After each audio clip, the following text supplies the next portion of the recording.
education, and he has thus held many roles like temple commander, vice president, restaurant manager, and his pursuit of spiritual wisdom has led to over 6 years of dedicated learning in India, in Vrindavan. Prabhu's deep respect for Srila Prabhupada's teachings is evident in his organization of Maha Harinams, distributing books and prasadam widely. And through this, he has inspired countless through their devotional journeys. As the founder of the Chaitanya Life Academy, Prabhu orchestrates structured courses, inspires individuals worldwide. This seminar is an example of Prabhu's sincerity to this purpose and shows his dedication. Prabhu has come down from Gauteng for this entire week together with Madri Dasi, and they will share with us the wisdom of the Bhagavad Gita. His media presence, together with his involvement in establishing ISKCON centers, particularly in Indonesia and Midrand, highlights his commitment to Krishna consciousness. Prabhu's life stands as testament to his unwavering dedication to spreading Krishna consciousness globally. And he has thus impacted lives worldwide. So a little bit about Her Grace Madri Dasi's journey. She started her spiritual journey in 1983 when she stumbled upon the book Chant and Be Happy. She was inspired by Srila Prabhupada's teachings, and she embraced Krishna consciousness wholeheartedly and committed herself to this path. In 1987, Mataji joined the Sri Sri Radharanath temple, and that was a pivotal step that solidified her dedication in Krishna consciousness. So she tirelessly distributed Srila Prabhupada's books through book distribution, where she spent her weekdays distributing books on the streets of Durban, and her weekends she distributed books door to door. At her spiritual master's request, she relocated to Yeovil's preaching center, and there she continued her fervent book distribution. Later on, at Muldersdrift Temple, she combined deity worship with daily book distribution. Notably, she started a prison preaching program, and she impacted profoundly on 160 inmates. Adeptly fundraising, Mother Madri aided Krishna conscious growth, supplementing her studies in Vrindavan.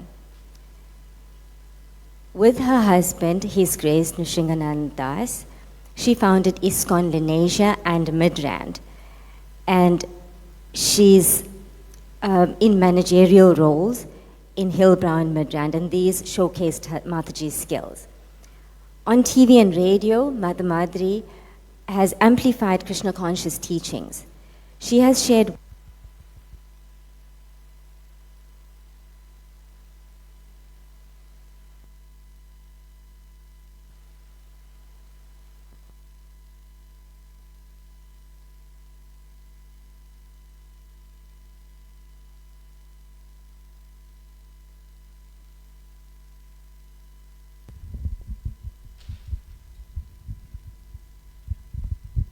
Hare Krishna. So Mataji has shared her wisdom, and Mataji's journey is one of unwavering devotion and versatile contributions, and she's enriching the lives of others spiritually and holistically. We are very fortunate, we're very blessed to have these two facilitators of this caliber for our Gita week, for this Gita week, in the form of His Grace Nrsimhananda and Her Grace Mother Madri. They have come down, as I said, all the way from Gauteng to spend this entire week, this entire Gita week with us, and we welcome Prabhu and Mataji. Hare Krishna.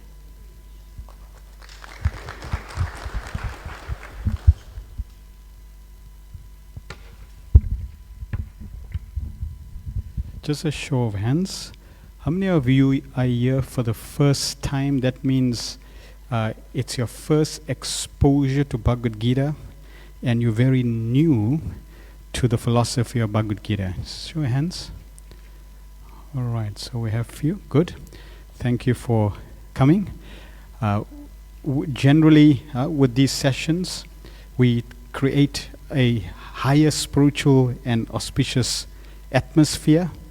And for that, we'll chant a specific song that we generally chant in all our sessions. And then we'll also chant some prayers. Right? So you can just try to follow. Those of you that know the prayers and know the song, you can join in. And then we'll start with the Bhagavad Gita.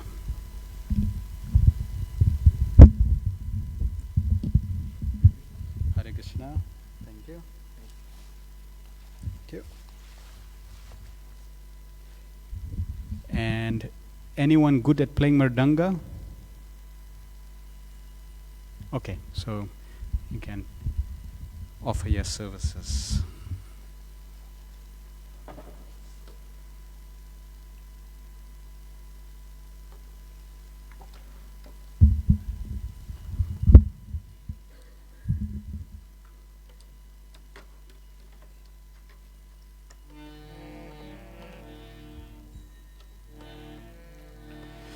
Jaya Radha Madhava Kunja Bihari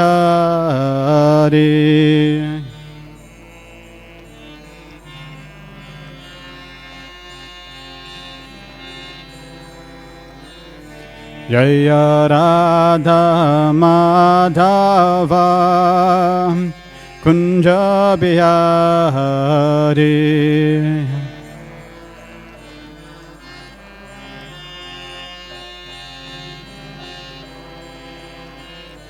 Jaya Gopi Janavallabha Girivaradhari Jaya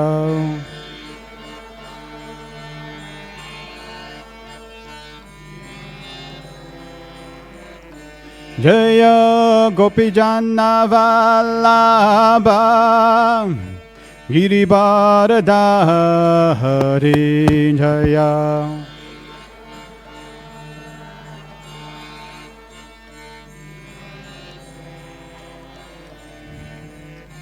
Yashodanandana Braja Janaranjana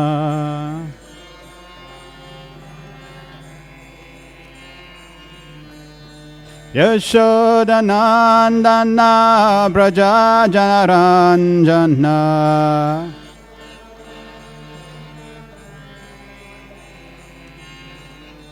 Yamuna Teva Vanachavi Yamuna Yamuna Teva Vanachavi Yamuna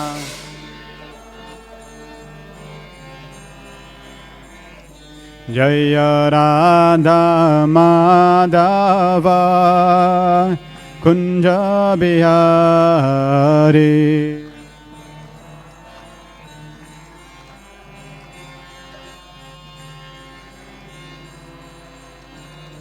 Jaya Radha Madhava Kunja Bihari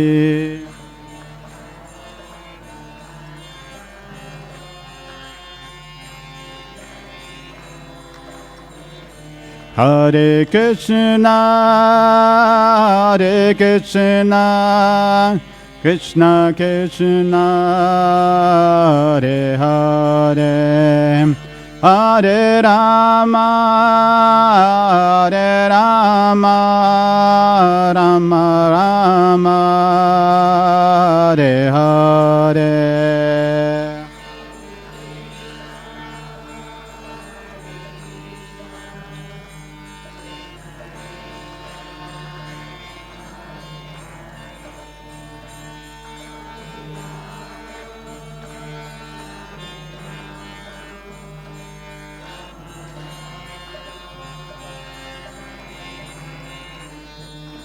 Hare Krishna,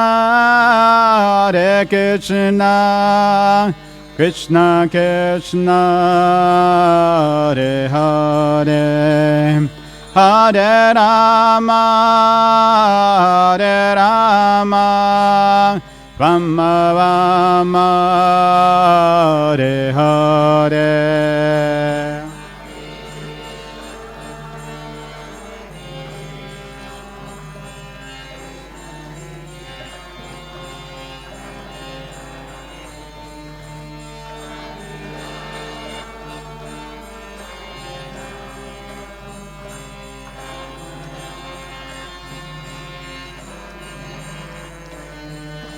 Hare Krishna, Krishna Krishna, Hare Hare, Hare Rama, Rama Rama, Hare Hare.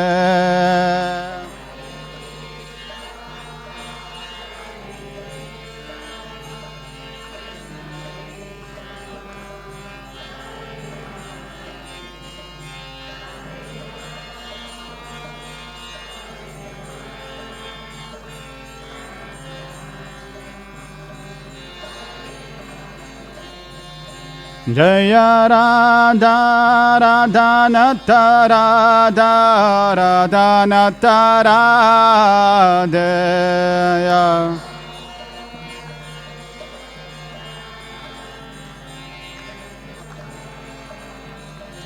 Jaya Prabhupada, Jaya Prabhupada, Prabhupada, Jaya Prabhupada.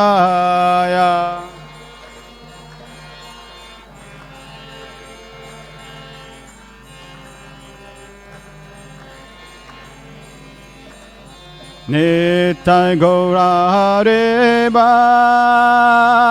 Hare Ba, Hare Ba, Nitai Gaura Hare Ba.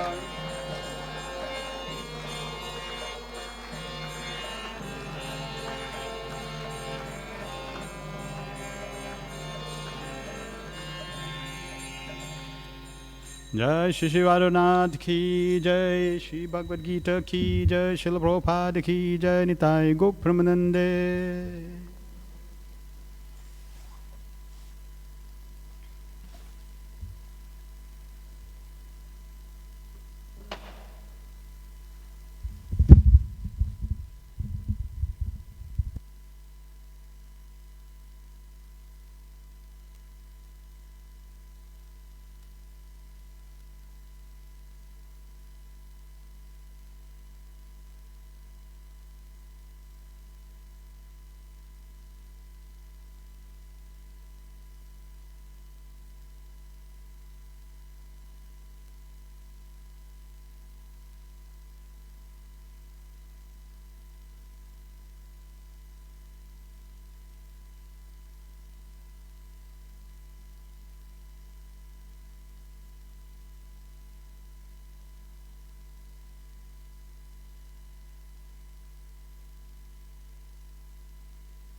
Hare Krishna, Krishna Krishna, Hare Hare, Hare Rama, Rama Rama, Hare Hare. All right, let's just recite these prayers. Those of you that know the prayers, you can chant after together. Om Jnana Timivandasya Gyananjana Shalakaya Chakshurunmilitam Yena Tasmai Shri Guruve Namaha. Shri Chaitanya Manobhistam Stapitam Yena Bhutale Swayam Rupa Kadamayam Dadati Swapadantikam. Vandeham Shri Guru Shri Utapadakamalam Shri Gurun Vaishnavamscha Shri Rupam Sagrajatam Sahagana Raghunatham Vitam Tam Sajivam Sadvaitam Savadutam Parijana Sahitam Krishna Chaitanya Devam Shri Radha Krishna Padan Sahagana Lalita Shri Vishakan Vitamscha He Krishna Karuna Sindhu Dinabandhu Jagatpate Gopesha Gopika Kanta Radha Kanta Namastude Tapta Kanchana Gourangi Radhe Vrindavaneshwari Rishabhanu Sute Devi Pranamami Hari Prem Vanchakalpatarubhyascha Kripa Sindhu Bhevacha Patitanam Pavinebhyo Vaishnavebhyo Namo Namaha Namo Vishnu Padaya Krishna Prasthaya Bhutale Srimate Bhakti Vedanta Swami Tinamine Namaste Saraswati Deve Gauravani Pracharine Nirvisesa Sunyavadi Pastatya Desatarine Jai Shri Krishna Chaitanya Prabhu Nityananda Shri Advaita Gadadhar Shivasadi Gaura Bhakta Vrinda Hare Krishna Krishna Krishna Hare Hare Hare Rama, Rama Rama, Hare Hare. So we're going to be covering the Bhagavad Gita and the teachings of the Bhagavad Gita, all based on the teachings of the founder Acharya of the International Society for Krishna Consciousness, His Divine Grace, A.C. Bhaktivedanta Swami Srila Prabhupada. Srila Prabhupada ki jai. Everyone after me. Om Namo Bhagavate Vasudevaya. Om Namo Bhagavate Vasudevaya. Om Namo Bhagavate Vasudevaya.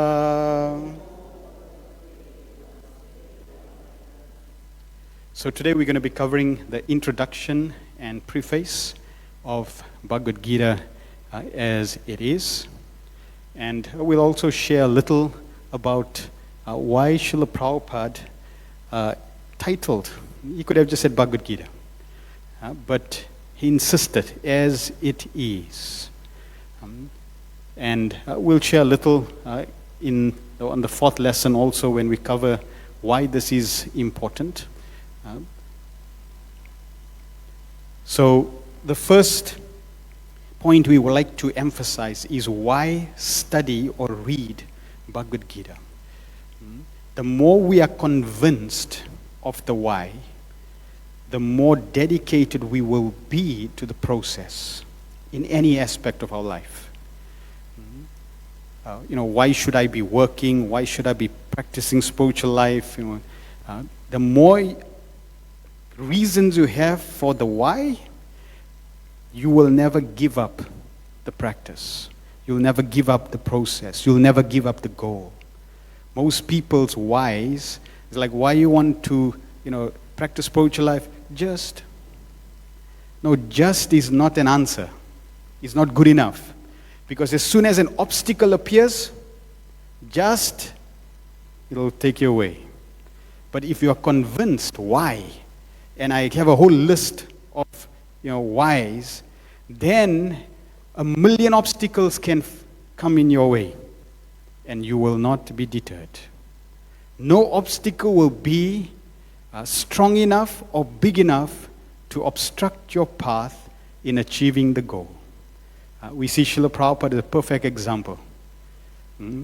At age of 70, to cross the ocean, to go on the opposite side of the planet, alone, with 40 rupees, practically no money, no friends. The amount of obstacles Prabhupada faced to do that. While going, he had 2 heart attacks. If it was me, the first heart attack, we would tell the captain, can we please turn the ship back? Get a helicopter or something, I want to fly back. We need to go to the hospital, urgent. Nope. A heart attack didn't deter Srila Prabhupada. No money didn't deter Srila Prabhupada. Nothing deterred him. Prabhupada said for 1 year, he didn't know whether to turn left or right. And revolutionized the philosophy of Bhagavad Gita across the globe. So his why was very, very strong. So we also need to be convinced. Why study Bhagavad Gita? One of the reasons is so that we can get a proper perspective to life. Every one of us have a perspective. It's interesting in the Talmud scriptures, they have a verse that says, we do not see things as they are, we see them as we are. And in our scriptures in Srimad Bhagavatam, it also says, Atmavan Manyate Jagat, indicates that we see the world through our own experience. That means every single one of us are seeing the world uniquely according to our own experience. And our perspective to life, to what we're seeing, may not be the perspective. It may not be the wrong perspective, but it may not be the perspective. And we want to understand, how does God, the Supreme Being, the Creator, perceives every situation, so that when we align our life with that perspective, then there's harmony. Otherwise, there will always be disharmony. So we want to align our perspective to the Supreme Lord's perspective. And how are we going to know what is His perspective? We read Bhagavad Gita. We study Bhagavad Gita. Srila Prabhupada would often say, if I want to know about each of you, what would be the best way? If I want to know about each of you, what would be the best way? Anyone?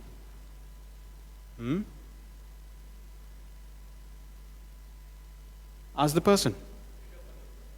Read about the person, and if the person hasn't written anything, or nobody has written, the best way is just go and ask the person. Please tell me about yourself. And then the person will tell. So similarly, if you want to know about God, if you know about Krishna, just go and ask him. Krishna, please, can you tell me more about you? And he knows that you're going to ask one day. So he already prepared. He made arrangements. That when you're ready to ask, his words will appear. And his words have appeared in the form of Bhagavad Gita. Here are some other reasons why we need to study Bhagavad Gita. Why we need to know this knowledge. Why we need to tap into this knowledge. Srila Prabhupada writes, Bhagavad Gita as it is to present the mission of the Supreme Personality of Godhead. God's mission. We all have our mission. We all have our purpose in life. And most people's purpose and mission may end up, in most cases, at a dead end. Imagine you tell someone, you endeavor all your life, struggle, hours and hours of planning, preparing, endeavoring, and it's going to come to a dead end. That's if you don't follow the mission of God. But if you follow the mission of God, then it's an adventure. So what would be his mission? He tells in the Bhagavad Gita. Our only purpose is to present this Bhagavad Gita as it is in order to guide the conditioned students to the same purpose for which Krishna descends to this planet once in a day of Brahma, or every 8,600,000,000 years. So Krishna has a purpose, and he tells us what that purpose is when he descends. The Bhagavad Gita teaches us the Bhagavad Gita teaches that we have to purify this materially contaminated consciousness. Bhagavad Gita was spoken to liberate one from the bodily concept of life. And all the instructions of Bhagavad Gita are intended to awaken this pure consciousness. So Bhagavad Gita contains the complete knowledge of Vedic wisdom. So these are some of the reasons why we should delve into this wonderful scripture. Let's get back. Okay. Okay. So I'm going to share a clip. And in this clip, it's called Following the Manual of Life. So Bhagavad Gita is a manual of life. And here is the beginning of the clip. You're going to see a bear, and that's representing you. And then around him, you have the Supreme Lord, You have the material world, that's the material world. The Lord's energies, your intelligence, this is life. The human form of life, there's the machine, which is human form of life. There's facilities, all the other living beings, nature, etc. So you in this material world with the Lord there you are, and let's see how he deals with this machine. And that machine could represent this body, it could represent facilities, it could represent this material creation. So we know that Bhagavad Gita is a manual of life, and if you don't follow the manual, then what would be the consequence? Okay, so Alana, probably you can put the sound.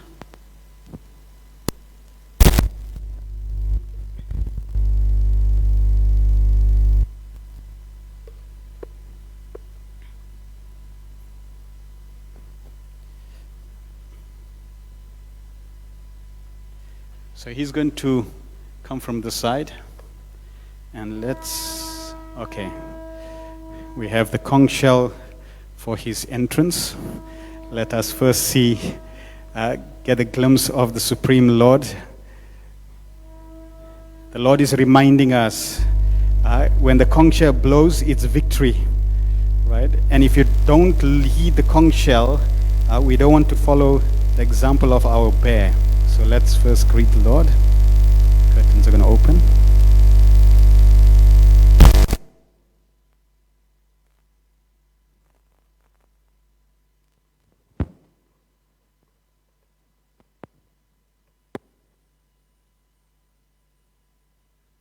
Jai Shri Shivaranath Ki Jai.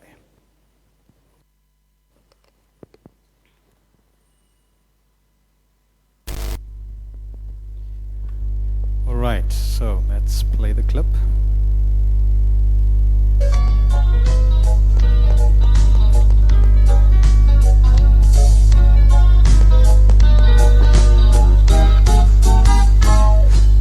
Can you increase the sound a little?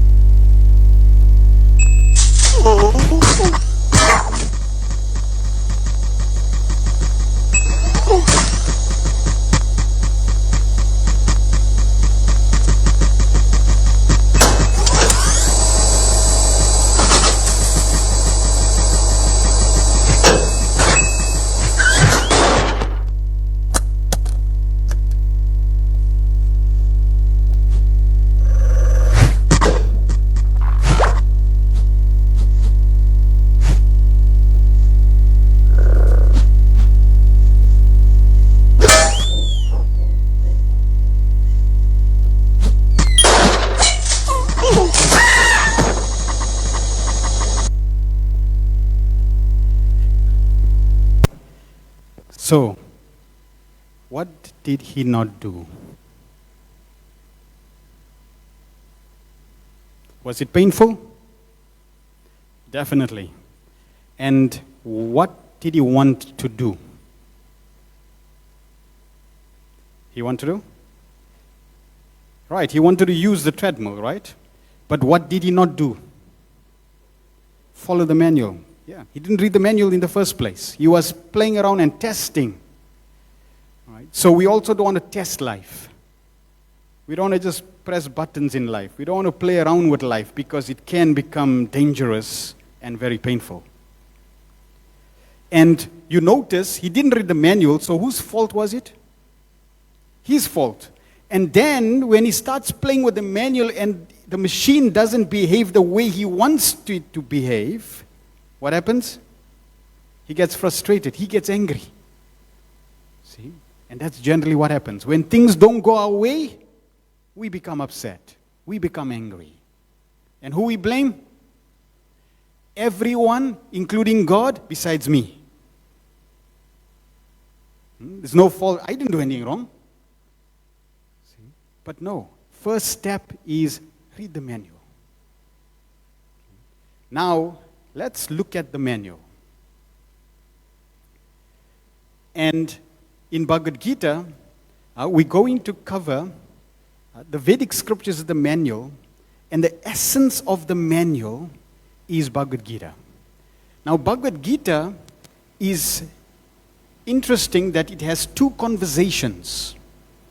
One conversation is between Sanjay and Dhritarashtra, and the Bhagavad Gita starts with that conversation. First verse is with Dhritarashtra speaking. And Dhritarashtra asks the question, Dharma Kshetre Kurukshetre Samaveta Yutsava Mamaka Pandavascheva Kim Akurvata Sanjaya. What did my sons and the sons of Pandu do on the battlefield of Kurukshetra? That was his question. And Sanjay obviously responds. And then there's a conversation between Arjuna and Krishna. So what's interesting is Dhritarashtra, his question is focused on people and events. And generally people of lower consciousness, they focus on people and events. Oh, you know what this person did? Oh, you heard about this person? Oh, you know what? Our neighbors, you know what they did? So you'll speak about people. Right? And nothing related to elevating our consciousness or events. You know, what happened downtown.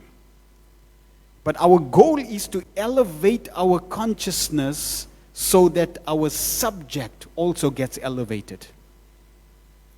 And the elevation of our subject is related to the subject that Arjuna and Krishna speaks about. And that's spiritual knowledge and wisdom.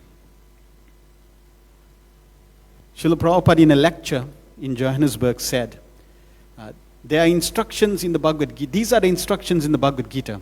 Everything practical. If we follow Bhagavad Gita from all angles of vision, social, political, economical, religious, cultural, you will be perfect. This is Bhagavad Gita. We are therefore taking up this mission to preach Bhagavad Gita as it is to solve all the problems of life. So here Prabhupada is emphasizing that we can solve all our problems of life if we follow the teachings of the Bhagavad Gita. And therefore it behooves every one of us to enter, to open this wonderful scripture and delve into its wisdom. It's interesting. Bhagavad Gita has become compulsory for every student joining Seton Hall University. This is a Catholic university founded in 1856. The university wanted a transformational cause that will influence the character and life of students. It wanted a cause that seeks answers to perennial questions like the purpose of life, why we are here, where we are going, the journey of transformation. And Seton Hall consists of more than 10,800 students, and this is a core cause for all students, whatever the discipline. So if they are taking up this wisdom for transformation, for answering all our questions, and if Bhagavad Gita is kept on our shelf, see, Prabhupada wrote Bhagavad Gita as it is. You can see this is then kept on the shelf as it is, with the wrapper. So that's not what it means, the as it is. Okay, Bhagavad Gita as it is. As it's covered, as it's on the shelf. No. It's meant to be unwrapped and read. So they are taking access of this wisdom. Bhagavad Gita is taught in Dutch schools from grade of 5 from 2016. So even the Dutch are learning. They're learning the verses, the Sanskrit. They found that even just the language, just the Sanskrit is empowering. And then here Bhagavad Gita in Urdu and Hindi by Dr. Sajid Siddi Queen in Malagan, Nashik, Muslim. He's preaching from Bhagavad Gita. So the Vedic scriptures is a vast source of knowledge. It's basically the complete reference manual. And it has knowledge covering all aspects of material science, arts, life, everything. All aspects of spiritual life, arts, and science is covered. So if you want to know about medicine, like Ayurveda, It's there in the Vedas. If you know about the planetary systems, it's there in the Vedas. If all the stars, it's there in the Vedas. If you want to know about cosmology, it's in the Vedas. All about warfare, it's in the Vedas. Surgery is in the Vedas. Mathematics, everything is there, it's in the reference manual. All different arts, music, drama. But for perfection also, there are many verses in the Vedic scriptures. Over 1 billion verses. Now to access or to study all those verses will take time. One also needs to learn Sanskrit. So the Lord did us a favor and He presented Bhagavad Gita to us, spoke Bhagavad Gita, and gave us the essence of the Vedic wisdom. So now, instead of 1 billion verses and sifting through all those verses, now we have 700 verses to practically know about everything in life. In the Gita Mahatmya, the glorification of Gita, it said, this Gita Upanishad, Bhagavad Gita, the essence of all Upanishads, is just like a cow. And Lord Krishna, who is famous as a coward boy, is milking this cow. Arjuna is like a calf. And the learned scholars and pure devotees are to drink the nectarian milk of Bhagavad Gita. Then this fourth verse, Gita su Gita kartavya, kim anyay shastra vishtaraya, swayam padmanabhasya mukha padmad vinishrita. Because Bhagavad Gita is spoken by the Supreme Personality of Godhead, one need not read any other Vedic literature. One need only attentively and regularly hear and read Bhagavad Gita. In the present age, people are so absorbed in mundane activities that it is not possible for them to read all the Vedic literatures. But this is not necessary. This one book, Bhagavad Gita, will suffice because it is the essence of all Vedic literatures, and especially because it is spoken by the Supreme Personality of Godhead. So, in the present age, one need only attentively and regularly hear and read Bhagavad Gita. Many Western scholars, great philosophers have read Bhagavad Gita and gained inspiration. Here are just 2 quotes from Albert Einstein. When I read Bhagavad Gita and reflect about how God created this universe, everything else seems superfluous. And then Mahatma Gandhi, he says, when doubts haunt me, when disappointments stare me in the face, and I see not one ray of hope on the horizon, I turn to Bhagavad Gita and find a verse to comfort me. And I immediately begin to smile in the midst of overwhelming sorrow. Those who meditate on the Gita will derive fresh joy and new meaning from it every day.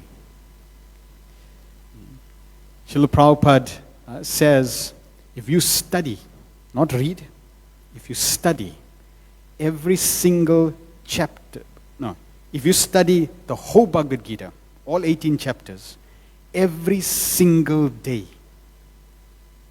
you will find every single day something new. So just as Gandhi is saying, every day gives a new meaning. And why does it give a new meaning? The question that we have to ask is, what is the difference between ordinary books, novels, and Bhagavad Gita? Is there a difference? Raise your hands so we can send you the mic. You can share with us. What is the difference between this book and novels that are there? Because it has a cover, it has pages, so it definitely looks like an ordinary book. But is this book ordinary? No? Okay, raise your hands. Tell us why. Anyone? Why is it not an ordinary book?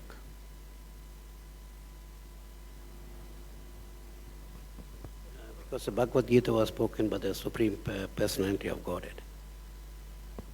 So it's not ordinary because it's spoken by the Supreme Personality of Godhead. Okay, good. Because it's spoken by God. Anything else?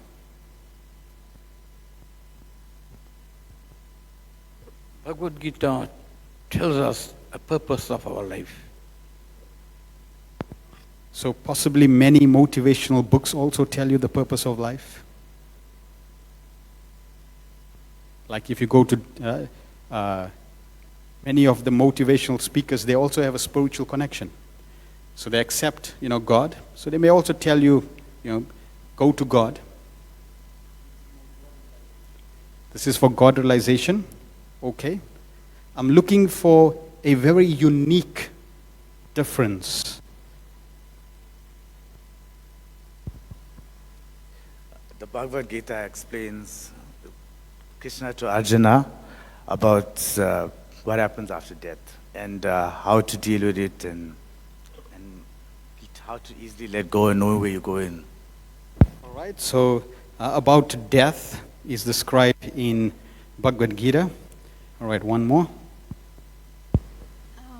Bhagavad Gita shows us how to live our life in this world and to practically teach us life's lessons, and the essence of it is for us to go back home, back to Godhead.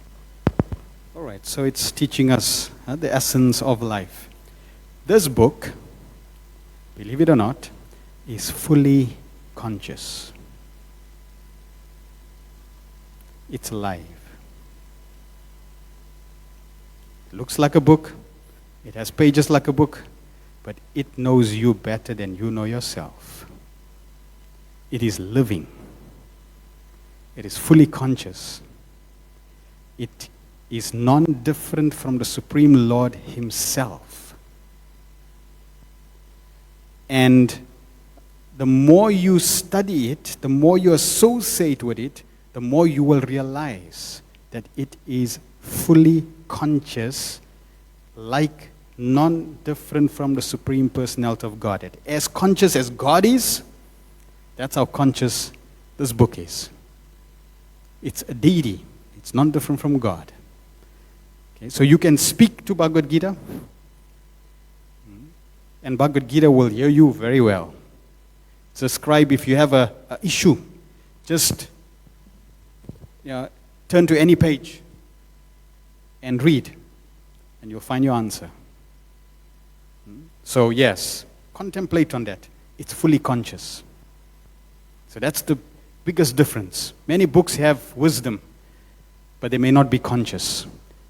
Bhagavad Gita is fully conscious because it is Krishna. In the Gita Mahatmya, Lord Vishnu says, I myself have manifested in the form of Bhagavad Gita. Please understand that the first 5 chapters are my 5 heads. The next 10 chapters are my 10 arms. And the 16th chapter is my stomach. The last 2 chapters are my lotus feet. In this way, you should understand the transcendental deity of the Bhagavad Gita. This Bhagavad Gita is the destroyer of all sins. And that intelligent man or woman who who daily recites 1 chapter or even 1 slok, 1/2 a slok, or at least 1/4 slok will attain the same position as Shusharma had attained. We won't have time to go into the details. Each chapter has a glorification. Shusharma, he attained perfection just by hearing the first chapter of Bhagavad Gita. In fact, hearing the chapter of the Bhagavad Gita from a parrot that had memorized the Bhagavad Gita in a gurukul, in a school where the students were learning the Bhagavad Gita, and a thief stole the parrot. And finally, this parrot happened to be in Shusharma's house, and every day the parrot was chanting first chapter of Bhagavad Gita, and that's how he achieved perfection. So, just hearing, listening, even 1 line of the Bhagavad Gita, very, very powerful. So, here we see, it's a deity, it's God. Bhagavad Gita literally means, comes from 2 words, Bhagavat and Gita. Bhagavat means the Supreme Lord, that person who has all opulences, which are categorized as in 6 main opulences. So practically all the opulences in full. And Gita is song. So Bhagavad Gita literally means the divine song of God. Now we generally say God spoke Bhagavad Gita. And we know that in the spiritual world, speaking is like singing. Every word is a song. So when Krishna speaks, he's really singing. So this is a song of God. And Krishna is singing. Generally in the material world, people sing to share the innermost feelings of their heart, or they want to sing and send a message across through their songs. So Krishna also is singing a song to us. He wants to send a message. And with this message that he's singing, his heart, his compassion, his mercy is also in that song. So just by hearing the song, we are attracting and receiving Krishna's love, Krishna's mercy. This song has 18 chapters, 700 verses, and the Bhagavad Gita comprises of chapters 23 through 40 in the Bhishma Parva section of the Mahabharata. So the Bhagavad Gita is really set in the scene of another scripture called the Mahabharata, the history of ancient India, where this battle between the Pandavas and Kauravas were there. So that just before the battlefield, Krishna speaks Bhagavad Gita. Lord Krishna spoke Bhagavad Gita on a battlefield of Kurukshetra in 3102 BC. And this dates correspond to about 1,700 years before Moses, 2,500 years before Buddha, and 3,000 years before Jesus, 3,800 years before Muhammad. So it's literally the oldest scripture on the planet. And it has, even though it's spoken many thousand years ago, it's still being used and accessed. The structure of the Bhagavad Gita, Krishna sings the song, but there's a structure to it. And there's 3 structures, 3 divisions. First 6 chapters, chapter 1 to 6, which is Karma Yoga. Then chapter 7 to 12, which is Bhakti Yoga. And chapters 13 to 18, which is Jnana Yoga. So Karma Yoga, yoga means to link. Yoga means to yoke, to connect. So the knowledge that the Lord is sharing, He's sharing so that we can connect to Him. And in the first 6 chapters, the focus, there are many aspects or many subjects which are covered. But the predominant subject that is covered in the first 6 chapters is Karma Yoga. That means how to work, how to act in this world. Because every one of us have to do something. So how to do things in this world without getting entangled, without bringing more suffering upon oneself. So that's discussed in the first 6 chapters. Then in the middle 6 chapters, the Lord wants to really share what is really the secret, and that He's put in the middle. This is really what He has come to give. And He didn't give it right in the beginning or right at the end, because He wants to protect it. When you want to protect something, just like when a president goes from one country to another, before he goes, he has a team that goes before him to supervise and make all the arrangements. Then he goes, and then another team after him.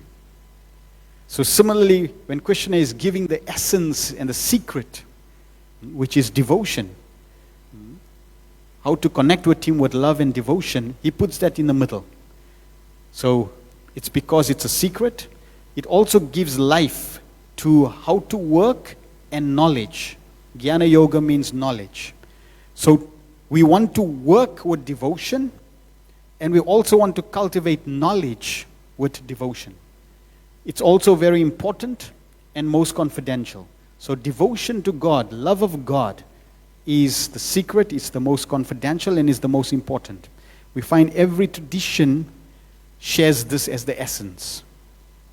In the Bible, Jesus says, to love thy Lord with all thy might, heart, and soul.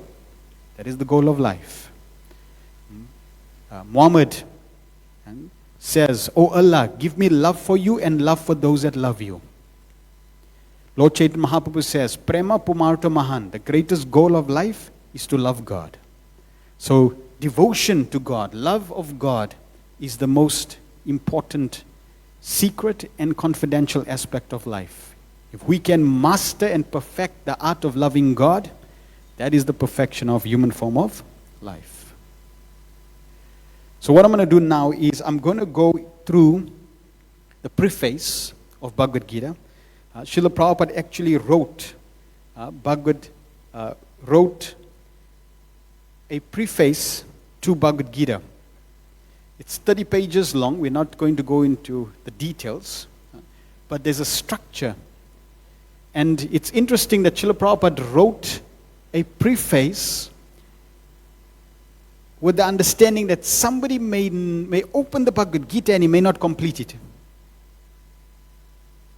Or he may start with chapter 1, and if you read chapter 1, there's very little philosophy, like real spiritual philosophy that you may want, that you think that is there, because it's about setting the scene, the battlefield.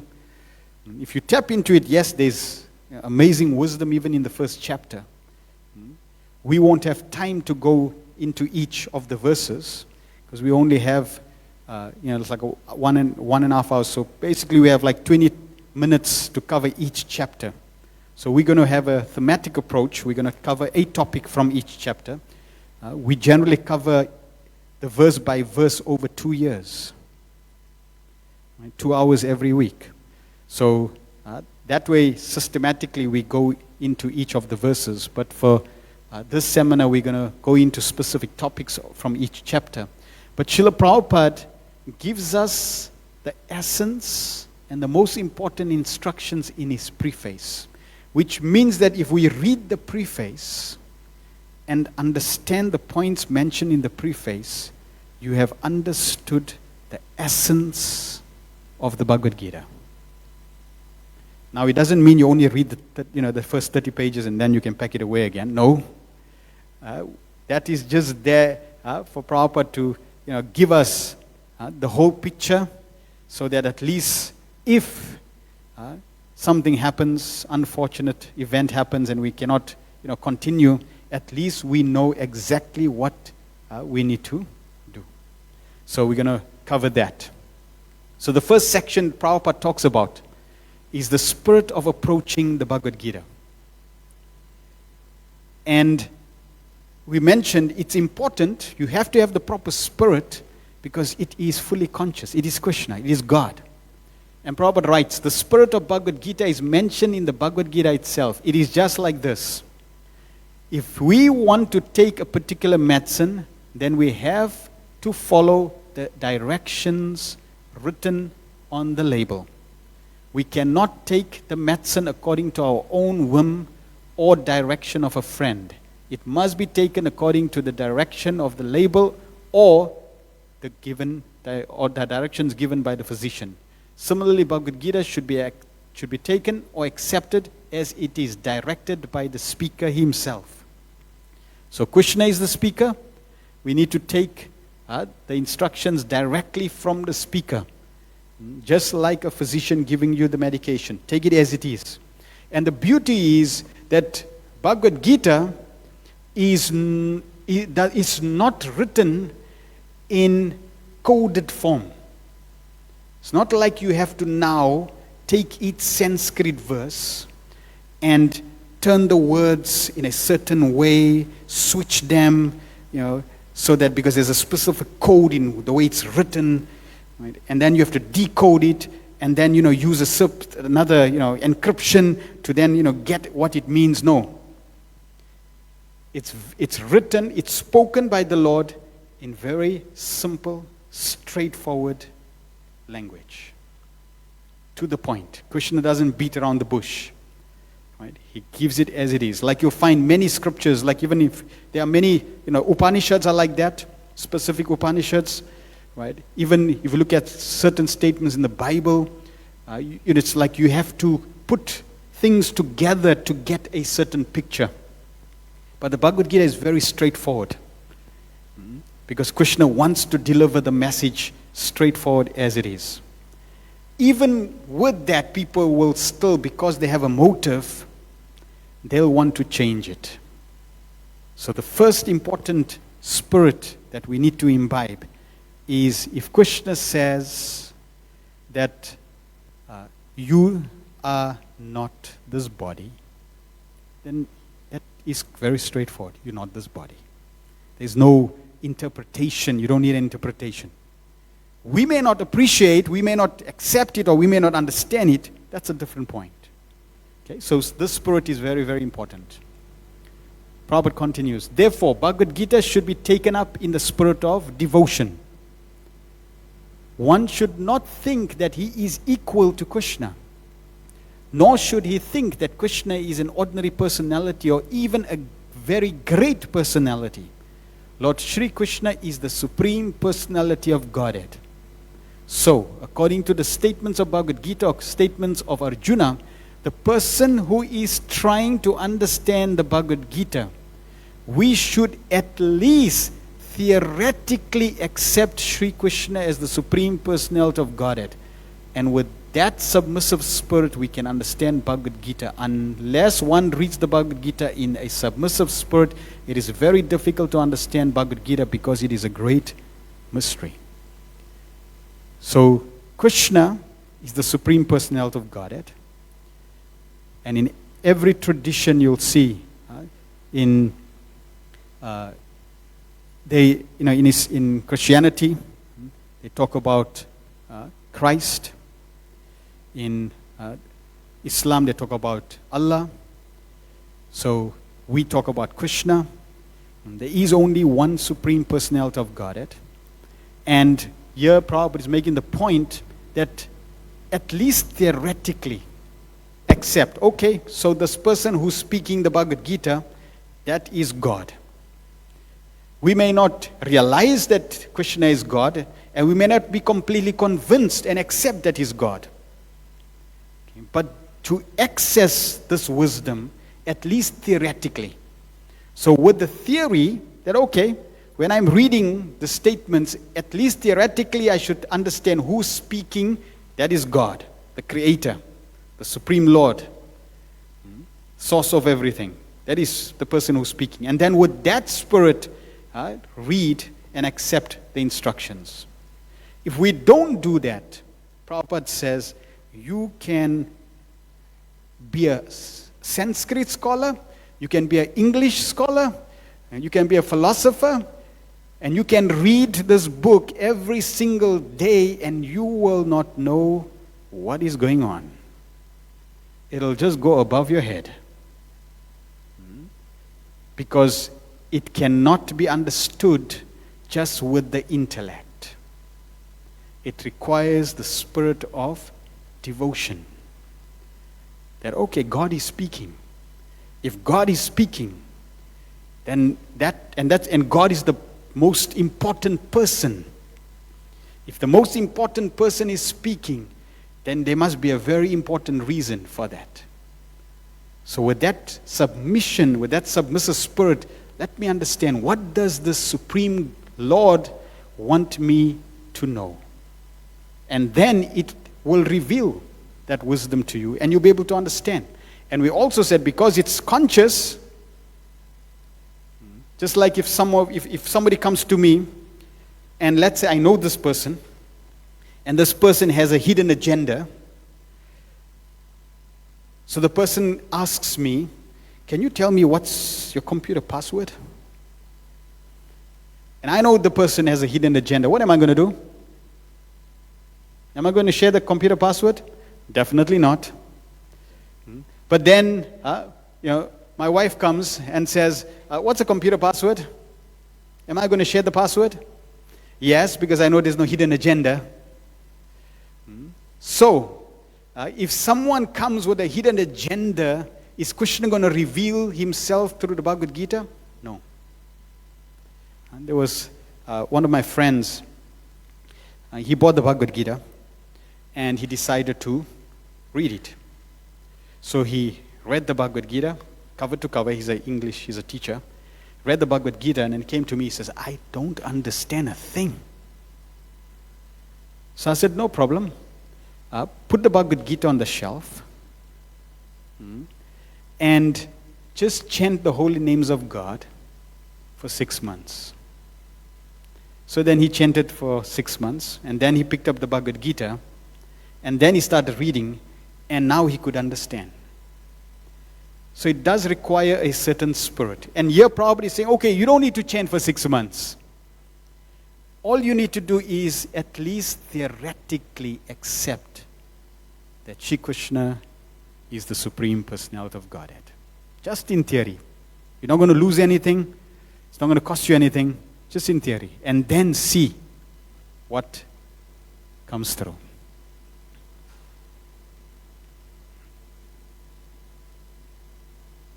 Right. Purpose of Bhagavad Gita. So second chapter or second section.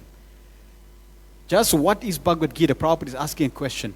We should memorize this statement. The purpose of the Bhagavad Gita is to deliver mankind from the nations of material existence. That's the purpose. So if anybody asks you, what is this book? What is Bhagavad Gita? Here's the answer.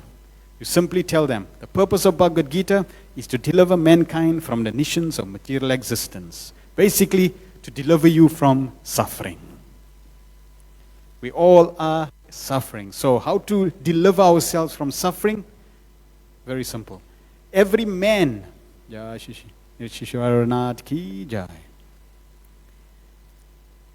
every man is in difficulty in so many ways.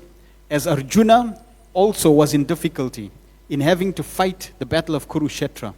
Arjuna surrendered unto Shri Krishna, and consequently this Bhagavad Gita was spoken. Not only Arjuna, but every one of us is in full of anxiety because of this material existence. Our very existence is in the atmosphere of non-existence. We're really in the wrong place. And because we're in the wrong place, because we're in a place that is not congruent to our nature, our experience will be difficult, challenging, painful. And Bhagavad Gita is spoken to help us to come to an existence where we can really experience bliss, happiness, harmony. Actually, we are not meant to be threatened by non-existence. Our existence is eternal. And we are in a place that is temporary. So just being in a temporary place already is unsettling. For example, every one of us have a fear of dying. And that's natural, because death is temporary. It stops, it breaks relationships. It stops our endeavor. And by nature, we are eternal, and we want things to always go on. We want relationships that are eternal. We want activities that are eternal. So it's unsettling. So to help us come out of this environment, Bhagavad Gita is spoken. Being an associate of Lord Krishna, Arjuna was above all ignorance. But Arjuna was put into ignorance on the battlefield of Kurukshetra just to question Lord Krishna about the problem of life, so that the Lord could explain them for the benefit of future generations of human beings and chalk out the plan of life. Then men can act accordingly and perfect the mission of human life. So it's interesting. Prabhupada in this section is saying that Arjuna is pure, he's perfect. But Krishna is putting him in a situation so that he finds the difficulty of performing his duty, and then starts to ask questions, and Krishna answers those questions for our benefit. So Arjuna is used as a medium really to answer all our questions. Third section, Prabhupada talks about the five truths that are shared in the Bhagavad Gita. So we should know, and we will learn about these 5 truths, about the Supreme Lord, Ishwar, about the living entity, you and I, about the material nature, Prakriti, about time, Kala, and about karma, activities. These are 5 truths. And of the 5 truths, the first 4 are eternal. The Lord is eternal, the living entity is eternal, material nature is eternal, time is eternal, only activity, karma, is temporary. Means that it does not matter what your history is, what your past is. If you apply the teachings of Bhagavad Gita, you can perfect your life. In the third section, Prabhupada talks about the 5 truths. So the Lord is not materially contaminated. Our consciousness at the present moment, however, is materially contaminated. The Bhagavad Gita teaches that we have to purify this materially contaminated consciousness. In pure consciousness, our action will be dovetailed to the will of Ishwar, to the will of God, and that will make us happy. It is not that we have to cease all activities. Rather, our activities are to be purified.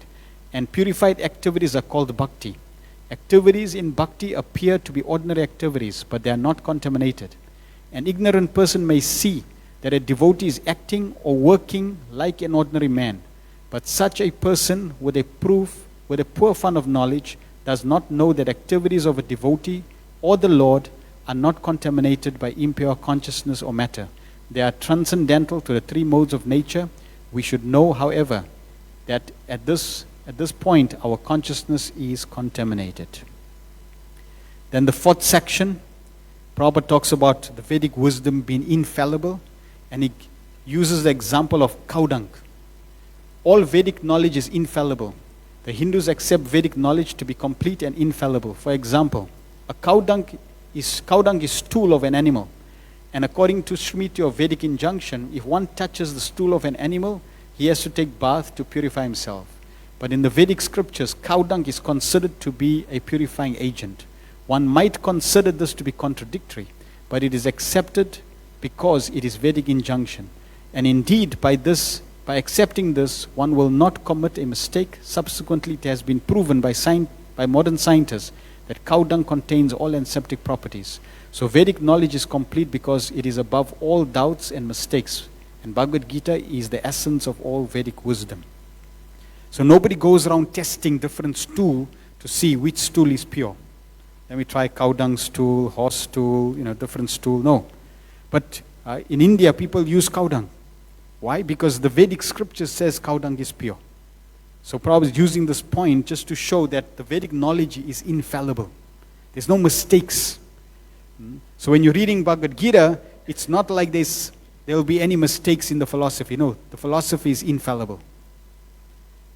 And then the second last section, what is the result that one will get if you follow the Bhagavad Gita, you learn the philosophy and apply it? What's the result?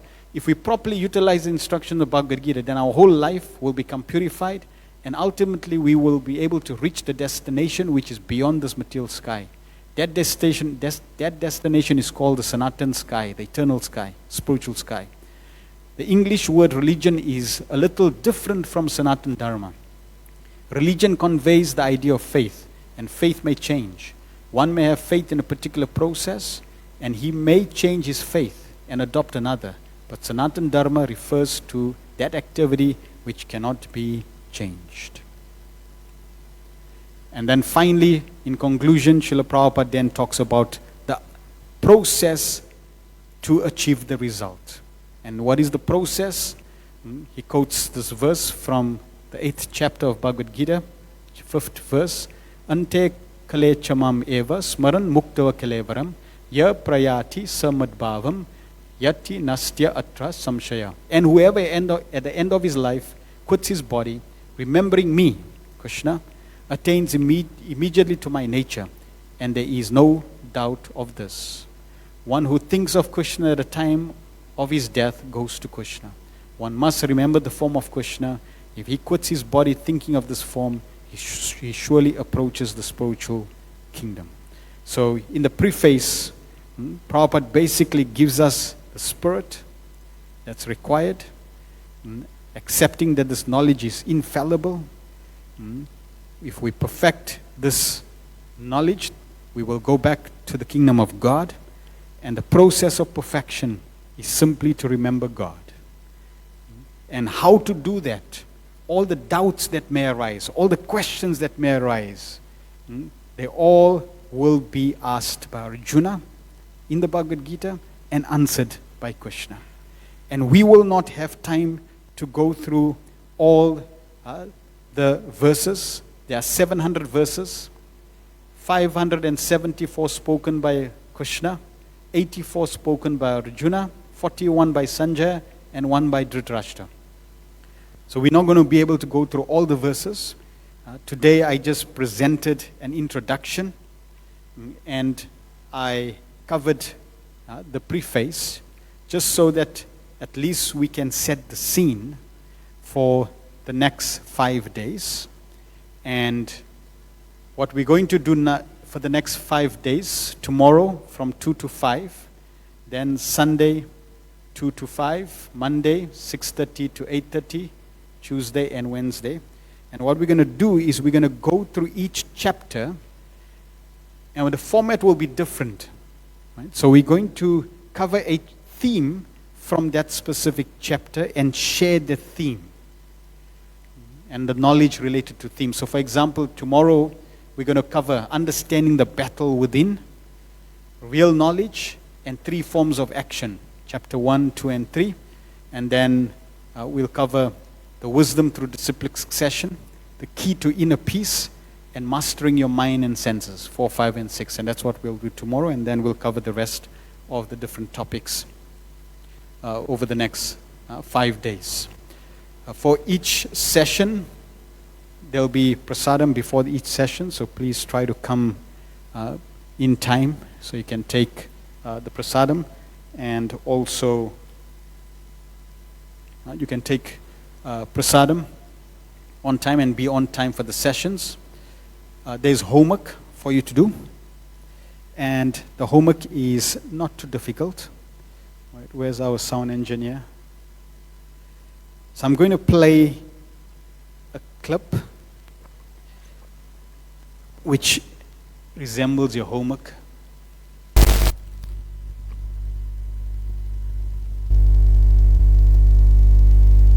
This is the introduction to Bhagavad Gita.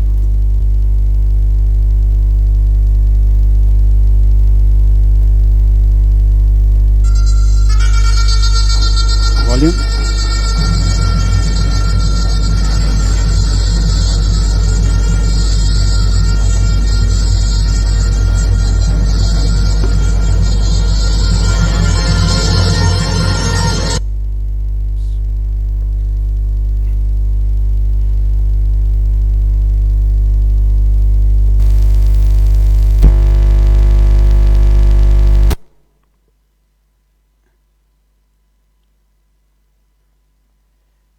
My finger hit the power button.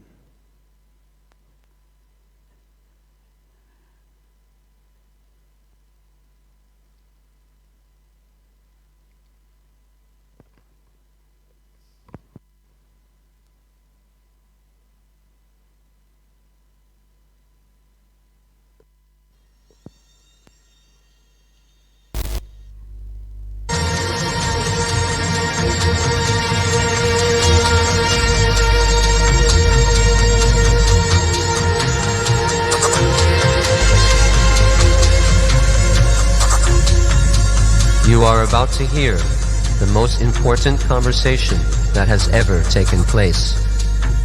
It is a timeless conversation between the Supreme Lord, Krishna, and his devotee, Arjuna. Arjuna is a constant companion of Krishna, who perpetually travels with the Lord throughout the material world, playing a key role in an endless drama. That drama is for our sake, yours and mine. In it, Arjuna plays a warrior whose duty is to fight a battle to establish righteousness in the world. Just before the battle begins, Arjuna surveys the opposing troops, and seeing many of his own relatives and friends within their ranks, he becomes bewildered. Krishna, who is playing the role of Arjuna's chariot driver, convinces him to do his duty by revealing to him all the truths of the universe. Truths about the soul, karma, rebirth, liberation, and devotion. Since we're all faced with life's dilemmas and have our own battle to fight, Krishna's words are pertinent to us all.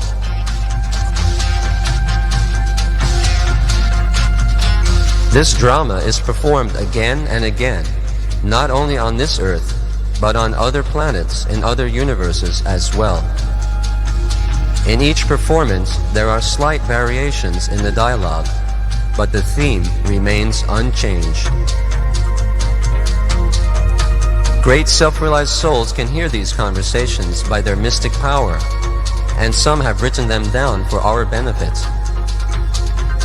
Listen now as the troops prepare for battle on the plains of Kurukshetra.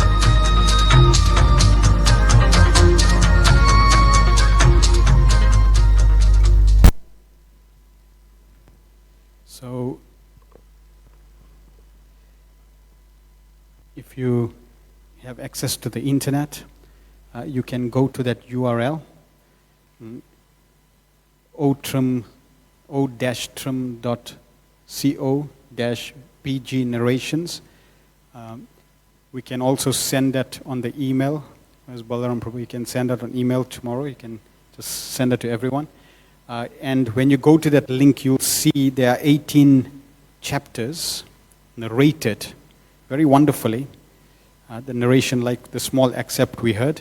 So each chapter is narrated very dramatically, right, with the essential dialogue and some added dialogue between and some of the commentaries. But very nice is like you can hear the dialogue for each of the chapters, right? So what you can do is to, and depending on the time availability, at least for the next 2 days, each narration is about 10 minutes, so it's not too long. Each chapter is about 10 minutes. You can listen to that. So try for tomorrow, if you do get a chance, try to cover the first 6 chapter narration. Okay, so just hear, you don't need to memorize, just hear the narration. So it'll basically take you through the whole Bhagavad Gita, first chapter, second chapter, third chapter, fourth chapter, fifth chapter, sixth chapter. Because we're going to cover that tomorrow. Okay, then on Sunday, try to see if you can cover the next 6 chapters. And then on Monday, 3 chapters, Tuesday, and we will conclude. Right? So that will, at least that way, you'll be able to hear the full dialogue between Arjuna and Krishna. We won't cover all the details, but we're going to be covering the theme, right? So for example, tomorrow, chapter 1, understanding the battle within. And we'll expand that theme and share what that theme means in terms of a practical aspect to our lives. Okay? But at least if there are any other questions to cover on Wednesday, we'll have a question answer session, so you can write your questions, and those questions may be related to any section of the Bhagavad Gita, or it may also be related to the different thematic approaches that we're going to be sharing. All right, and that's about it from our side for today.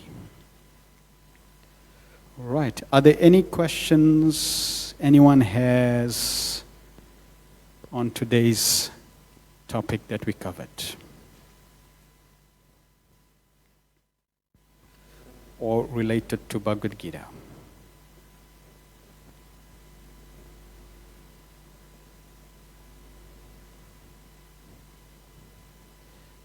All good?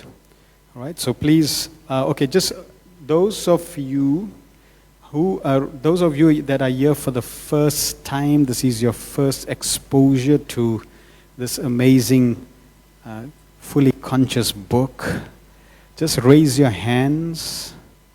That means it's your first time here and also first time being exposed to Bhagavad Gita. All right, okay, maybe you can stand if you don't mind. You can stand, no worry. If you stand, you're going to get something. Yeah, don't be shy. Some of you raise your hands here. Okay, maybe you'll stand after you'll know why you're going to. Okay, good. Yeah. All right. So, what we want to do is, you have the Bhagavad Gitas here? Okay, so those of you that are here for the first time, we have a gift for you. So tomorrow when you come, we will gift you a Bhagavad Gita. Those of you that would like to sponsor a gift for them, you can see Balaram. Balaram, stand up. So those of you, the Bhagavad Gita is only 90 rands. The wisdom is worth 9 trillion rands. unlimited wisdom. You can't put a price on the wisdom. Right? So those of you that would like to sponsor Bhagavad Gita, please see Balaram. Those of you that don't have a Bhagavad Gita the first time here, tomorrow we'll have copies. Please arrange maybe at least 10 copies, and in case some others come tomorrow, and we'll gift you. The only condition for receiving this gift is that you cannot keep it as it is. Okay? You need to unwrap it and try to read. And if you have any questions, we love questions, and we also love challenges, and we also love debates. Right? It's when we go into the Bhagavad Gita, in fact, we may not be covering this section, but let me just share. Krishna speaks all 18 chapters, goes through the whole Bhagavad Gita. And then when he comes at the end, he tells Arjuna, so Arjuna, I have answered all your questions. I have shared what I need to tell you. Now, do as you like. He doesn't say, if you don't do it, you're doomed. I'm going to kill you. I'm going to know you. Do as you like. Krishna lovingly leaves the action, the responsibility for you to apply the knowledge on yourself. And why does he do that? He wants you to think about it. Krishna is giving us the knowledge. Don't just dogmatically accept what's in the Bhagavad Gita. Think about it. Contemplate about it. Meditate on it. Why is Krishna saying this? This doesn't make sense to me. So try to challenge, try to contemplate. Don't just accept it. The more you debate, the more you challenge, the more you inquire, right, until you've come to that. That's amazing. Wow, that's interesting. And then it becomes part of you. If you just whimsically accept it, then it doesn't become part of your being, your personality. Because this knowledge will be with you forever. Not just this life, life after life after life, eternally. After going through Bhagavad Gita, you will not be the same. In a good way. And if we can just help you even be an inch of a better person after we finish our seminar, then our seminar would be a success. Right? We are simply trying to inspire you to delve into this amazing scripture. And as we mentioned, Prabhupada said that if you study all 18 chapters every single day, you will find something new. Why? Because it is Krishna. It is God. And God is unlimited. Krishna's one name is Navayovana. Every day he's new, he's fresh. So therefore you'll never ever get tired studying and reading Bhagavad Gita. If somebody says, you tell you, did you study Bhagavad Gita? Did you read Bhagavad Gita? Yeah, I know it. He's lying. That's like saying, oh yeah, I know God. No, you'll never know God. In fact, even God doesn't know himself completely. Because he's unlimited. He's unending. His glories are never limited.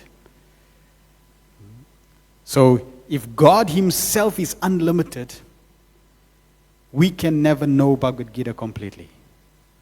And the beauty of the Bhagavad Gita is you may read it one time and you'll get inspiration to live in this world, to know what to do.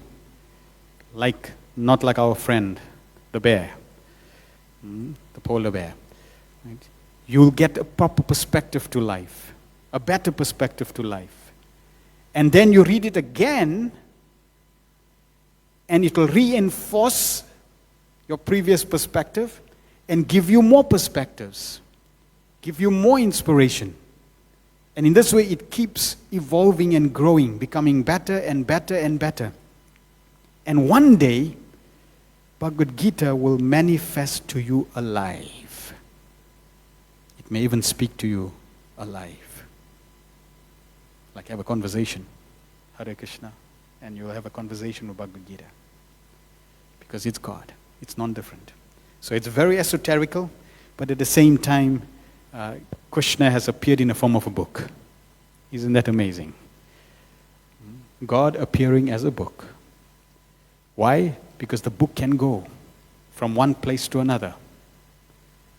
And I'll conclude with this story. There was a thief.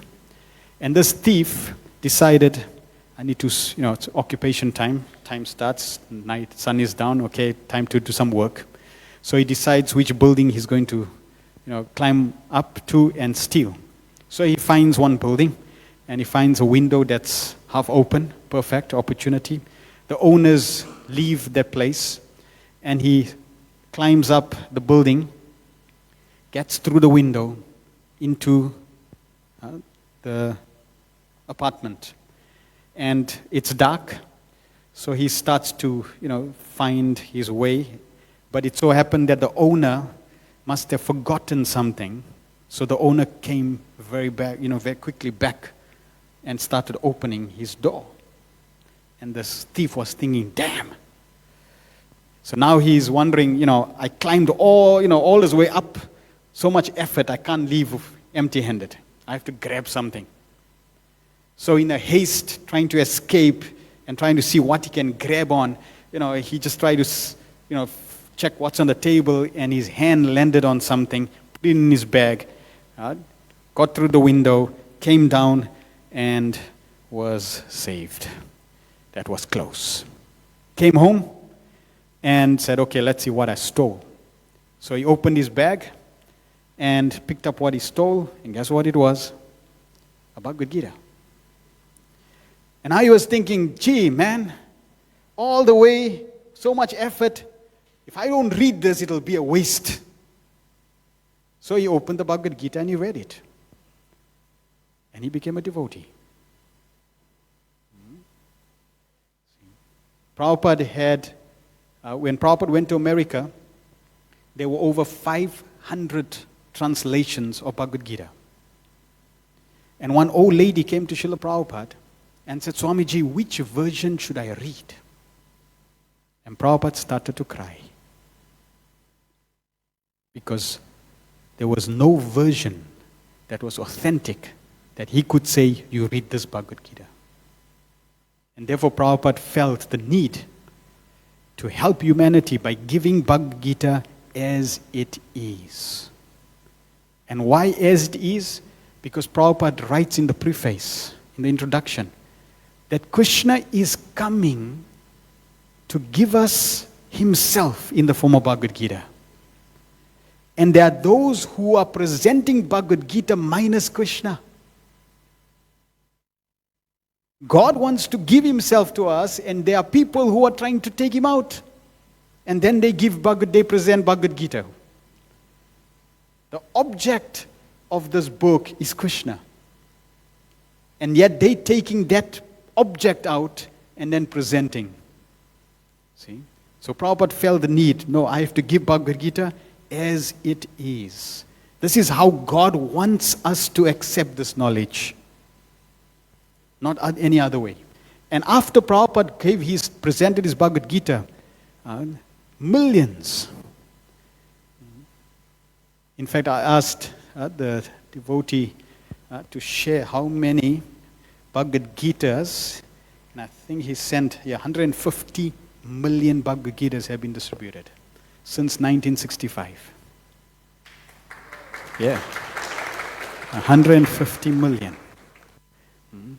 And many of Prabhupada's disciples, they read many versions and it did nothing. And when they read Prabhupada's Bhagavad Gita as it is, they became devotees of Krishna. They changed their lives. Okay? So the transformation is definitely there with the knowledge. But at the same time, as we said, do not dogmatically accept what's in these books. Prabhupada said he wants you to be thoughtful. Think about it. Contemplate. So whatever points we are sharing, whatever you're reading, try to discuss it. And as we mentioned, don't worry about discussing people in this world or events in this world. Raise your subject of discussion by discussing the philosophical points in Bhagavad Gita. So now you can read something from the Bhagavad Gita and phone your friend. You know what I read? This. You know what I heard? This from Bhagavad Gita.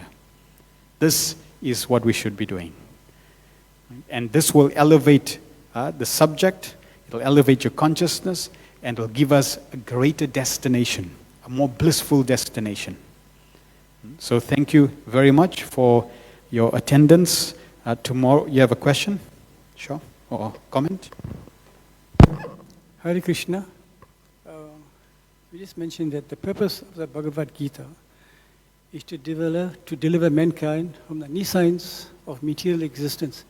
Could you please just explain the word science? Yeah. Very good. So niscience means darkness. In the Vedic theology, it says to go from darkness to light. Tamasoma jyotirgamayo. You'll see on Prabhupada's Back to Godhead, there's a statement from Godhead is light. Right? So we want to go from darkness to light. So niscience means darkness. See? If you look at outside, it's dark, right? Because that's the nature of the material world. If there's no sun, there's no light. If there's no artificial light, it's dark. So the nature of this material world, in fact, this planet, Earth planet, it's called Mrityu Loka, the planet of death. So death, darkness, ignorance, niscience. So we want to go from darkness to light, the spiritual world. From ignorance to knowledge, the spiritual world. From temporary to eternity, the spiritual world. Yeah. So Bhagavad Gita is meant to deliver mankind from the niscience of material existence. Good, thank you. Any other questions? Yes, please. So as we said about myself and my wife, we love questions. So if you have any other questions, we'll take, today we have some time for questions. From tomorrow, we won't have time for questions because the time, 20 minutes to cover a chapter is impossible. So therefore, we're just going to cover a theme. But if there is question time, we'll take. But please write your questions down for Wednesday. So, Hare Krishna. Yeah. And the second point, you said that Krishna appears once every 8,400,000,000 Brahma, divine year. So what about the 20,000 years of Ram and Nrsimha, Vara, the past? Is that included? Good point. Right. So we know that in each age, there are 4 ages. Just like there's 4 seasons, there's 4 ages. And just as a season cycle, the age cycles. Satya Yuga, Tetra Yuga, Dwapara Yuga, Kali Yuga. Okay, 4 ages. And in each age, the Lord appears.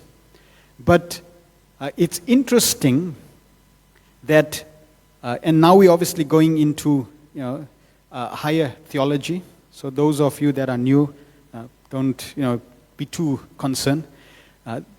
Krishna, he is the source of all incarnations, and he has expansions.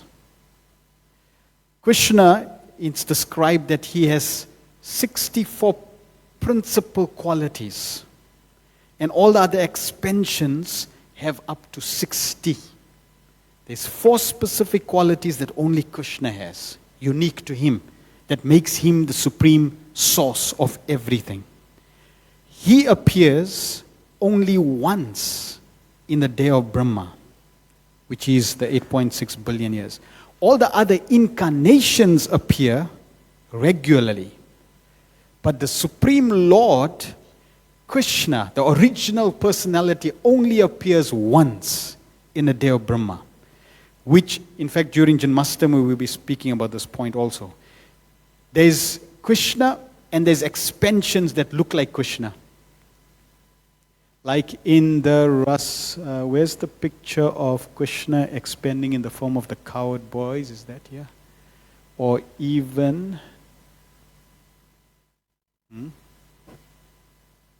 All right, there's no, the picture is not there. So there's a picture of Krishna who expends. All right, you can see the Rasalila picture there. Next, second picture from there, you'll see, right, how many Krishnas right under where my wife is sitting. How many Krishnas are there in that picture? There's Radha and Krishna are there in the center, and how many other Krishnas are there in that picture? Many, right? Yeah. So there's Krishna with every gopi is there. So there's only one Krishna. He's expanded himself. Those are all original Krishnas.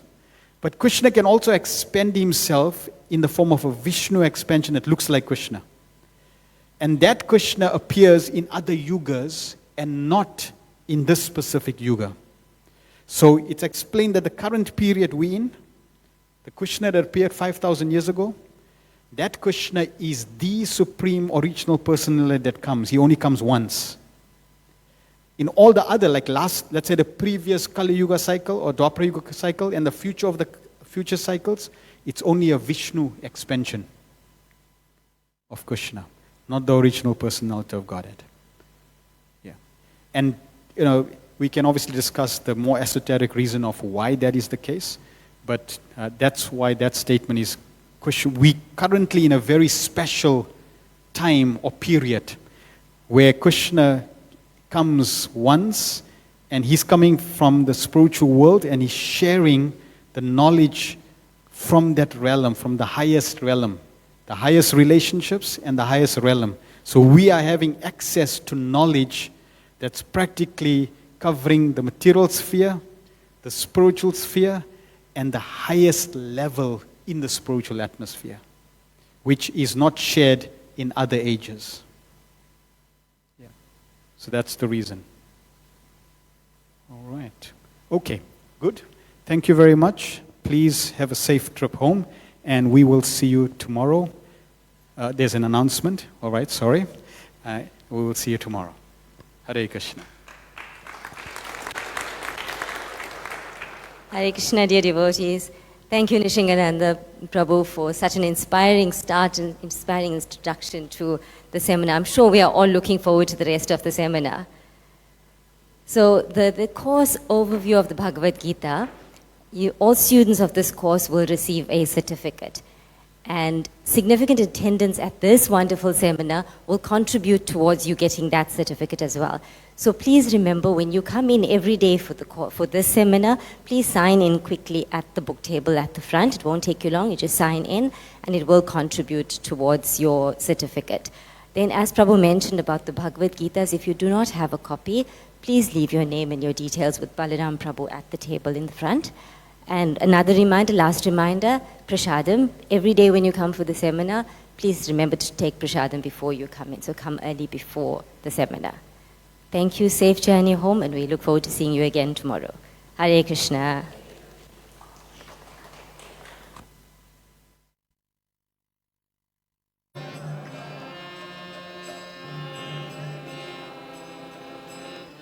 Jaya Radha Madhava Kunja Bihari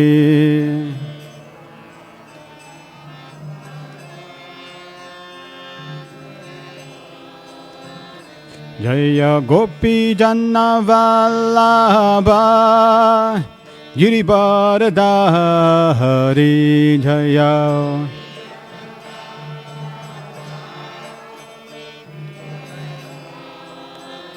Jaya Gopi Janavallabha Girivardhari Jaya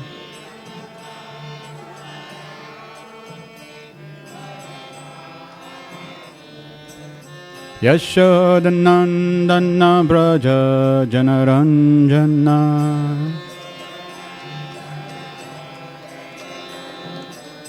Yashodanandana Braja Janaranjana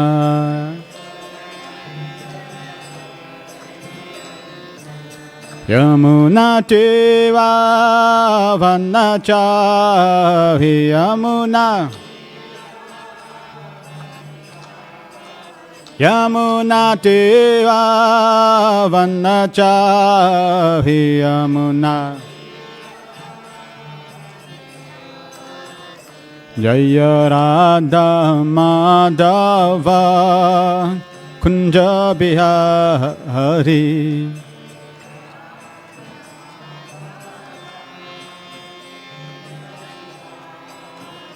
Jaya Radha Madhava Kunja Bihari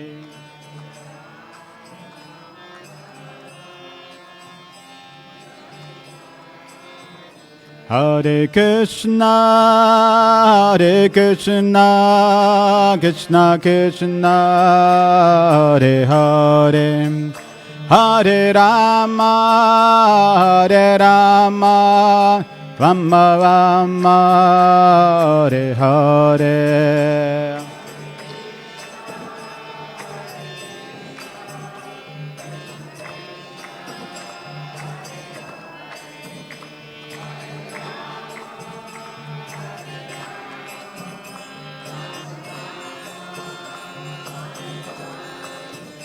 Hare Krishna, Hare Krishna, Krishna Krishna, Hare Hare, Hare Rama, Hare Rama, Rama Rama, Hare Hare.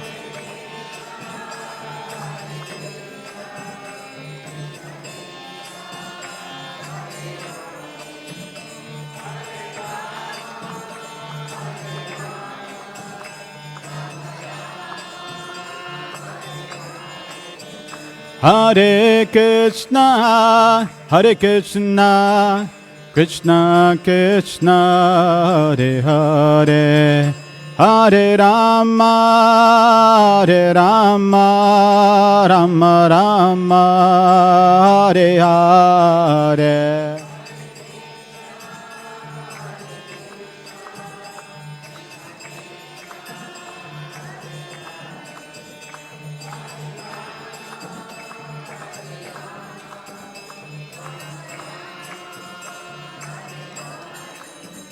Hare Krishna, Hare Krishna, Krishna Krishna, Hare Hare, Hare Rama, Hare Rama, Rama Rama, Hare Hare, Hare.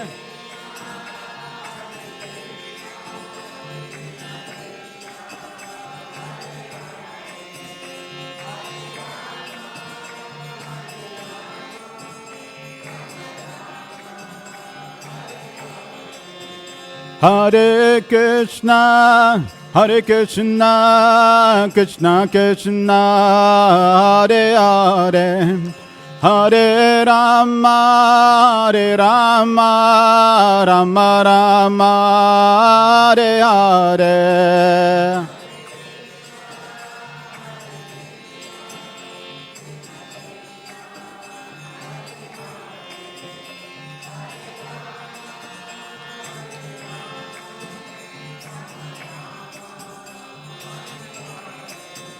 Jaya Radha Radha Nata Radha Radha Nata Radhe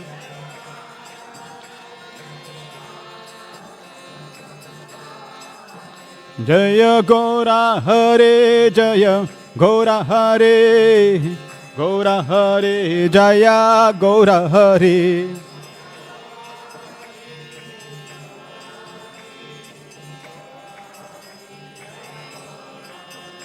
Jaya Prabhupada, Prabhupada, Prabhupada, Jaya Prabhupada.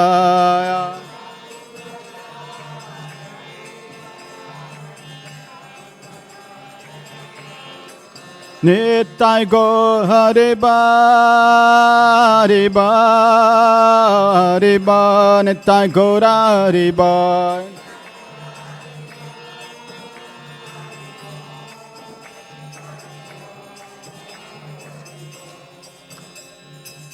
Jai Shri Shivanath ki Jai, Grantaraj Bhagavad Gita ki Jai, Samaveta Bhaktavinda ki Jai, Nitai Gopramanande.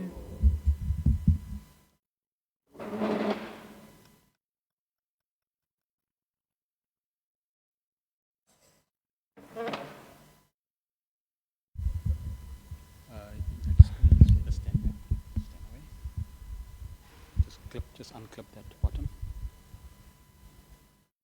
Yeah, that's fine.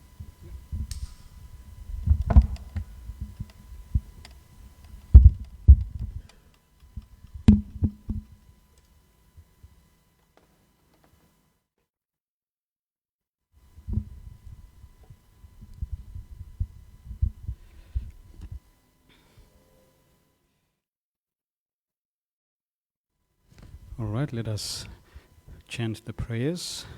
Om Jnanatimi Gyananjana Shalakaya Chakshurunmilitam Yena Tasmai Shri Guruve Namaha Shri Chaitanya Manobhistam Stapitam Yena Bhutale Swayam Rupa Kadamayam Dadati Swapadantikam Vandeham Shri Guru Shri Uttapada Kamalam Shri Gurun Vaishnavamscha Shri Rupam Sagrajatam Sahagana Raghunatham Vitam Tam Sajivam Sadvaitam Savadutam Parijana Sahitam Krishna Chaitanya Devam Shri Radha Krishna Padan Sahagana Lalita Shri Vishakan Vitamscha He Krishna Karuna Sindho Dinabandho Jagatpate Gopesha Gopika Kanta Radha Kanta Namastute Tapta Kanchana Gaurangi Radhe Vrindavaneshwari Vrishabhanu Sute Devi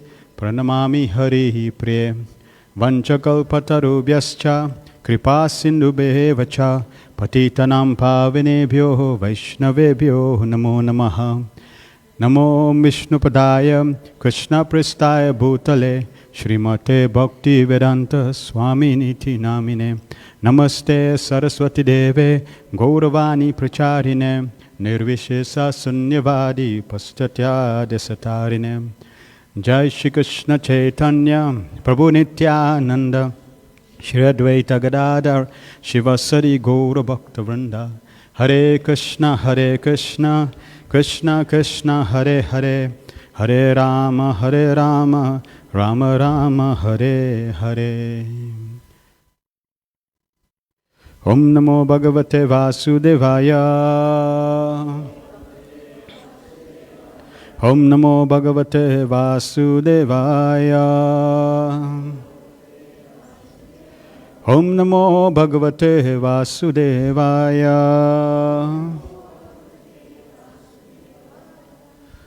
Right, so before we continue, just a note that here we're not going to cover, like yesterday we did introduction, and we started with the premise that Krishna is the Supreme Lord, and he's speaking Bhagavad Gita. Prabhupada says, at least theoretically, we should accept that, but we didn't go into the aspect of, who is God, is there God, what can God be, what is God's name, etc. That we cover in another course, which generally is done before Bhagavad Gita, which is the science of self-realization. So in the science of self-realization course, there we cover, that's a course for completely new souls, new students that have, no Krishna conscious philosophy background, and then we very systematically try to establish whether there's God in the first place. Right? Now we are doing Bhagavad Gita, so the understanding is that we all accept God exists, Krishna exists, and Prabhupada is establishing, at least theoretically for those that have not got the exposure to Krishna as God, at least to accept theoretically. For others that have some faith and realization, we're already accepting Krishna as God. Then we also are happy to announce that we have 11 Bhagavad Gitas that are sponsored. So Kush Kubashni Nair and Mark Nair. Maybe can you stand up, please? If you're here. Thank you. Is your husband here? No? Okay, so she and her husband sponsors 10 Bhagavad Gitas. So we like to thank them very wonderfully. And Mayapur Chandra Prabhu. Yeah? No. So there's Mayapur Chandra Prabhu. He sponsored 1 Bhagavad Gita. Thank you.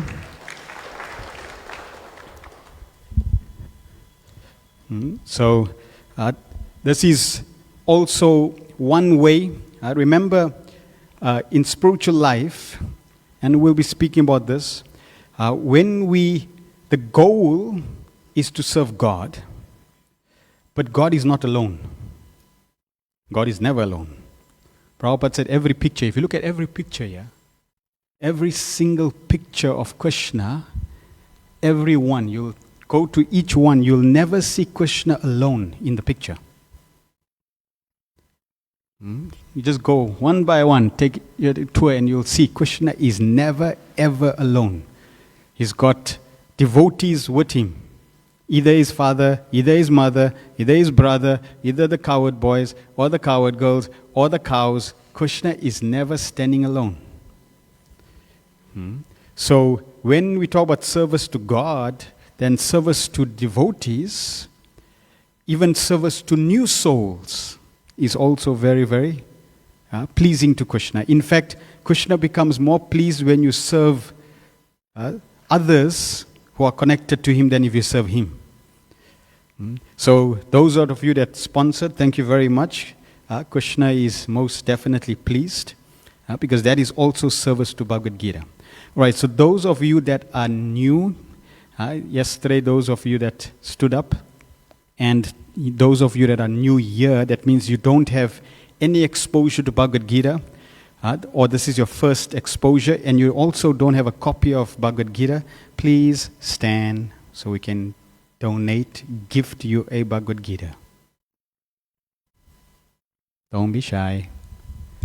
Okay, maybe y'all can come forward and take a Bhagavad Gita.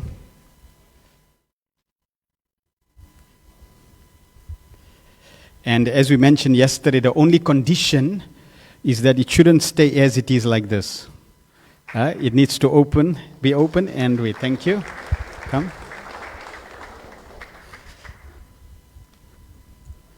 Yesterday there were quite a few.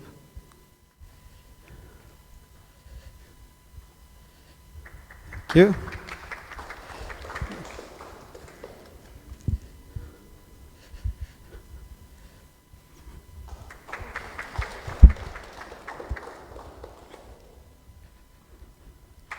Thank you. Hey, Krish. Hare Krishna. All right. Anyone else? There were quite a few of the mothers that was... They're not here. Okay, so we'll make an announcement tomorrow as well. Yeah. And then maybe just check the names as well. Okay, good. Let us start. So, we're going to start with chapter 1, observing the armies on the battlefield. How many of you were able to do your homework?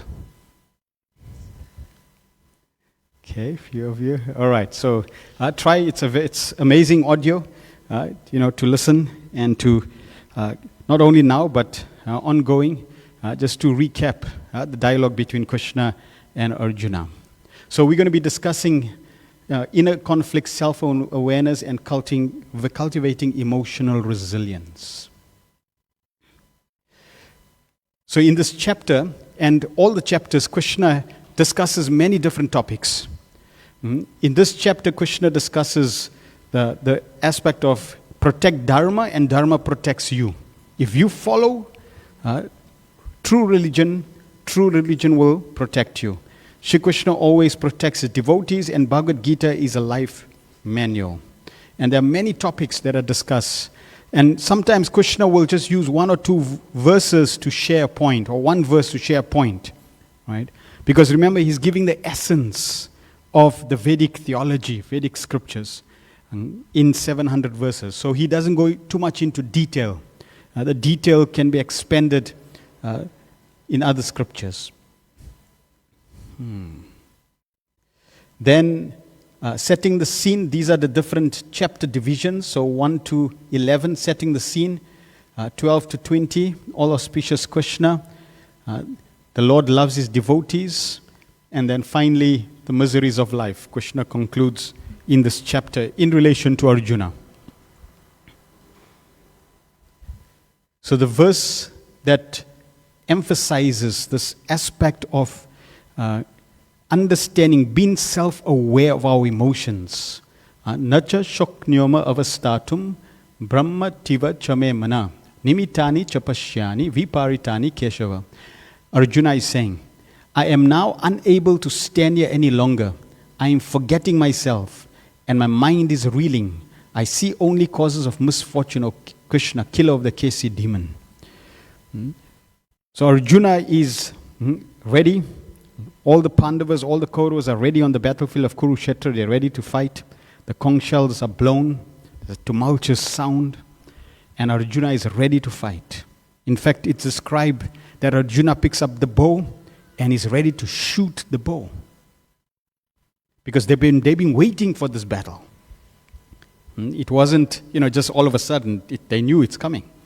So they were ready. And Arjuna is ready to fight. But if Arjuna fought right at the beginning, the problem is we would have no Bhagavad Gita. And we would still be suffering. And we wouldn't be here doing the Bhagavad Gita cause. So Krishna had to intervene. Krishna had to stop Arjuna from fighting. And yesterday, Prabhupada in the purports, in the preface, made it very clear. Arjuna is a pure devotee of Krishna. He's Krishna's eternal friend. He's never in illusion.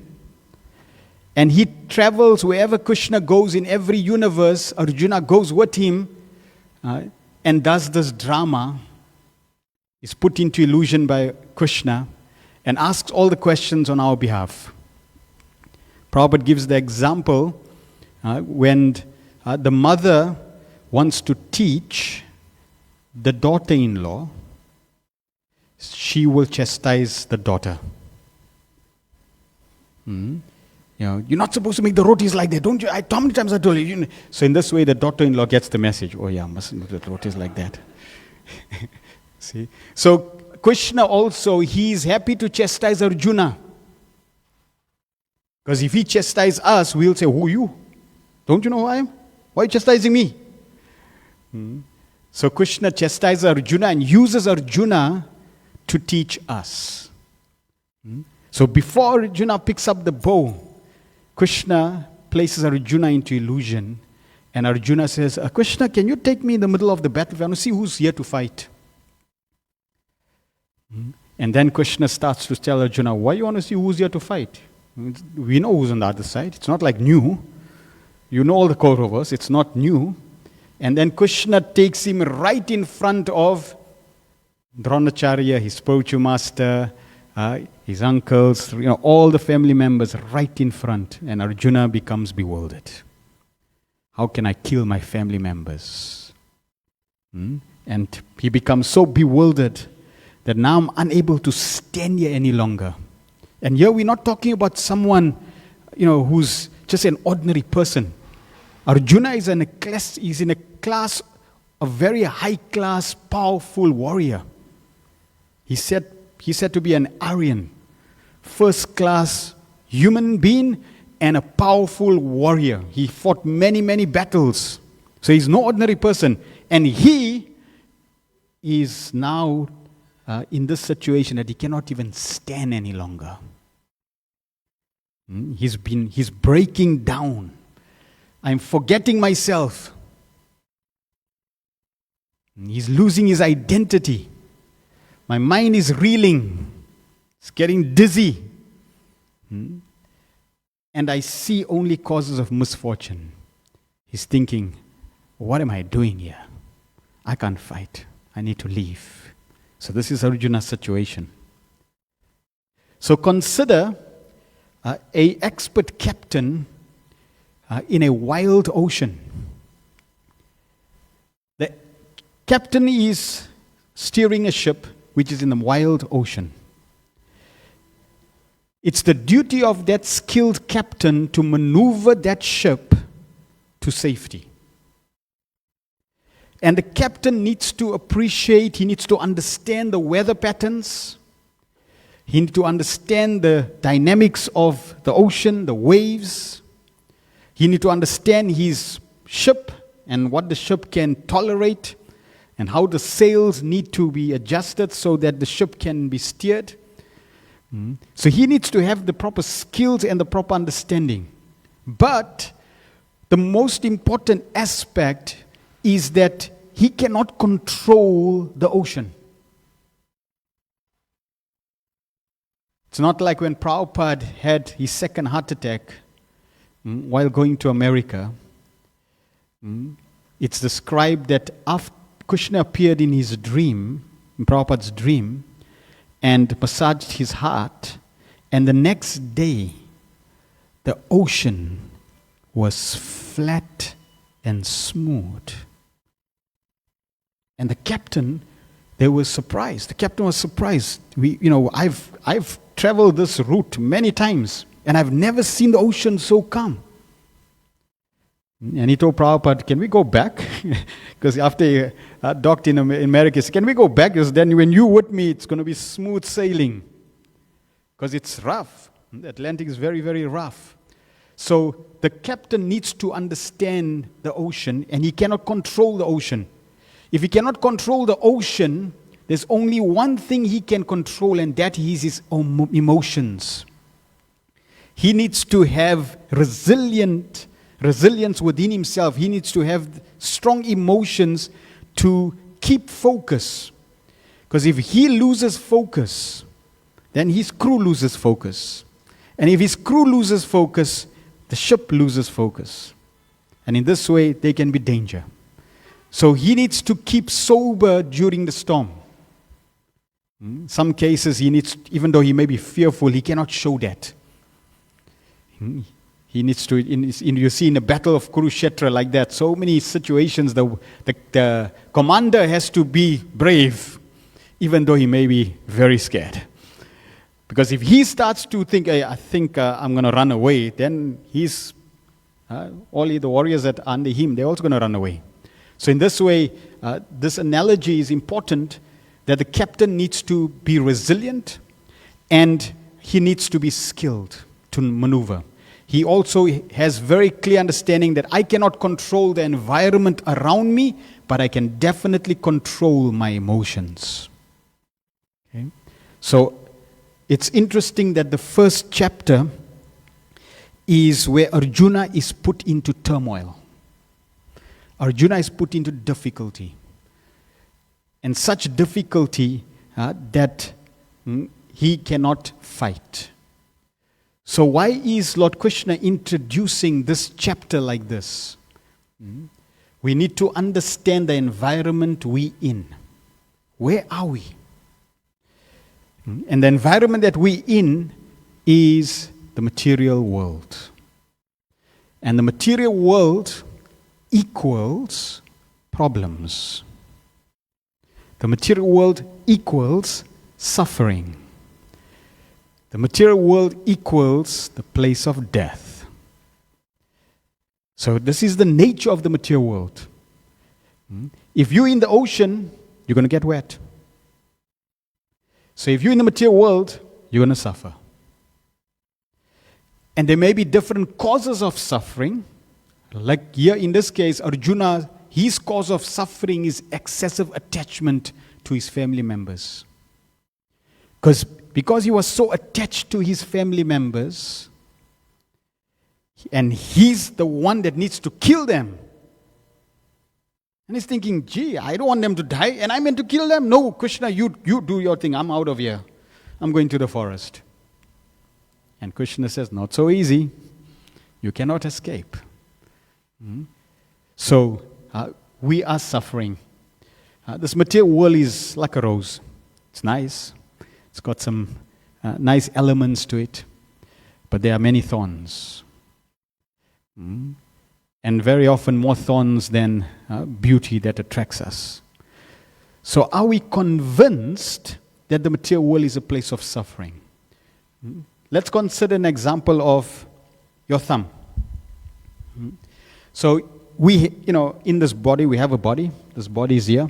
So if I take my thumb, just contemplate and consider how many ways can I inflict pain on my thumb? I can prick it, burn it, cut it, bite it, tear it, shred it, hammer it, pull the nail out, put some bee stings on it. Okay. I can put it in acid, shred it, stamp it. Many ways to inflict pain on the thumb. How many ways can I enjoy through the thumb?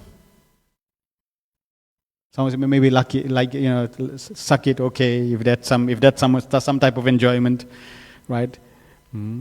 Or okay, put a feather and just caress it. If that is some sort of enjoyment. If it's cut, you put a plaster. That's the enjoyment. You can see you can't really tangibly enjoy through your thumb, but suffer unlimited ways. Now that's just your thumb, but that's true for your whole body. So your whole body is really designed, believe it or not, more for suffering than enjoying. And then somebody should question, why? Why did the Creator do that in the first place? He must have had a reason, and the reason is very simple. So that you can question why. And not just accept, yeah, it's okay, it's hellish, but what to do? And it's not so bad. At least, we had some chapatis and rice, and, it's not so bad. No, we have to be convinced that, yes, this is a place of suffering. And if it's a place of suffering, as human beings, as living beings, do we go towards suffering or we go away from suffering? We go away from suffering. It's natural. So that's why Krishna is placing us, and in fact, Krishna didn't place us. We placed ourselves here in this situation. And now Krishna is teaching us and revealing to us through Bhagavad Gita that this place is a place of suffering. Then, when Arjuna is bewildered and baffled in this situation, he starts to give many reasons why he shouldn't fight. So Arjuna is in ignorance, he's in difficulty, but he's motivating his difficulty because he does not want to accept the truth. So we may also be in the same situation. We're in this place, in this material world of suffering, but we may not be completely convinced. Prabhupada says that for you to practice spiritual life, you should be frustrated with material life. You should be convinced that I had enough and it's time to change. I need to do something about it. So Krishna is placing Arjuna in the situation to reveal our situation. Are we convinced that we need to find a solution, an alternative, than the situation I am in? So we need to be convinced. And if you're not convinced, don't worry. Time will convince you sooner or later. Either in this life or it's coming. Forthcoming attractions. Okay, because this world is definitely a place that will end up in frustration. It's guaranteed. It's designed that way. Krishna could create an environment that's completely perfect for us. And he did. Spiritual world, not here. This is a foreign environment. Just like when a bacteria goes into your body, what happens? Immediately the white blood corpuscles attack. And they attack because the bacteria, the foreign body is in a foreign place. And the white blood corpuscles telling you, you're not meant to be here. Get out. You're not meant to be here. And if you don't get out, we're going to kill you. So like that, we come to this material world and we get attacked left, right, and center from all ways, from nature, from people. And we're getting attacked because that's the sign that Krishna is sending you in the wrong place. Leave, leave. Now, how do you leave? Not in the way Arjuna wanted to leave. At the end of this chapter, Arjuna drops his Gandiva bow. And Arjuna made it very clear that anybody that tells me to give up my Gandiva bow, I will kill them. And what is he doing himself? He himself is giving up the Gandiva bow. That means he himself is killing himself. What we call suicide. So the material world will frustrate you, will cause so much difficulty and suffering that will eventually lead you to commit suicide if you do not have the guide, the perfect guide to guide you out of that situation. Arjuna was fortunate. We are fortunate. We have Krishna as our guide. And Krishna starts to encourage Arjuna. Arjuna clarifies his doubt throughout the Bhagavad Gita. And finally, at the end, Arjuna is ready to fight for Krishna. And they become victorious. So, chapter 1 is basically setting the scene of where we are. We are not in a very wonderful situation. We are in a challenging and difficult place, and we need to do something about it. If we in a situation where we have a very healthy body, even at 70 years old, no problem, no aches, no pains, no sugar, no backaches, no headaches, no blood pressure, these things don't exist in you, then you're very, very fortunate. And nobody stole from you, nobody hijacked you, nobody caused you any pain, everyone just loves you to bits and you love everyone to bits, then you're very fortunate.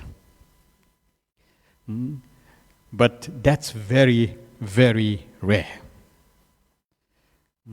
We all have our issues, and that's normal. So if you have difficulties of any form, whether it's financial, emotional, family, work, material world, people, government, tax, you name it, doesn't matter. Don't be too disturbed. It's normal. It's normal. It's what the material world is designed for, right? But take that as a lesson. Anytime something bad happens to you, then you should see it. Krishna was right. This is the material world. And therefore I need to turn towards him. This is how an exalted, pure soul sees every situation. If he gets a headache, it was because you left Krishna. It's because you left the spiritual world. You're in this material world and you're going to have a headache. So every situation reminds him of the first chapter that Arjuna is in. And Arjuna, in the second chapter, he decides to turn towards Krishna. In fact, Krishna tests Arjuna. That Arjuna, just fight. And Arjuna is saying, no, I can't. I need a guru. I need somebody to get me out of this. Just like if you are dropped into the ocean and you can't swim, that's dangerous. But now if you take help from somebody else that also can't swim, then that's no use. You need to take help from somebody that can swim or somebody outside the ocean in a helicopter. So Arjuna also, he's asking Krishna, I need your help. And Krishna is saying, no, I'm your friend. You need a guru. There, Dronacharya is there, Kripacharya is there. You go to them. And Arjuna is saying, no, they won't also help me. And then Krishna says, Arjuna, don't worry, just fight. You'll win the kingdom, you'll be wealthy, life will go on. Nope, even that's not going to help. So Krishna tests Arjuna in all different ways to see, are you really serious about spiritual life? Trying to solve the problems of life. See, you get a headache. Now, we're not saying don't do anything about your headache. But you get a headache, you get one pill for the headache. Then you get a backache. Okay, now you get another pill for the backache. Then you get an issue with your arm. Okay, now you get another pill for your arm. See, this is not the best solution to keep taking pills. The best solution is that Krishna is recommending is a permanent solution for every one of us. And in the second chapter, Krishna introduces a very important aspect for us to achieve perfection. In the second chapter, Krishna talks about himself, he talks about who we are, and two specific duties.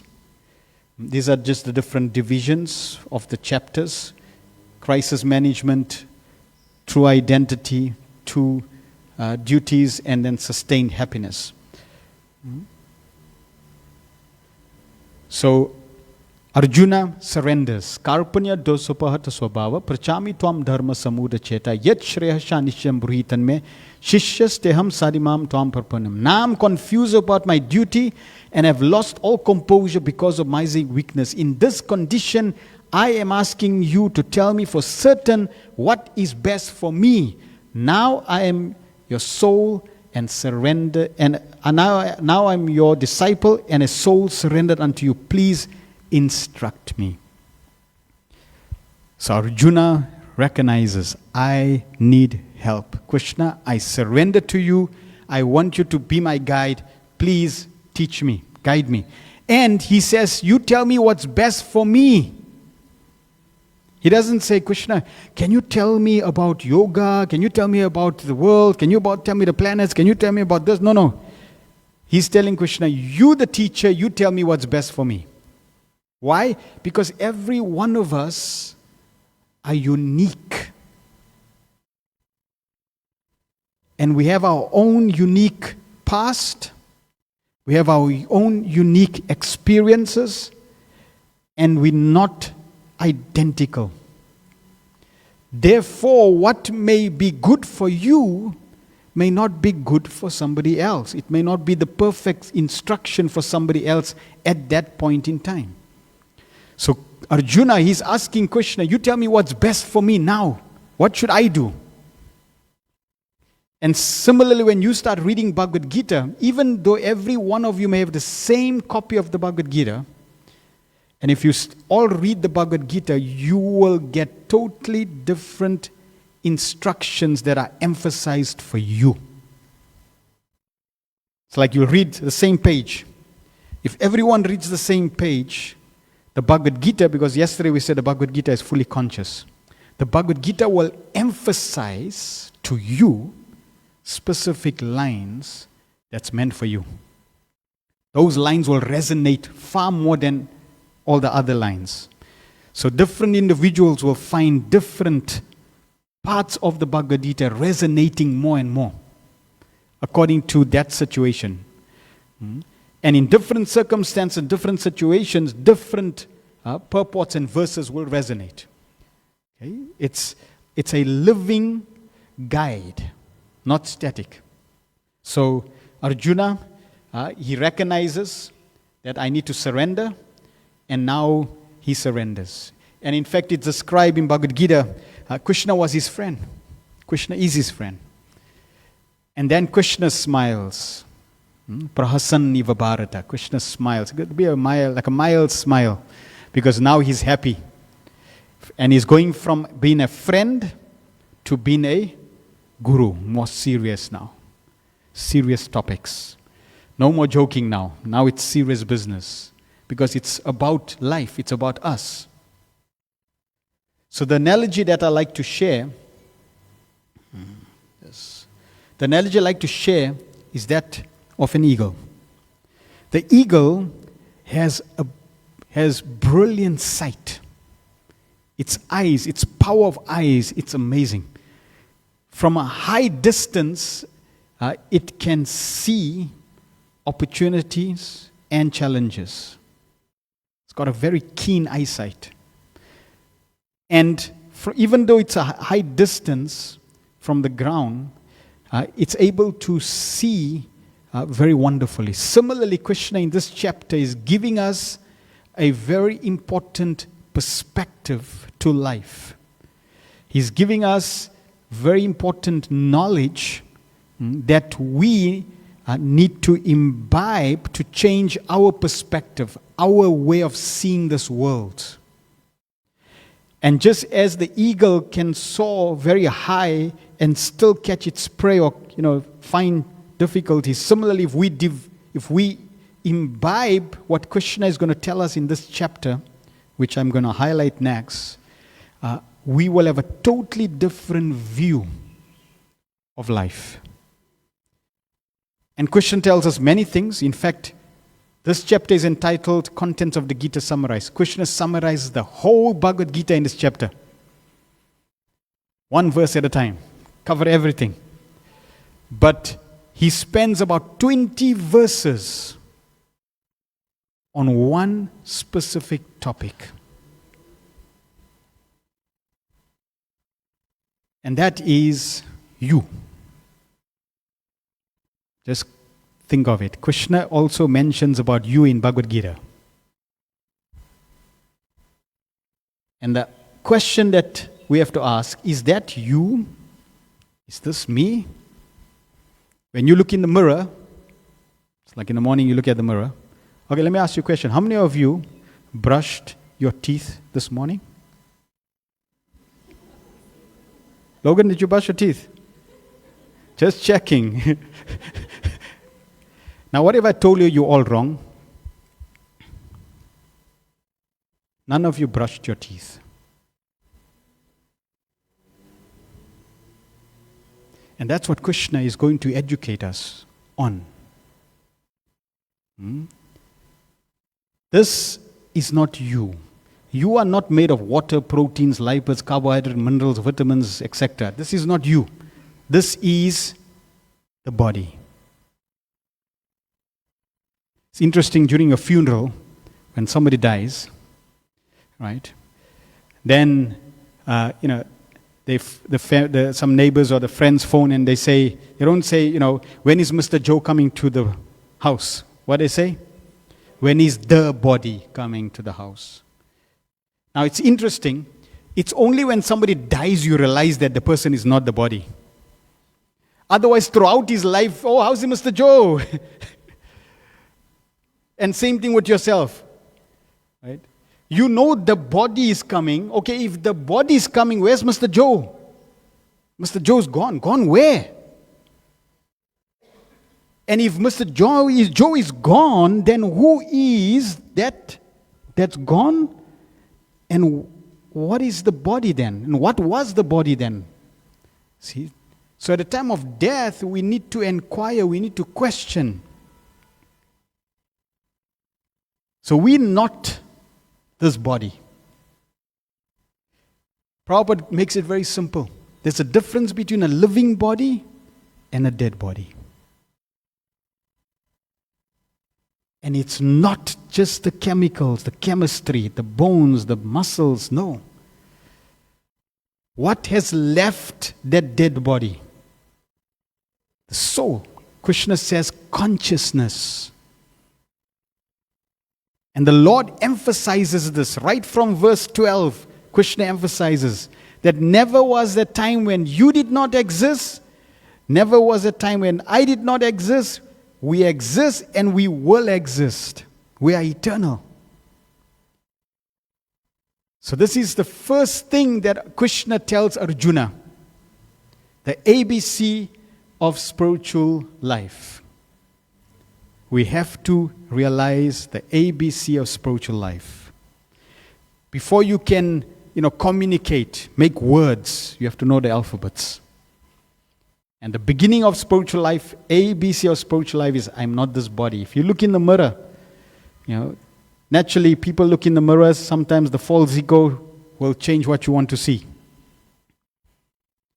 Right? So if the cat is thinking, it's a lion, will the cat be in difficulty?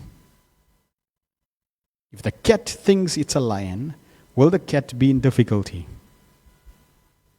Most definitely. Because the cat is going to go to the neighbor's dog and roar at it. Meow! And it's thinking it's a lion. And what's going to happen is going to get ripped apart. Or the cat is thinking, I'm a lion, and therefore what's the food for me? Flesh. But doesn't know that, hold on, that's not the food. Your food is milk. So as soon as you misidentify yourself, you're going to be in trouble. You're going to suffer. Guaranteed. And every one of us in this world, unfortunately, have misidentified ourselves with something we're not. This is me. I normally give this example.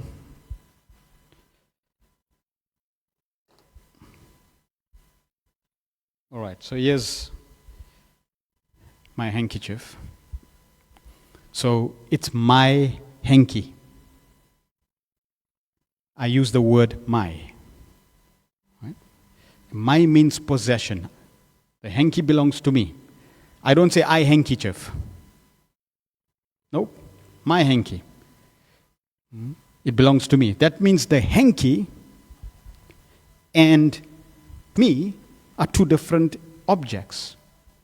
Therefore, I say my ownership. Very simple, right? So whose hand?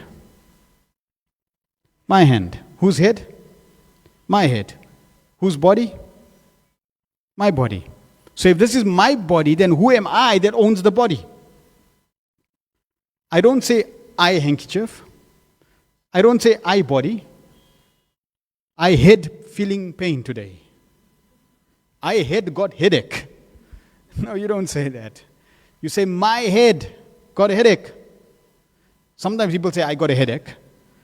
See, that means they're thinking they're the head. That's just because confusion is up here. Krishna is clarifying that confusion. See?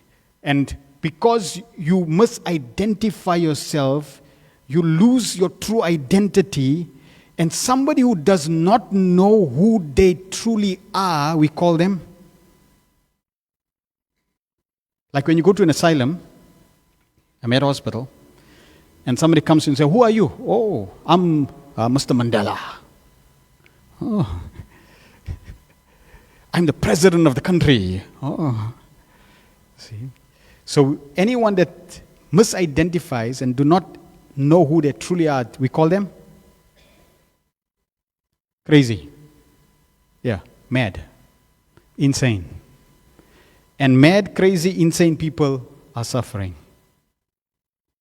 So if you're suffering, you know one reason why you're suffering. Because you're misidentifying yourself with this body. This is not you. When you look in the mirror, it's not you. It's your body. My body. The body belongs to you. Here's a beautiful picture that shows that. That's not you. That's the reflection of the face of the body. And Krishna in this chapter is emphasizing this, that this is not you. Where are you? There you are in the region of the heart. You are 1/10,000, the tip of the hair. If I take the circumference of hair, take a piece of hair, take the circumference, cut that into 100 pieces, take that 100th piece and cut that again into 100 pieces. That's your size. 1/10,000, the tip of the hair. When they say act your size, that's what they mean. You are very tiny. But yet, even though you are very tiny in the region of the heart, you give life to this body. You animate this body. This body can move just because you are in this body. The body is really dead. You know, we say dead body. No, you can't say dead body. The body is lifeless. Just like you can't say, oh, living chair. Here's a living chair and a dead chair. No, you can't say living chair and a dead chair. Chair is a chair. It's not living and it's not dead. It doesn't have life. So you can't say living chair. Right? Or there's a dead chair. Therefore, you really can't say a living body and a dead body. Because the body by nature is matter, and matter is always unconscious. Matter is always dead. But when you go into matter, you animate it. And the unfortunate thing is when you go into matter, you get so confused that you think you that body that you inhabit. And that's the root cause of all our suffering. And the ABC of spiritual life that Krishna establishes emphatically with so many verses, you will read. Krishna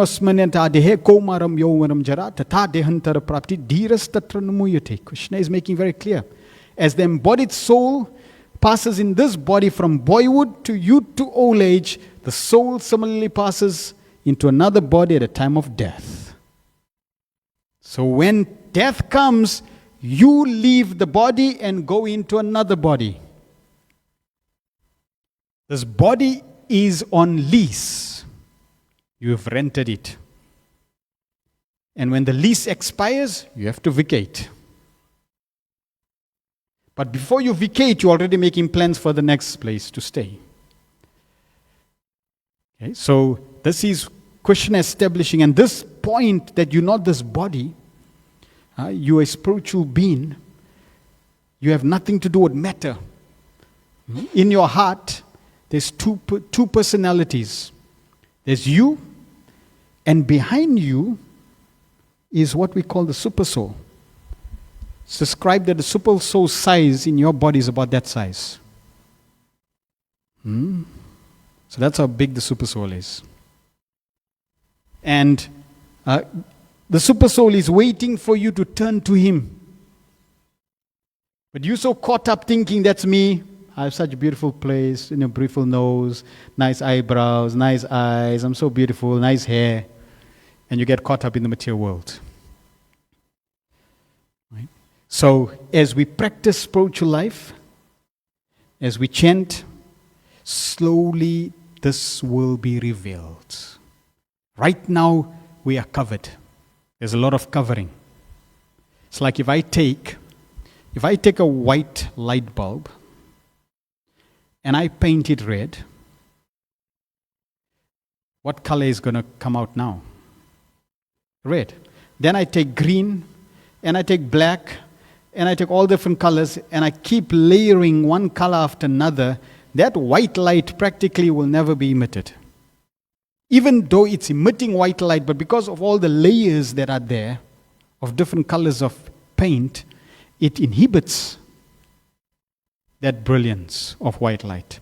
Similarly, we have been covering ourselves with so much of impurities, lifetime after lifetime, that now it's normal to think, this is me.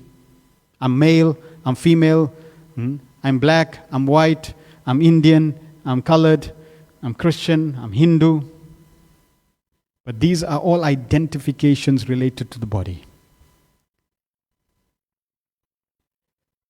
Krishna describes many characteristics in this chapter. So it behooves you to go through this chapter and understand your own nature. Eternal. You don't die. That's why nobody loves to die. Because you are eternal by nature. Your nature comes out. You don't like relationships to end because you are eternal, therefore you need an eternal relationship. There's no birth and death for the soul. Immeasurable. Indestructible. Cannot be burnt by fire. Your body gets burnt, not you. So when you just have a glimpse that this is your nature, this is your qualities. If this is your qualities, just consider if you apply a process that revives your true nature, how much more secure, how much more happy you will automatically become when you start aligning to your true nature.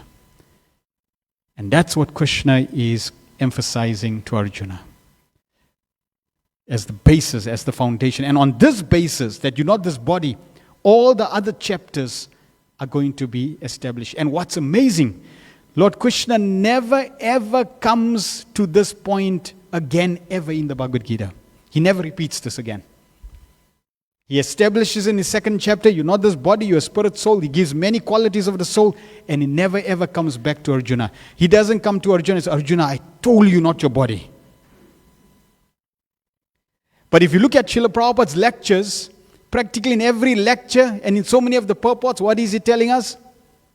You're not your body, you're not your body, you're not your body, you're not your body. It shows Arjuna was very intelligent. He got it once. Unfortunately, we don't get it. But if you get it, that hold on, I'm not this body. Okay, so if I'm not this body, and this body is made of matter and it belongs in this material world, then what am I? Okay, this is you. You are spiritual in nature. If you are spiritual in nature, then that means the question we have to ask is, where do you belong? Well, I don't belong in the material world. I belong in another spiritual world. In a world that's called spiritual, Sanatan. Okay, how do I get there? See, now the subject matter of life changes when you have a different perspective. Just like that eagle. The eagle is very high, so the eagle has a different perspective to life, to see. Similarly, when you understand this, life changes. Life changes. Your perspective changes. Because now your emphasis moves away from the body to your true identity. And let's say, for example, I cut my finger. So when I cut my finger, if somebody thinks that the hand, they will experience a certain amount of pain. But if somebody knows and have realized that they're not this body, they'll feel no pain. It's described that there are yogis that you can cut the hand off. Or rather, there are yogis that you cut the hand off of the body. Not their hand, because they know they're not their body. They don't feel any pain. Because why? They're totally detached from the body. The example is given, you buy a new car, and you're now driving the new car home. And all of a sudden, you come to the stop street, and someone behind you rams into the car. And you get out of the car, and the first thing you say, why did you hit me? And the person will say, no, I didn't hit you. I hit the car. See? So how, you say, why did you hit me? You're already identifying with the car. And and then you start you start getting more aggressive with the person, right? So then the person takes a baseball bat, and he comes and he looks at the first headlight and he smashes the first headlight, and you feel the pain. He goes to the second headlight and he hits the other headlight, and you feel the pain. To the degree you attach to that car, to that degree you're going to feel every smash. And guess what? He did not even hit you with the baseball bat. And yet you're feeling every single bash. Why? Attachment.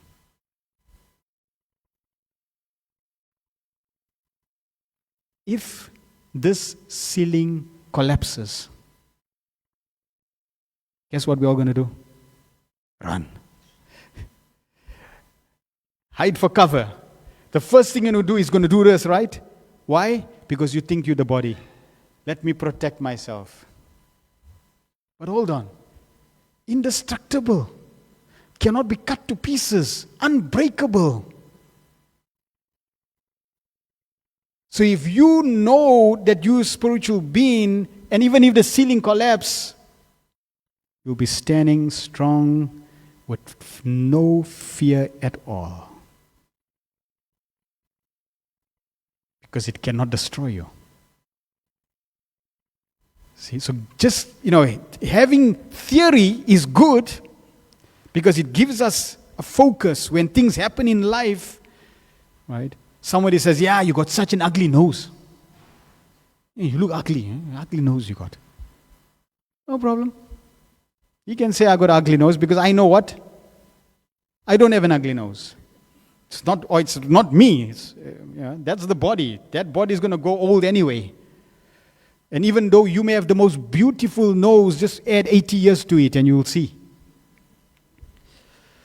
Right? Only a matter of time. Even that nose will go. But at least I know I'm not this body.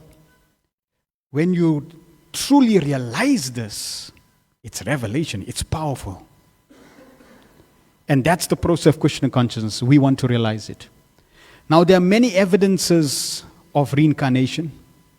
People living, because Krishna makes it very clear.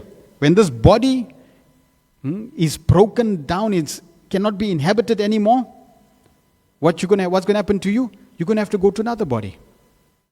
Because you haven't finished your job here. So if you haven't finished your job, you're going to have to go to another body. So you go to another body. Right? So going from one body to another is normal. In fact, it's described scientifically. Every 7 years you change your body.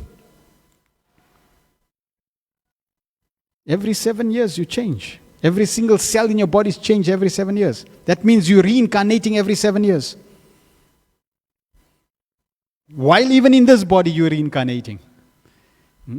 Reincarnation simply means you're changing your flesh. This body is made of flesh. You're changing it. The final change is the time of death. So there are many stories you can go Google. Just Google James 3.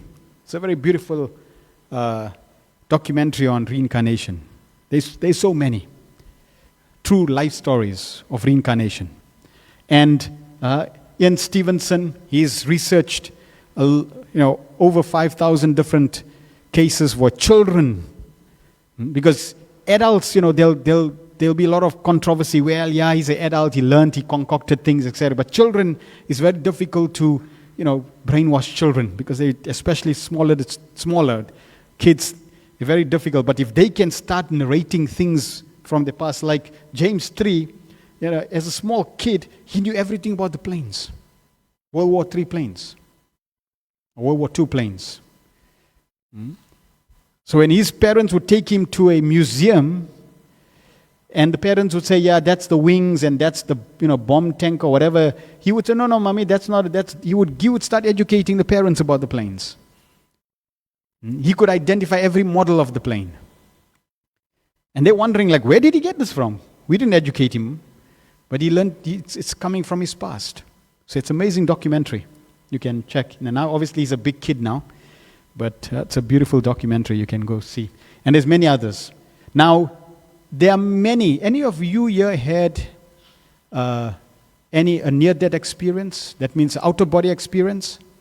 All right, one of you. Good. So there's even NDE, out near-death experience or out-of-body experience. That means if you come close to dying, you'll find some people on the hospital bed, and the doctors are trying to resuscitate the person.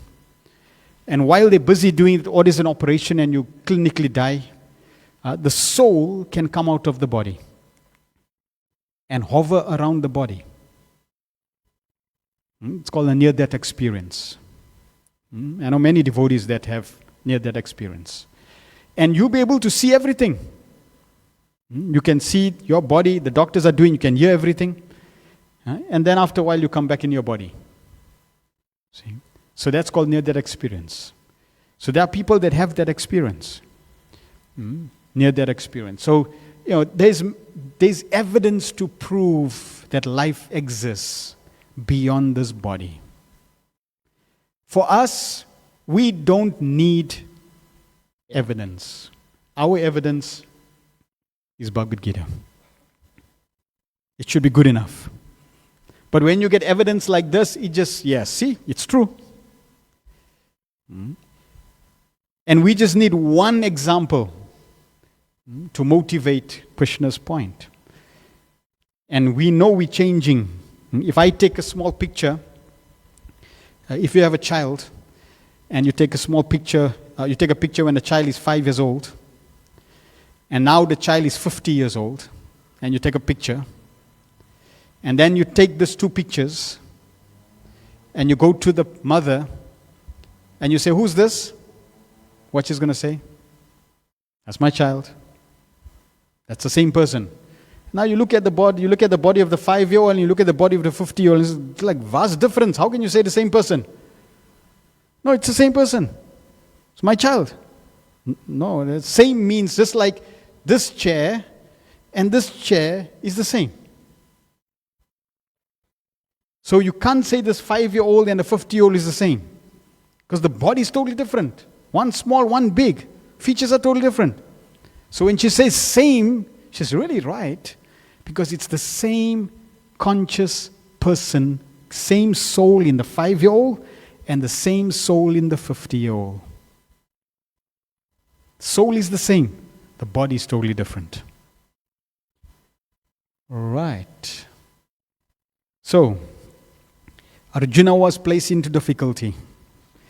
Krishna now starts to educate. He surrenders to Krishna to finally solve his problem. Krishna starts to educate Arjuna. That Arjuna, understand, you're not this body. And if you're not this body, that means you have another identity. But you cannot deny the identity that you currently have in relation to the body. Just like you cannot deny the fact that, hold on, I have a male body. And because I have a male body, then I have certain needs related to this body. And if I have a female body, then I have needs related to the female body. Right? So the body which I have specific needs. I cannot neglect and not deny.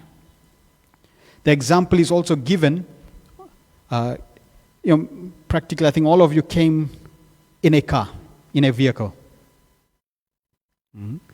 So if you drove in a Toyota, I can't say Mr. Toyota.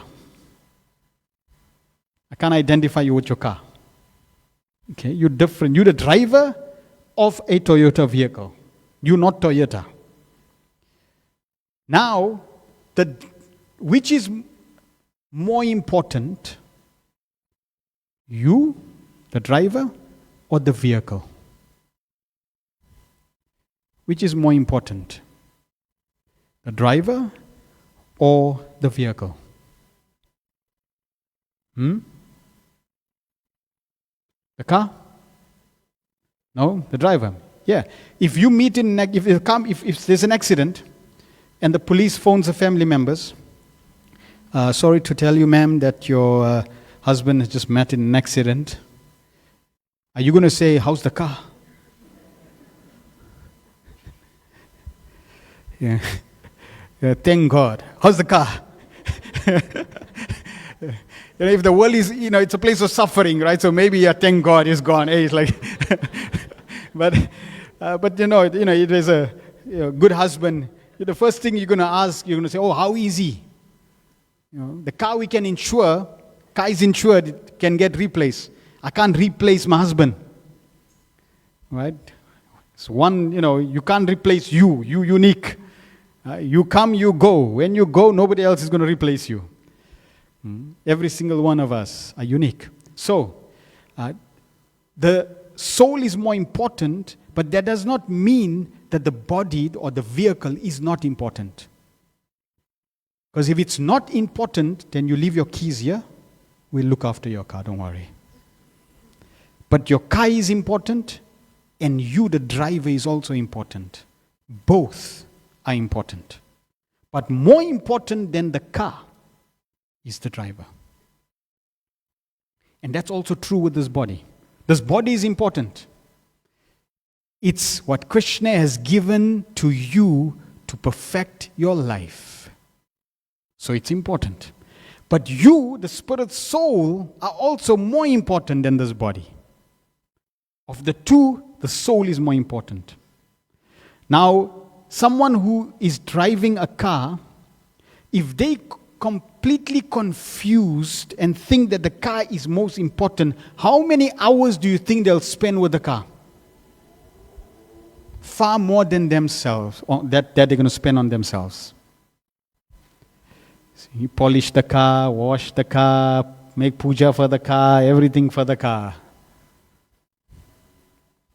Practically live with the car. And neglect themselves. So just consider how much time do people put and how much time do you put on this body? You bathe the body, clothe the body, feed the body, exercise the body, trim the body. You practically spend hours and hours and hours on this body. And how much time do you spend for yourself? Very little time.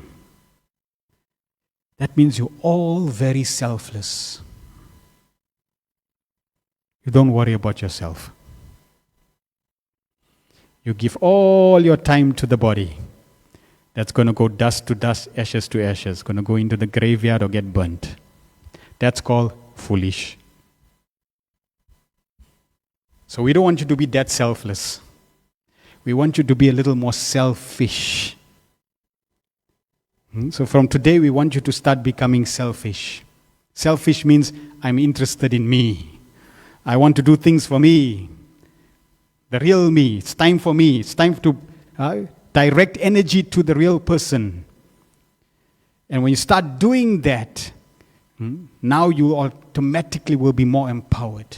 Because the soul is powerful. And Prabhupada is saying, okay, just 5 minutes chant God's name, spend some time with God, because that's for you, that's going to be beneficial for you. Okay, so spiritual activity is for the soul. Material activity is for the body. So we're going to talk about 3 forms of actions.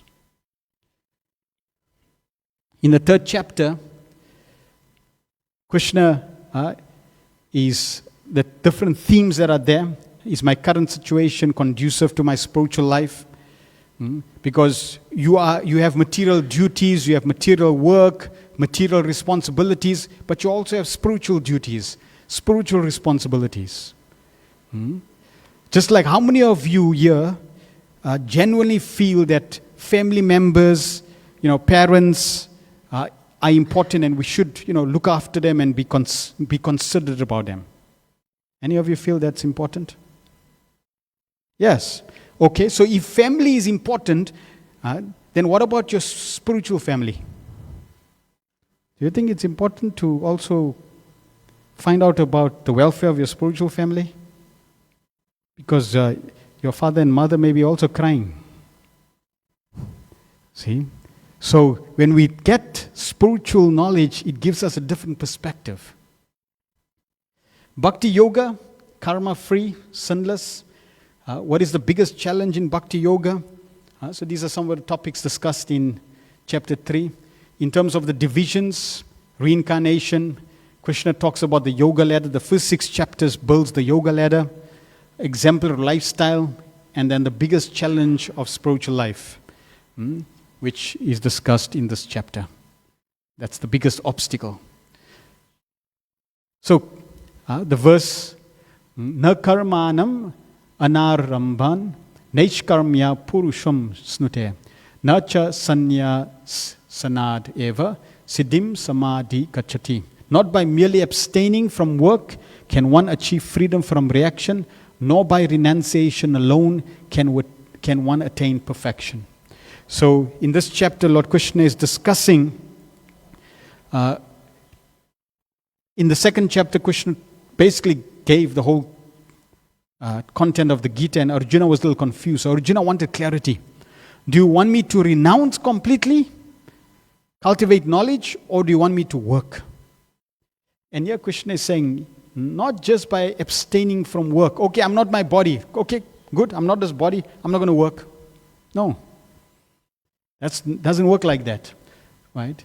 I'm going to work and I'm, just going to do work, but I'm not going to renounce. That also doesn't work. So this aspect of giving up and working, Krishna discusses that in chapter 3. Consider it a person who's balancing on a rope. When he's balancing on a rope, he needs to make sure that he balances both sides. If he gives too much weight on one side, he'll fall. So he needs to balance. That means in our life, we also have to balance material duties, material responsibility, looking after your body, and at the same time, spiritual activities. Right? If you just only focus on material activities with no spiritual backing, you will have a void and a vacuum in your life. You will be lonely and suffer. If you only focus on spiritual life and neglect material side, that will also be detrimental because your body needs to be maintained. Like, for example, the soul doesn't really need, the food that we eat, so to speak. The food is really more there for the body's nourishment. So then you'll say, okay, then I don't need to eat. Well, then you're going to have difficulty. Right? So you can't just separate. You need to balance and have both. So there's 3 types of work, action that one can perform with this body. One is called vikarma. And vikarma, as you can see, really goes red. It means activities that are against Scripture. Activities that are against Krishna. Those are vikarma, sinful activities. So I can perform activities with this body, that's vikarma. And that means I will get a negative reaction. Like sometimes something falls and hit your toe. Something falls and hit the body's toe. And when something falls and hit the toe, you generally will feel pain because of attachment. And your reaction will be depending on your realization. But why did you get that pain?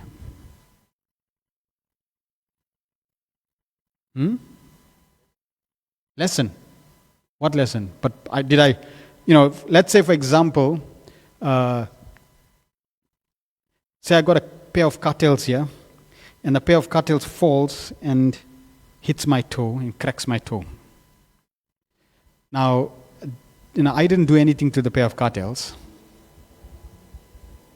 So why did the cattails fall on my toe and crack my toe? I didn't curse the cattails, I didn't harm the cattails, I didn't do anything to the cattails. So why is the cattails causing so much pain to me?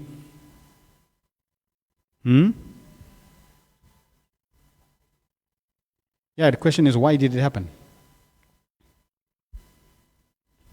Where's the cordless mic? Balaram, where's the cordless mic? What is it there? Anyone?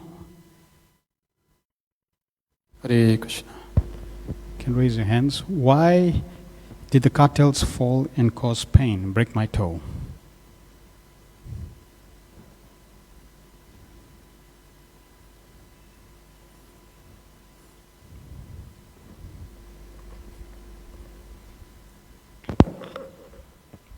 I think it's part of karma. It's part of karma. Okay, tell me a little more. Because every action is a reaction. Good. So what did I do to deserve that? Maybe through your past deeds. Yes. That's the thing. I don't know what happened, and because I don't know what happened, does that mean it didn't happen? Because some will say, well, I don't know, I can't remember. Yeah, well, if you can't remember, doesn't mean it didn't happen. How many of you remember that you were in your mother's womb? None of you. Did you come from an egg? I mean, maybe you got hatched. Because you can't prove, you don't even remember that you were in your mother's womb, so I'm sure you all got hatched. Or maybe you dropped from the sky. Right? So just see. Some people say, no, I can't remember, therefore it didn't happen. Well, you can't remember you in a mother's womb. Does that mean that you weren't there? No, you were there. Because we know the signs. So we know the signs of karma. Every action has an equal and opposite reaction. If you think bad of someone, guess what's going to happen? You will get mental stress. It's coming to you, believe it or not. If you speak ill of someone, it's coming back to you. Somebody's going to tell you some things that's going to cause pain. And if you cause pain physical to someone, it's coming back to you. Krishna can use different instruments to cause that pain back to you. So when you are inflicted with pain, the first thing you should do is thank Krishna, because Krishna will minimize that reaction. And then realize, I do not want to get that again. And if you don't want to get that again, then don't perform vikarma. Because this will bring pain. Then, karma, pious activity. Doing good. Some person will say, Prabhu, I'm a very good person.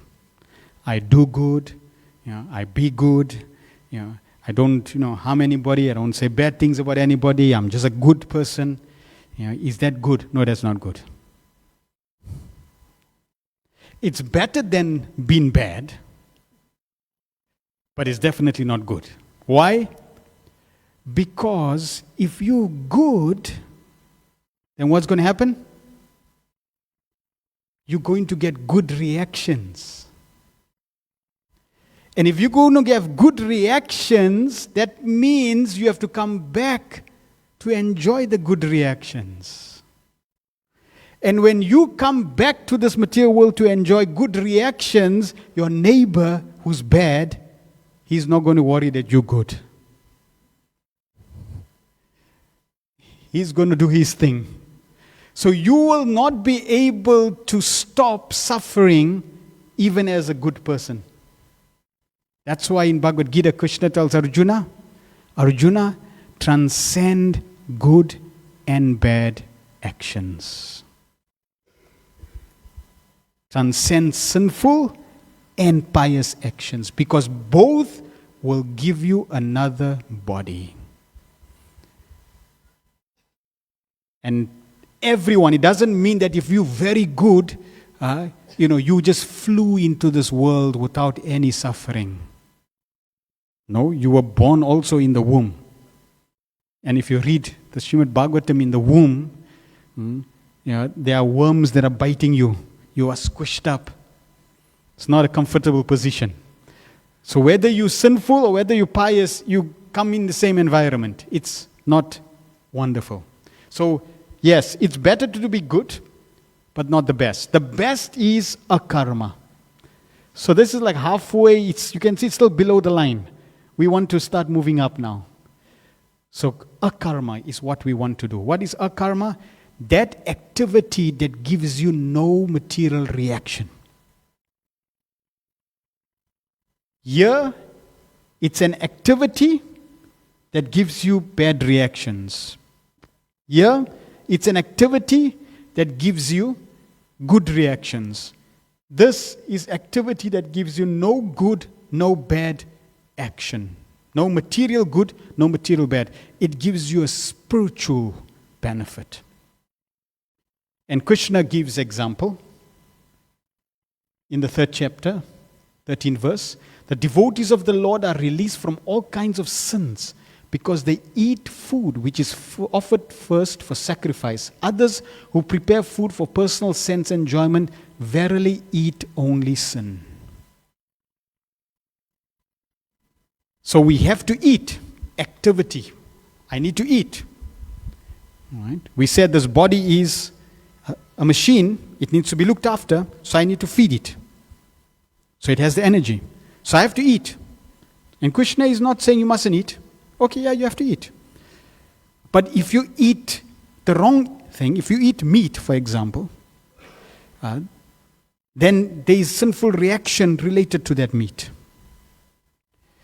If you eat an apple, it is still that there's going to be a reaction for eating that apple. Because that apple doesn't belong to you. Neither did that goat belong to you. So you're going to get a reaction for eating the goat. You're going to get a reaction for eating the apple. But one is worse than the other. So then the next person will say, okay, then I'm not going to eat the apple. Live on air. If you can, good luck. Even the air belongs to someone else. So Krishna is saying, okay, you have to eat? No problem. Offer it to me. Offer it in sacrifice. You find all traditions. In the Bible, they talk about grace. In Islam, they talk about offering prayers 5 times to offer the food. It's there in every tradition, every religion. Because they accept the elements belong to God. We have to ask permission.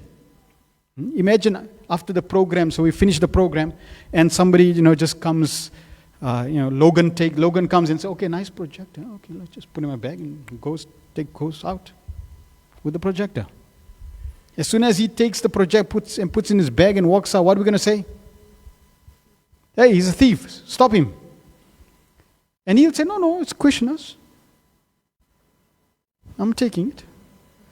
No, we know it's Krishna's, but it doesn't belong to you. Right? So, ownership, we have to accept that everything belongs to God. Therefore, I have to ask permission. If he wants to use it, he needs to ask permission. So if we want to accept food, we offer it in sacrifice to Krishna. We tell Krishna, please accept. We have offered it to him. We ask Krishna, please bless, please accept this. And that then is what we call prasadam. Prasad means mercy, God's mercy. And then we take. Now that is a karma. That activity does not give you bad reactions. It does not give you good reaction. In fact, it removes sinful reactions from the past. That means it removes vikarma. So the more prasad you eat, the more vikarma is reduced. And the more karma is reduced. And that's just what? Eating. Consider the words you use. Krishna in the future chapter is going to tell us. Austerity of speech. So in every way you act, we should act so that Krishna is pleased. We should act according to how Scripture wants us to act. In that way, when we act, we are living in this world, but we are really not of this world. We are applying activities which are there in the spiritual world. And that goes with all activities, like we chant and dance. So we are chanting and dancing that's an activity of the spiritual world. We are eating food like how they eat in the spiritual world, in terms of offering it for the pleasure of Krishna. Right? Even one's occupation. If one is doing one's occupation, one can do one's occupation, one can work, but sacrifice the fruits for a higher cause, for spiritual welfare. So in this chapter, Krishna tells Arjuna, right, if you can't dedicate your life completely to him, then work, but don't be attached to the fruits of your work. And Krishna will clarify this further why. We're not going to cover why now. It's going to come in the future chapters why. right? But you want to work and, not be attached to the outcome and sacrifice the fruits for a higher cause. And what's the higher cause? Higher cause is akarma, which basically means spiritual activity. So this is sinful activity, pious activity, and devotional activity. And devotional activity gives no karmic reaction. That means if we act devotionally, we are guaranteed that our future, even if we have to come back in this world, our future is bright. Less and less cartels will fall on my toes. Eventually, no cartels will fall on my toes. See, because there'll be no karma and no vikarma. I'm only doing what pleases Krishna. And that's why someone who's practicing spiritual life, they can blissfully practice spiritual life with confidence, knowing that my future is bright. Whereas others, unfortunately, it is not bright. And then in conclusion, in the end of the chapter, Krishna talks about lust, one of the gateways to hell. And lust means everything I see, I want to enjoy. Everything I hear, I want to enjoy. Everything I taste, I want to enjoy. Everything I smell, I want to enjoy. But no, we want to engage all the senses in the service of Krishna.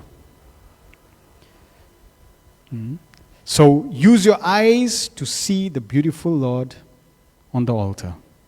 Use your ears to hear the kirtan of the Supreme Lord. Use your tongue to taste Krishna Prasad. Use your hands to render service to the Supreme Lord. Use your nostrils to smell the flowers offered to the Lord. So in this way, by dovetailing all your senses in devotional activities, now it's akarma and purifying your sinful life, and that means your life is becoming better. We may not be able to measure it. Right? There is no instrument to measure subtle aspects of devotional practice. But we should have, from Scripture, we should have firm faith that we're getting purified. We're coming from the spiritual world, and we are in this material world, just like a fish out of water. And that fish, when it's out of water, you can give it a big bank balance, a nice car, a big house. Will it be happy? No. Only when it's put back into the water will it be happy.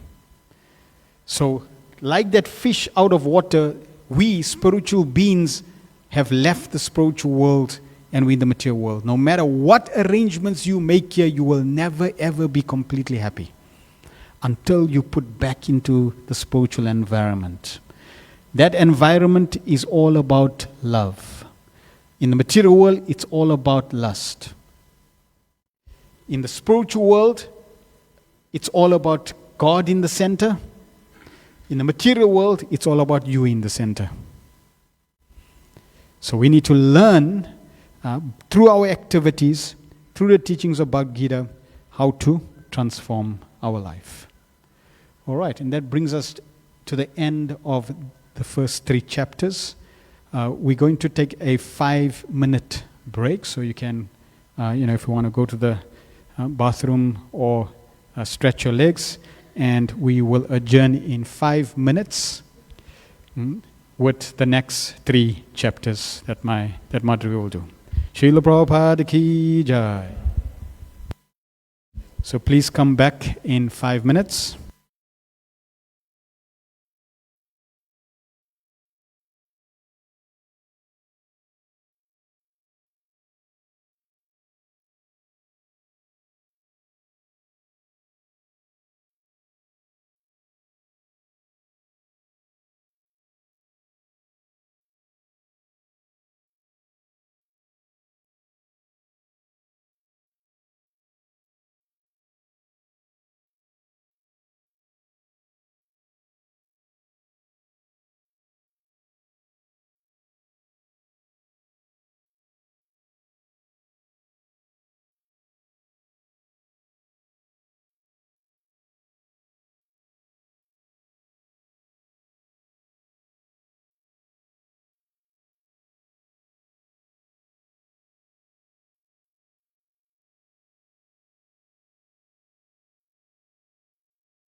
hope the mic can hear, please. Yeah, let's test. Hare Krishna, Krishna Krishna, Hare Hare, Hare Rama, Rama Rama, Hare Hare.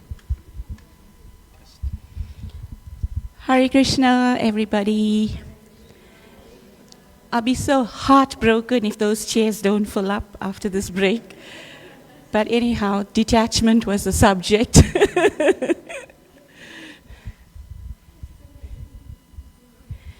We start?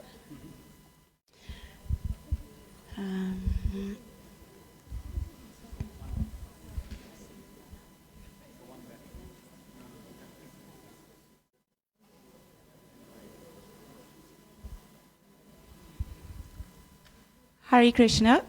So welcome to chapter 4 of the Bhagavad Gita. This chapter is entitled Transcendental Knowledge.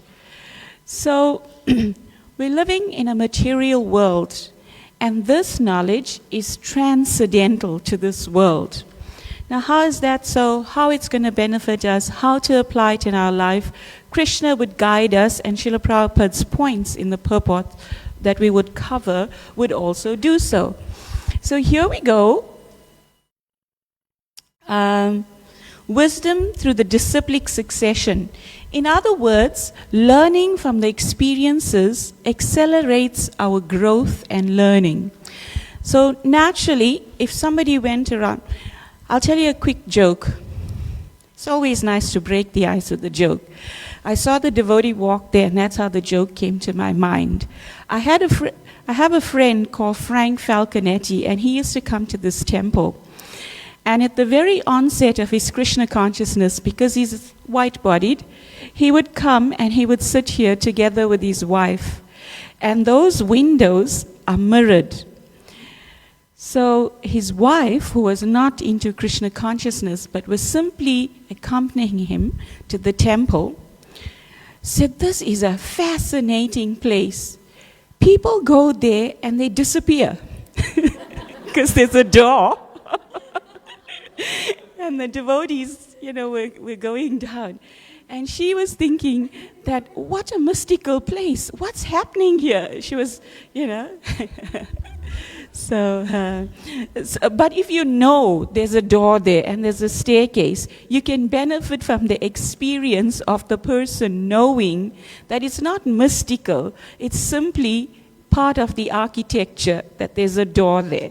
So similarly, the knowledge that is coming in chapter 4 is coming from educated beings and will help us to stay afloat in our existence, okay? So here we see a very nice picture, and this brings to mind a saying by Isaac Newton. Isaac Newton said, "If you think that I have reached higher heights, it is simply because I've stood on the shoulders of giants." Ladies and gentlemen, here we have the disciplic succession, who are very mercifully carrying us on their shoulders, holding us by hand, and taking us through the life's journey of repeated birth and death. Okay? We'll speak more about it as we go on. So in chapter 4,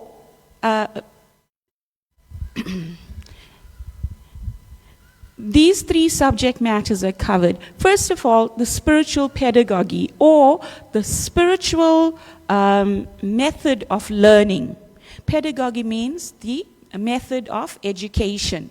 So here we have reasons and times for the Lord's appearance as well, and karma. So these three are the more prominent themes that we would be focusing on as we walk through the pages that are allotted to us. So chapter 4, I love pictures and I love computer animation, so forgive the frills in the slides. So here you'd see the chapter divisions and the themes that actually are prominent in these verses. So we're going to go through or be exposed to eternal knowledge, Krishna removes misconceptions from 11 to 15, 16 to 24, removing reactions. In the previous chapter, we learned about karma, akarma, and vikarma, and accumulation of reactions. Then we would go through the ultimate sacrifice that behooves an intelligent person who is on the path of surrender. So the verse that we're going to focus on, because the number 4, all of these verses are actually like jewels. A spiritual mentor, when we were studying Bhagavad Gita, told us that the purports of His Divine Grace A.C. Bhaktivedanta Swami Prabhupada is actually like a personal note or letter to each and every one of us. So the devotee, our mentor, was saying that when you encounter a purport of Srila Prabhupada, just imagine or mentally say, what's your name? I forgot. Padmavati, the wife of Jayadev Goswami. So Padmavati, when she picks up the Bhagavad Gita, she would say, "Dear Padmavati," and she would read the verse, the purport, and at the end it would be A.C. yours, ever well-wisher A.C. Bhaktivedanta Swami. So if we open our hearts and accept the Bhagavad Gita in this light, that every message is designed for all times and all places and each and every one of us throughout our existence, we would make concrete benefit because we're assimilating it in a personal way as a direction for our next few steps in life. Okay? So this verse, evam parampara praptam imam rajasayo vidu sakalena mahata yoganasta parantapa. Translation by Prabhupada. This is very sensitive. This supreme science was thus received through the chain of disciplic succession, and the saintly kings understood it in that way. But in course of time, the succession was broken, and therefore the science as it is appears to be lost. So here the Supreme Personality of Godhead is telling us that this knowledge is ageless. It has never been manufactured. It's no one's mental speculation. This knowledge is eternal. It has been there. It has been the guide for saintly kings. And in the course of time, this succession was broken. Here you see the photo album of our disciplic succession, from Krishna to Brahma to Narad, Vyas, etc., coming down all the way to the famous personality who has enlightened us, opened our eyes with the torchlight of knowledge through his purports, Srila Prabhupada. So, in this particular chapter, chapter 4, we come through an analogy of, or an analogy comes to our mind when we read through the entire chapter, understanding that the analogy is like that of a person who is embarking, a traveler who is embarking on a journey. There is great uncertainty ahead of him, just as in our life's journey. So there is great uncertainty. He is unaware of the obstacles that will be put in his path.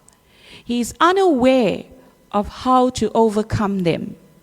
However, when he takes proper guidance from people that have traversed this path previously, they would be able to educate him as to how to negotiate the various challenges on that particular path. So similarly, in life's journey, we don't know how to survive. But others who are on the higher rungs of existence, they are able, who have traversed this path, who have reached perfection, are now able to tell us how to survive. If you have any doubts about it, since Padmavati is right next to me, can you come forward for a minute? You don't mind? I just need a mic stand for a minute. No, I like Padmavati better. So, a little higher. So, ladies and gentlemen, a little bit of entertainment, because I'm not very serious in life. All of us have a spark within us. Agreed? So all of us have a spark within us.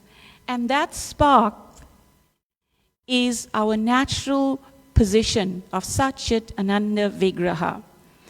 And then what happens? Stay there. What happens? What happens? Life happens. The abuse, the stress, the politics, and whatever else life has to offer us. And what happens?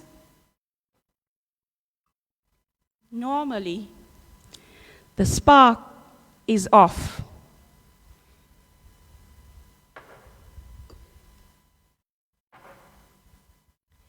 We need solutions. We need to survive. And for that, we need external help. When something outside who is unaffected by the modes, by the problems that we have experienced, that has put our spark off,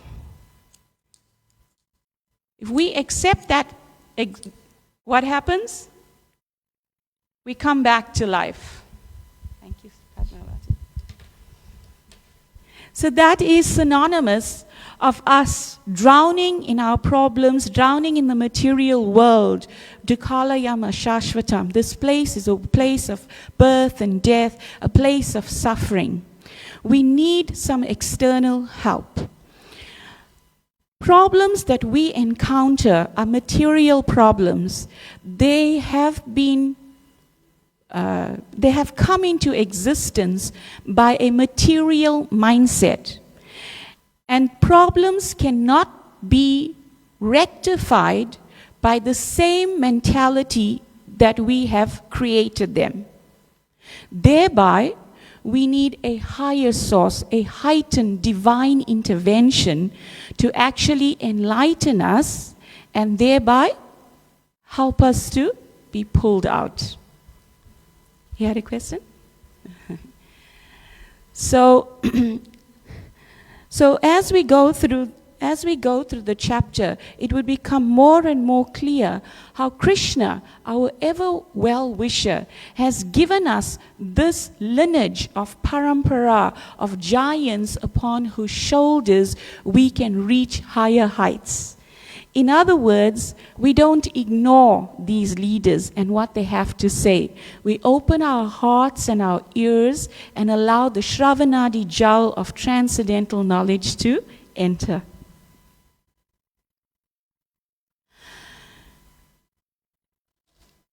The Ishopanishad explains that in our current situation, there's a diagnosis of our current existence.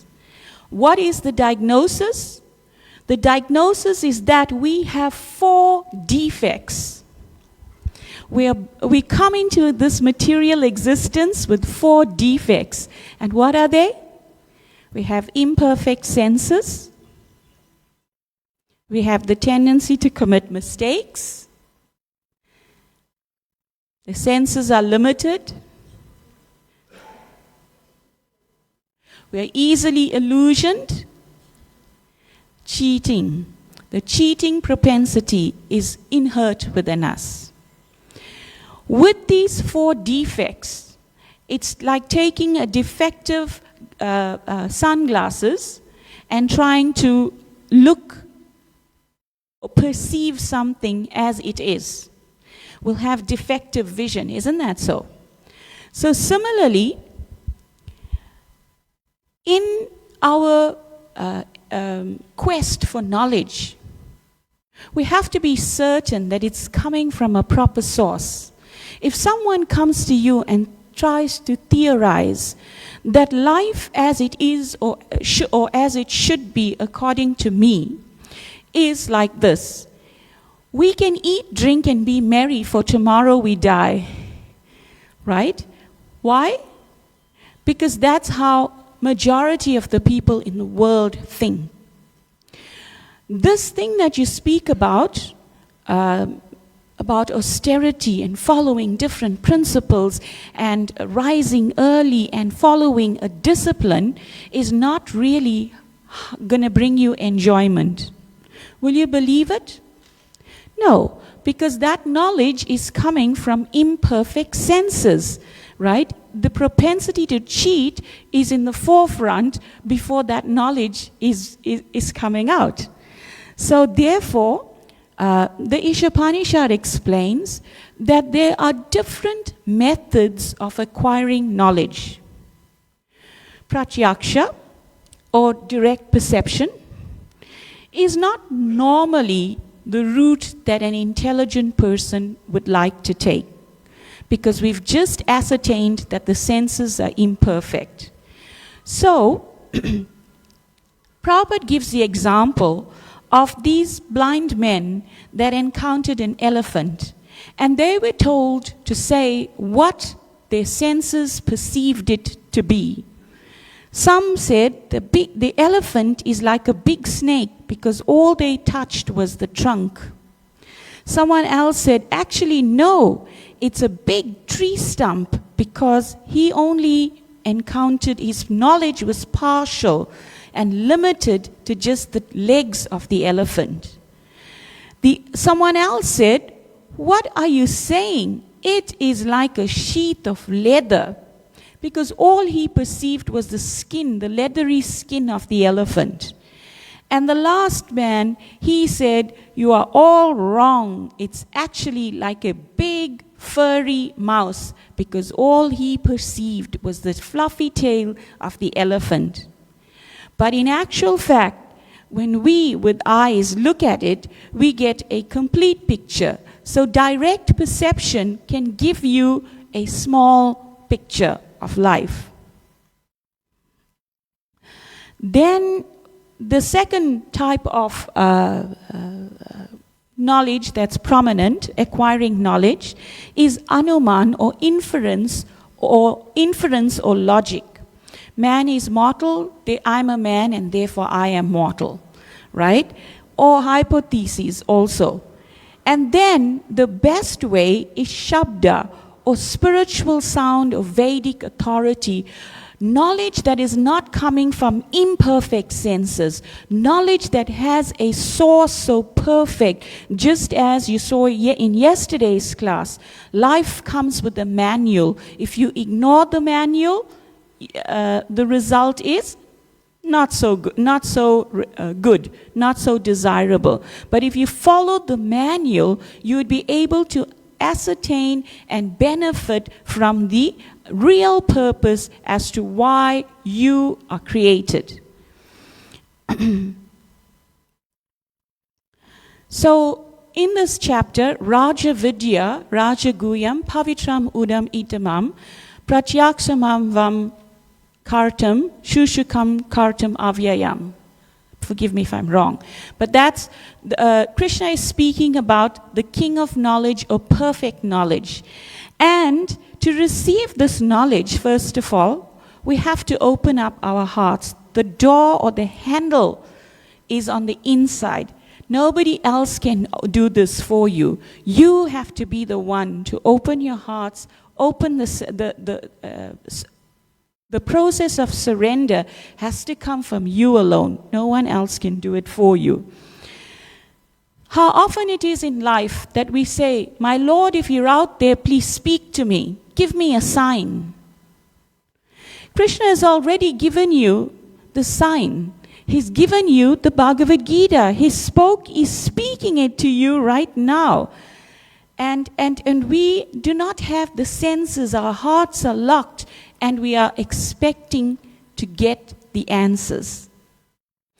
You see, the receiving of mercy by an individual is just like trying to catch tiger's milk in a clay pot. So you know the animal tigress? A tigress's milk is very hot because it's an animal in the mode of passion. Its milk is already boiling hot when it falls from the udder. If you use a clay pot, which is an incorrect vessel to hold a tigress's milk, it will crack instantly because it's the incorrect vessel. Similarly, when the mercy of the Lord is coming down, we need a proper vessel in our hearts to receive it. And Krishna explains to Arjun, I am revealing this knowledge to you because you are my friend and devotee. And that is the process of receiving this knowledge, to become the friend and devotee of the Supreme Lord Krishna. Okay? The illustrious disciplic succession is a lineage of qualified teachers and students who are receiving this knowledge and then not adulterating it, but simply, as a postman delivers $1 million check to your door with no attachment, he simply comes and gives it to you. He doesn't take credit, etc. Similarly, members of the disciplic succession emulate the same mindset, that simply for your own benefit as a servant or instrument in the hands of the Lord, they are disseminating these valuable lessons. And we have to reach out and accept it with the proper vessel within inverted commas. In the Bhakti roadmap, there are actually 9 different stages in which will take us to higher heights systematically. Shraddha, Sadhu Sangha. Shraddha meaning faith, association. Sadhu Sangha, devotional service, bhajana kriya, anartana vritti, or uprooting the weeds. And then eventually, when we pass these roadblocks, we come to steadiness or nishtha. And then, as we endeavor further, soon thereafter, we receive ruchi, taste. And then comes the rest, bhava and prema. So, if we stick onto this path, and we never deviate, if we are motivated to maintain determination in this endeavor, we are certain to reach life's ultimate goal and thereby be successful in our spiritual journey. So then we come to chapter 5, the key to inner peace. How often it is that we are in search of inner peace. One time someone went to Buddha and said, I want happiness. Is that how he said it? So Buddha said, drop the I and you'll have happiness. I want happiness. If you drop the I want, you'll have happiness. I is false ego. Me, I, my. Want is the greed factor. If we release that, happiness is naturally there. Why? Because you don't have to look for happiness, right? You don't need to look for happiness outside because you're made of it. Sat, Chit, and Ananda is your natural position. Chapter 5, Karma Yoga, Action in Krishna Consciousness. The key to inner peace. True freedom lies in letting go of attachments and finding inner peace. Let it go. The more you hold on to things that are unnecessary experiences, things that cannot be changed, what happens? You lose your peace. So this particular chapter, chapter 5, covers the duties towards the soul and the 4 pillars of Dharma. What are the 4 pillars of Dharma? Austerity, cleanliness, mercy, and truthfulness. These are the 4 pillars that uphold Dharma. Then taking responsibility rather than blaming God. How easy it is to transfer blame to Krishna. Sometimes, Prabhu gives the example quite often, and it's quite catchy. So I think it's worthy to repeat it. That sometimes you may get stung by a bee, and you may curse that, Krishna, I'm trying to serve you, I'm trying to be such a good person, and you let this happen to me? But in the bigger picture of life, my dear, Krishna just saved you from 1,000 bites. A mountain of reaction or karma was meant to come your side. But all he did was give you a token. So when anything bad happens, can you go to Krishna and say, thank you, Krishna, for reducing my reaction?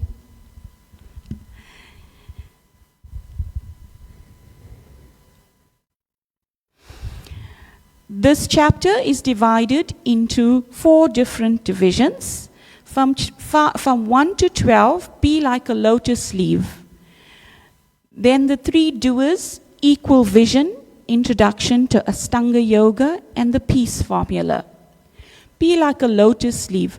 A lotus leaf is surrounded by dirty water, but it grows and a flower, a beautiful lotus, blossoms. And the living entity, after surrendering to Krishna, becomes like this lotus, something beautiful that is born out of something not so palatable.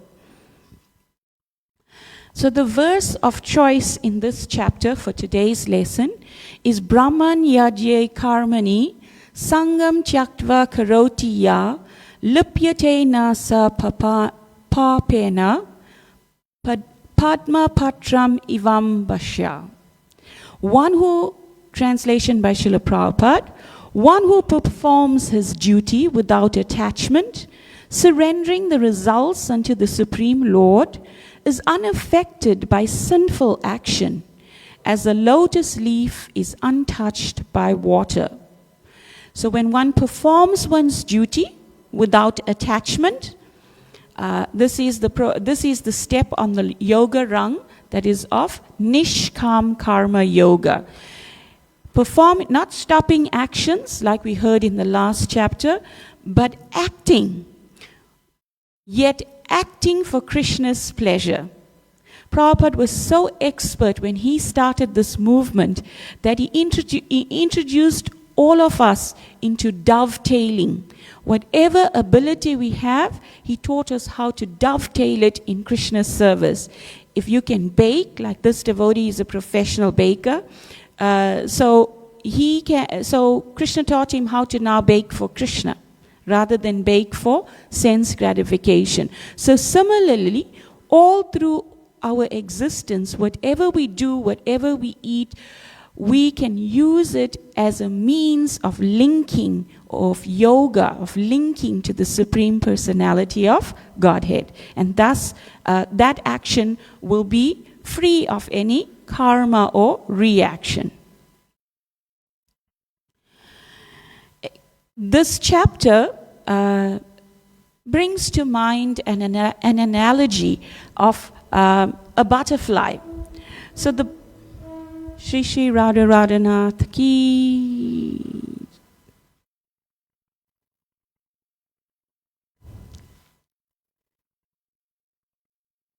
Shri Shri Radha Radhanath Shriman Mahaprabhu Shri Giri Govardhana Ki Jai.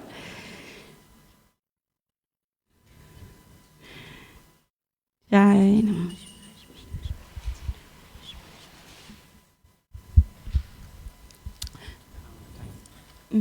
How long ago? Okay. So this chapter brings to mind the example of a butterfly. A butterfly trapped in a cocoon has to become detached from that cocoon. And it has to, even though the process of becoming detached from the cocoon is actually very painful, it has to go through that to receive the freedom of flight thereafter. So transformative liberation is a step that follows renunciation. When we learn to give up, we experience that freedom. We're opening up ourselves to invite freedom into our lives. And Krishna will tell us a little more about that. So the secret to that, to detachment, is sought after by 4 different types of people. By the karmi, the yogis, and the bhaktas. 3 different types, 3 different categories. So Krishna is asked by Arjuna that first you say, I should give up work, and then you say I should work and give up the results in devotion. So he's wondering, is this, he wants some clarification, and Krishna explains that actually the process of Sankhya and Bhakti is the same, but the difference comes in understanding that, for example, a tree, using the example of a tree, we find that in the Sankhya philosophy, they first go and try to investigate all the variables and eventually find the root, and then they become detached from matter. But in the process of bhakti, it is like an express elevator or a shorter cut where they simply realize, oh, Krishna is the root cause of everything, and they accept that. And thereby, they dovetail all their actions immediately to the root, and all of the smaller problems become solved, and the picture becomes more complete. Material life leads to detachment because, like in the introduction of the Nectar of Devotion, the term used is Bhoga Tyag. This is a world of duality. It brings to mind, if I had to draw a comic about this world, it would be of the heart machine. You know, when you go visit someone who is in the ICU, you see that heart machine, and the chart is like this, up, down, up, down, up, down, up, down. The only time it is straight and peaceful is Khatam ho gaya, when they are dead. Okay? When they are dead. So if we are expecting the smooth sail in this material world, one time Kaushalya, Prabhupada's disciple, was experiencing some difficulties, and she went to Srila Prabhupada and she was telling Prabhupada about this, and Prabhupada told her, you are expecting a smooth sail in a turbulent ocean. Not possible. The nature of this world is one of duality, that there'll be night, day, happiness, distress, black, white, so to speak. Okay? There'll always be duality.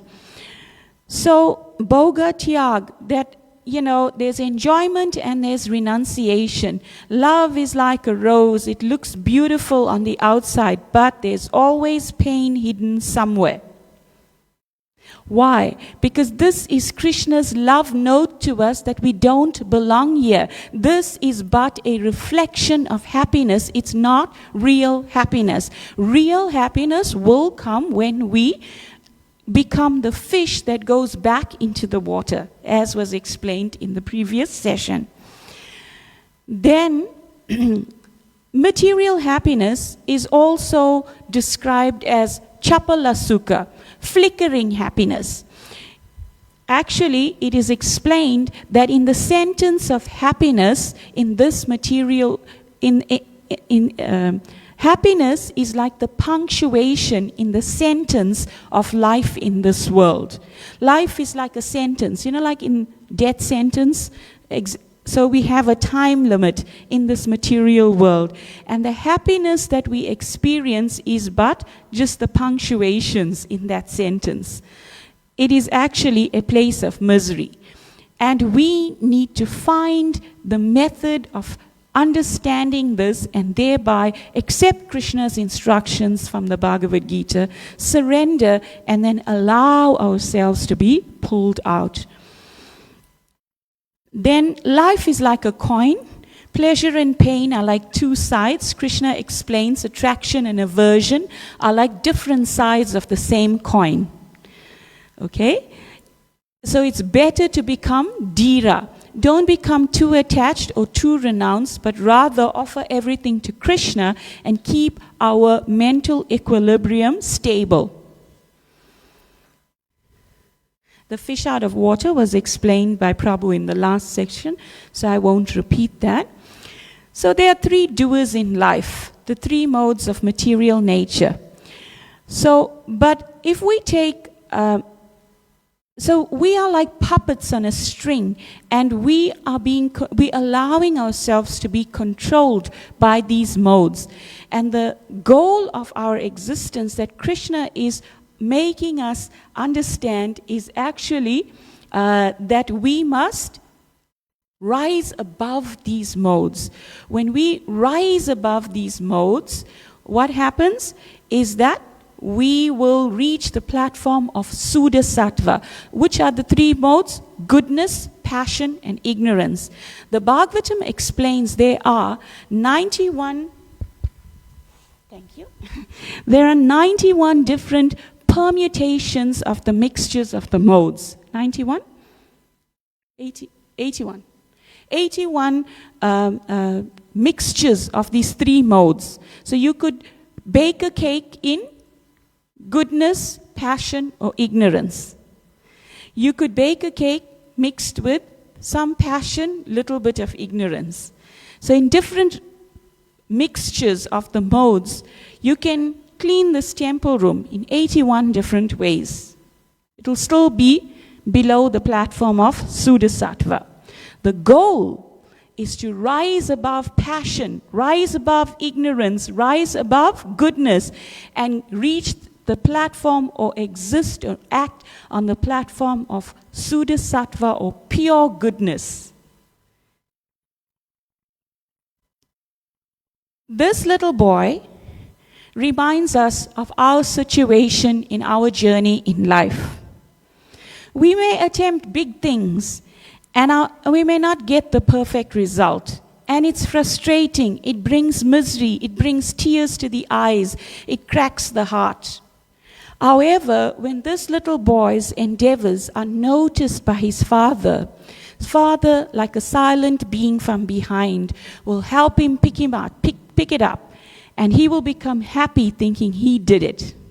So if we simply allow Krishna into the picture of our lives, as this chapter is motivating, then our endeavors will become synonymous to this situation.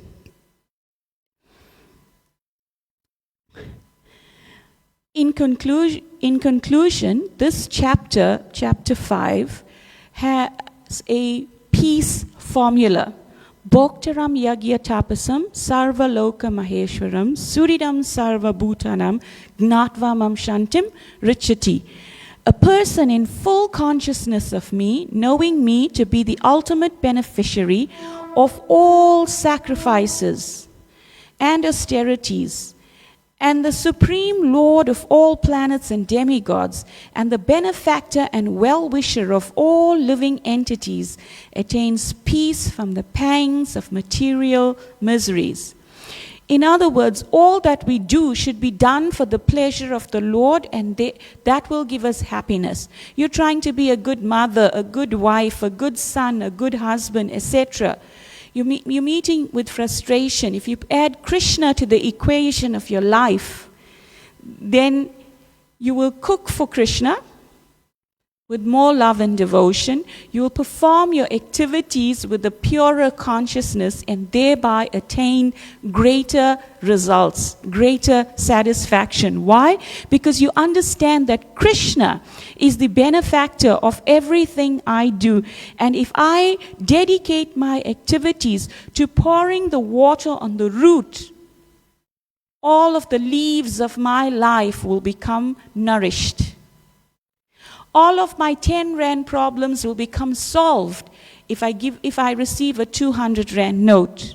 Similarly, if I accept this torchlight of knowledge, of surrender to Krishna, then my other frustrations will naturally become dampened.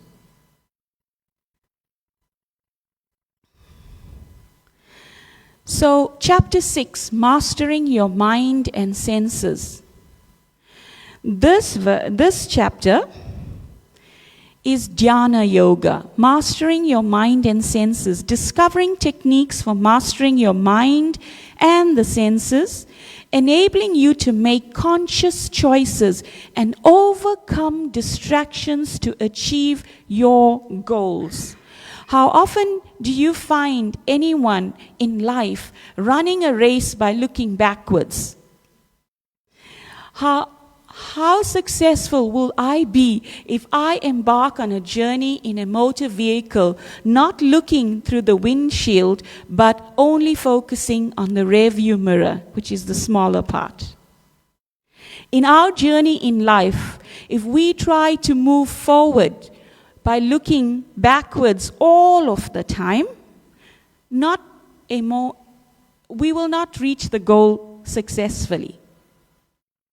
Of course, we can look at it quickly, learn from the experiences, embrace that knowledge, and then move on.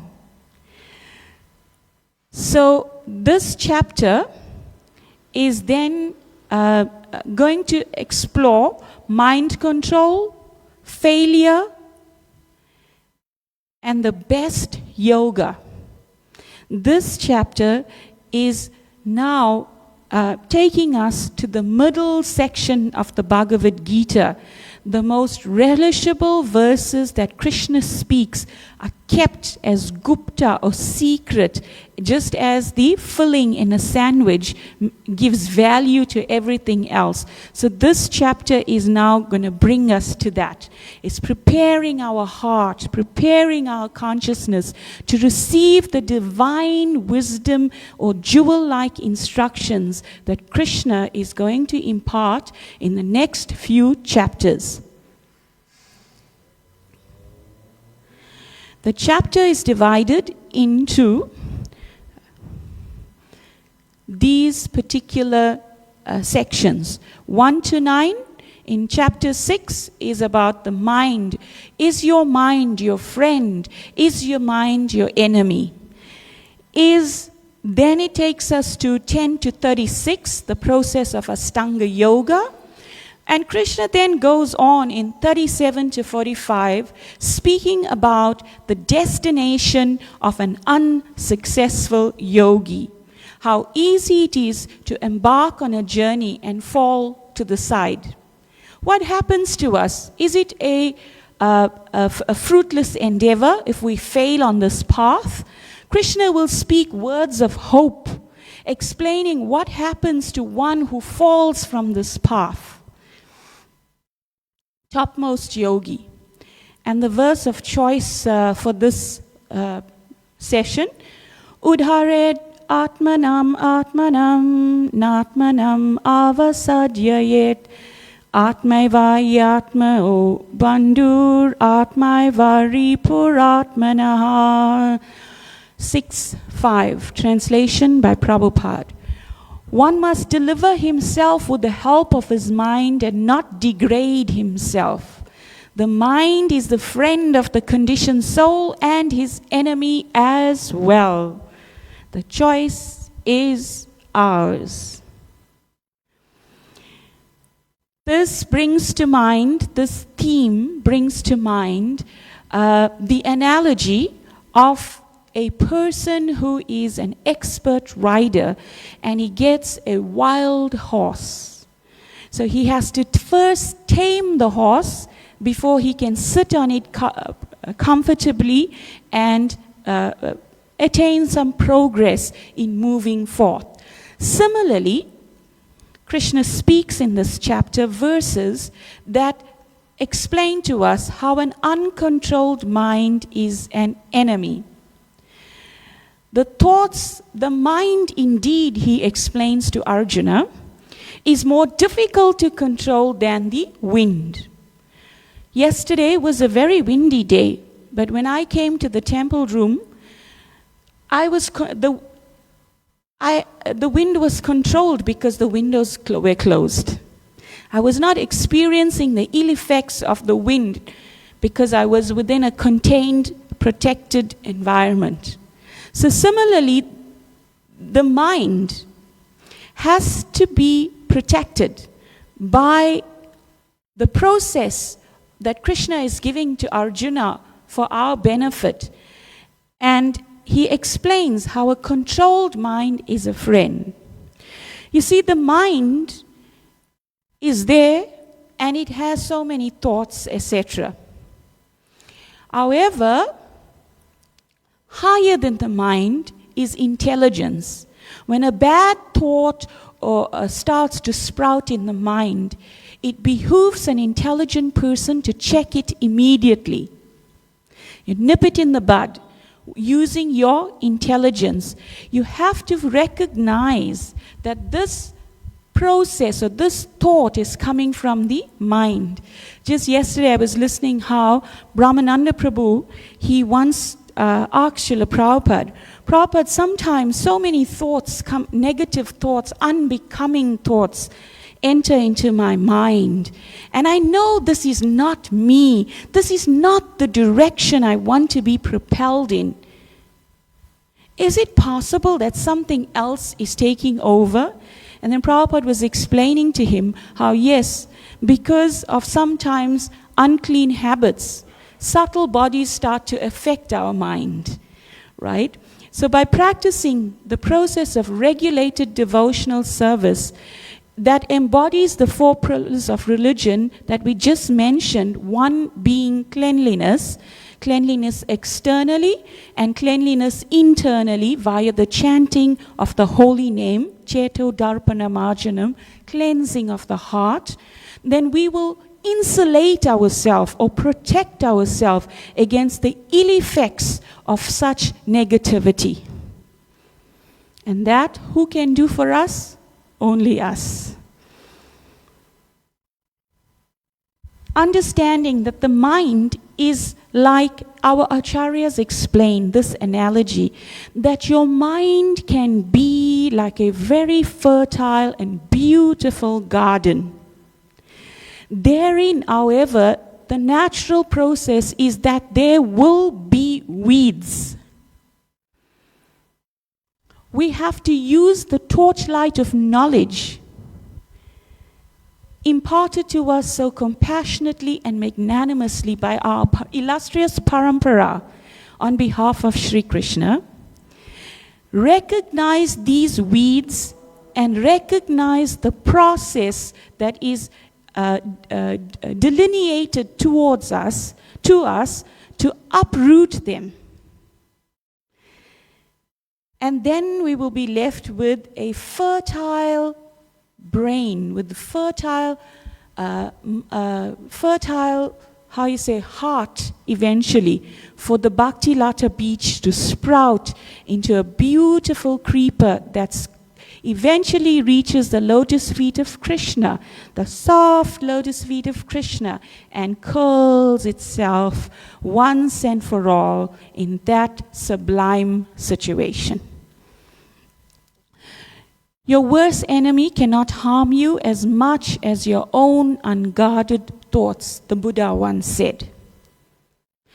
Your worst enemy is what you are keeping, not what other people project unto you. How often it is that we find ourselves drowning in a pool of negativity, a pool that we ourselves create by our own thoughts.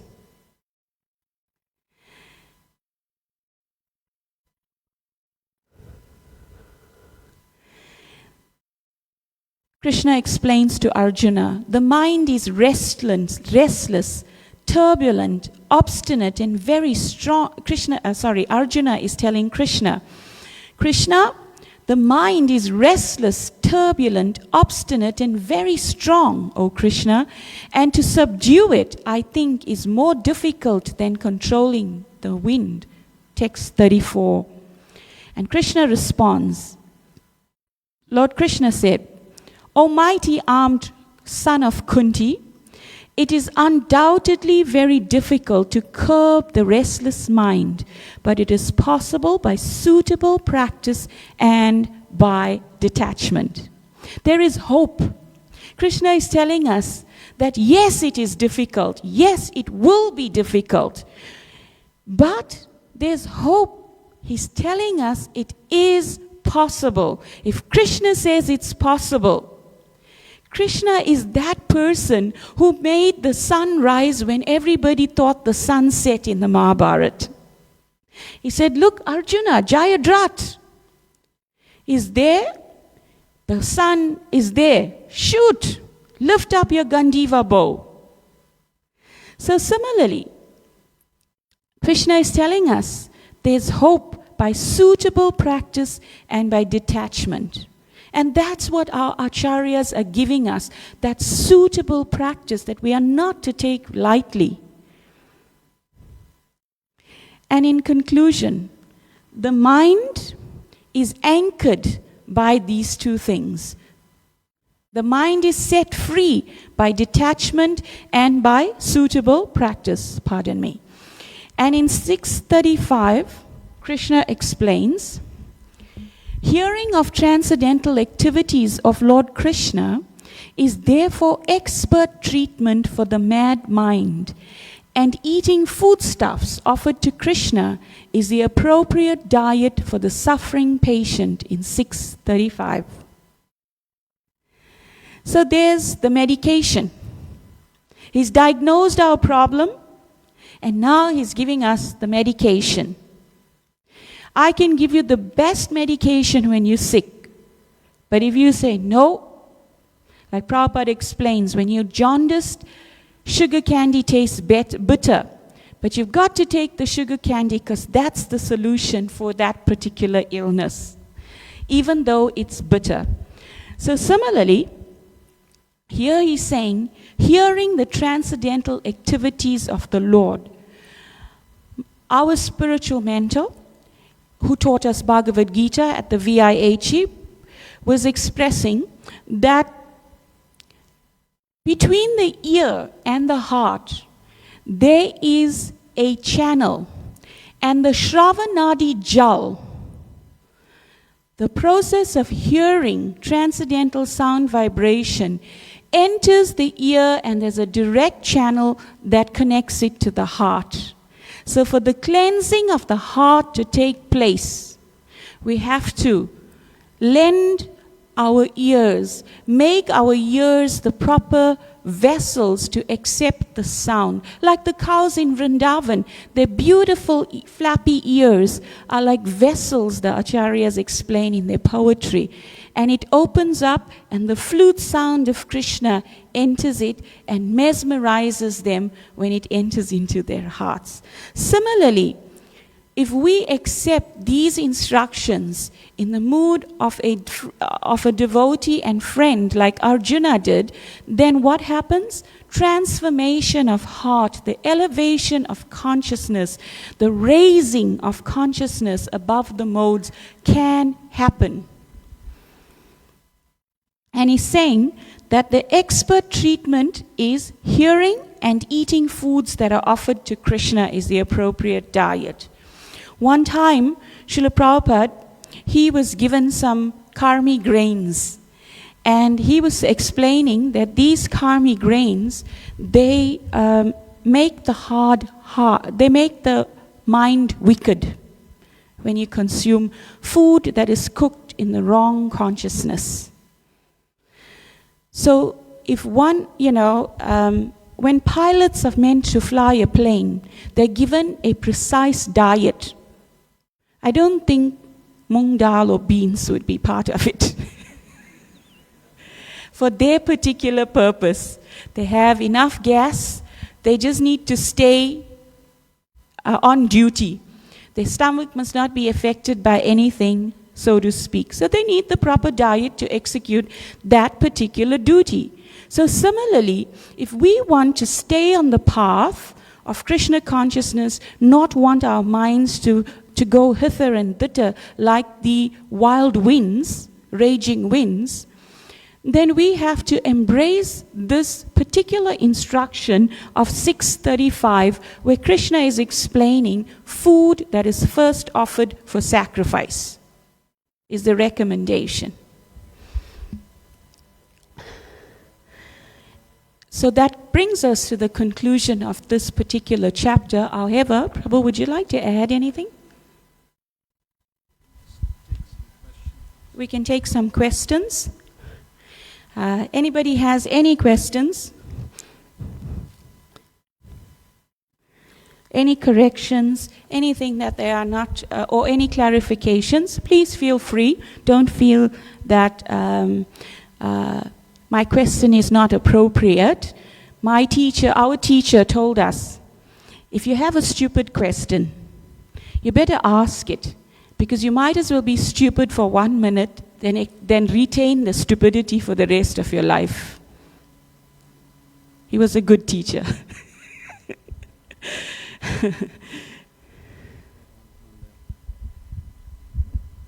So just the one aspect in this chapter 5, Krishna is speaking about 3 doers.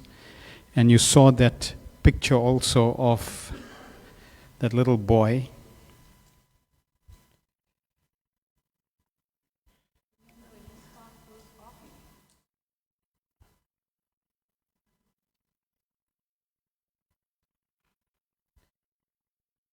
There's that little boy.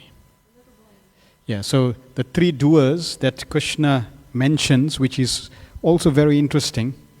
The first doer, so in this case, is the boy picking up the weight? Is he picking up the weight? Okay, he's trying. Good.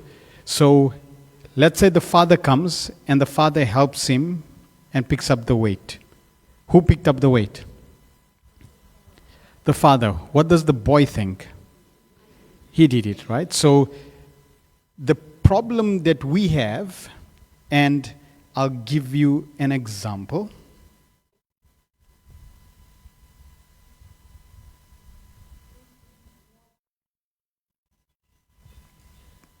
So, who drank the water? Me? The soul. Right, we're getting hot now. See, we're getting hot. How many of you brushed your teeth? Just see, very good students.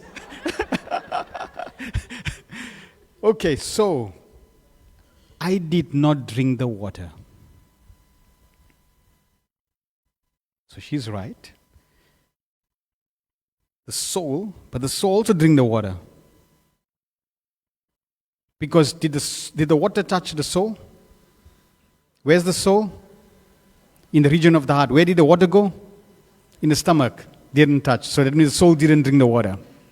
So isn't it interesting? You say, I drank water. No, you didn't. The soul make you drink the water. So there's the soul made you. Who's that you then? Okay. So that's why Krishna clarifies this in this chapter, because there's a lot of confusion of who does what. Okay? So there's three doers. There's not only you who's doing things. There's three doers. And the three doers are in this sequence. You, the soul, who's in the region of the heart, you are doing only, and I'll repeat, only by desiring. Only by desiring. This child, they're lifting the weights only by desiring. The child has the desire to lift that weight. Can it lift that weight? No. That's the furthest you go with doing. Nothing more. You don't do anything else. Okay?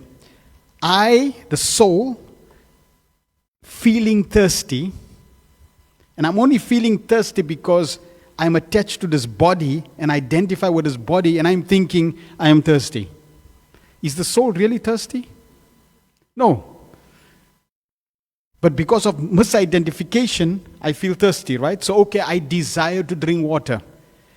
The desire is what is your doing, is your action.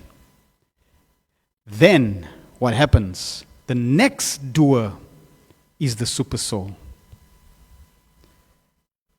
The super soul sanctions.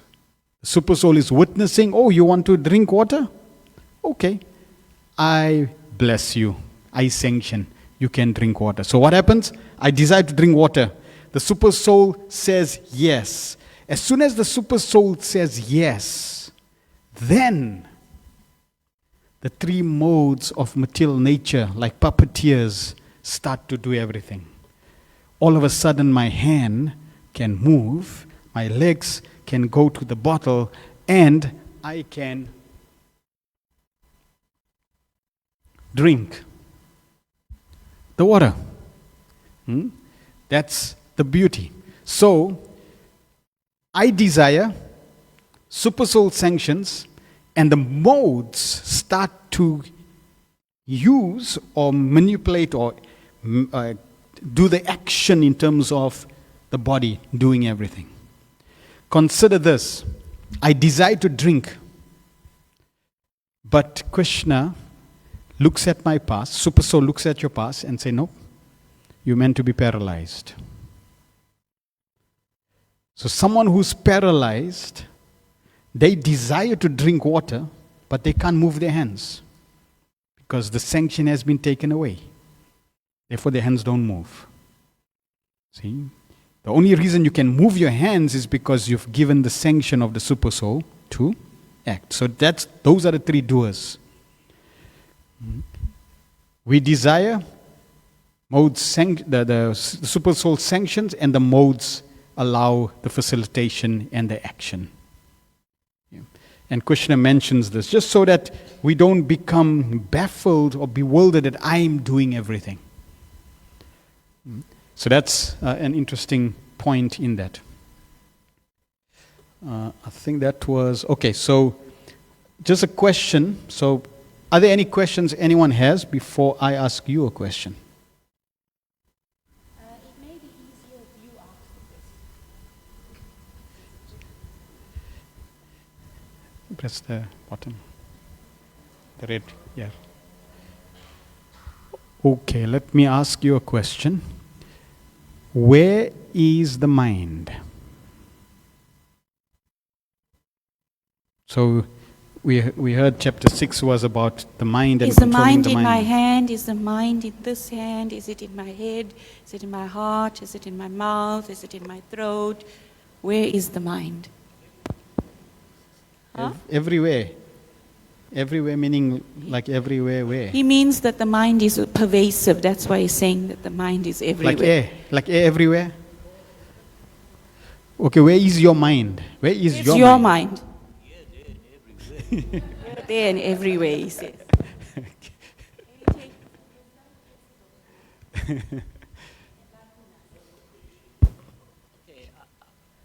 I've heard a lecture, so I've got Closer. Okay, from a lecture, I've heard the mind is near the heart region. The mind is near the heart region. Okay. Any others? So, how many bodies do you have? One? Two?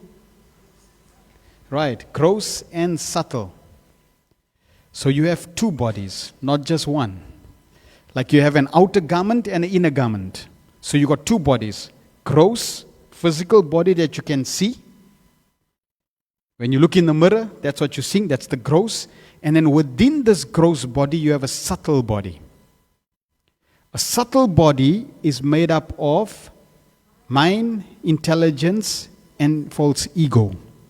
So the mind is not just in the region of the heart. The mind, because where is the subtle body?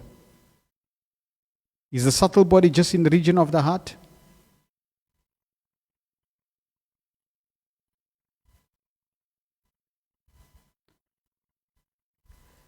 Okay, let me give an example. So here's a chair, right? I'm going to get some drapery. So consider I have some drapery, a cloth, and I take the cloth and I place the cloth over the chair. Okay, you see sometimes they drape chairs, right? The caterers, they drape the chairs. So the drapery, what shape does the drapery take on? The shape of the chair. Okay. Which means that this gross body, which is the chair, takes on the shape of the subtle body, which is in a shape of this form. So the subtle body, if you have to take this as your subtle body, and then you take the drapery, the cloth, and you throw the cloth over the chair, so the inner garment and the drapery is the outer garment. They have the same shape, but the shape of the cloth is according to the chair. So the inner garment, subtle body, outer garment, this human body. The human body takes the shape of the subtle body. So, height, the bottom, the base, that's the subtle body. So the subtle body is exactly the shape of the physical body. It may not have, like for example, you see you got holes here. So when you put a drapery, right, the drapery just covers. So the subtle body also doesn't have all the details minutely, but it also has subtle senses. You have gross senses and you also have subtle senses. But it's completely from head to toe, so to speak, in terms of shape. It's predominantly manifested from the heart and pervades the whole body. Okay? Consciousness is predominantly from the heart because that's where you are as the super soul. As the soul. Yeah, so ghosts basically means I take the drapery out. Then you see the chair. So when I take this physical body out, I confiscate this physical body, I'm left with the ghostly, subtle body. If one commits suicide, remember yesterday, was it yesterday? I spoke about this body is on lease. Or was it today? Can you remember? Today. So I spoke about the bodies on lease. So let's say the body is on lease for 50 years. That means you have to stay in this body for 50 years. And here's an interesting point which is mentioned in Scripture. Every single one of us in this age, in Kali Yuga, we live for 100 years. In the previous Yuga, they live for 1,000 years. In the previous to that, 10,000 years. And previous to that, 100,000 years. So in Kali Yuga, the duration, every single one of us live for 100 years. And that 100 years is calculated in terms of number of breaths. Okay, so let's say, for example, a breath takes, say 2 seconds in and out, or 3 seconds. 3 seconds, and they use, the number of, you meant to live for 100 years, it then calculates exactly so many breaths you need to breathe. And as soon as those number of breaths are taken, now you are dead. You won't get a few more seconds to take one more breath. But it's described that you are given that quota, and if you perform sinful activities, like, for example, if you get angry, when you're angry, do you use more breaths or less breaths? More breaths. So that means when you get angry, what's happening to your lifespan? You're getting your lifespan is shortening. If you perform sinful activities, your breaths are taken up and life is shortening. Okay, and then another calculation that's added on there is according to your past karma. If you did something, then that number of breaths are also confiscated or taken. And then you end up with a specific number of breaths. As soon as those are finished, you will die. So you have a certain duration. So let's say 50 years in terms of using your life, you're using your breaths, you're committing, activities that are not conducive, etc. And now, before you reach 50, let's say halfway through using your breaths, you're frustrated like Arjuna, and you don't have a guide, and you commit suicide. So when you commit suicide at 25, you confiscated his body, which is illegal. You will have to remain for the remaining 25 years without a gross body. That means in a subtle body or in a ghostly body. Yeah. You have the desire to drink water, but now you have the desire to drink, but you can't drink. Why? Because you don't have a gross body to enjoy the gross liquid. And therefore you get more frustrated. And if somebody else is drinking water, I don't like that. So what the ghost is going to do? It's going to make that bottle fly. Because I don't like it. Why are you drinking? I'm supposed to be enjoying. I don't like you for drinking. So it's going to make the bottle fly. So now you see the bottle flying all of a sudden. See, he'll make your life miserable if he's in your house. Why? Because he cannot enjoy. That ghost can't enjoy. But the ghost is seeing you enjoying. And the only way that ghost can really enjoy is if it gets a gross body. So what it's going to do? Hijack. So now if you take this body, there's a soul in this body. Okay, let me ask you another question. How many souls are in this body? Good. Which are the two? The soul and super soul. Okay, what if I tell you you're wrong? I just told you that. Good. That's why, remember yesterday I said don't just accept things dogmatically, right? You have to question. You have to think. So be more thoughtful. There's actually billions of souls in this body. Krishna says the city of 9 gates. How come there's billions of souls in this body? Every cell has a soul. Yeah. Is your blood corpuscles dead or alive?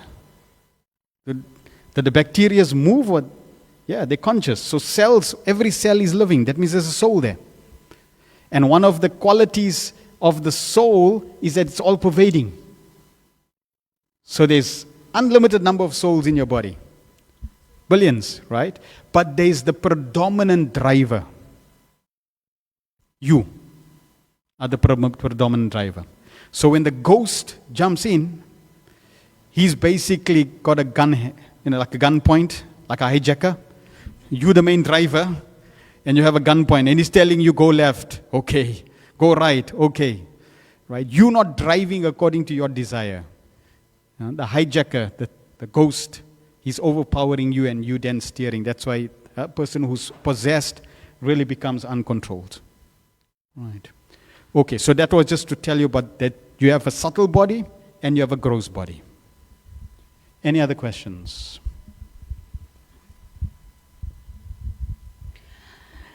I'm so honored to tell you that there are two people who have understood the value of Bhagavad Gita. Their hearts were inspired to give this Bhagavad Gita to another person. And that shows us that they have faith in the words of Lord Krishna, and they have faith that it is going to help another person. And their hearts have been softened by devotion to engage in this very nice sponsorship. And we are so happy that Padmavati Dasi and Manusha Singh have sponsored Bhagavad Gitas for distribution. So thank you very much for doing this. Hare Krishna, glories to Prabhupada. Right. Any other new students that are here that don't have Bhagavad Gita? All right, you all have. Everyone has a Bhagavad Gita? It's just a, yeah, you can come. Just an interesting.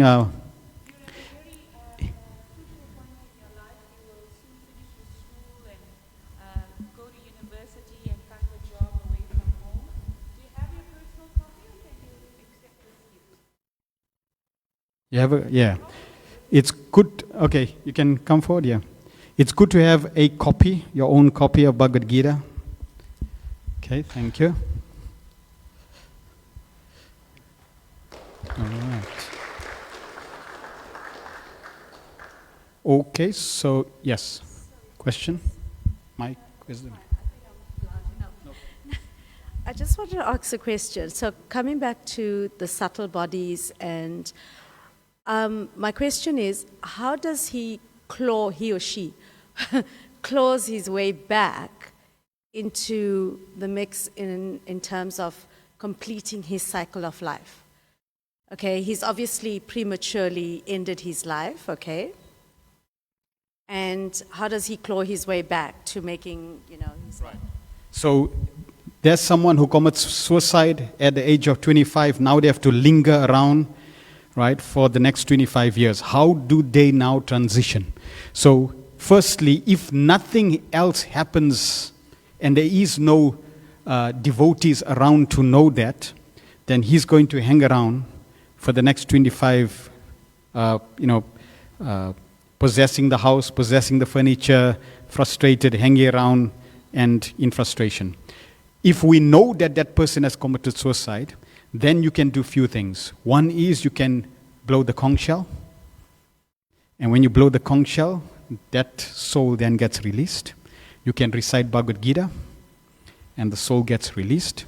You can have kirtan, and the soul gets released. Yeah.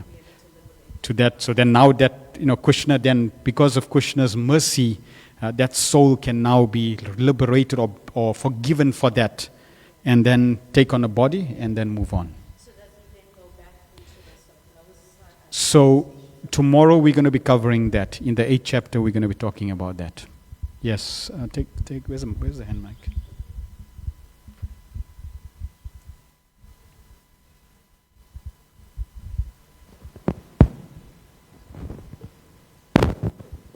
Haribol. And there are also certain ekadashis that you can follow that help to liberate these souls. So there are certain ekadashis that... Yes. There's many, aspects, but from a devotional perspective, reading Bhagavad Gita is said to be, the best, and kirtan. Yeah. And the best way to follow Ekadashi is with no desire at hand, but simply for pleasing Lord Hari. Whether there's a ghost or no ghost, Krishna, if you so desire, you can do the needful. But my Ekadashi, I offer to you as an offering between me and you, please accept this devotion without motivation. Okay?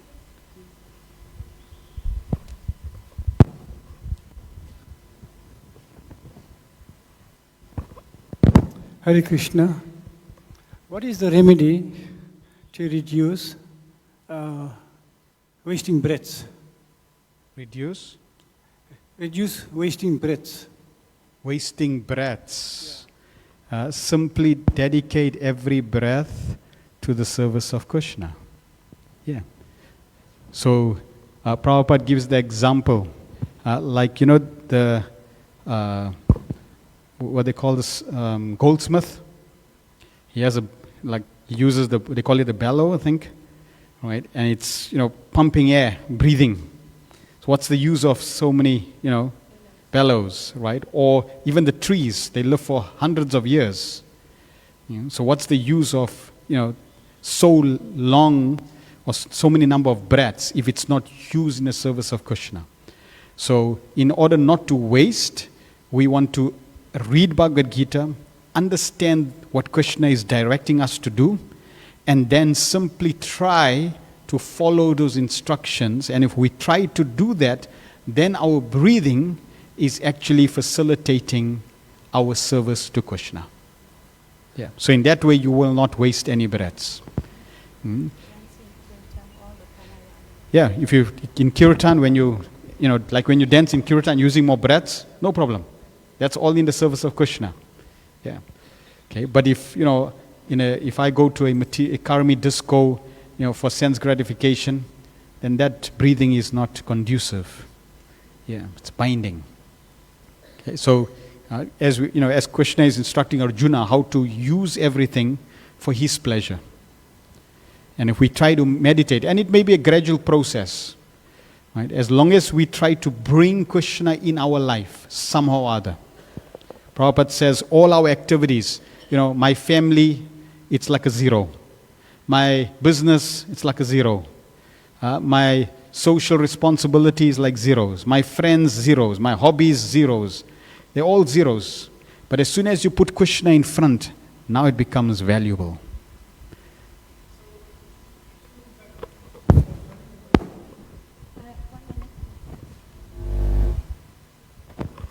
Just for me to understand and to share, if I'm exercising in the road, and I'm chanting the Maha Mantra for 2 hours, is that good? Yes. So that's good because you exercise. Remember we said both the body is important and the soul is important, right? So the body needs exercise and the soul also needs exercise, devotional exercise, devotional activity. So exercise and chant, or exercise and hear kirtan, or exercise and hear lecture. So in that way, you're helping the body, but at the same time, you are hearing the glories of the Lord, as that verse in the 5th or 6th chapter, hearing the glories and eating Krishna Prasad. So then that's conducive, that's perfect. And for all our devotees, if you see a hill, you chant the Maha Mantra like me. I don't see a hill. If you see a hill. No. When I'm running a race or running when you're running, yes. I see a hill. A very steep hill. When I'm chanting, I don't see the hill. You mean it starts to help you? I'm just going north. Yes. So you when you become fully absorbed, then Krishna gives you the strength. Exactly. Yes, and tomorrow we're going to be covering that section of how we can see Krishna in every aspect of nature. Good. Believe me, it's the truth. Okay. Thank you very much. If there's any other questions, please write those down. We will take them if we have time tomorrow, but definitely on Wednesday. And tomorrow, same time, from 2 o'clock, we will start.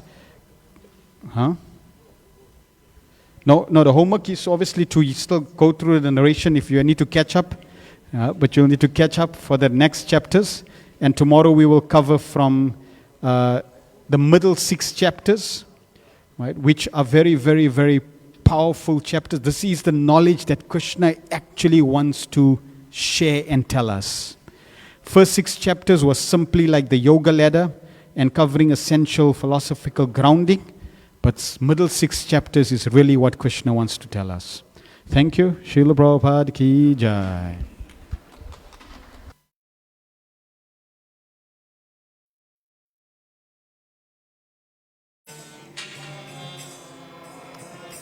Jaya Gopi Janavallabha Girivardhari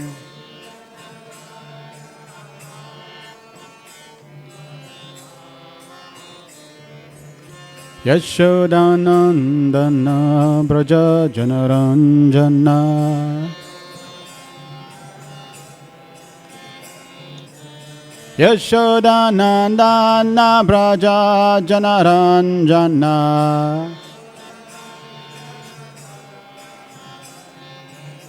Yamuna Deva Vanachavi Yamuna Yamuna Deva Vanachavi Yamuna Jaya Radha Madhava Kunja Bihari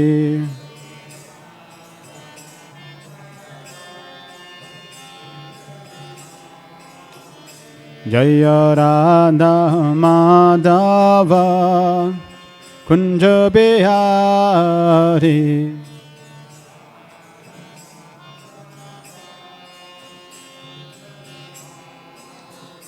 Jaya Gopi Janavallabha Girivardhari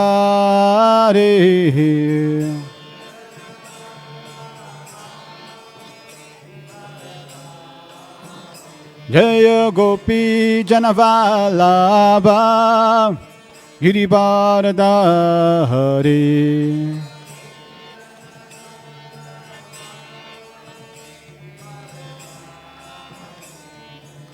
Yashodanandana Braja Janaranjana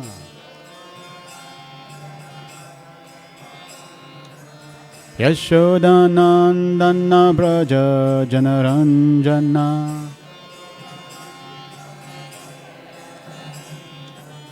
Yamuna Deva Vanachavi Yamuna Yamuna Deva Vanachavi Yamuna Jaya Radha Madhava Kunja Bihari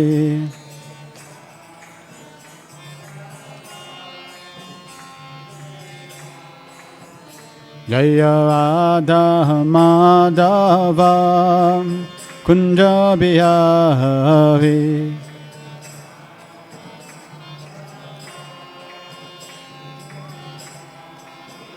Hare Krishna Krishna Krishna Hare Hare Hare Rama Rama Rama Hare Hare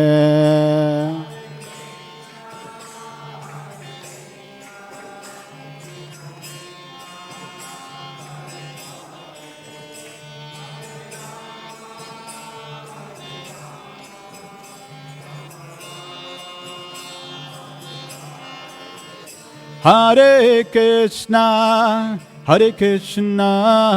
Krishna Krishna Hare Hare Hare Rama Rama Rama Hare Hare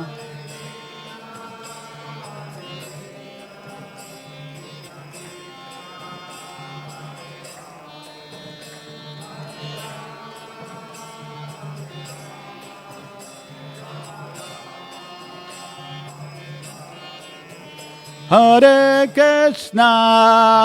Krishna Krishna Krishna Hare Hare Hare Rama, Hare Rama, Rama Rama, Hare Hare.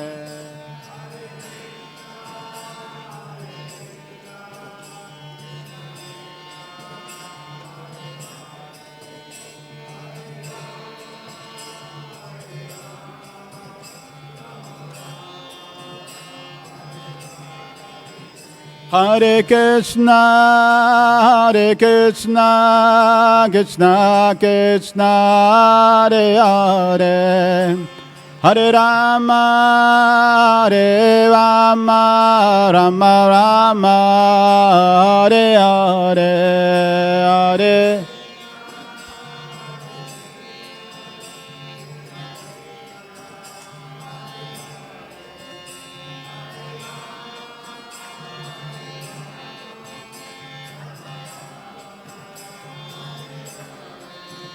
Hare Krishna, Hare Krishna, Krishna Krishna, Hare Hare.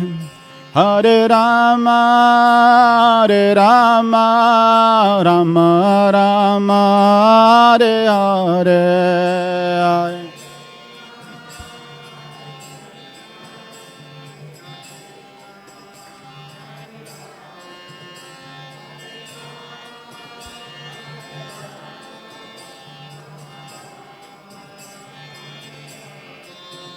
Hare Krishna, Hare Krishna, Krishna Krishna, Hare Hare.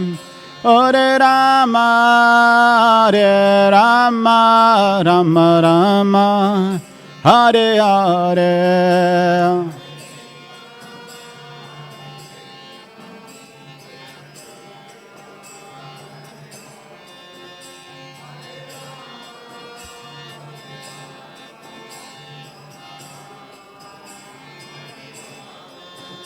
Jaya Radha Radha Nata Radha Radha Nata Radhe.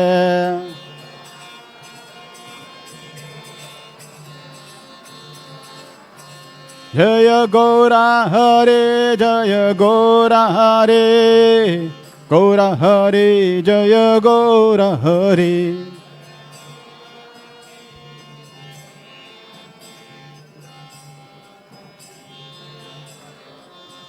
Jaya Prabhupada, Jaya Prabhupada, Prabhupada, Jaya Prabhupada.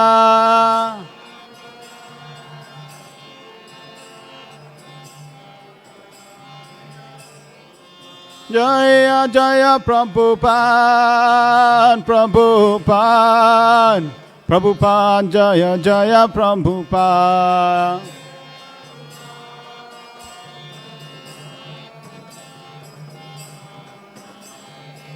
Nitai go Haribo, Haribo, Haribo, Nitai Gora Haribo.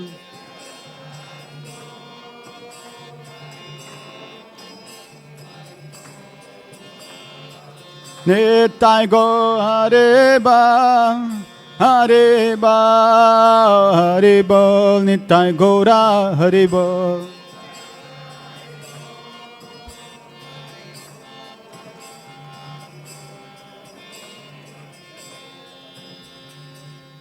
Jai Shri Shri Varanath ki jai, Granthra Srimad Bhagavad Gita ki jai, Srila Prabhupada ki jai, Samaveta Bhaktavinda ki jai, Nitai Gopamanande.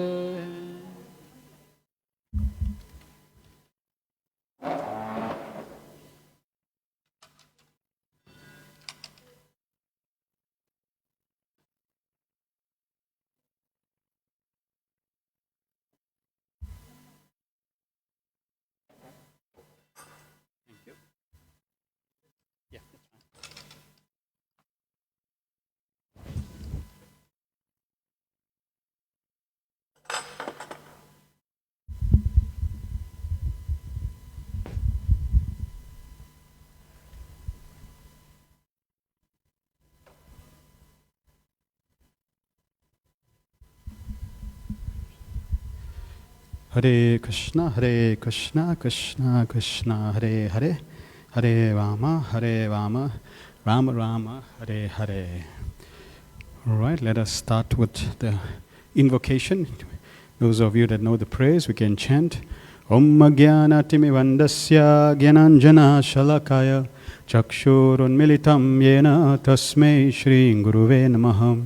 Shri Chaitanya Manobhistam Stapitam Yena Bhutale Swayam Rupa Kadamayam Dadati Swapadantikam Vandeham Shri Guru Shri Utapadakamalam Shri Gurun Vaishnavamscha Shri Rupam Sagrajatam Sahagana Raghunatham Vitam Tam Sajivam Sadvaitam Savadutam Parijana Sahitam Krishna Chaitanya Devam Shri Radha Krishna Padan Sahagana Lalita Shri Vishakan Vitamscha He Krishna Karuna Sindho Dinabandho Jagatpate Gopesha Gopika Kanta Radha Kanta Namastute Tapta Kanchana Gourangi Radhe Vrindavaneshwari Vrishabhanu Sute Devi Pranamami Hari Priya Vanchakalpatarubhyascha Kripa Sindhu Bevacha Patitanam Pavinebhyo Vaishnavebhyo Namo Namaha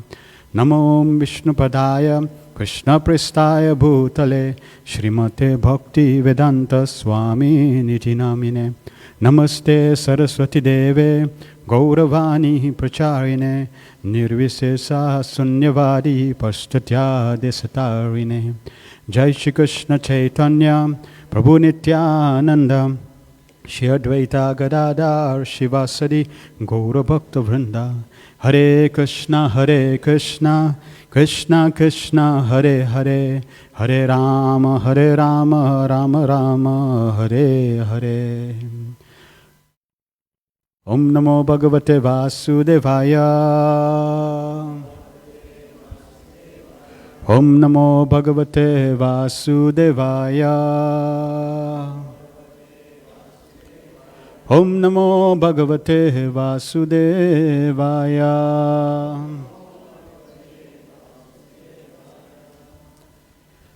So we'll just do a quick summary of the chapters that we have covered.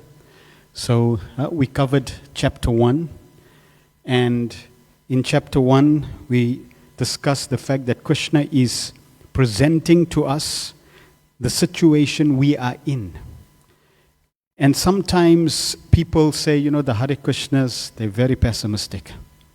Everything is suffering, material is suffering, body is suffering, everything is suffering. No, we just been realists. Even if you have to not speak about all the other forms and varieties of difficulties, challenges and suffering, and let's say there is no, suffering that we've discussed, but there's 4 problems that every single living entity in this universe cannot avoid. Right? You can be an optimist, you can be a pessimist, you can be in between. You cannot avoid these 4 things: birth, and then death. And in between, old age and disease. No one can avoid that. So if somebody says, no, you feel optimistic, it's not so bad, it's like life is good. Okay, if life is good, then you've taken birth in a good life, but guess what? Death is coming. And each birthday you celebrate, guess what? You're 1 year closer to dying. You are dying every single day. Now, like an ostrich, when an ostrich is chased by a tiger, the ostrich runs, and then the ostrich sees a hole. So the ostrich runs to the hole, puts its head in the hole, and says, tiger is gone. So we don't like that. The tiger is behind me. I recognize the tiger is behind me, and I need to do something about the tiger. Okay? So you'll find that yes, we talk about the reality of this material world. It is a place of suffering. Nobody wants to get diseases. Anyone here was very enthusiastic to get COVID? Like me, please, come, wherever you are, wherever COVID is, Who's got COVID, please give me COVID. No. Everybody was wearing masks and trying to be inside and, social distancing, right? Mm-hmm. So people naturally don't want to get sick. They don't want illness. So that's suffering. That's something you don't want. And old age. Now if you ask the youngsters, they'll say, oh, life is good. Because they have no experience of what it means to be old. Ask the elderlies, those who are old, ask them, how is it, how wonderful is it to be, to have an old aged body? Srila Prabhupada, he was in his 70s. And his body wasn't 100%. He had kidney issues, heart issues, sugar issues, so many health challenges. Prabhupada even fell a few times. He had a problem with his teeth. But never once did Prabhupada complain about his health. Even when Srila Prabhupada was just about to get up from bed, and there was a carpet that was placed, or I think he was sitting, either sitting or on the bed, and or was it Vyasasan? It was a Vyasasan. And there was a carpet. So Prabhupada stepped on the carpet and the carpet slipped. And Prabhupada fell. And Prabhupada didn't chastise the servant, didn't say anything, just, got up and servant helped him and carried on. So Prabhupada tolerated the pain, tolerated the inconvenience, but it is not comfortable. And then finally you build, you build empire. You have so many relationships, cultivate so many relationships. Just so that at the end, death can destroy everything. So that's suffering. And Krishna is establishing that fact. What to talk about all the emotional turmoil that goes with it. Right now, across practically every country, the biggest challenge that people have is with mental illness. Emotional stability, emotional resilience. People, cannot control their emotions. So it is a place of non-existence. We really don't belong here. Like the fish out of water. Fish does not belong out of water. We do not belong out of the spiritual world. Then we spoke about the ABC of spiritual life. We're not the body. We are spiritual beings. And when we recognize we're spiritual beings, it starts to give us a different perspective. Okay, so I have material activities, I have material relationships, I have material duties. And that's related to this body that's going to be left behind, turned back to dust, or be burnt. But I have a spiritual identity, which means I have spiritual duties, I have spiritual activities, I have a spiritual identity. So now the curiosity should be there. What is my real identity? Yes, I know I'm spirit, but in what form? In what shape? It's described that there are 10 traits or characteristics of the living entity. Like, for example, your name, your place of residence. Now we're talking about in the spiritual world. So in the spiritual world, you have a name. In the spiritual world, you have a place of residence.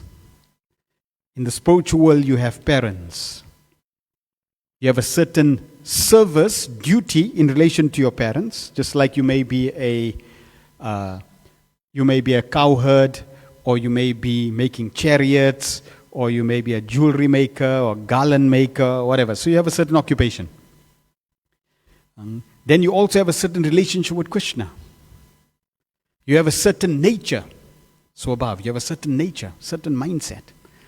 So like that, you have different traits of your identity, which will be revealed as you practice spiritual life. So spiritual life is all about practicing so that I can revive my true identity and relationship with Krishna. Then we spoke about chapter 3. Everybody has to work. No one can avoid working. And the challenge with work, like if I had to consider walking is also work, right? In science, work means dissipating energy. So if I'm walking, I'm dissipating energy. I'm using up energy. But every type of work, even if somebody says, I'm not going to work, I'm just going to close my eyes and sit and meditate. See? Even that is, his mind is still working. So you cannot avoid working.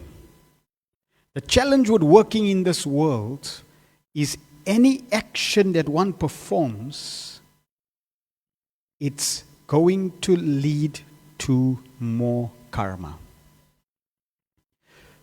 So for example, I'm walking, and while I'm walking, what else am I also doing that is not beneficial? I'm walking, what am I doing that is not beneficial? Yes, Madri. Yes, I am killing many entities while I'm walking. While you're driving, you're killing many entities while you're driving. While you're cooking, you turn the stove, you just burnt so many living entities. Each time you blink, you just killed so many living entities that were on your eyelids.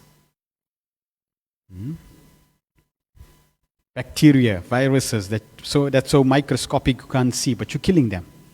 And as you sow, so shall you reap. You're going to have to take reaction for all that killing.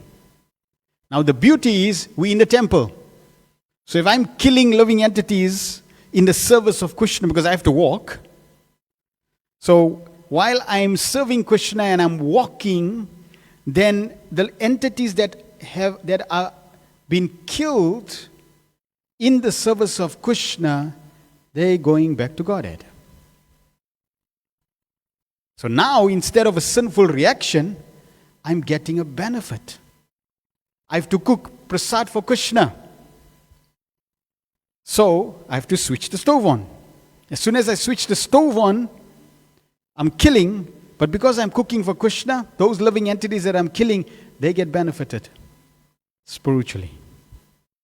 Just like the flowers that we offer to the deities, it's described that everyone related to that flower will get the benefit. So that's the glory of working for Krishna, working as sacrifice for the Lord. And we have to try to see that. Just like most people, okay, let me ask a question. So how many of you are chanting Krishna's names regularly? Raise your hands. Okay, very good. Now, those of you that are chanting Krishna's names regularly, how many of you consider yourself full-time devotees?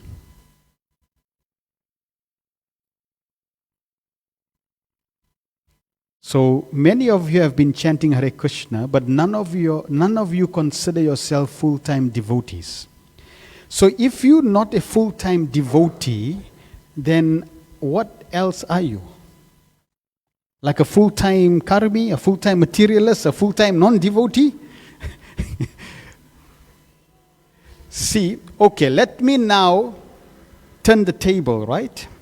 So, if you realize or accept or acknowledge or agree that Krishna is the Supreme Personality of Godhead, and Krishna says you're not your body, you're a spiritual being, that means you're a spirit soul, and spirit soul is part and parcel of Krishna, that means you are Krishna's servant. So now, those of you that are chanting regularly every day, do you consider yourself as Krishna's servant or not? Do you consider yourself as Krishna's servant? Okay, that's good. Now we're getting there. Now, if you consider yourself as Krishna's servant, do you consider yourself as Krishna's servant part-time or full-time? How many of you say full-time? Yes, because you can't be part-time. The soul is not matter and spirit, half here, half there. No, the soul is full spirit. Just like this chair is not metal and plastic. It's plastic, full, from head to toe. Right? So the soul is completely spiritual.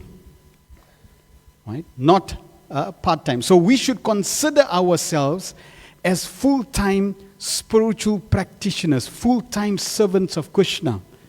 But by the way, we have some material occupation that I need to fulfill and material duties I need to fulfill.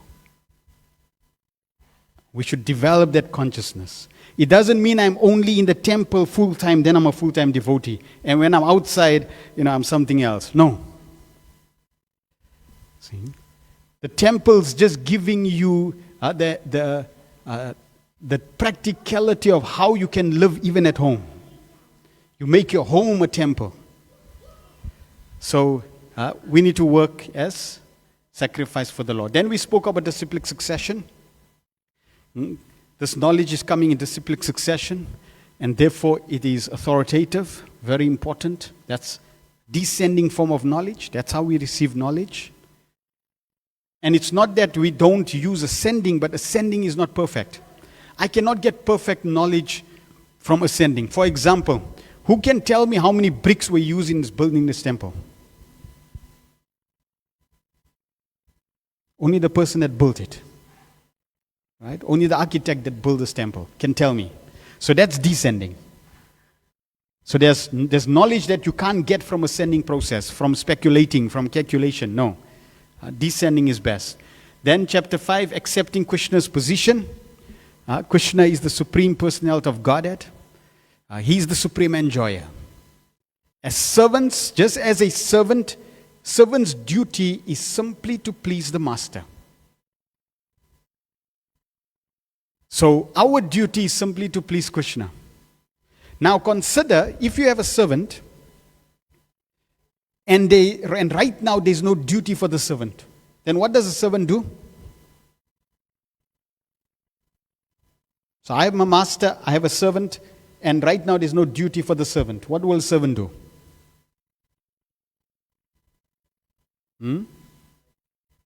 He will? He will idle. He will be idle. So will he be fast asleep? Or will he be attentive to wait for the next order? If he's a dutiful servant. He's going to be waiting. Okay, when I'm ready when the master calls. Right? So he's going to be idle, but he's going to be idle and be attentive to the next call. Similarly, if we are all servants of Krishna, we want Krishna to engage us in his service. So we're waiting for Krishna to come say, okay, right, this is your service. Now, if Krishna doesn't come, what are we going to do? We're also going to be idle, but attentive. So how do we stay idle and attentive?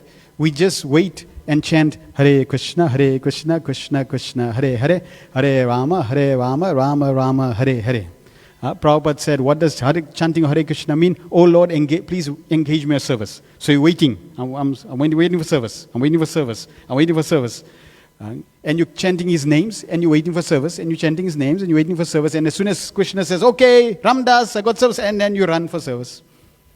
Until then, you chant Hare Krishna and you wait. Because even chanting Krishna's names is service. That's the beauty. Right? So you're chanting his name, which is service, but you're waiting for practical service. You're not, you're really not worried about when Krishna is going to engage you. You're excited and waiting for the opportunity, but he's the master. He'll call you. And then we talked about making your mind your friend. Okay, so let us now proceed. First 6 chapters, they discuss what we call the yoga ladder. And, we're not going to go into the details, but it's a progressive yoga ladder that starts with regulated sense gratification. Then slowly you attach to the fruits of work and the work itself. Then slowly you become detached from the fruits of work, but you still attached to the work. Then you start practicing knowledge or cultivating knowledge. Then you start practicing the Ashtanga yoga process, and then finally you get to Bhakti yoga. This is a gradual process, starting with animal life.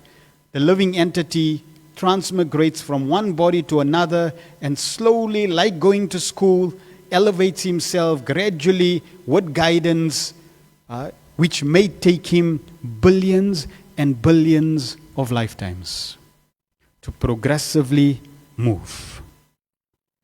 Right? Sometimes he may fall down, he may deviate, he may get stagnant, and sometimes he'll carry on. But it'll take him billions and billions and billions of lifetimes.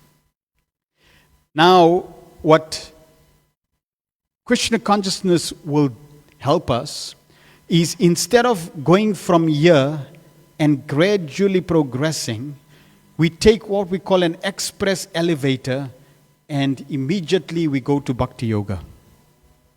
So we skip the gradual elevation, progression. We don't accept Darwin's theory of species evolution. We accept the evolution of consciousness. Our consciousness is evolving. So Krishna consciousness lets us skip all these stages, but get the benefit of every stage, and puts us right on top, loving devotional service to the Supreme Personality of Godhead. So Lord Krishna, in the first 6 chapters, he introduces all these stages, which if you read systematically all the verses and study the first 6 chapters, you'll see the yoga ladder unfolding. We just covered specific themes in those chapters. And now we're going to go into the middle 6 chapters. And Krishna concludes chapter 6 with this verse. Of all the yogis, the one with great faith, who always abides in me, thinks of me within himself, and renders transcendental loving service to me, is the most intimately united with me in yoga, and is the highest of all. That is my opinion. The Supreme Personality of Godhead, Krishna, also has an opinion. See, Krishna is not forcing his opinion on us. He's saying, my opinion, I'm God, I'm the Supreme Person. My opinion is this. You can accept, you can not, up to you. You can decide. So if one is intelligent, naturally, he's going to accept God's opinion. One impersonalist, he came to Srila Prabhupada. And he said, Swamiji, God doesn't eat. God doesn't eat. Prabhupada says, God says he eats, and you saying he shouldn't eat. He doesn't eat. Who do you think I should believe? I'm going to believe God, not you. So if Krishna says he eats, we accept. He's God. So Krishna's opinion is, the highest yogi is that person, firstly, who has great faith in him, always abides in him, thinks of him, and renders service to him. So Krishna concludes like that. Now Arjuna, he's now going to be thinking Krishna, how does one render service to you? What happens when someone renders service to you? How does one think of you? So many questions are coming in Arjuna's mind. And the middle 6 chapters is what Krishna has really descended to this world to share with us. All the other chapters, Arjuna was questioning. From chapter 7, even before Arjuna asks a question, Krishna starts to speak. Because Krishna is excited to tell Arjuna about himself. Krishna is excited to tell us about himself to us. So immediately, without any question, Krishna starts chapter 7. So knowledge and wisdom. In this chapter, the best way to gain spiritual knowledge, who accepts Krishna as God and who rejects, different people that surrender and don't surrender, and the qualification of becoming a devotee is described. In terms of the different sections, knowledge through hearing, Krishna's energies, accepting or rejecting Krishna, and demigod worship, becoming a Vaishnava. So Krishna also speaks about demigod worship in this chapter. We're not going to go through those verses. So the Krishna starts off with this verse. Shri Bhagavan Uvacha, Maya Ashakta Mana Partha, Yogam Yunjan Mad Ashraya, Asam Shayam Samagrammam Yatha Gnasyasi Tachrunu. The Supreme Personality of Godhead said, now hear, O son of Pritha, how by practicing yoga in full consciousness of me, with mind attached to me, you can know me in full, free from doubt. So knowing God is not wishy-washy. Realizing God is not wishy-washy. It's not like, we just cross our fingers and hope for the best. No. We can fully realize God just like we can relate with each other. When Lord Brahma started meditating on Krishna, Krishna personally came, it's described in Srimad Bhagavatam, Krishna personally came to Brahma and shook Brahma's hand as he was in meditation. See? For different reasons, you can imagine somebody's in meditation and then someone comes and you're wondering, is this real? Am I hallucinating? Is this real? Is this God?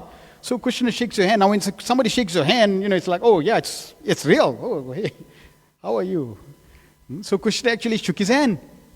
See? That I'm real, I'm here. So Krishna says, you can know him in full, free from doubt. No doubt at all. And Krishna is speaking to Arjuna, and every time Arjuna has a doubt, and he reveals his doubt, Krishna doesn't say, but you're so dumb, Arjuna. How many times must I explain this to you, Arjuna? Do you have brains or mug there? What you got? No. Krishna says, yes, Arjuna, you can ask all your questions because you need to clarify your doubts. Because doubts are what will keep us from surrendering. We need to completely destroy all doubts with proper inquiry and knowledge. Just as a deep sea diver, if the deep sea diver is just on the top of the ocean, he cannot access any jewels, any treasure. He needs to dive deep into the ocean, see the variety that is there, and then he'll be able to get treasure, gems. Gems are found deep on the ocean bed. So similarly, we also need to dive deep into the practice of spiritual life. See, you can swim on the ocean bed, no problem. But the problem is there'll be a lot of waves there. And most of us that practice spiritual life, we practice spiritual life very shallow. That's why we feel the turbulence of the waves. See? The tsunami is always on the ocean, never underneath. So the deeper you go into the ocean, the more peaceful it is, the more stable it is, the more smooth it is underneath. So we need to dive deeper and deeper into this ocean of devotion. So in this chapter, Krishna starts to discuss all his energies, different forms of energies Krishna begins to describe. Briefly we'll mention. So he's the source of the origin and the dissolution. Creation and destruction comes from Krishna. So Krishna has two main categories of energy: spiritual or superior energy and inferior energy, the material energy. Spiritual energy and material energy. Just like scientists, they also know matter and antimatter. Matter and spirit. Right? Two forms of energies. So in spirit, you'll see there is what we call antaranga shakti, internal energy. Then there's the tatastha shakti, marginal energy. And then there's the external energy, bahiranga energy. So internal, external, marginal. Let's look at the marginal. The living entities are the marginal energies. And marginal means in between, which means I can go to spirit or I can go to matter. Like the beach. The beach is in contact with the ocean and it's also in contact with land. So marginal means I can go both ways. Right? The living entity can be conditioned or it can be free. The external energy is made of the material world, gross and subtle. We talked about the gross, this material body, made of earth, water, fire, air, and ether. And subtle, mind, intelligence, and false ego. So, yesterday we gave the example of the gross body, and the gross body is covering the subtle body. The glue that binds both together, the glue that binds the subtle body to the gross body, is the false ego. So the soul is trapped by the subtle body, and the glue that allows the soul to misidentify with this body is false ego. So when you destroy that glue, the false ego, then you begin to realize, I am different from this body. And the best way to destroy this glue of false ego is chanting Hare Krishna, Krishna Krishna, Hare Hare, Hare Rama, Rama Rama, Hare Hare. The internal energy, Antaranga Shakti, is divided into two qualities, three states, three aspects: Sandhini, Sat, Chit, Samvit, and Ladini. The soul is also Sat Chit Ananda, eternal, full of knowledge and full of bliss. Okay? And the spiritual energy is also divided into these two or these three aspects. The eternality, which is represented by Balaram, right? So the spiritual world, everything that's eternal. Samvit, knowledge, which is really represented by Krishna.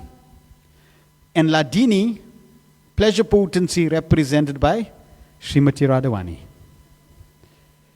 So when we see Krishna, Balaram, and Radhavani, they basically represent the whole spiritual environment, Sat Chit Ananda. And we also have the qualities of Sat Chit Ananda. So this Krishna begins to explain that all these energies come from him. He's the source of all these energies.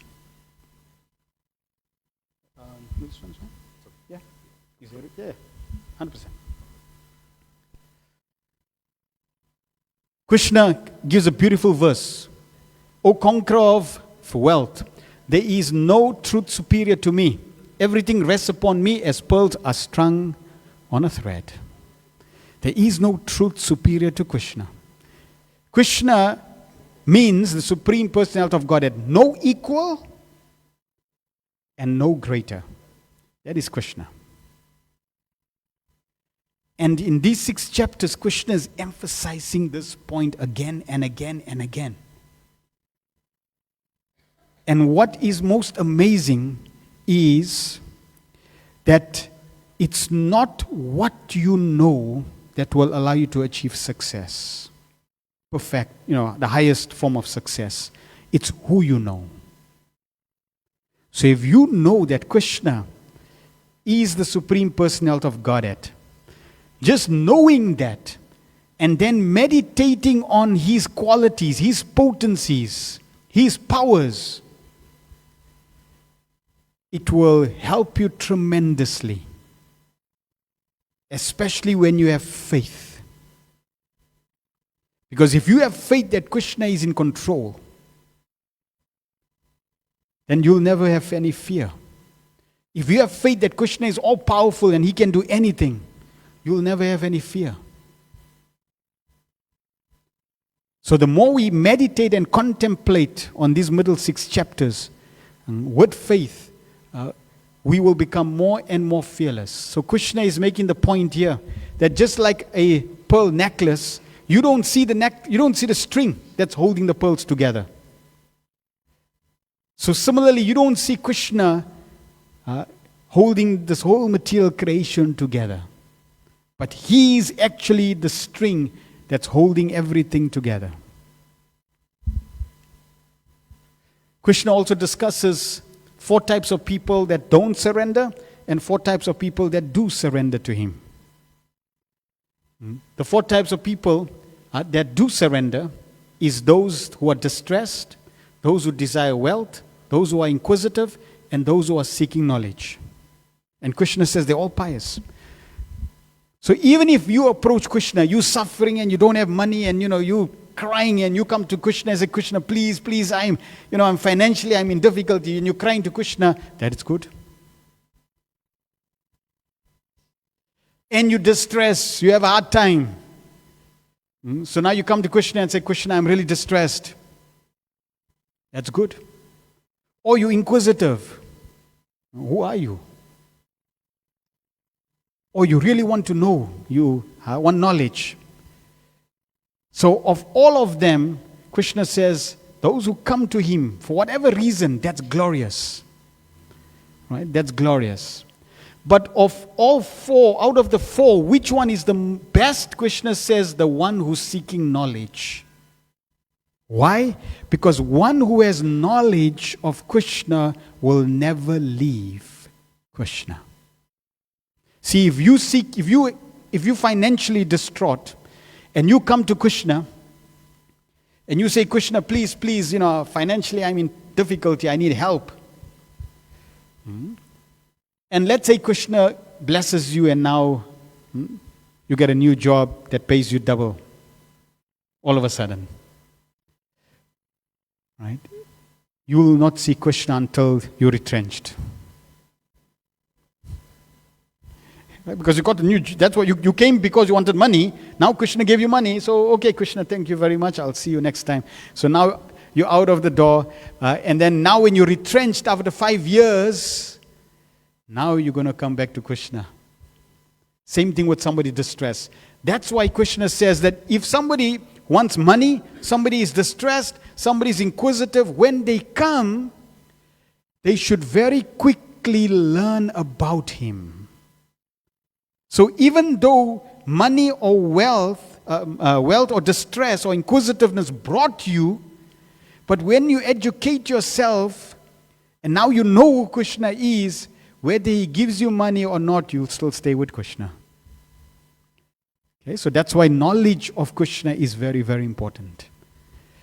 That's why getting one of Prabhupada's books and reading Prabhupada's books is very, very important. Because that knowledge will keep you. All right. Okay, so chapter 8, beyond birth and death. So Krishna consciousness is glorious. Yes, we in this world of suffering, But the beauty is, we have an alternative. We want to go to a place where it's called Vaikunta. This material world is called Kunta, full of anxiety. Did you ever see a bird? When a bird lands and there's some grains on the ground, it will not go for the grain. It's going to look left, all right, then look left, then look again, then go and up, and then quickly look, see if there's nobody coming. It's always in anxiety. So we in this world of Kunta, full of anxiety. We going to a place of Vaikunta, no anxiety. That's where we belong. That's where we belong. So now let's see what Krishna says. So in chapter 7, Krishna says, Arjuna, someone that knows me and someone that thinks of me, even at the hour of death, he can achieve me. So now in this chapter, Arjuna begins to ask many questions related to death. What happens at a time of death? What happens if someone is not surrendered? What happens to him at the time of death? And Krishna starts to speak about different ways of dying in this chapter. So a very wonderful chapter about death. In terms of the breakdown of this chapter, how to attain Krishna, preparing for death, life's final exam. We have many exams that we write. But the final exam that every single one of you will have to sit for is the time of death. Now, let's say I'm in matric, final year, and the teacher tells me, it's beginning of the year, and the teacher tells the students that you're going to be writing an exam at the end of the year, but we're not going to tell you which month. It'll be after June, but we're not going to tell you which month. So what do you think good students will be doing? They will be preparing before June. Right? And what do you think average students will start doing? When June comes, they'll start thinking of preparing. And what do you think bad students will do? They'll think maybe it's going to be in December. We'll wait. So, we're all going to be writing this final exam of death. Whether you like it or not. See, you can't say, Yamaraj, I'm not ready. Can we postpone? I'm busy with, I just got a new job offer. Can we, I have to get my daughter married. Can we postpone? No. You cannot postpone death. You will not get 1 microsecond more. If your time is up, your time is up. And whether you're ready or not, too bad.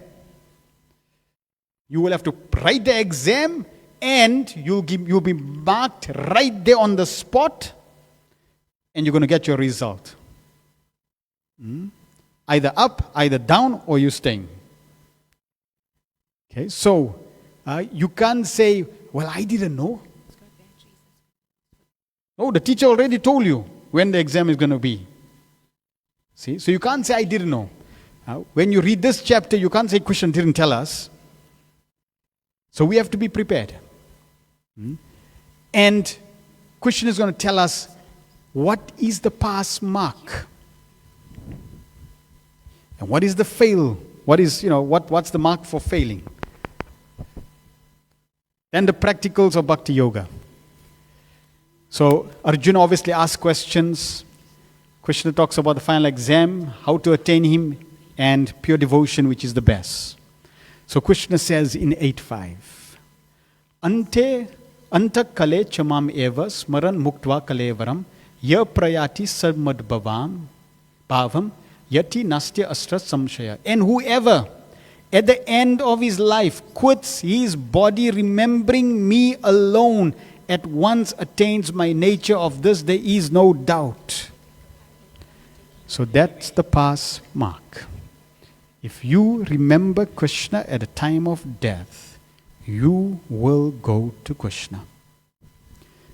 Krishna talks about if you remember the demigods, you'll go to the demigods. If you remember ghosts and spirits, and you worship ghosts and spirits, and you remember ghosts, you'll go to ghosts and spirits. Right? You will go to where and what you remember.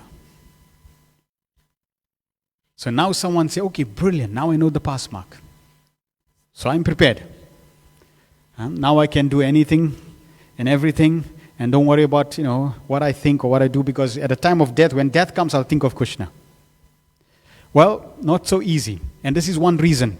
When you die, the pain... Okay, let me step one back. So remember, yesterday I said, if the ceiling collapses, what you going to do? You're going to run, right? Because you want to protect yourself.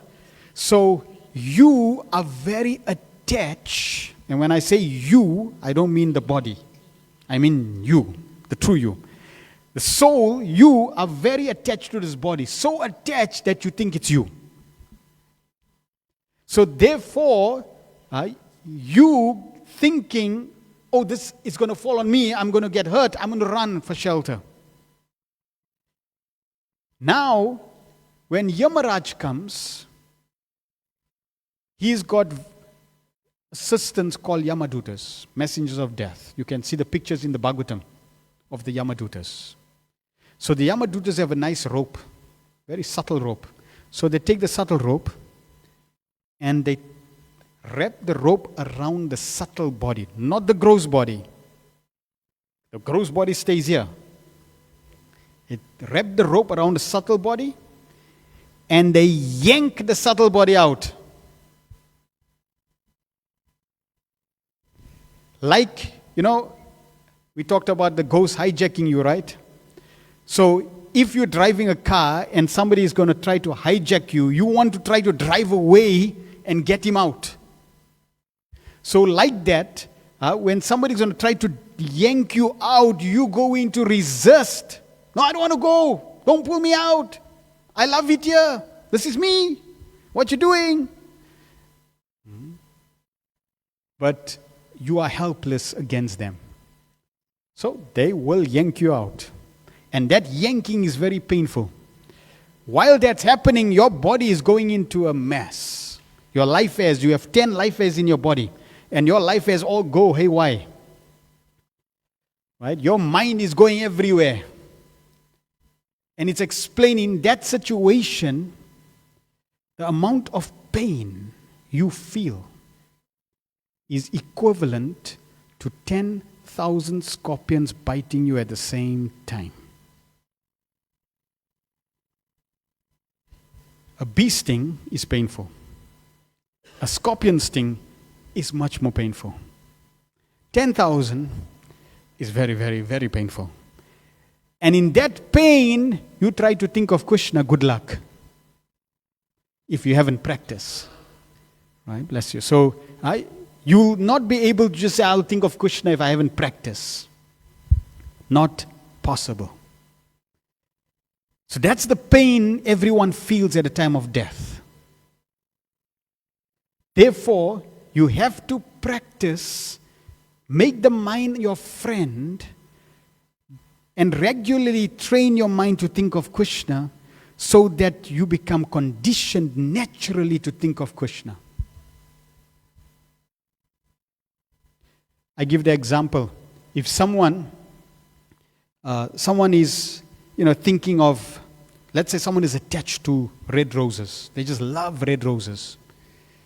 In every aspect, they love red roses. So when you come into their houses, you'll see the wallpaper on the wall. Guess what's on there? Red roses. Then you see the table, and there's a vase. And what's in there? Red roses. You go to the bedroom, you'll see picture frames of red roses. Bed sheet, red roses. On the cushion, red roses. If she wants to give somebody a gift, guess what? Red roses. She's going to bake a cake. What's on there? Red rose. And when that person dies, red rose. That person is going to go in and plant of a red rose. It's described at a time of death, what happens is your mind goes in reverse like a slideshow, like a film show. All the slides of your life goes back in reverse like a slideshow and locks on that which you're most attached to. So this person who's in love with red roses, her life or his life will go in reverse and lock on red rose. Saying, you will have no control. It's described animals, non-humans, when they die, their mind goes blank. Krishna's arrangement. They go blank. They don't think of anything. Blank. And then Krishna decides, oh, you are aquatic number 1. Okay, now you're going to become aquatic number 2 and aquatic number 3. And in this way, I think about 900,000 aquatics. Then, birds, beasts, insects, reptiles, you gradually progress. Flowers, plants. So you go through all different species. Then you become human species. Now when you're a human being, you have the opportunity to break the cycle of birth and death. So therefore, we have to practice spiritual life so that we can master and perfect the art of thinking of Krishna. It becomes natural. We should not be bothered about the pain that you experience at a time of death if you surrender to Krishna. Krishna describes, Scripture gives an example of a cat. So when a cat carries a kitten on its neck, bites a kitten on its neck, how does a kitten feel? Happy, loved, protected. But when that same jaw of the cat is on the rat, death. So for us also who are surrendering to Krishna, death is like the mother cat holding the kitten in the same jaw. And for non-devotees, it's like the mother cat holding the rat. Death, painful. So devotee, Krishna is very kind to those who surrender to him. Death simply means close your eyes, then open your eyes and Krishna is on the other side. And even if you fail, so let's say you studying, you're chanting Hare Krishna, you're preparing, you're doing service, you're trying to be Krishna conscious, you're trying to know about Krishna, very sincere, and now death comes, and it so happened that you cannot think of Krishna for some reason. No problem. Krishna knows you. Krishna thinks of you. Because Krishna is not a robot. Krishna is not AI. Krishna is the supreme personality. He's got a personality. He's a person. And he's a very compassionate person. So he knows your endeavor. He knows how much you sincerely practiced. And therefore Krishna will give you the reward of that practice, even if you never thought of him at a time of death. So just as a lotus is above water, so it's in the water, in muddy water, but it stays aloof of muddy water. By practicing devotional service, by practicing Krishna consciousness, we can be in this world like muddy water, but still be aloof, like the lotus. It's like they say Jesus was in this world, but not of this world. Right? And we also in this world and not of this world, because we are spiritual in nature. We already covered that. It's just that Jesus lived his life like that. So we need to learn to practice, to live and follow in the footsteps of great souls. Scripture describes many examples. Here's example of Jad Bharat. Jad Bharat was attached. He found deer and he became attached to the deer. So attached to the deer that at the time of death, he thought of the deer. And where do you think Jad Bharat ended up? In the body of a deer. But because he was practicing spiritual life, Krishna was merciful to him and gave him remembrance. of a human being in the body of a deer. So even in the body of a deer in his next life, he had the capacity as a human being to remember his past. So he was thinking, wow, what a mistake. I was practicing Krishna consciousness and I deviated. Whoa, I don't want to make that mistake again. So in the body of a deer, he would go to the hermitage, right, and hear Krishna Katha from the sages, observe Ekadasi, do everything like a human being, even in the body of a deer. And then perfected his life. We have 8,400,000 species of lives according to our desires. Whatever you desire, there's a species to fulfill that desire. It's like if you want to eat meat, no problem. This body is not designed for meat. Your teeth structure is not even designed for meat. Your intestines is not designed for meat. The hydrochloric acid in your stomach is not designed for meat. So if you really want to enjoy meat, Krishna will give you, nature will give you a very suitable body to enjoy meat. A tiger or lion. No problem. If you want to eat carrots only, what you want for breakfast? Carrots. What you want for lunch? Carrots. What you want for supper? Carrots. What you want for juice? Carrot juice. So if that's all you want, then this human body is not designed for carrots only. We'll give you a body of a rabbit. No problem. You can have carrots all you want. If you want to sleep 6 hours, 12 hours a day, not 6, 12 hours. If you want to sleep 12 hours a day, no problem. This body is not designed for sleeping 12 hours. If you want to sleep, get a body of a bear. You can hibernate for 6 months, no problem. So this body is designed, this human body is designed for self-realization. It's to realize your true self. That's what it's designed for. And if you don't use it for self-realization, then nature will say, well, why must I give you this body? Let me give you a suitable body to fulfill. So there's 8,400,000 species to fulfill your desire. All right, we're going to show you a clip on death.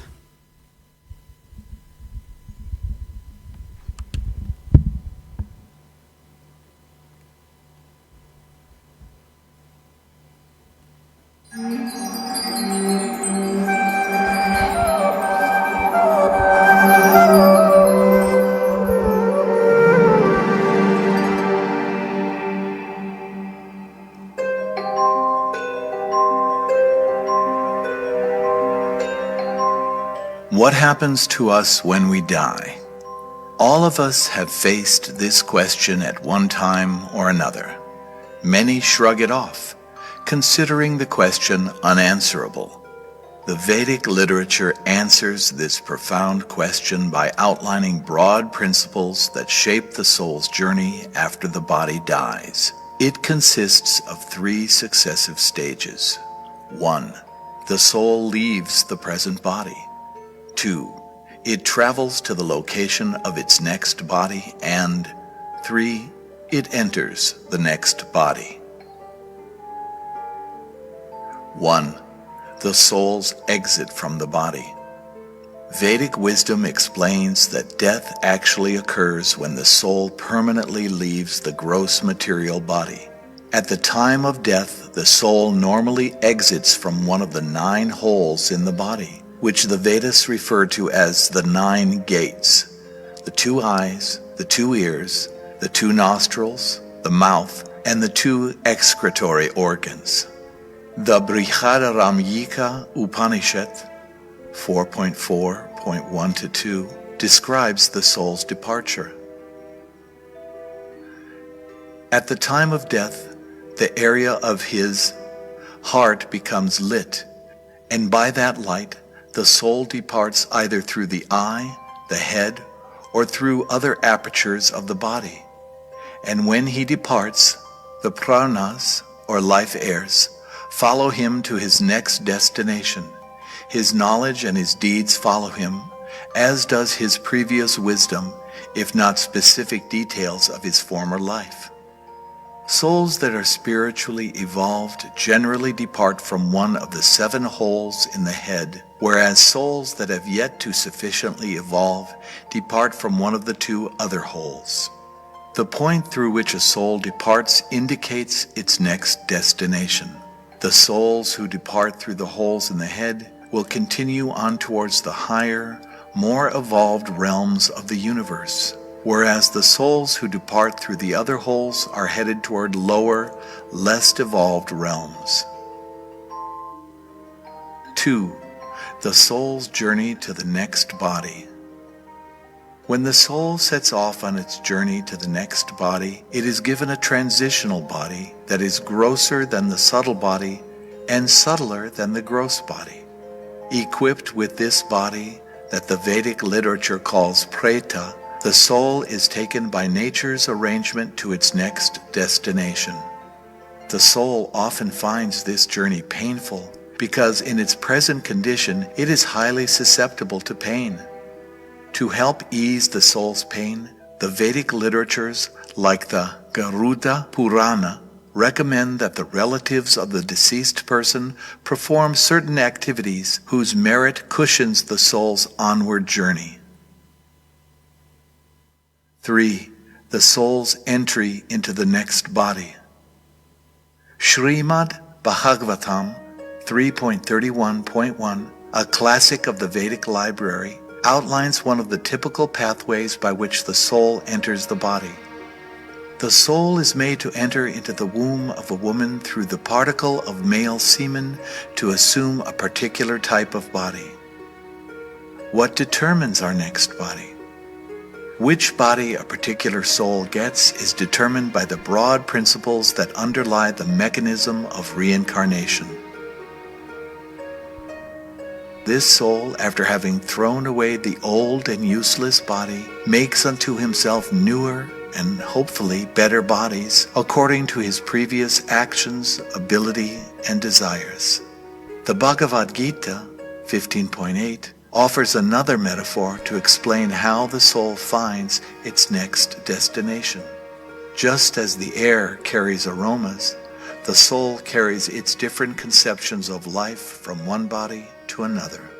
And as we've already heard from the Bhagavad Gita 2.22, the body is like a piece of clothing for the soul.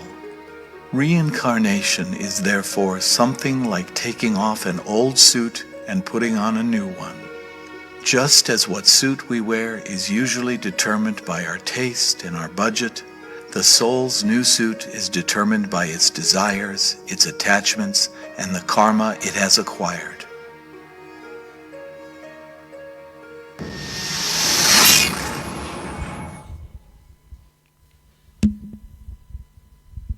So in conclusion, Lord Krishna tells Arjuna, Mam anusmara yudhyacha, think of me and fight.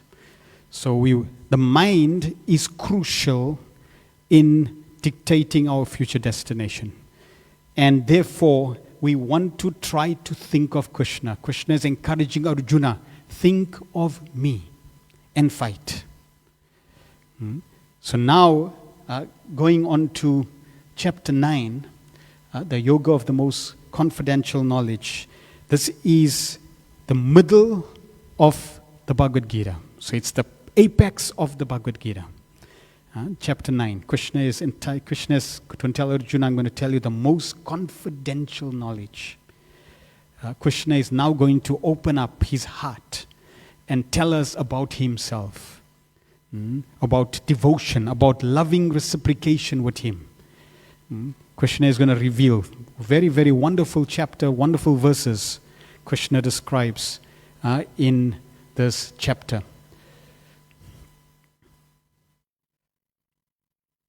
So in this chapter, Krishna is going to talk about reciprocation with devotees, knowing inconceivable Krishna, and reasons to perform bhakti yoga. Very wonderful chapter that motivates us to practice, to have a loving relationship with Krishna. This is the goal. As a servant, so generally in the material world, a servant only has one relationship with the master. That of submissiveness. Boss and servant. Boss and employee, servant. Right? So there's no other relationships. In the spiritual world, there are higher relationships. So you can be a servant in neutrality. You can be a servant as a service, as a servant. You can be a servant as a friend. You can be servant as a parent. You can even be servant as a lover. So there are higher relationships. All the relationships that we experience in this world, we can experience those relationships with God. So Krishna is revealing this in chapter 9.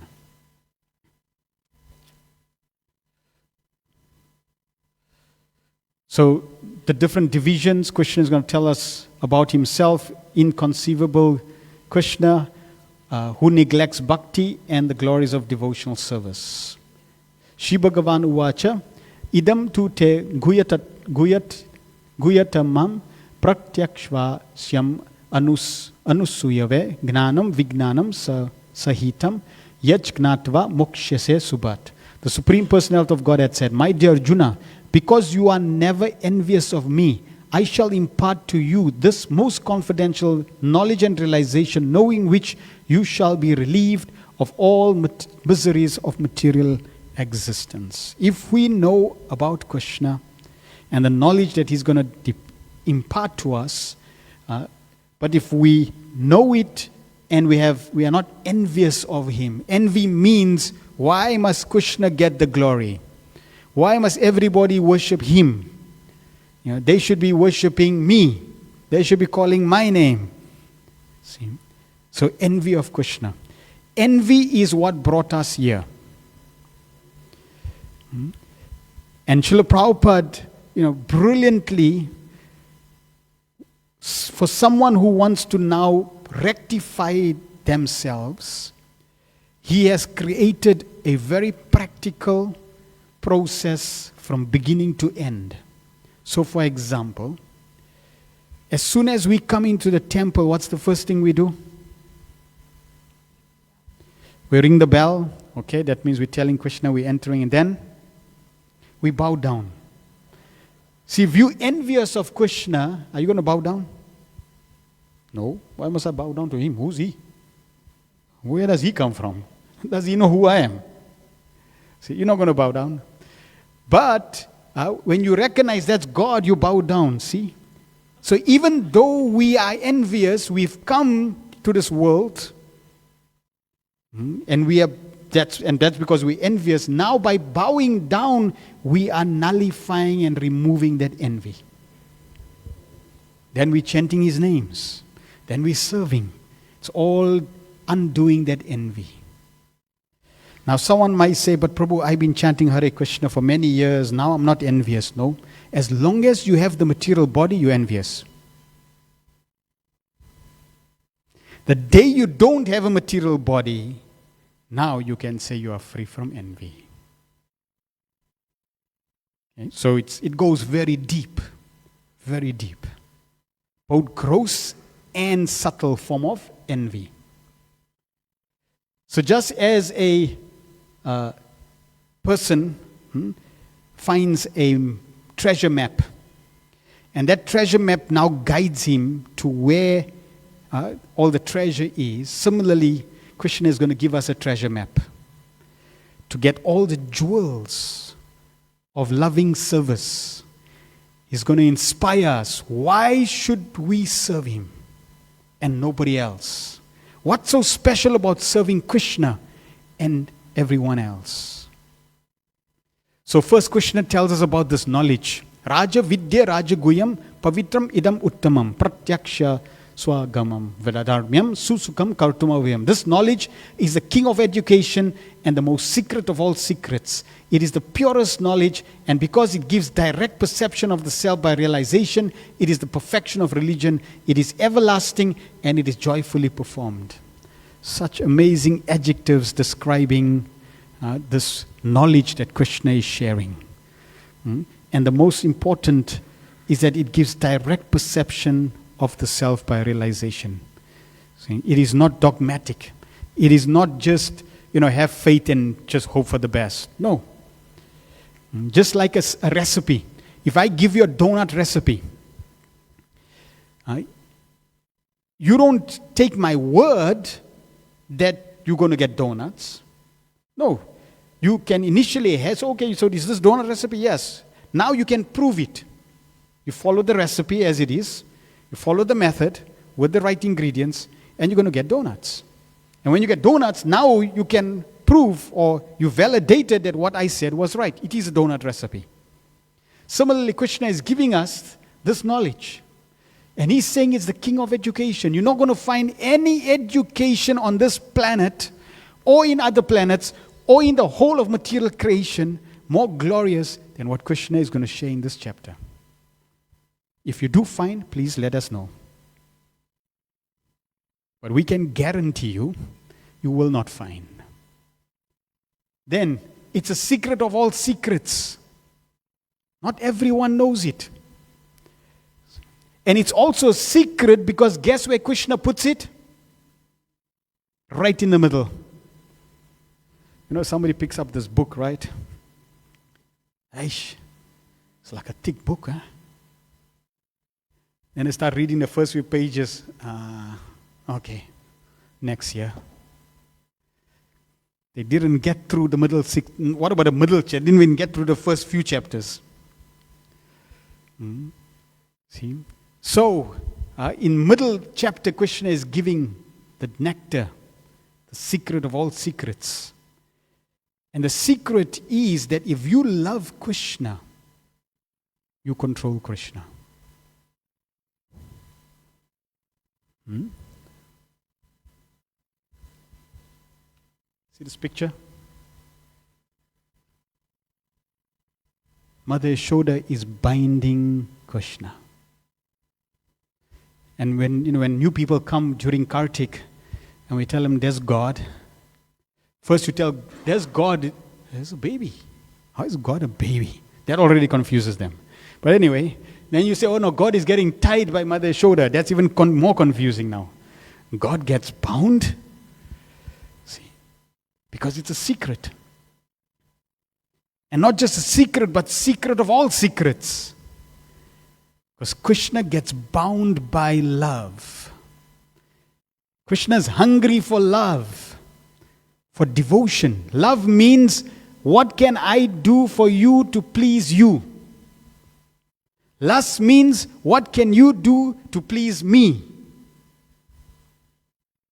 So love is what Krishna is looking for. It's the purest knowledge. It's the perfection of religion. It's everlasting. It's not temporary. And it's joyfully performed. So the more you practice Krishna consciousness, the more blissful you will become. If you are not happy, Prabhupada says you are not practicing Krishna consciousness nicely.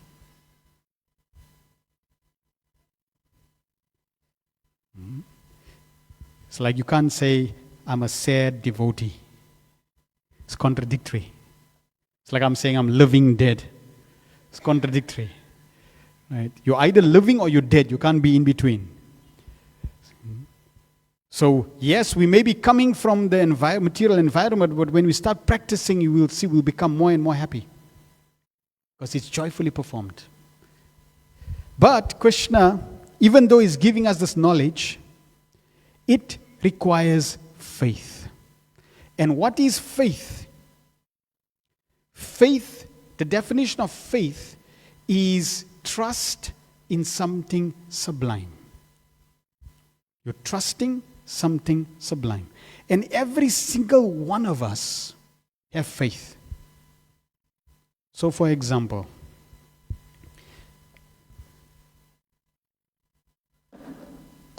you all have a chair, you all had a chair, and when you came, you just went and you sat on the chair. None of you did this.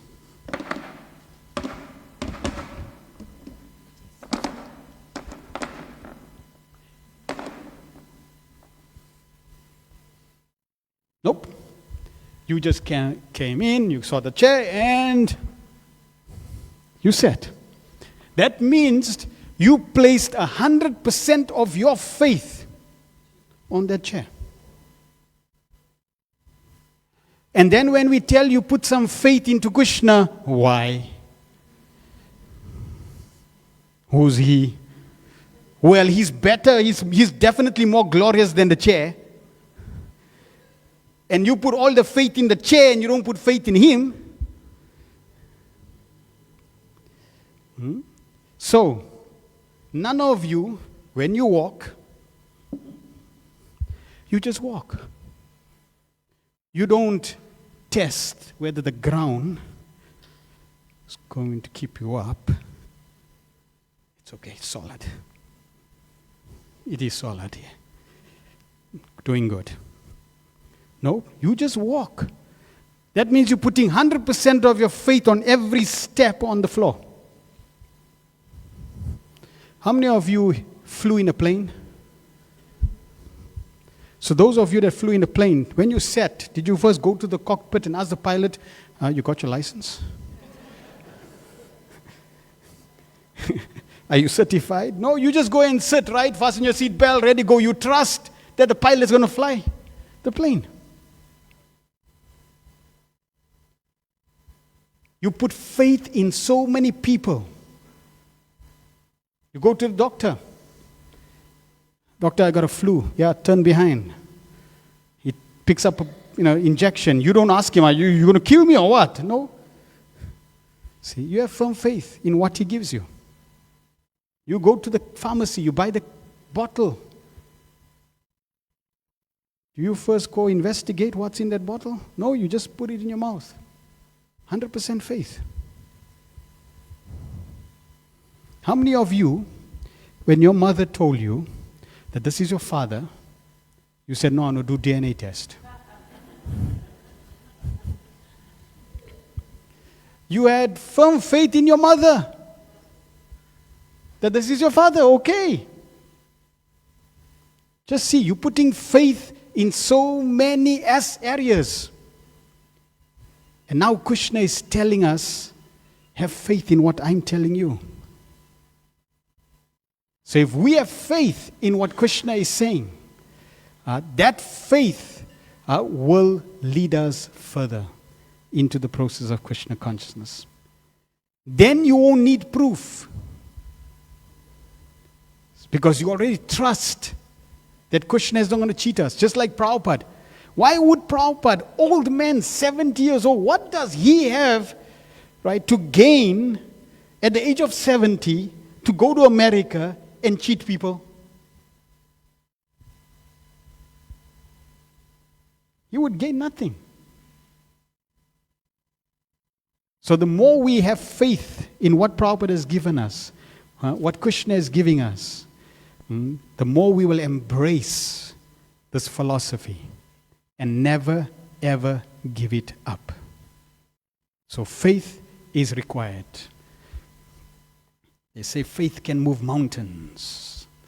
A blind man can see if he has the faith in the Lord. Now, Krishna is very merciful. Krishna, he will strengthen our faith in different ways. So, for example, we accept Krishna appeared 5,000 years ago. Prabhupada has told us Krishna appeared 5,000 ago. All the previous acharyas in our disciplic succession, and they're not ordinary people. They're not ordinary people. I was telling one devotee, that our acharyas in our line, they're very, very special. They're high caliber personalities. For example, Srila Bhaktisiddhanta Saraswati Maharaj, when he had 64 temples in India, across the whole of India, 64 different temples. And when he left this world, I think it was in the afternoon, about 5 or 4, either early in the morning or late in the afternoon. Not sure the exact time, but let's say, if it's, say, give it 4 a.m. or 5 a.m. All the clocks in every temple in the 64 mats stopped working and stopped right there at the time he left. So now someone, who has a little intelligence can ask, well, how did that happen? He must be a special person for that to happen. Okay, one clock, maybe battery is flat. Yeah, we can accept. You know, all 64 clocks in every temple stopping the time he leaves this world. He's building faith. He's giving a sign. Not ordinary personality. Just from his birth, you know he's no ordinary. By the time he was 10 years old, he memorized all 700 verses of Bhagavad Gita. He was editing manuscripts when he was 10, 12 years old. He was a walking encyclopedia. He knew English far more better than the British that were in India. If you read Brahma Samhita, you need a dictionary, the big dictionaries to figure out what the words are there. Prabhupada did not want to translate that book or simplified English because it's high-level English. So that was such a personality, Srila Bhaktisiddhanta. What about all the other personalities? They're not ordinary. So like that, we can build our faith that where are we connected to, what are we connected to. Then Krishna gives many others. For example, Krishna built his city of Dwarka on the ocean. And then when he left 5,000 years ago, this ocean swallowed Dwarka and submerged it. So now, they're discovering so many artifacts where that city of Dwarka was sunken. Giving us clues and signs that yes, Krishna existed. In Vrindavan, there are so many signals and signs Krishna give. Even to this date, if you go to Nidhivan is where Krishna has his rasa dance, his main playground, and he has rasa dance, and then there's a temple where they take rest. So Radharani would also go into this temple and take rest, and the pujaris, they lock this temple every evening. Nobody is allowed there. And in the morning they open the temple, huge walls. So when in this temple, for the pleasure of Radharani, they put neem twigs, they put pan. So you see, that's the original twig that was left. And then in the morning when they come, one of the items is used. They'll put different clothes for the gopis. And all the saris and all used, blouse used. So you'll see like that is chewed. See, somebody chewed on it. That's how it was originally placed for the offering, and then somebody chewed on it. That's how the pan is placed, and then it's opened and used. So like that also, these things give you faith that yes, there is truth to the practice of Krishna consciousness. Then Krishna says that this process is very, very simple. Very, very simple. For us to develop relationship, patram pusham phalam toyam yome bhaktya prayachati tadaham bhaktyoparhitam asnami prayatatmana. Whatever Krishna says, if one offers me with love and devotion, a leaf, flower, fruit or water, I will accept it. You don't need to be a multimillionaire. Krishna is saying, a flower, a leaf, one fruit, little water, I'll accept. That's all he's asking. Nothing more. Just that sentiment of offering to Krishna for his pleasure. He's not saying, please make a huge pot of biryani and make sure there's all the spices you can get.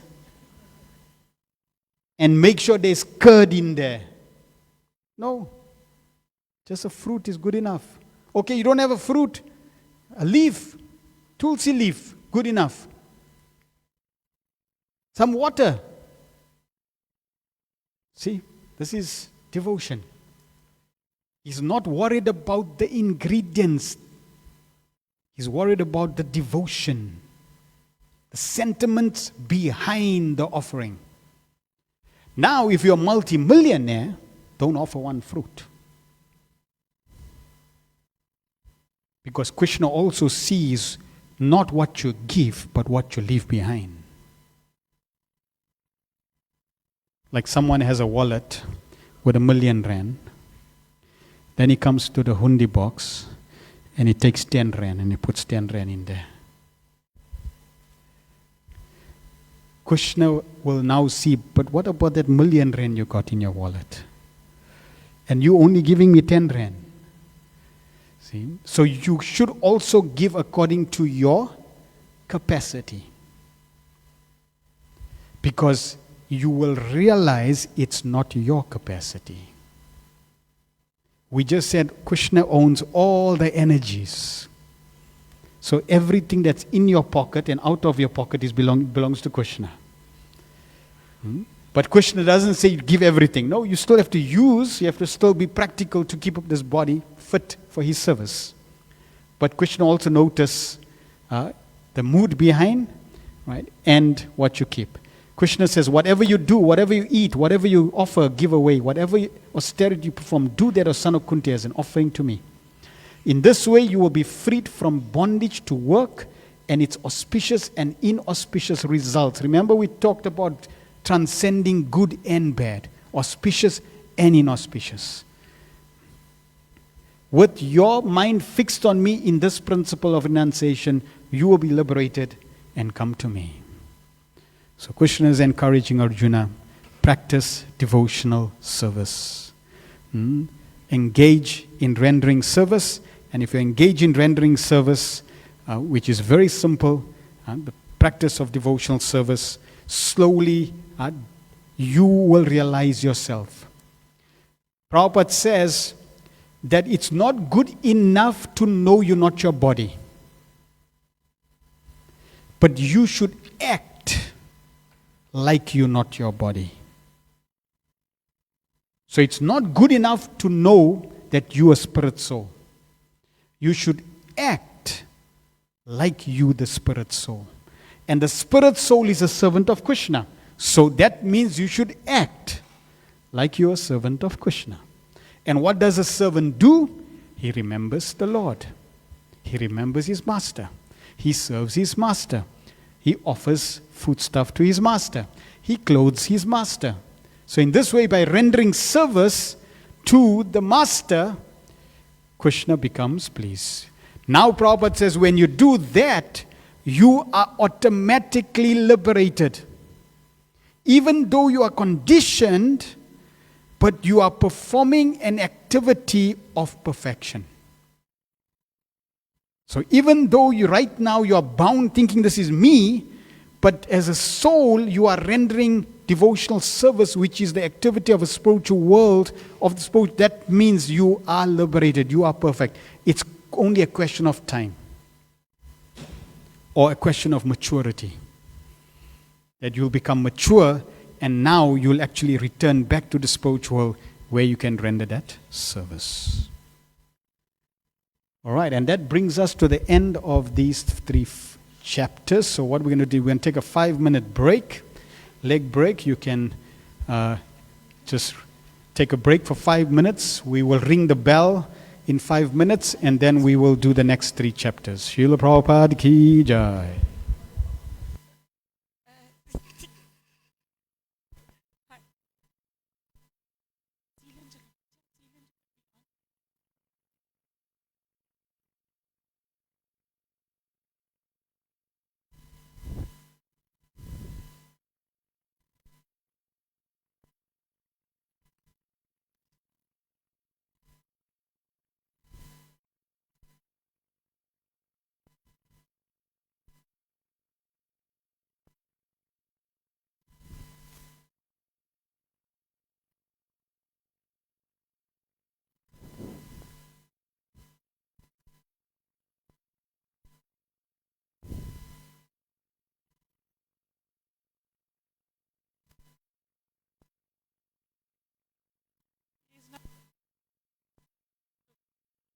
I think we lost our side of the bargain. We just surrendered to that. Just now?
Hare Krishna, Krishna Krishna, Hare Hare, Hare Rama, Rama Rama, Hare Hare. Please settle down so we can start.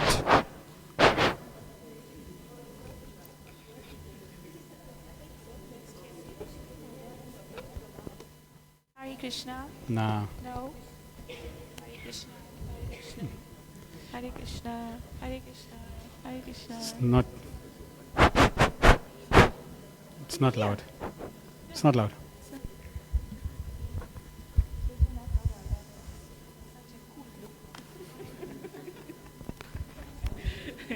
Just see if there's any new people that didn't get Bhagavad Gita. Hare Krishna, everybody. Welcome. We're going to warm up the place today with the Bhagavad Gita. And today we have all of these auspicious Bhagavad Gitas sitting here. Is there anybody who hasn't got a copy of their own as yet? We'll be so happy to give you this in the presence of the Lord with good wishes that all of this knowledge becomes a torchlight in your life. So please do not hesitate to come and take a copy if you don't have one. So can we continue with the lesson? Yeah.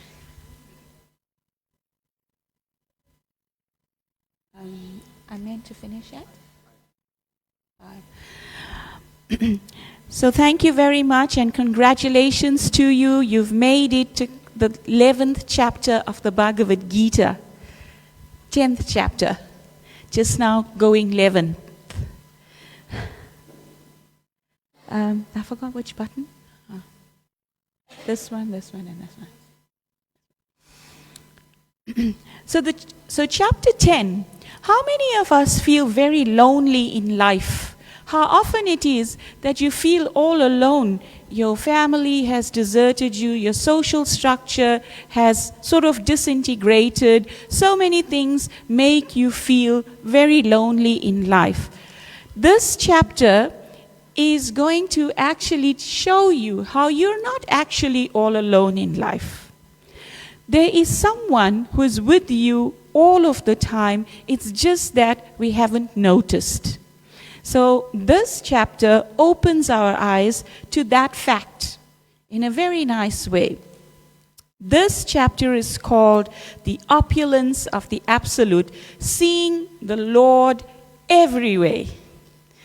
Now, if we have to see Him everywhere, that means we're never going to be alone. We're going to notice that we're not alone and He's everywhere around us. He's always been there, but we just didn't notice that previously. So Arjuna has asked Krishna previously, and Krishna has revealed some of His attributes. But in this chapter, Krishna is going to show His various opulence. Arjuna is asking a question of Krishna to reveal certain attributes for our benefit. So this chapter is a personal message from to each and every one of us from Arjuna. Let's take it in that spirit. So we have heard that in an atom there is the Paramatma. The supersoul exists within every atom, in between every atom, and thereby it is the all-pervasive aspect of the Lord. Are you really alone? Krishna is all around you in every atom. How many atoms make up your body? Lots of atoms are making up your body. Is Krishna present in every one of those atoms? Yes. So Krishna's presence is there. We just have to tap into that, open our eyes to that, and accept that. That He is our friend, is our ever well-wisher, is ever present in our lives, every time, all the time. Okay? So, it is having this type of vision, seeing Him everywhere in every step of our existence. So, chapter 10, the opulence of the Absolute, has these different divisions. The essence of the Bhagavad Gita in 3 verses, and Krishna is the source of everything. Then taking 3 crucial steps towards Krishna, how to see Krishna every way. This would be the focus of our learning today. So the breakdown of the verses from 1 to 7 in chapter 10, source of everything, that Krishna is the source of everything. Then 8 to 11, the essence of Bhagavad Gita. 12 to 19, tell me more. 20 to 42, seeing Krishna everywhere. Are you excited? I am. So the verse of interest to us is the very first verse in this chapter. Shri Bhagavana Vacha Bhuya Eva Mahabaho Shrinu Me Param Vacha Yateham Priyamanaya Vaksyami Hita Kamyaya. The Supreme Personality of Godhead said, "Listen again, O mighty armed Arjuna, because you are my dear friend, and for your benefit, I shall speak to you further, giving knowledge that is better. That is better than what I have already explained." So now Krishna is going to take us higher. He's churning the love in our heart. He is that charm? So Krishna is actually taking us higher. He is now going to give us some intimate details about him, because in this love affair between him and us, he is pulling us closer by this type of knowledge. And Arjuna is going to ask him such pertinent questions to help this process. This chapter, Opulence of the Absolute, before we go to the analogy, it is like a son and a father. A son does not know the opulence of his father. This has to be revealed to him by the father. How often it is that I meet devotees who I knew in their youth, and they were so active as best drama actors, and so active in Krishna consciousness, and then I meet them with their children, and their children have got no idea of how much their parents contributed to, and how vibrant their youth days were. So similarly, Krishna says in Bhagavad Gita, Aham Bija Pradapita, that he is the seed-giving father of all of us. So we do not know his opulence, and just as a father has to tell the child, open the photo album, show, this is what I did in my youth, these are my accomplishments, then the child will start to appreciate the father's abilities. So similarly, Krishna is going to do that. This brings to mind the analogy of a traveler. A person on vacation may become so awestruck when they see the beautiful sunrise in the morning, how the sky is painted so beautifully by the early rays of the sun, and he may gaze at it in great awe. But during the day, he takes the sun for granted. But when he sees that beauty, he becomes so awestruck. And when the first rays of the sun touch or caress his body, bringing warmth to him after a cold night, then he feels a certain vibe, okay? Similarly, when we understand the warmth and opulence of Krishna, and we understand whose contact details we have, who we are, who we have access to, what type of personality this is, then our hearts start to open up a lot more. Otherwise, we take it for granted. He's Krishna. He's somebody. He's Krishna.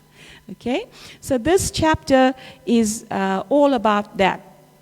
Appreciating the opulence that leads to surrender, appreciating the Lord's opulences leads to surrender. So this is a very famous verse from the Vishnu Purana, where it is expressed that Bhagavan, the Supreme Personality of Godhead, is thus defined by Parasara Muni as one who is full in 6 opulences, who has full strength, full fame, full wealth, full knowledge, full beauty, and renunciation. So in this chapter, Krishna is going to say how he is the source of all the devas, for example. Now, how often it is that we, because most of us come from this type of background, where we become attracted to some or one of the 333 million devas because we see some power in them. For example, we see the all-auspicious Sri Ganesh, and we think, he is my man, he is the one I'm going to surrender to. Why? Because he has the ability to remove obstacles, and that's what I don't want in my life. Little do we know that the Brahma Samhita explains that Sri Ganesh gets his power by keeping the lotus feet of Sri Nrsimhadev on the tumalai, or the bumps that he has on his elephant head. Thereby, the source of his ability to remove obstacles is coming from the all-powerful Lord Sri Krishna. Right? In this chapter, Krishna is explaining that he is the source of everything. What does everything mean? It means that he is the source of all of the planets. Means he makes those planets. Of recent, people have become so excited because the newspapers reported that India has supposedly passed the blazing sun planet and landed on the moon. And then they feel so excited, and with all due respect, we salute their efforts. But imagine if just landing on some planet brings so much of excitement. Ought we not to be even more excited to know who creates those planets? Sri Krishna is explaining in this chapter that he is the source of all of these planets, spiritual and the Vaikuntha and the material universes. Would you like his phone number? Hare Krishna, Krishna Krishna, Hare Hare, Hare Rama, Rama Rama, Hare Hare. Jai Shri Shri Radha Radhanath Ki Jai. So then, when in this chapter, when we hear about the various opulences of Krishna, the acharyas give an example.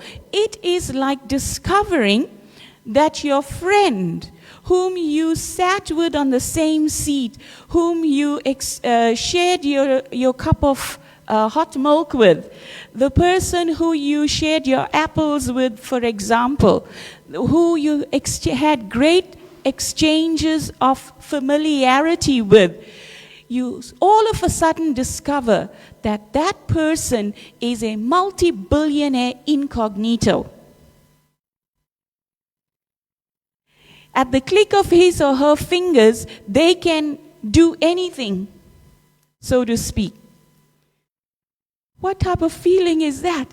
I actually know a person like that. Similarly, in this chapter, Krishna is actually telling us that he is the source of all of the planetary systems. Everything emanates from him. And he also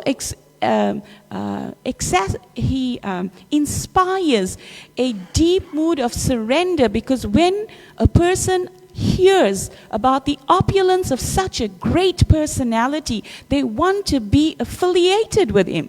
So Krishna will then use that as a tool to stimulate in the heart of a devotee the mood of deep surrender.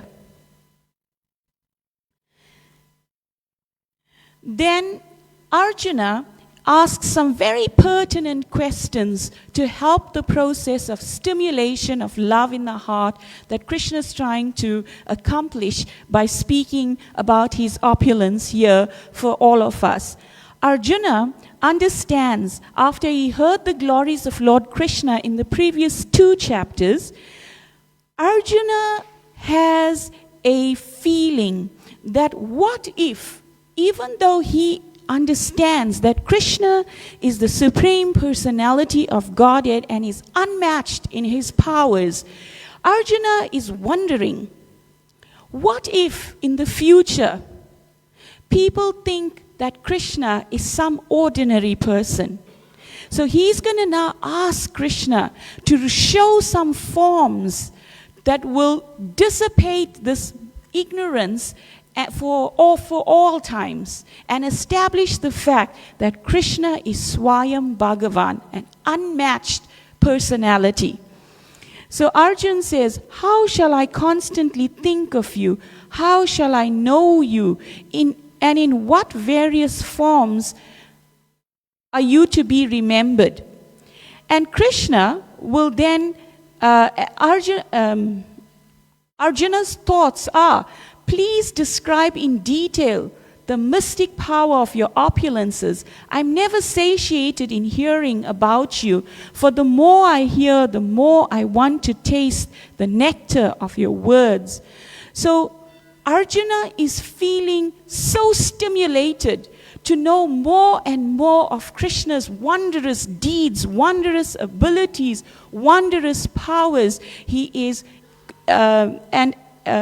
this narration, you'll help me with this?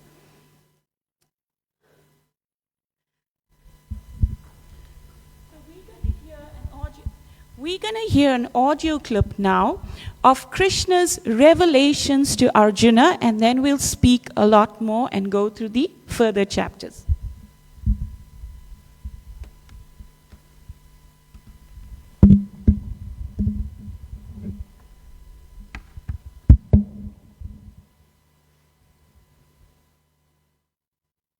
O Janardana, please describe in detail the mystic power of your opulences. I am never satiated in hearing about you. Why are you again and again asking, Arjuna? I've already answered with Aham Sarvasya Prabhavo. I've already explained that I'm the source of everything. But that's just the seed, Krishna. Explain to me in more detail. By these sweet teachings, you have created a greed in me. Therefore, you are making me beg more and more from you. And the more I hear, the more I want to taste the nectar of your words. You are tasting with your ears, Arjuna? Yes, Krishna. My ears have become like a tongue, the agent for tasting the nectar of your words. Hey, Hanta. Yes. I will now tell you of my splendorous manifestations, but only those which are prominent, because my opulences have no end. The cause of all majesty is me. I am the Supersoul seated in the hearts of all beings. I cause the beginning, middle, and end of all beings. By my energy, I have manifested this material world. O Gudikesh, you are good at meditation, so meditate on the fact that I, as the Supersoul, am in the heart of all living beings. And know that of the Adityas, I am Vishnu. Of lights, I am the radiant sun. Of the Maruts, I am Marichi, and among the stars, I am the moon. Of the Vedas, I am the Samaveda, and of the demigods, I am Indra, the king of heaven. Of the senses, I am the mind, and in living beings, I am the living force. Of all the Rudras, I am Lord Shiva. Of the Yakshas and Rakshasas, I am the Lord of wealth, Kuvera. Of the Vasus, I am Agni, and of mountains, I am Meru. Of priests, O Arjuna, know me to be the chief, Brihaspati. Of generals, I am Kartikeya. And of bodies of water, I am the ocean. Of the great sages, I am Bhrigu. Of vibrations, I am the transcendental Om. Of sacrifices, I am Japa. And of immovable things, I am the Himalayas. Of all trees, I am the Ashwata. And of the Deva Rishis, I am Narada. Of the Gandharvas, I am your friend, Chitrarata, and among Siddhas, I am Kapila. Of horses, know me as Uchai Shrava, produced during the churning of the ocean for nectar. Of lordly elephants, I am Airavata, and among men, I am the monarch. Of weapons, I am the thunderbolt. Among cows, I am Kamadhuk. Of causes for procreation, I am Kandarpa, the god of love. And of serpents, I am Vasuki. Of the many-hooded Nagas, I am Ananta. And among the aquatics, I am the demigod Varuna. Of departed ancestors, I am Aryama. And among the dispensers of law, I am Yama, the lord of death. Among the Daitya demons, I am the devoted Prahlad. Among subduers, I am Time. Among beasts, I am the lion. And among birds, I am Garuda. Of purifiers, I am the wind. Of wielders of weapons, I am Parashuram. Of fishes, I am the shark. And of flowing rivers, I am the Ganges. Of all creations, I am the beginning, middle, and end. Of all sciences, I am the spiritual science of the self. And among logicians, I am the conclusive truth. Of letters, I am the letter A. And among compound words, I am the dual compound. I am also inexhaustible time. And of creators, I am Brahma. I am all-devouring death. And I am the generating principle of all that is yet to be. Among women, I am fame, fortune, fine speech, memory, intelligence, steadfastness, and patience. Of the hymns of the Samaveda, I am the Brihat Sama, and of poetry, I am the Gayatri. Of months, I am Margashirsha, and of seasons, I am the flower-bearing spring. I am also the gambling of cheats, and of the splendid, I am the splendor. I am victory, I am adventure, and I am the strength of the strong. Of the descendants of Vrishni, I am Vasudev, and of the Pandavas, I am Arjun. Of the sages, I am Vyas, and among great thinkers, I am Ushana. Among all means of suppressing lawlessness, I am punishment, and of those who seek victory, I am morality. Of secret things, I am silence, and of the wise, I am wisdom. Furthermore, O Arjun, I am the generating seed of all existences. There is no being that can exist without me. Hey Prantapa, there is no end to my divine manifestations. What I have spoken to you is but a mere indication of my infinite opulences. Therefore you should know that all opulent, beautiful, and glorious creations spring from but a spark of my splendor.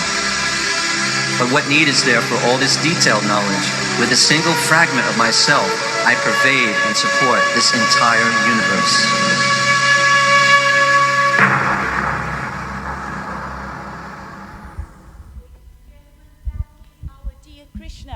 He is everything, he is the best of everything you could ever be attracted to in this world. For the purpose of this session, because we have limited time, I'm going to take the example of the sun. When Krishna says that he is the sun, we get warmth from the sun, and we feel nourished by that. Krishna arranges that because of the presence of the sun, there is photosynthesis that further nourishes us. Imagine, because we never felt that before, maybe if we didn't hear these verses before, then we would think that no, nobody cares for me. How often it is that we imbibe negative or limiting belief systems. Nobody cares. I'm not good enough, etc., etc., etc. But the positive affirmations come from these verses that Krishna is with me, he is my friend, he's looking after me in every step of my existence. So it requires a paradigm shift for us to acknowledge and to understand that Krishna is there as a person. He's reciprocating more than I am ever turning towards him. And all of these wondrous things that Krishna mentioned is but a spark of his splendor. How insignificant is a spark, right? So can you imagine how much more wondrous this qualities, this personality Krishna possesses? And he is giving us an opportunity to get to know him better.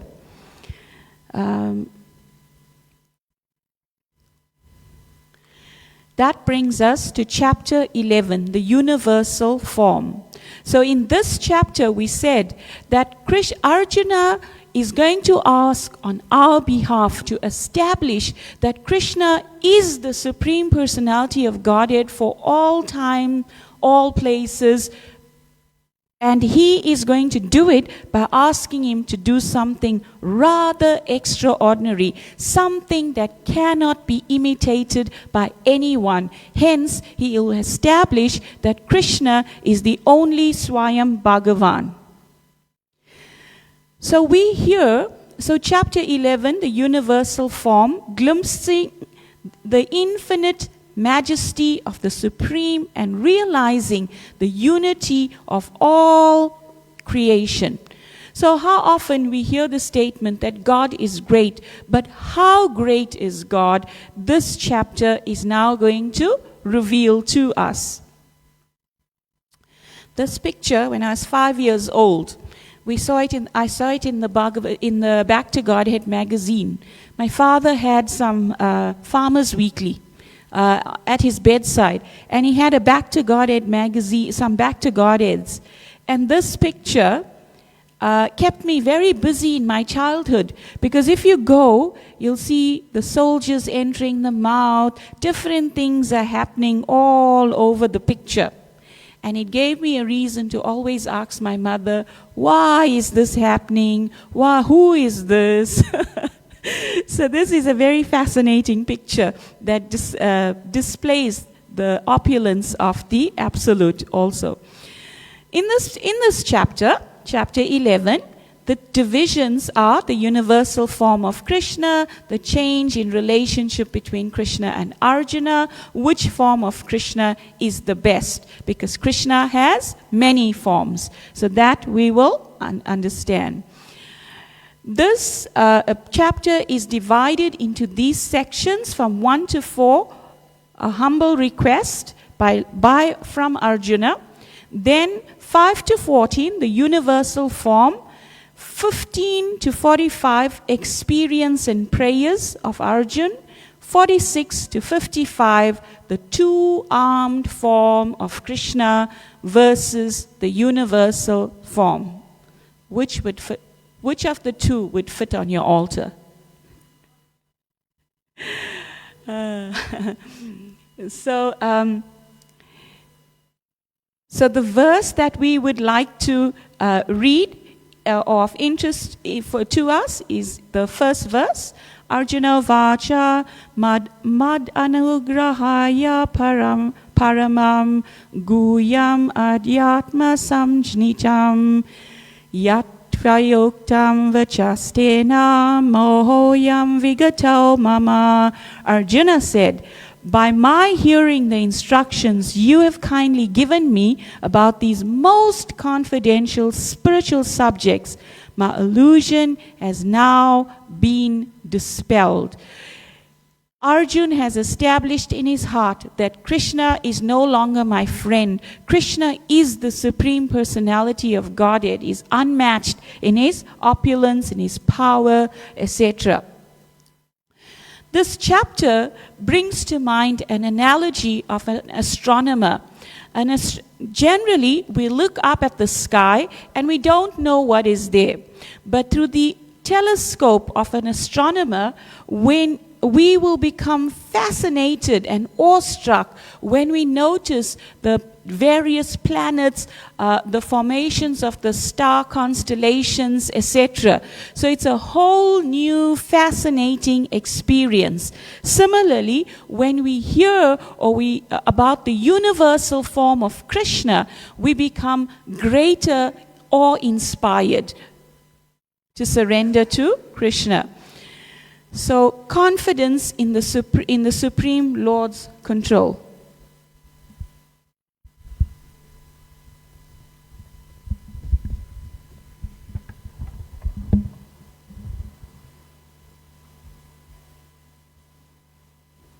Chapter 11, The Universal Form.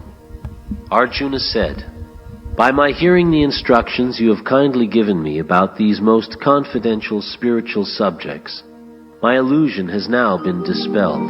O lotus-eyed one, I have heard from you in detail about the appearance and disappearance of every living entity and have realized your inexhaustible glories. O greatest of all personalities, O supreme form, though I see you here before me in your actual position as you have described yourself, I wish to see how you have entered into this cosmic manifestation. I want to see that form of yours. If you think that I am able to behold your cosmic form, O my Lord, O Master of all mystic power, then kindly show me that unlimited universal self." The Supreme Personality of Godhead said, "My dear Arjuna, O son of Pritha, see now my opulences, hundreds of thousands of varied divine and multicolored forms. O best of the Bharatas, see here the different manifestations of Adityas, Vasus, Rudras, Ashvini Kumars, and all the other demigods. Behold the many wonderful things which no one has ever seen or heard of before. O Arjuna, whatever you wish to see, behold at once in this body of mine. This universal form can show you whatever you now desire to see, and whatever you may want to see in the future. Everything moving and non-moving is here completely in one place. But you cannot see me with your present eyes. Therefore I give you divine eyes. Behold my mystic opulence."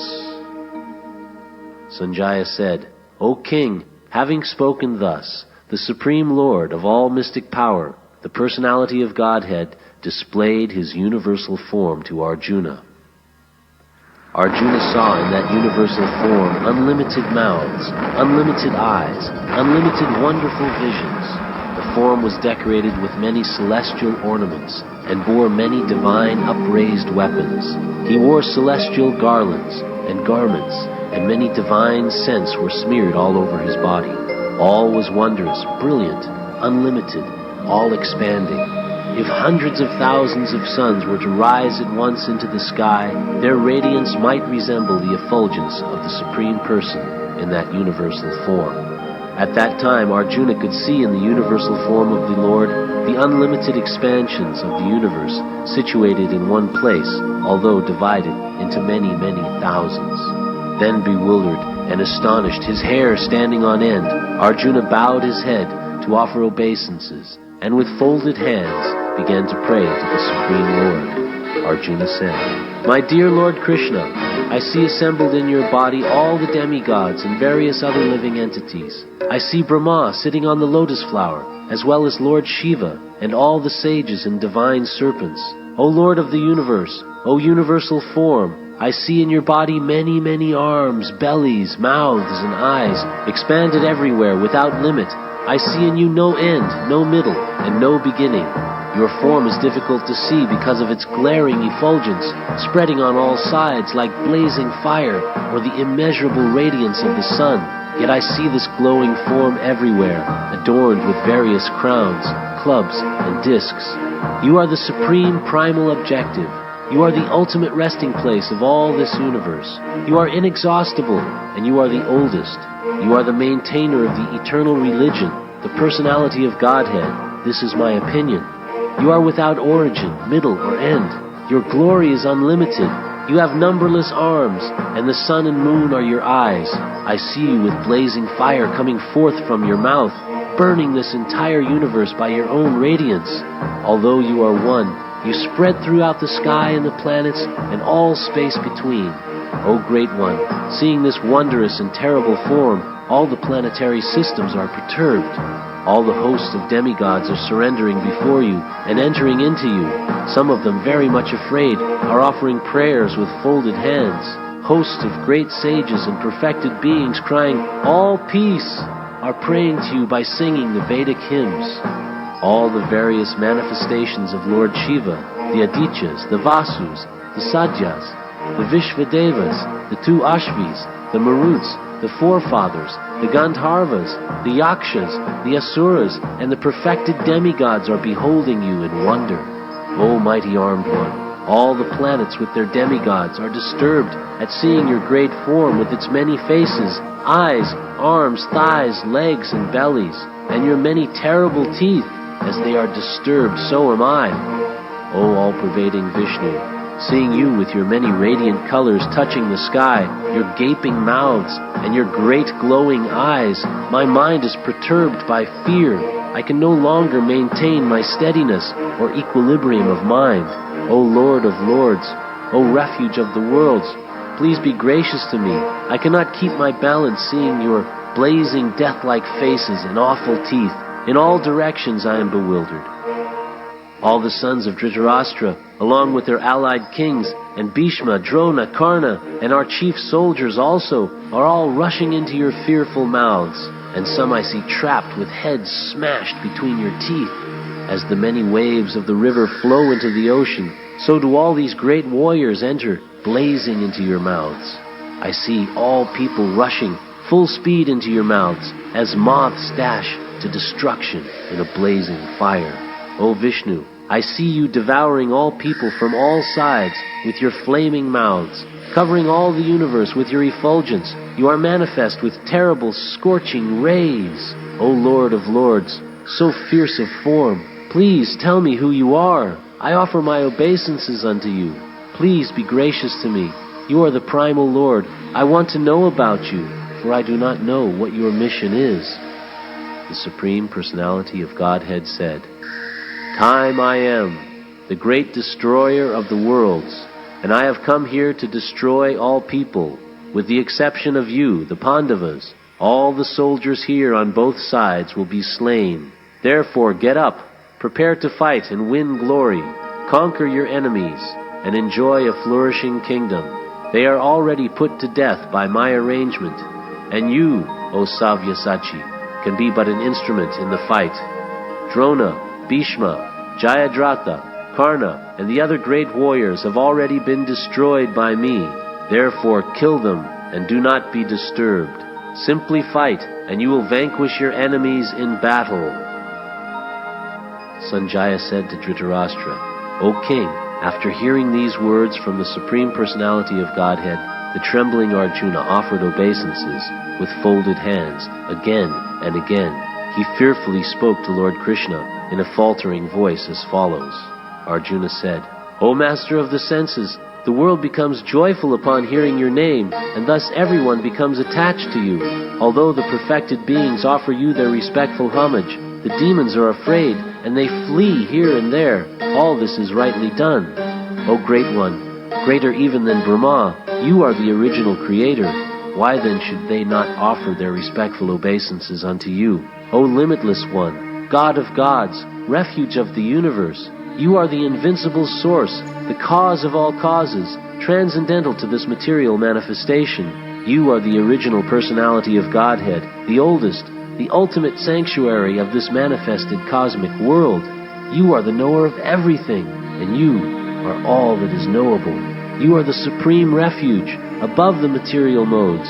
O limitless form, this whole cosmic manifestation is pervaded by you. You are the air, and you are the supreme controller. You are fire, you are water, and you are the moon. You are Brahma, the first living creature, and you are the great-grandfather. I therefore offer my respectful obeisances unto you 1,000 times, and again, and yet again. Obeisances to you from the front, from behind, and from all sides. O unbounded power, you are the master of limitless might. You are all-pervading, and thus you are everything. Thinking of you as my friend, I have rashly addressed you. O Krishna, O Yadava, O my friend, not knowing your glories. Please forgive whatever I may have done in madness or in love. I have dishonored you many times, jesting as we relaxed, lay on the same bed, or sat or ate together, sometimes alone, and sometimes in front of many friends. O infallible one, please excuse me for all those offenses.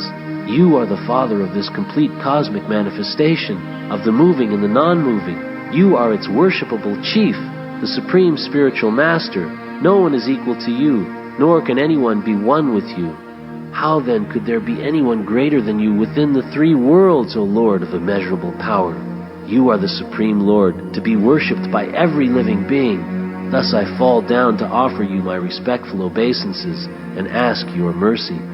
As a father tolerates the impudence of his son, or a friend tolerates the impertinence of a friend, or a wife tolerates the familiarity of her partner, please tolerate the wrongs I may have done you. After seeing this universal form, which I have never seen before, I am gladdened, but at the same time my mind is disturbed with fear. Therefore, please bestow your grace upon me, and reveal again your form as the personality of Godhead, O Lord of Lords, O abode of the universe. O universal form, O thousand-armed, the Supreme Personality of Godhead said, My dear Arjuna, happily have I shown you by my internal potency this supreme universal form within the material world. No one before you has ever seen this primal form, unlimited and full of glaring effulgence. O best of the Kuru warriors, no one before you has ever seen this universal form of mine, for neither by studying the Vedas, nor by performing sacrifices, nor by charity, nor by pious activities, nor by severe penances, can I be seen in this form in the material world. You have been perturbed and bewildered by seeing this horrible feature of mine. Now let it be finished. My devotee, be free again from all disturbances. With a peaceful mind, you can now see the form you desire. Sanjaya said to Dhritarashtra, the Supreme Personality of Godhead, Krishna, having spoken thus to Arjuna, displayed his real four-armed form, and at last showed his two-armed form, thus encouraging the fearful Arjuna. When Arjuna saw Krishna in his original form, he said, O Janardana, seeing this human-like form so very beautiful, I am now composed in mind, and I am restored to my original nature. The Supreme Personality of Godhead said, My dear Arjuna, this form of mine you are now seeing is very difficult to behold. Even the demigods are ever seeking the opportunity to see this form which is so dear. The form you are seeing with your transcendental eyes cannot be understood simply by studying the Vedas, nor by undergoing serious penances, nor by charity, nor by worship.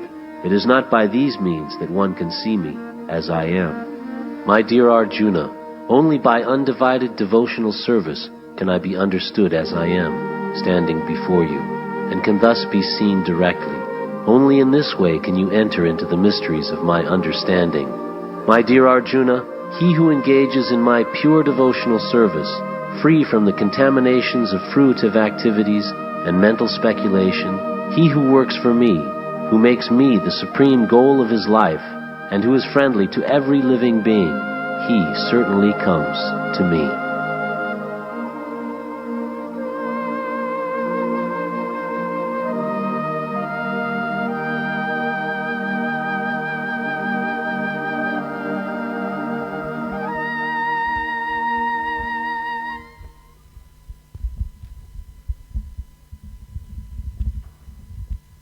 So I hope you felt enlightened by that.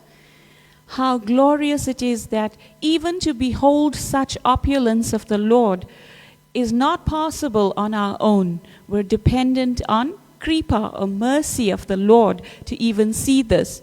I was just thinking, Krishna is telling Arjuna, this form has never before been revealed, Arjuna. Do you think it would have been revealed to us without the mercy of Srila Prabhupada? If Srila Prabhupada had never given to us this glorious gift of the Bhagavad Gita as it is, how would we ever understand that this is Krishna's glorious position? Our knowledge of Krishna would possibly be limited to a few posters of Laddu Gopal or, Gopal Krishna, etc. But to understand this deep science of Krishna's supremacy, Prabhupada has mercifully translated it into English and so many other languages as a gift for us and generations to come in all over the world. So that we should not take lightly, that we have this opulence being granted to us right in our hands. And nowadays, not only limited to your bookshelf, but to all electronic devices as well. So anytime, any place. But the onus to take shelter and bathe our intellect and consciousness in this divine understanding is upon us to take full advantage of. So then we come to chapter 12, entitled Yoga of Devotion. Chapter 12 has a theme running through it of cultivating pure devotion and surrendering to the Supreme with unwavering faith. So at the end of the previous chapter, we will note that even though this universal form was so magnanimous, Arjuna wanted Krishna to please return to his two-armed form because it's more relatable for us. Can you imagine going into the embrace of the universal form with these millions and thousands of hands holding snakes and various weapons? The two-armed form is more approachable for us mortals. Thereby, Arjuna asks Krishna to please, now we've accepted that you have all of this magnanimity, this great opulence of power, please return to your original form. And Krishna comes mercifully into the two-armed beautiful form. So, cultivating pure devotion, surrendering to the Supreme Lord with unwavering faith. The chapter divisions here is what does Krishna promise, how to serve Krishna, and qualities that Krishna likes. This chapter is divided into 3 divisions, 1 to 7, Bhakti is the best, progressive stages of devotion from 8 to 12, and qualities that endear one to Krishna, 13 to 20. So here, the secret is being given of how to First, Krishna has given his original form. Now he's telling you how you can qualify yourself by developing these particular qualities and become eligible to raise your consciousness and reconnect with him. Shri Bhagavan Uvacha Mayav Esha Mano Ye Mam Nitya Yukta Upasate Shradaya Parayo Petas Yeme Yuktatma Mataha. The Supreme Personality of Godhead said, those who fix their minds on my personal form and are always engaged in worshipping me with great and transcendental faith are considered by me to be most perfect. So here Krishna is expressing that out of all types of devotees that approach him, those who actually qualify are being described in these verses. This brings to mind the analogy of a flower. The flower is this flower, you get some lotuses that are closed at night, but they are friends of the sun. So as soon as the sun rises, they blossom, they open. And when the sun goes down, they close. So when the flower opens up, it receives the warmth and the nourishment from the sun, and its beauty is further enhanced. Similarly, when a devotee or a jivatma opens up his mind and intellect and realizes Krishna's position, then his life becomes so much further enhanced. Here in this chapter, Krishna explains that there are 2 parts, and those that actually are impersonalists or meditate on an aspect of Krishna, their knowledge is not wrong, but it is incomplete. So, and then he speaks about the personalists, and he explains how this position of establishing one's consciousness in the mode of a personalist is better. So those who are impersonal, they believe that God has no form. that he is some bright light, and that is what they regard as the supreme. Krishna can be realized in three features: the Bhagavan feature, Paramatma feature, and the Brahman feature. So the Brahman feature is the effulgence that comes from Krishna's body. And Krishna, his body is made up of Sat, Chit, and Ananda. Sat is eternality, Chit is knowledge, and Ananda is bliss. So, in the very first stage of approaching Krishna, when one is only realizing God as the Brahman, or as that big, bright, powerful light, then in that state, it's not wrong, but it's incomplete, because they only get to know the feature of Krishna, which is Chit. Sat is eternity, eternality, right? So that Brahman feature will only allow them to realize that much about Krishna. Then the Paramatma realization, when they understand that God is all-pervasive, He is within every atom, is within me, is within you. His Narayan is very, very pervasive. And when they have that type of understanding, they understand the Sat and the Chit feature. But the Ananda, or the bliss feature, is only realized together with the other two when one realizes and starts to worship the two-armed form of Krishna. That gives one complete understanding of Sat, Chit, and Ananda. So the difference between the impersonalists and the personalists: the impersonalists meditate on formless, difficult for the embodied, because we only relate to externals. We are attracted and repelled by things from an external point of view. So if you tell us, fall in love with someone who's in Cape Town, this is the description of the person, it's not really possible to develop a loving relationship until one meets the person. So meditate on the personalists, on the other hand, they meditate on the form of a deity, and it's easy for the embodied because it is relatable. Then you get the unmanifested, is beyond the senses, and therefore it restricts the senses. Here, the senses can perceive the deity, the sound of the mantra, and engage in the senses, eat the Mahaprasad from the deity, massage the body of the deity, etc. So, it is therefore a win-win situation.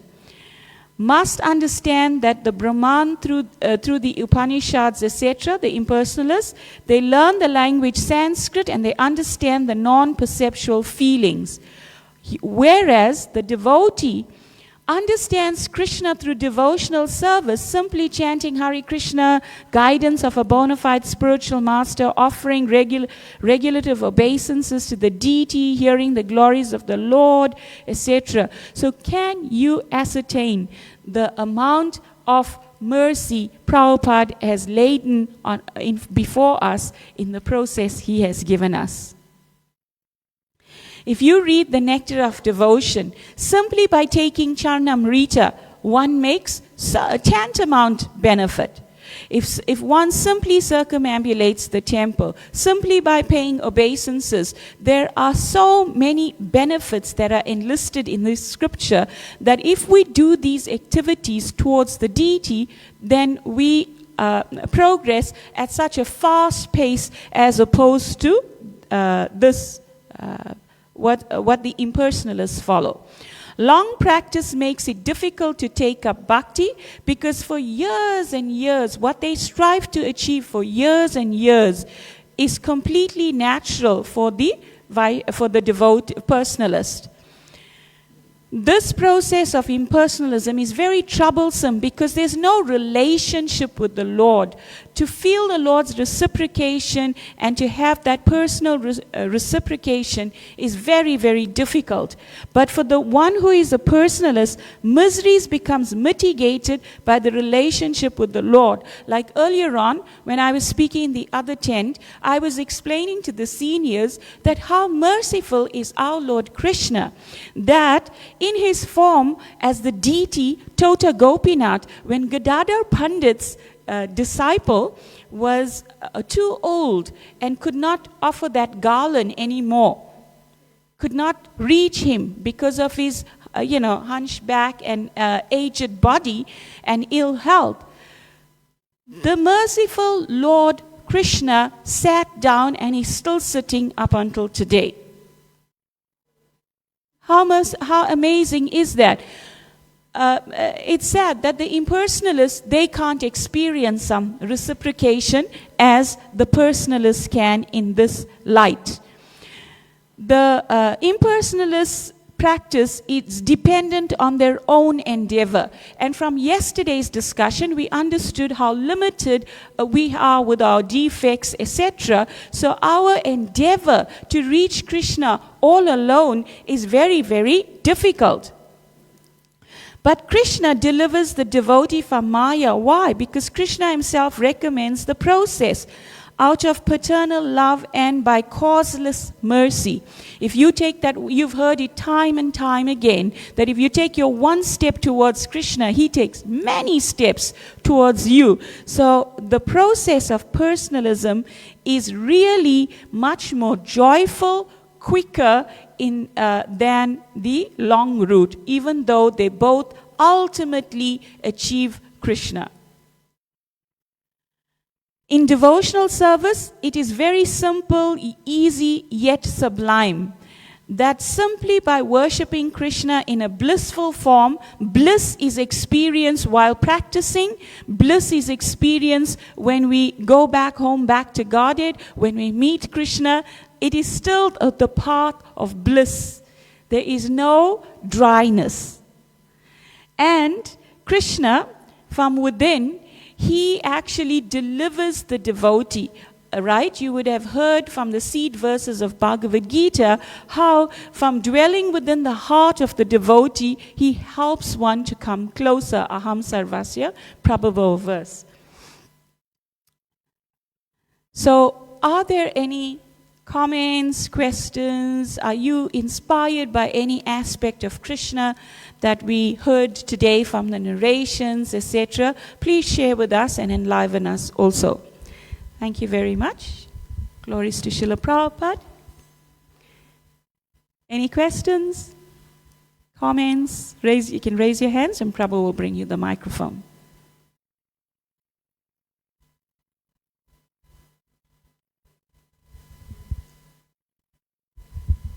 All right, so that brings us to the end of this session. Tomorrow, Mother just got a question. Bring the cordless mic.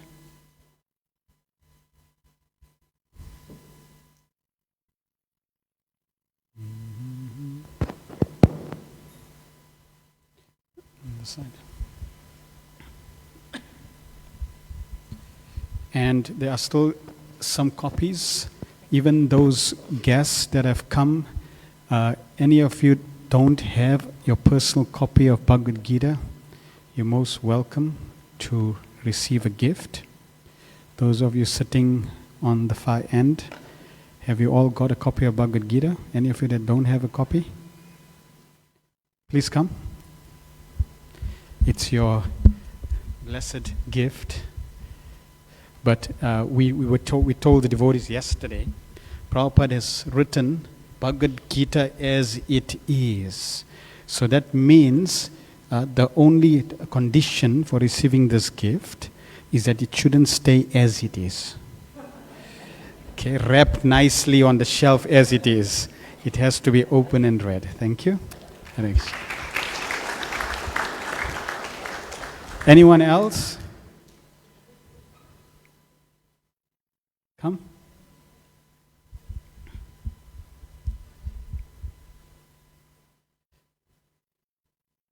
There's your wonderful gift. So you have to tell your mother to read and explain to you, right? Okay.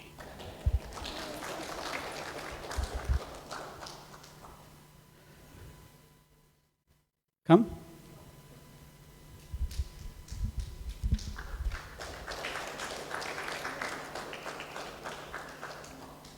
Thank you. Hare Krishna. All right. Anyone else? Everyone else got? Good. Thank you. Okay, question? In the opulences that we saw of Krishna, Krishna says, I am the mind. So I'm trying to understand. The mind gives us so much of problems, but Krishna says he's the mind. So how's this possible? You want to answer? So when I was hearing this narration as well, so a similar question came up in terms of Krishna's sharing his opulences, which are powerful, glorious, extraordinary, and is mentioning all the different aspects of creation where these opulences are. We know that Krishna's opulence is in everything, but predominantly he's mentioning only these aspects which are very overpowering, glorious. For example, like of all the fish, the shark is the most powerful. So in that way, Krishna is mentioning. So of all, in terms of the subtle body, right, like you mentioned, the mind is the most challenging. The mind is the most powerful, subtle force. And the mind, as Krishna says, can be the worst enemy or the best friend. So it's not in the sense of Krishna being the mind, but that energy, the power, the potency of the mind, because the mind can bind you and the mind can liberate you. So the potency that the mind displays, that is Krishna.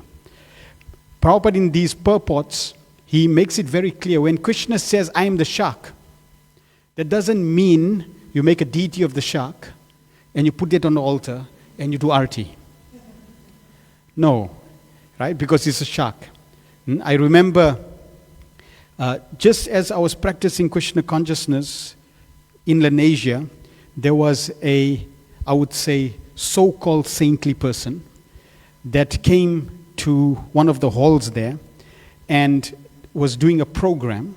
So we happened to go, and I went to, I was still new to Krishna consciousness, but I've read a little from Srila Prabhupada's books. So I went and, after the program, I wrote 3 questions on a piece of paper, and I sent that forward for him to answer. So the first question was, who is your spiritual master? Who's your guru? So he said, I don't need a guru. I just read the books and I'm educated. Okay. Then, which disciplic succession do you come from? What disciplic succession? You don't need a disciplic succession. The books are available. You read the books, you know the things. Okay. Then the next question, who is God? And he had a mic there. So he said, everything is God. Everyone is God. Even this microphone is God. Now, everyone in the audience were happy with those answers. Naturally, I wasn't. But why was I not happy with the answers? Not because I was very intelligent. It's because Prabhupada in his books tells us very clearly the answers to those questions. And we already covered in the whole of Bhagavad Gita. In the 4th chapter, Krishna says, you need a guru. Even, how many of you here learned the alphabets A, B, C on your own? That means nobody taught you, the parents didn't teach you, the teacher didn't teach you.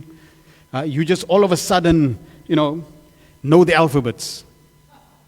Nope. So just see, not a single person learns the alphabets, the basic A, B, C on their own. They need a teacher to teach them. If they need a teacher to teach A, B, C, what to talk about spiritual practice, spiritual life? You have to have a guru. So for that person to say you don't need a guru tells us a lot. Then disciplic succession. We already covered in the 4th chapter. Madri covered the power and the potency of disciplic succession. Krishna's made 4 disciplic successions. One coming from Lord Shiva, Rudra Sampradaya. One coming from Lakshmi, Shri Sampradaya. One coming from Lord Brahma, Brahma Sampradaya. And the other coming from the 4 Kumaras, the Kumara Sampradaya. Any other knowledge coming not connected to these disciplic successions means you are not connected to the bona fide chain and therefore not proper knowledge. So for him to say you just read the textbooks, well, definitely not true. And then the mic is God? Like really? Seriously? We already, so Prabhupada is making very clear throughout, Krishna is the Supreme Personality of Godhead. Nowhere does it say the mic is the Supreme Personality of Godhead. You need to take the mic and put it on his head. Right? So, when Krishna says, I'm the shark, he's saying the potency. So when you see a shark, the shark, shatters your heart. There's a certain Shakti there. That Shakti is coming from Krishna. When you see the sun has a certain potency. That potency is coming from Krishna. And the energy and the energetic you cannot separate. They're one and different. So that's the key. When you think of your mind and you know that your mind is such a rascal, that potency that is given to the mind to make it a rascal is coming from Krishna. So whenever you think of your rascal mind, you can think of Krishna. That's the key. Right? That's why the chapter was how to see Krishna everywhere. Yeah, you'll be able to see Krishna in so many facets. Prabhupada was able to see Krishna in everything. One time a mosquito landed on Srila Prabhupada. And Prabhupada looked at the mosquito and said, just see how wonderful. Krishna's given him a syringe. See? So he immediately connected the mosquito to Krishna. One time, Srila Prabhupada, it was raining, heavy drops. So Prabhupada jumped into the car, and on the windscreen, the raindrops, were hitting the windscreen, and like tears, it looks like teardrops hitting the windscreen. Prabhupada said, just see, the gopis are crying for Krishna. We see even Lord Chaitanya Mahaprabhu was so infused with Krishna consciousness that when he would see the sand dunes, he would think this is Govardhan Hill. So in this way, the more we become Krishna conscious, and in this chapters, Krishna was discussing the opulences that are all pervasive. And he's not, even in the previous chapters, Krishna said, I'm the 5 digestion. So if he's the 5 digestion, anytime you have a feast, I need to digest. Thank you, Krishna. You're helping me digest. Right? Like that, we can remember Krishna. Wherever we go, we're able to see. Chaitanya Charan Prabhu was making the point about the moon landing. Did they land? Didn't they land? And he was saying that's irrelevant to discuss, whether they landed or didn't land. The fact that there's some ability there to do magnificent things, that's what we should see. Why? Because Krishna says, I am the ability in man. So in this way, just look at the abilities that people have. And as soon as you see someone has a brilliant ability, connect it to the source. Prabhupada was asked, can we teach children botany? How to plant seeds, etc. Plants. Prabhupada said, yes, teach them how plants grow, but also teach them who made the seed. Who made that process that this happens? Krishna. So in this way, we can always link it to Krishna. So in regards to the mind, yes, it's Krishna's potency that's there. Yeah, very powerful potency. All right, any other questions? Raghava Pandit Prabhu. Okay, give Raghava and then third. So we'll get Madri to answer this question or comment. So Lord Krishna goes at length to explain his opulences in that chapter. I think it's 82 of them. But then he concludes by saying, what need is there for this knowledge? When with a single fragment of myself, I pervade and maintain the entire universe. Yes. So it is like he's explaining his glories, but now he's negating it. So is that like a inverted praise to, say, speaking those glories, or?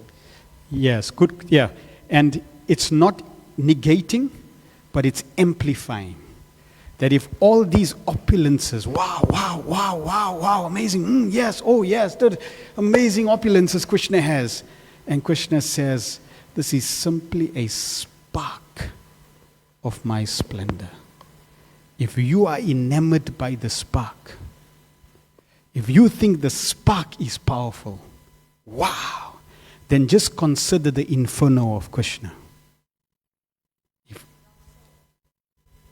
In terms of relating, in terms of relationship. So if you get enamored and overpowered and amazed by the spark, no doubt we would get completely overpowered by Krishna, the Supreme Personality of Godhead, when we know Him. In fact, Madri gave the talk a few days ago when the pure devotee perfects his life and sees Krishna. As soon as they see Krishna's beauty, they faint. I mean, I'm sure we all seen beauty in this world. But you may see a beautiful girl. Now, if I see a beautiful girl, I see, oh, she's beautiful. But do I faint? I see someone who's handsome. Do I faint? No. But when you see Krishna, you will faint. Somebody, put some perfume. And you go past, this is whatever perfume, right? Oh, very nice, smells nice.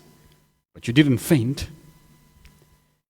Krishna has such a fragrance that comes from his body. As soon as it hits your nose, you faint. And not only that, it's ascribed that when your nose smells Krishna's fragrance, all your senses want to become noses. And Krishna gives you the ability and the blessing that your eyes become nose, your ears become nose, your sense of your touch becomes nose. And with all your senses that transforms into nose, you want to smell Krishna and you cannot get enough of that smell and you faint. And he does that with his whole being. So yes, that's what we can look forward to. That if a spark can attract us, then just consider, if we practice devotional service, what's waiting for us. And Krishna says we can realize that. And by the mercy of Prabhupada said, in one life. It would take you billions of lifetimes, but in one life, by the mercy of Prabhupada. Is that okay, Raghav Prabhu? Thank you. Yeah, Madri is saying you can even answer your own question. You can even answer the own question. Yeah. Mike. It is, this Bhagavad Gita is such a mystical book. It is also where we might, mistakenly think, I know this book. So how can we keep that ever-fresh desire to know the book?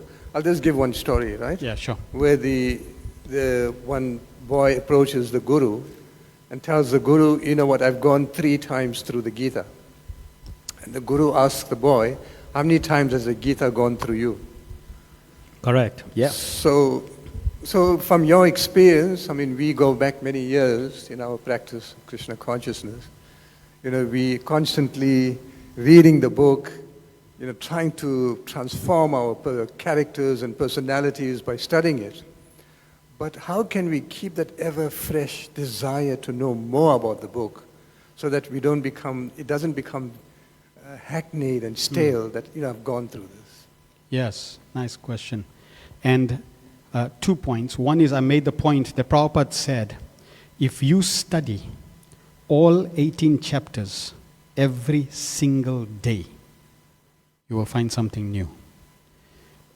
The reason is because, and those of you that are new, we made this point, this looks like a book. It has a cover like a book. It has pages like a book. It has ink on the paper like a book, but it ain't a book. It is Krishna and is fully conscious. So that means sometimes what happens is when you use your intellect to read this book, your intellect can also become an obstacle. Because you want to understand with your intellect. Sometimes we should just associate with the book. That means we read the verses just so that the verses can enter into our consciousness, and that's it. And when we allow that to happen, then we are allowing Krishna to come into us and let him reveal whatever he wants us to know. In that way, Krishna can reveal unlimited glories about himself to us every time we associate with Bhagavad Gita, and not necessarily use our intellect to say, okay, I'm going to now read. So even sometimes intellect can be our obstacle. So when we, from Prabhupada's perspective, if somebody says, I've studied Bhagavad Gita, no, they haven't. Because you'll never come to the end of knowing Bhagavad Gita, studying Bhagavad Gita, because Bhagavad Gita is unlimited. Krishna's glories are unlimited. And therefore, just like love, you can never say, well, I've loved Krishna enough. Nope, love is never ending. So in that sense, simply by knowing the position of Bhagavad Gita as the deity of Krishna, not different from Krishna, like the deity, you can never say, oh yeah, I know Radharani. I've been serving them for many years, I know them. No. In the spiritual world, it's described that every time the residents of Vrindavan see Krishna, it's like new. He's new, totally new, completely new. Every moment they see Krishna, he's new. Even specific pastimes. If Krishna has to pick up Govardhan Hill today, everyone will be excited in Vrindavan. Then the next day, if Krishna has to pick up Govardhan Hill again, they'll be totally excited like he didn't lift it yesterday. This is the beauty of the spiritual world. Right? Okay, good. Next question. Just one point on that. One time, His Holiness Giriraj Swami told us that Srila Prabhupada's books are ever fresh. He said, but on the level of consciousness that you are, the book will reveal itself and you will be able to perceive it. And then he had given an example of the nectar of his reading of the Nectar of Devotion. And he said that when he first read the Nectar of Devotion, he read it on one level. And now, every year that went by in his spiritual progress, he's been reading the same book and he finds a deeper and deeper revelation. And I found from my own insignificant life, like for example, the first verse of the Bhagavad Gita, Dhritarashtra Vacha, Dharma Kshetra Kurukshetra, Samaveta Yuyutsavaha. So, Mamaka Pandava Chaiva, Kim Akrurva to Sanjaya, right? What did my sons and the sons of Pandu do when they assembled on the battlefield of Kurukshetra? The first time I read that verse, I was thinking, all the names in this book started with D, D, D. And that was my level of consciousness when I came across the first chapter. Then later on, when I attempted to study it under the auspicious mentorship of Burijan Prabhu, I paid for the course, I paid for my air flight and accommodation. It was an expensive class. Taken everything into consideration. I sat and I listened to the first verse and I fell asleep. Then we went and we bought the CD the recording of the class, and we came home and the books from the same mentor, and we studied it. And then we found that, how you say, mamata, right? The I and my, right, is being, the consciousness of I and my is being projected in that very first verse. And what is Krishna saying to us? In other words, if we read in between the lines and the commentaries of the acharyas, that before we proceed into the depth of knowledge of what Krishna has to reveal and benefit from it, we have to give up the I and my, or the false ego. So, Dhritarashtra's mentality of my sons and the sons of Pandu, that reflects the I and my. So it was, just in my limited life that happened. Comment. Since you're speaking about Giriraj Swami, so I was in Vrindavan when Giriraj Swami was giving the Nectar of Devotion series, the seminar. And Damodar Maharaj told us this personally. So he asked Giriraj Swami, how's his studying of the Nectar of Devotion going? And we know that Giriraj Swami has got the most brilliant sense of wry humor. And he said, well, I've advanced a few paragraphs. I've advanced a few paragraphs. So he told us that, and I was just thinking how incredible it was, because we were in that class, and it came to a point that I couldn't understand the questions which were being asked, and I couldn't understand the answers also. Because in that class, Satswarup Maharaj, Tamar Krishna, Giriraj Swami, and Sridhar Swami were all in that class, and they were asking very amazing questions. And it was just such an eye-opener in terms of humility that, you couldn't understand the questions and neither could you understand the answers. Yeah. So, Maj also mentioned, Prabhupada's books are deceptively simple. So you read on one level, but it goes deeper and deeper. All right, Mike on the side.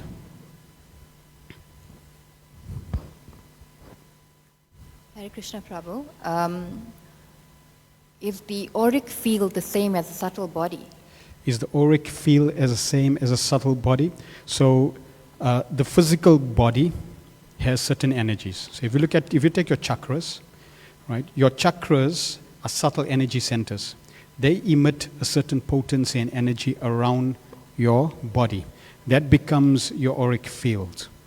So it's not necessary, it's not the subtle body per se, right? Your subtle body is made up of my intelligence and false ego, but your, let's say your energy centers, in like yogic terms, they basically have different chakras which are there. They then create the energy field, which then creates your aura. Yeah.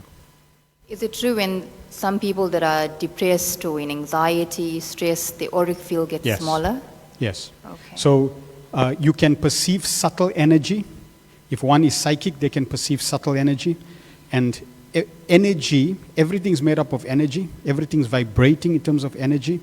And you can also see the different colors. I've met quite a few people. In fact, you may not know, I don't know if you know Bhakti Tirtha Maharaj. So Bhakti Tirtha Maharaj, one of Prabhupada's stalwart servants, disciples, when he came to South Africa, he did a program at a university. And he could perceive, because he did yogic practices to awaken these things as well. So he could perceive the consciousness of the students. And as soon as we sat in the car, he said they were very closed.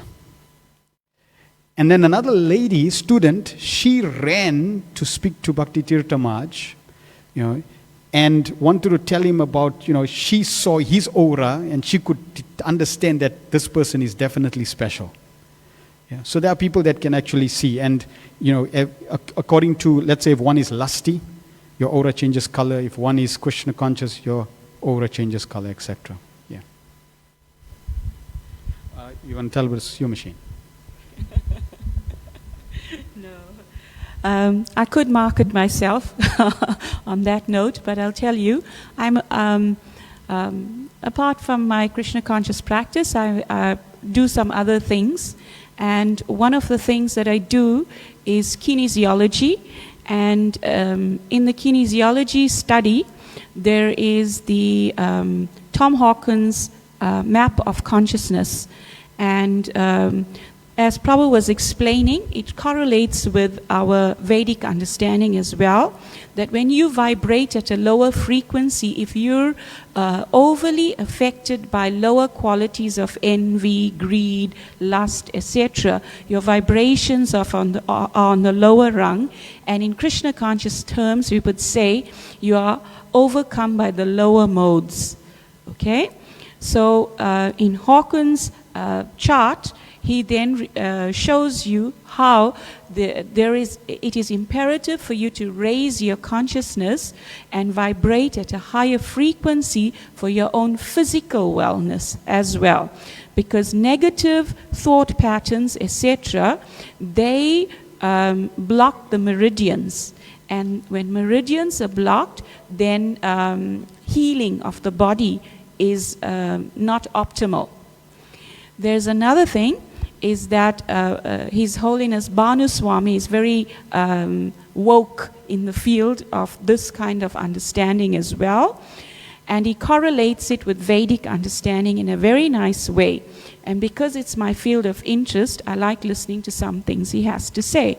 So he mentioned a very important thing, which is common knowledge in the field of healing, that there is a thing called telomeres. Telomeres are at the end of all of your DNA. They're like protein cells, DNA. And what happens is that the telomeres, they become elongated when a person is in the state of wellness. And telomeres, to get elongated telomeres to reach the state of wellness, one has to have good diet, good consciousness, and on higher levels, they found that the exposure to transcendental sound vibration helps elongate the telomeres. So as a Vaishnav, when we experience unwellness, the first best medicine is kirtan, which is the Yuga Dharma of this age. So I was happy with that. So here you will see there's a machine. So I have full body scanners that scan the aura of different organs. So if your kidneys is not well, then the chakras of that organ will be shown how they are not balanced, etc. So we were very curious because we touched base with some people who study in India of how all things Krishna conscious raise the vibrations of the individuals. So we encountered a person when we were once out preaching, and she had a machine called a skio machine, similar to the ones that I have. And she was able to scan Nrsimhananda Prabhu, but I know he wants to tell you this. So Prabhupada in Bhagavad Gita, in the first chapter of Bhagavad Gita, purport, second paragraph, Prabhupada writes that Krishna consciousness is a theistic science. He does not say it's a religion. He doesn't say it's faith. He says it's a theistic science. If it's science, it means there is a hypothesis and you can test and prove the hypothesis.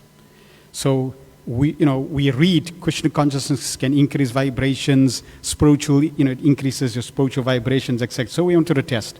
So we asked this devotee, can we use a skio machine? So we went, we plugged the skio machine, and I set for, just didn't think much about anything, just neutral, and we scanned.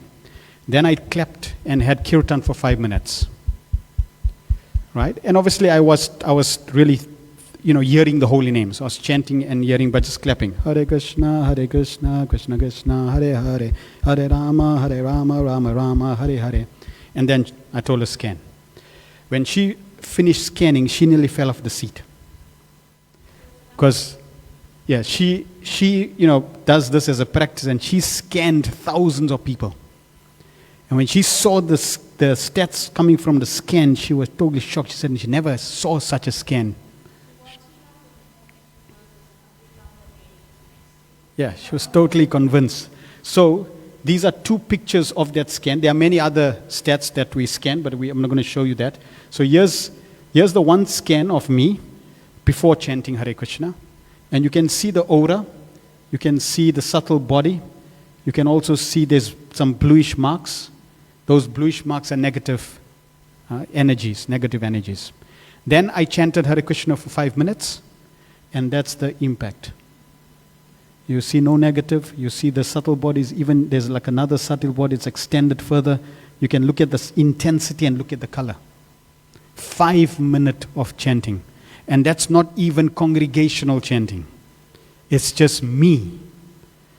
Consider if hundreds of devotees are chanting with the consciousness of praying to Krishna.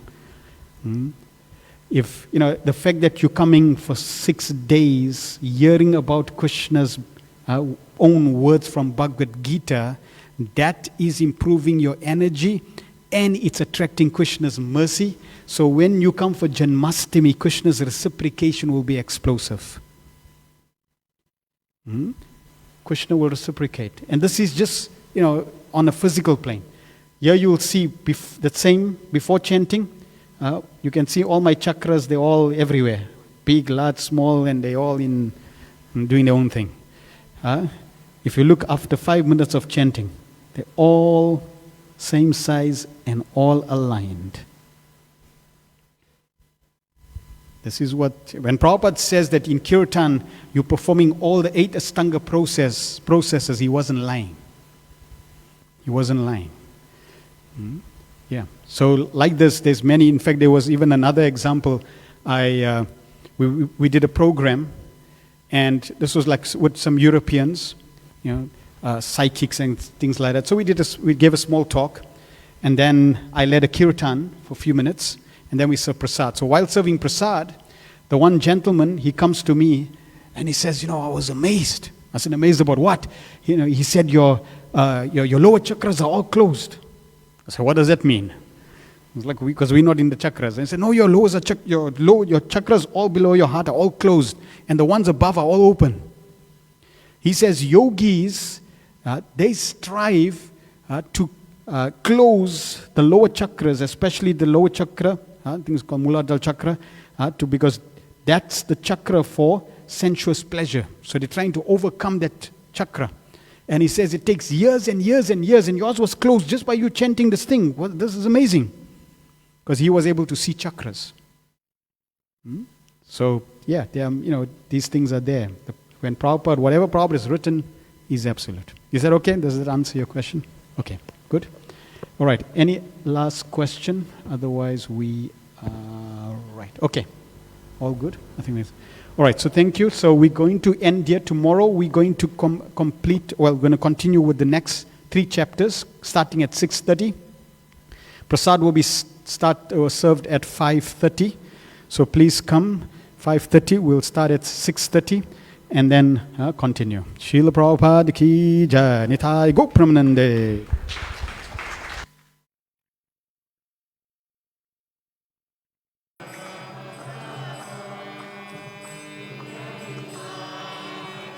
Jaya Gopi Janavallabha Girivaradari Jaya.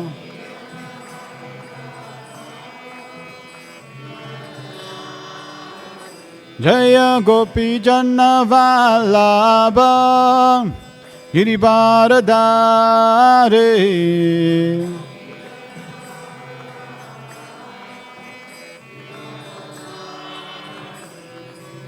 Yashodanandana Braja Janaranjana.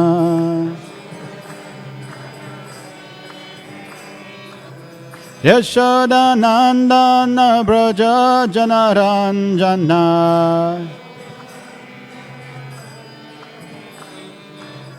Yamuna Teva Vanacha Yamuna. Yamuna Deva Vanachavi Yamuna Jaya Radha Madhava Kunja Bihari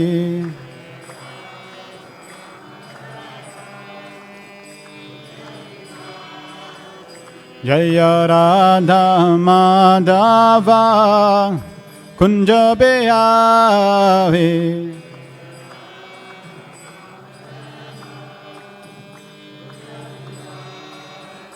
Hare Krishna, Hare Krishna, Krishna Krishna, Hare Hare, Hare Rama, Hare Rama, Rama Rama, Hare Hare.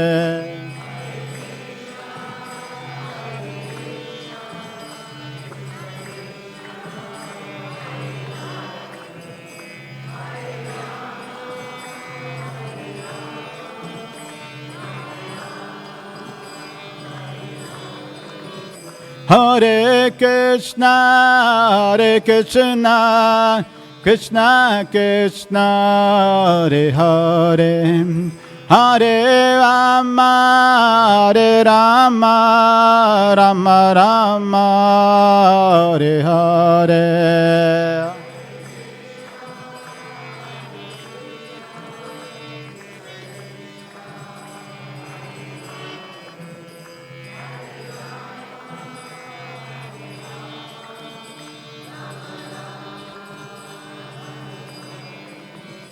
Hare Krishna, Hare Krishna, Krishna Krishna, Hare Hare, Hare Rama, Hare Rama, Rama Rama, Hare Hare, Hare.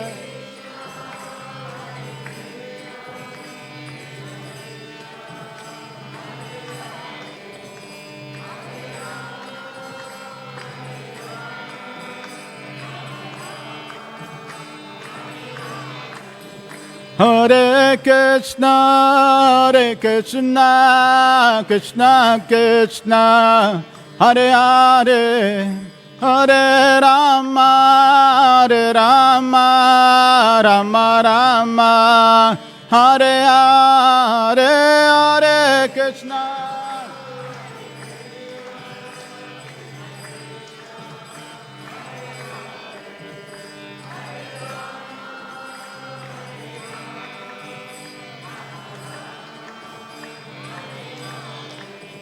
Hare Krishna, Hare Krishna, Krishna Krishna, Hare Hare, Hare Rama, Hare Rama, Rama Rama, Hare Hare, Hare Krishna.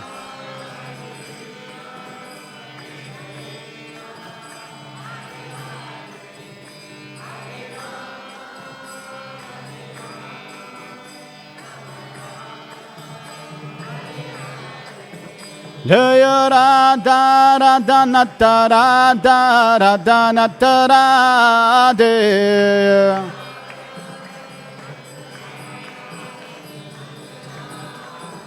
Jaya Gaura Hare Gaura Hare Gaura Hare Jaya Gaura Hare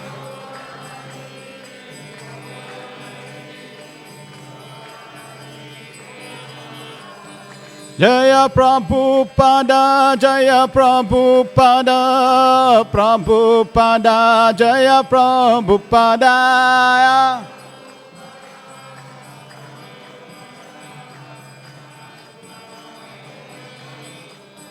Jaya Prabhupada, Prabhupada, Prabhupada, Jaya Prabhupada.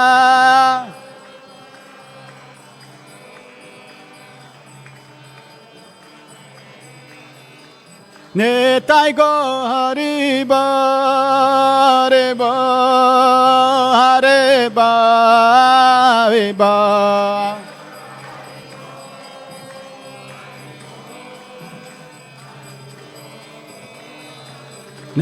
Nitai Gaura Hare Ba, Hare Ba, Hare Ba, Nitai Gaura Hare Ba.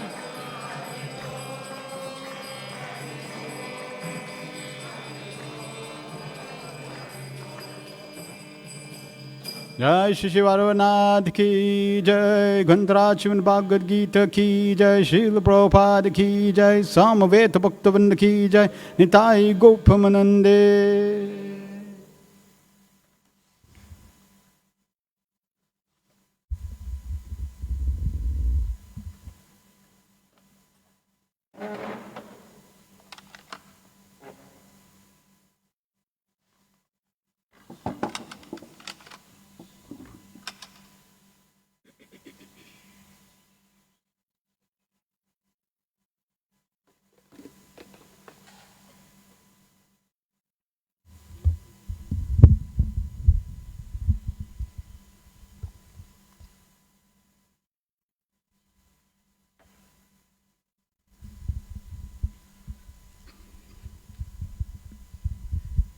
Hare Krishna. So welcome to our third day. Let us, what is it, the third day? 1, 2, 3, fourth day. Let us do the invocation. Om Jnanatimi Vandasya Gyananjana Shalakaya Chakshurunmilitam Yena Tasmei Shri Guruve Namaha Shri Chaitanya Manobhistam Stapitam Yena Bhutale Swayam Rupa Kadamayam Dadati Swapadantikam Vandeham Shri Guru Shri Utapada Kamalam Shri Gurun Vaishnavamscha Shri Rupam Sagrajatam Sahagana Raghunatham Vitam Tam Sajivam Sadvaitam Savadutam Parijana Sahitam Krishna Chaitanya Devam Shri Radha Krishna Padan Sahagana Lalita Shri Vishakan Vitamscha He Krishna Karuna Sindho Dinabandho Jagatpate Gopesha Gopika Kanta Radha Kanta Namastute Tapta Kanchana Gourangi Radhe Vrindavaneshwari Vrishabhanu Sute Devi Pranamami Hari Priya Vanchakalpatarubhyascha Kripa Sindhu Bevacha Patitanam Pavinebhyo Vaishnavebhyo Namo Namaha Jai Shri Krishna Chaitanya Prabhu Nityananda Shri Advaita Gadadhar Shivasadi Gaura Bhaktavrinda. Let's go back. Namo Om Vishnu Padaya Krishna Pristaya Bhutale Srimate Bhakti Vedanta Swami Iti Namhine Namaste Saraswati Deve Gauravani Pracharine Nirvisesa Sunyavadi Pastatade Satarine Jai Shri Krishna Chaitanya Prabhu Nityananda Shri Advaita Gadadhar Shivasadi Gaura Bhaktavrinda. Hare Krishna Krishna Krishna Hare Hare Hare Rama Rama Rama Hare Hare. So as we mentioned, by the mercy and blessings of Srila Prabhupada, we have Bhagavad Gita. If it wasn't for Srila Prabhupada, we would not know. And personally, we have to be grateful for Srila Prabhupada to give us access into this amazing knowledge and wisdom. And therefore we should always be grateful to Srila Prabhupada for sacrificing so much. Sleep is something we all relish and treasure. To such an extent that if I have to keep talking till 9 o'clock, 10 o'clock, 11 o'clock, just because it's nice, 12 o'clock, the later I go into the evening, the more you will become a little frustrated, like, can we go? Can we go? And if I say no, then what will happen is your eyes will go. See, so if you can't leave, your eyes will leave, go down, right? Because you have to sleep. If you, for example, when your first Janmashtami, when you're trying to stay awake and fast whole day, see, maybe a little austere, will Okay, so we'll tell you the first Janmashtami that Srila Prabhupada had. It's not like how we have now, kirtan and maybe a stage program, entertainment, keep you awake, etc. Prabhupada just read Krishna book all day, one chapter another, till midnight, Krishna book. And then at midnight, after the midnight arati, then Prabhupada said, okay, feast time. And they brought the feast, apples. And Prabhupada cut the apples and gave one piece of the apple to each devotee. That was the feast. So austere. Okay, so, but Prabhupada, he would, he would take, sometimes rest at 10, get up at 11. Then from 11, he would start translating till 4. So he sacrificed his sleep so that he could awaken us to the spiritual world. And for years and years, Prabhupada did this to give us all this knowledge. So we have to be appreciative of Prabhupada's efforts, no doubt. Om Namo Bhagavate Vasudevaya. Om Namo Bhagavate Vasudevaya. Om Namo Bhagavate Vasudevaya. So just a recap, we completed the middle 6 chapters, which is really what Krishna wanted to share with us. Because Krishna is our Supreme Father. And He has a unique relationship with every one of us, with every living entity.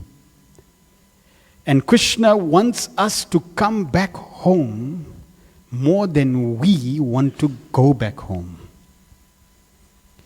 Therefore, as soon as the living entity, soon as someone, takes a little step to Krishna, he takes 10.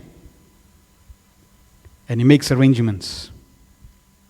So he wants us to come home more than we really want to go home. And in this middle 6 chapters, Krishna explained, it's, if you keep contemplating on these middle 6 chapters, as we mentioned, if you read Bhagavad Gita for the first time, you're reading it with a certain level of consciousness. After you read the Bhagavad Gita, your level of consciousness has definitely arisen. Your understanding of Krishna has grown. Your appreciation for Krishna has grown. Your surrender has grown. You've received more mercy. So therefore, if you had to look from the beginning to the end, the person that you were at the beginning of Bhagavad Gita and the person that you are now at the end of Bhagavad Gita is not the same. Totally different. Prabhupada said you just touch the book, it impacts you. What to talk about reading it? What to talk about trying to understand it? What to talk about following it? So you're a different person. Now, if you read the Bhagavad Gita again, it's totally different. Why? Because now you have a higher level of understanding compared to when you started.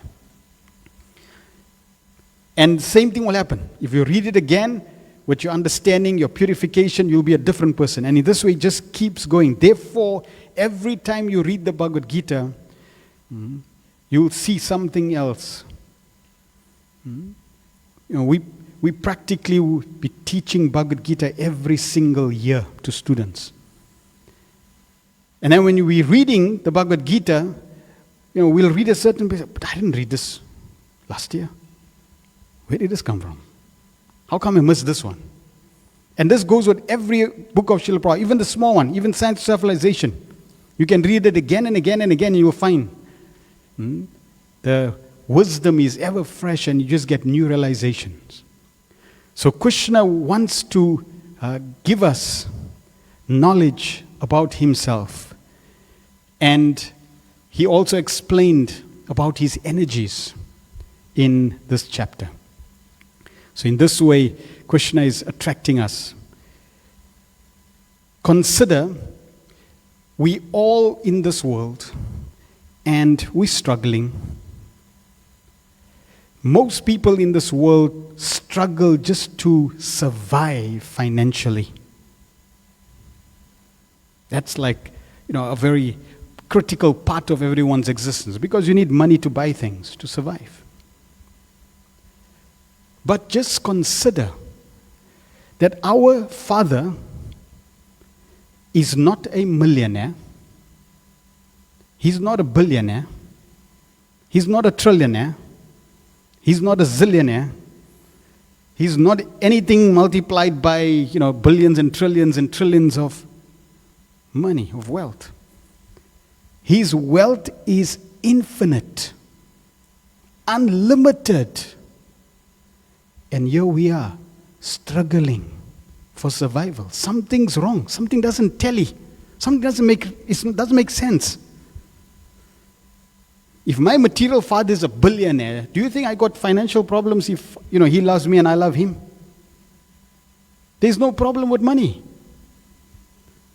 So if our Supreme Father owns all the planets in the universe, all the wealth in creation, then how is it we're struggling just to put food on the table? Something's wrong somewhere.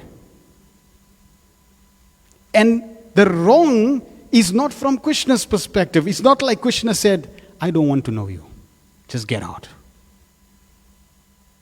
His arms are open. His door is open. The wrong is on our side.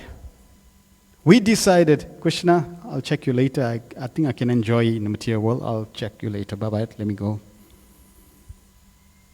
Prabhupada writes in one letter, Krishna stopped you 3 times. Don't go there.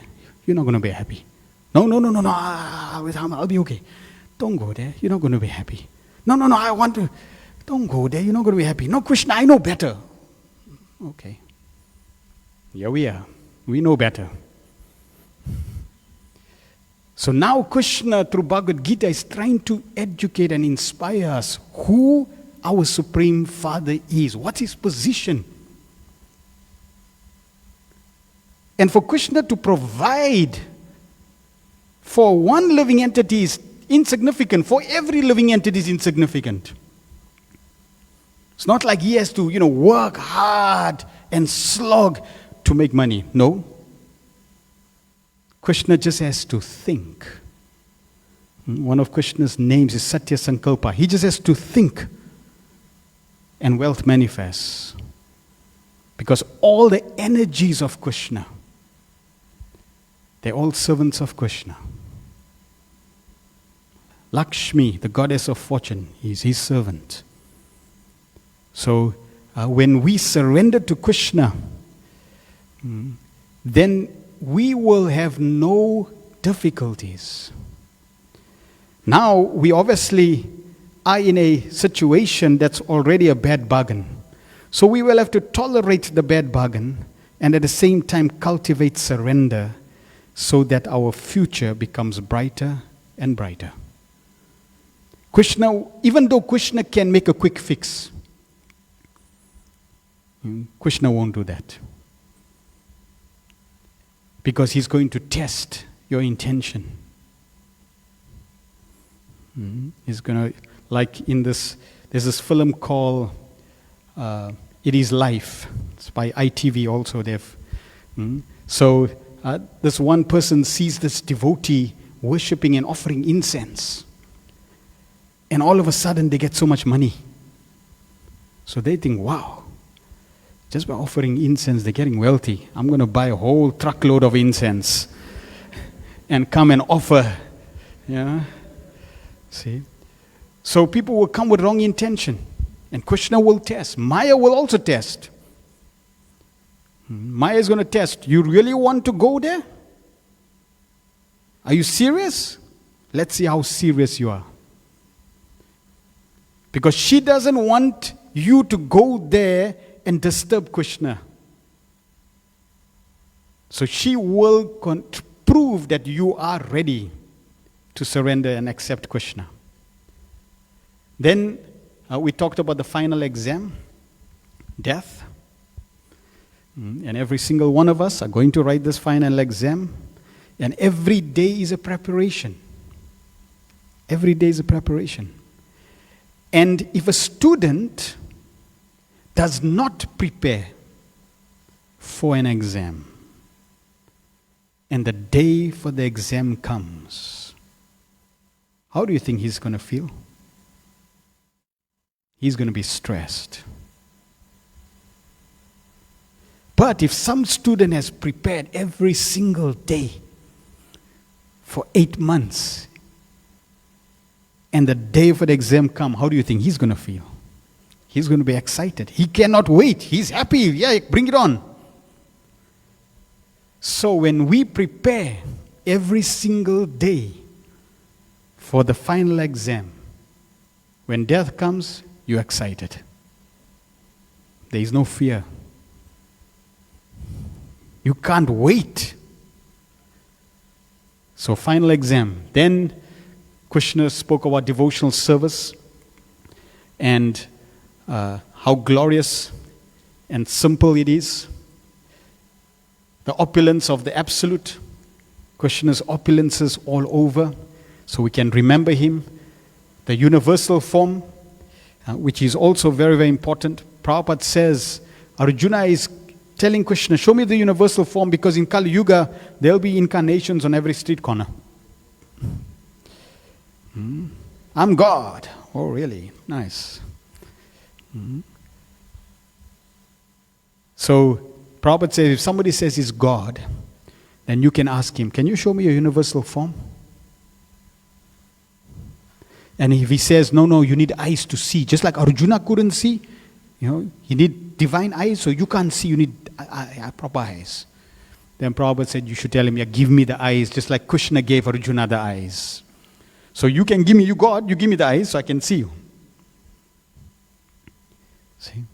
So, proof. And then worship of Krishna's personal form. If you are a person and your source, just like the sun, you got the sun and you got the sun ray. So the sun ray is coming from the sun. Now if the sun ray is coming from the sun, what can you tell me about the qualities of the sun ray? Can you name me 2 qualities of the sun ray? It's bright, it's strong, well, bright, strong, and it's warm. Yeah, because the sun is hot, so the sun ray will get some heat. And the sun has brilliance, so the ray will have some brightness. So if you are coming from Krishna, and you have a personality, then what do you think God have? What your source have? Personality. Yeah. So therefore Krishna's personal form, Krishna is making very clear that I'm a person. All right, chapter 13. Are these lines straight or crooked?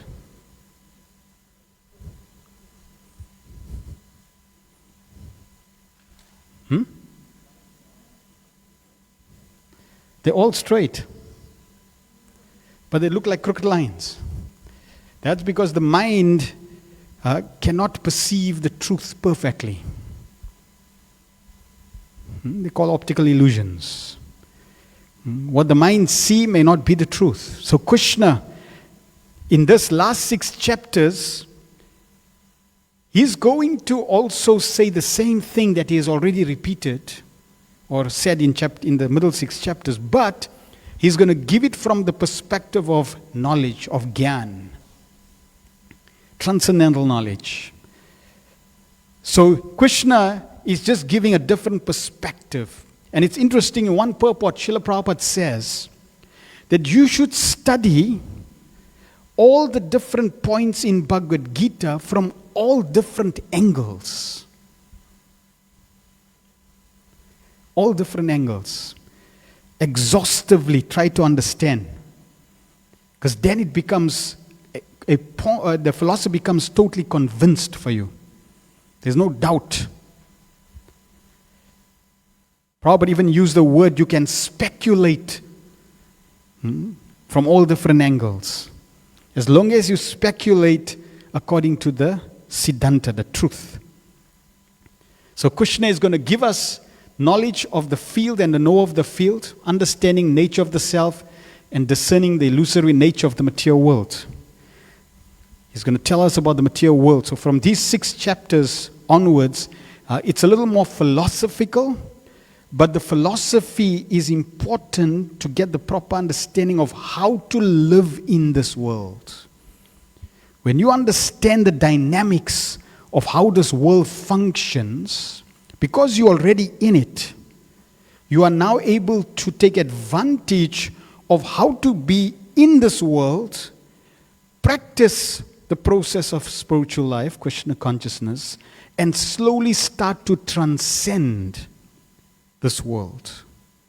And in this way, start elevating your consciousness. The different sections, Krishna talks about qualification to gain knowledge. He's going to tell us about the soul and the super soul and who is the real enjoyer. So the different breakdown, Arjuna's questioning, intelligent questions, knowledge of how to gain it, the soul and super soul and the enjoyer, and how to see through scripture. So the verse, Gneyam yattat pravakshami yajgnat vamritam asnute anadimat param brahma na sattan nashad uchyate. I shall now explain the knowable, knowing which you will taste the eternal, Brahman, the spirit, beginningless and subordinate to me, lies beyond the cause and effect of this material world. The Brahman effulgence, many people who follow different paths, they also accept God is light, God is energy. That light and energy is coming from Krishna. The Brahman effulgence is actually Krishna's bodily effulgence.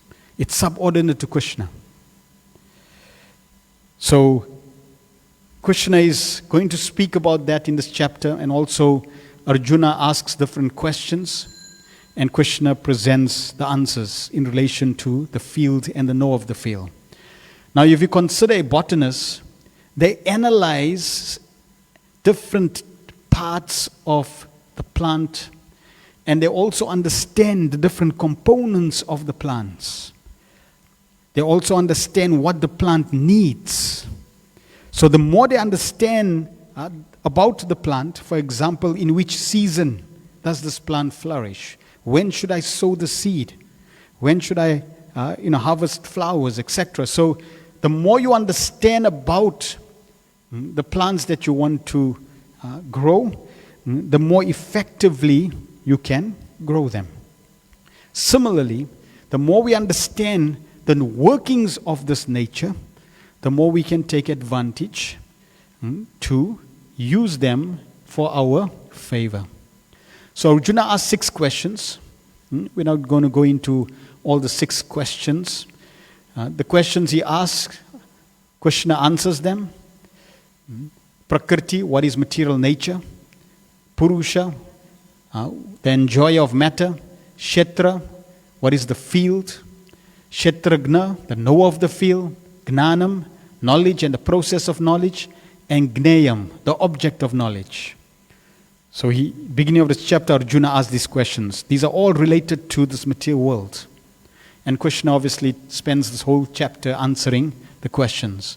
When you know these answers and you understand them in proper perspective, and you start applying it, it's really like pulling the plug of the fan out.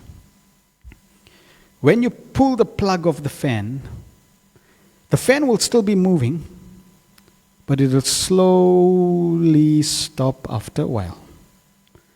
So like that, when you know this knowledge, it's like pulling the plug out, and your karma, there may still be some karma left, so you'll be burning off that karma, but eventually that fan of karma will stop.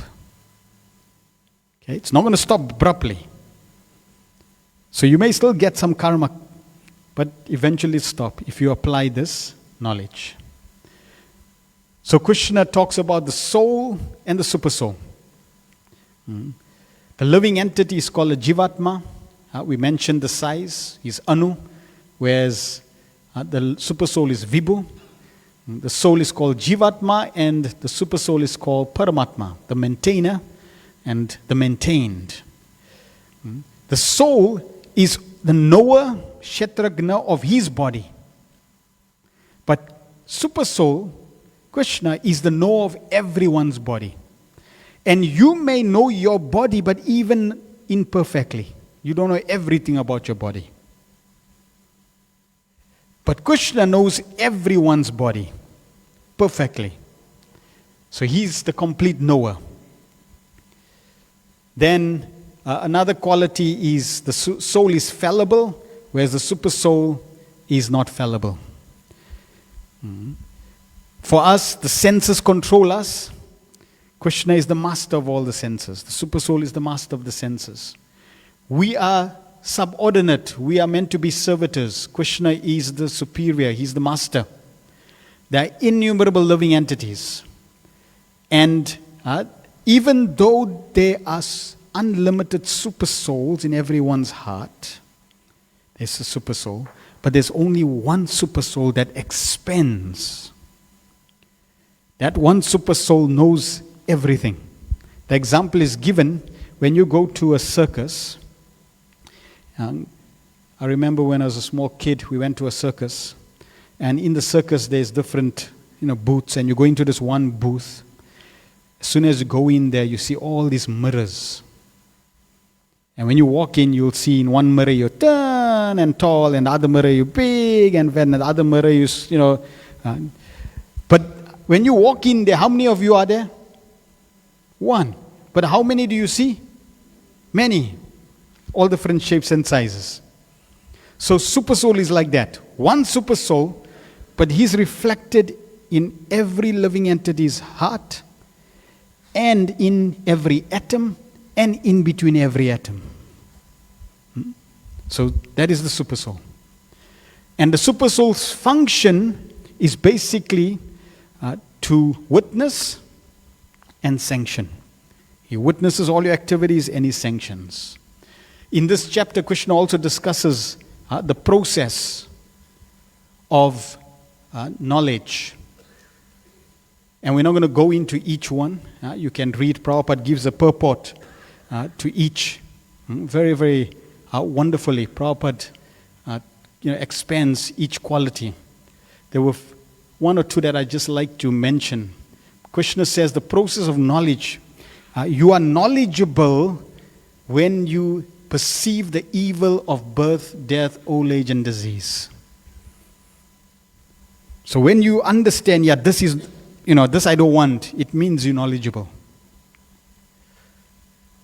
Constant and unalloyed devotion to me, when you engage in that, it means you're knowledgeable.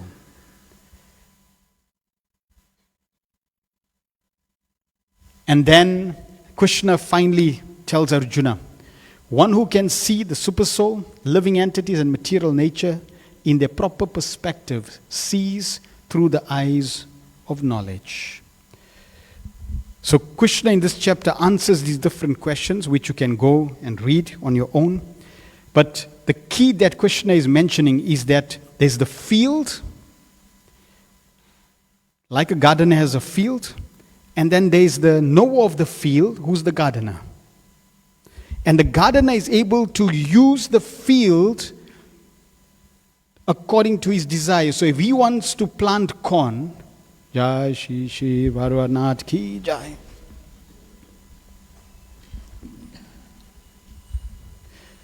So if the gardener wants to use the field to plant corn, then he knows, okay, I need to get some corn seeds, and I need to create a fertile land, plant the corn, look after the corn and harvest the corn.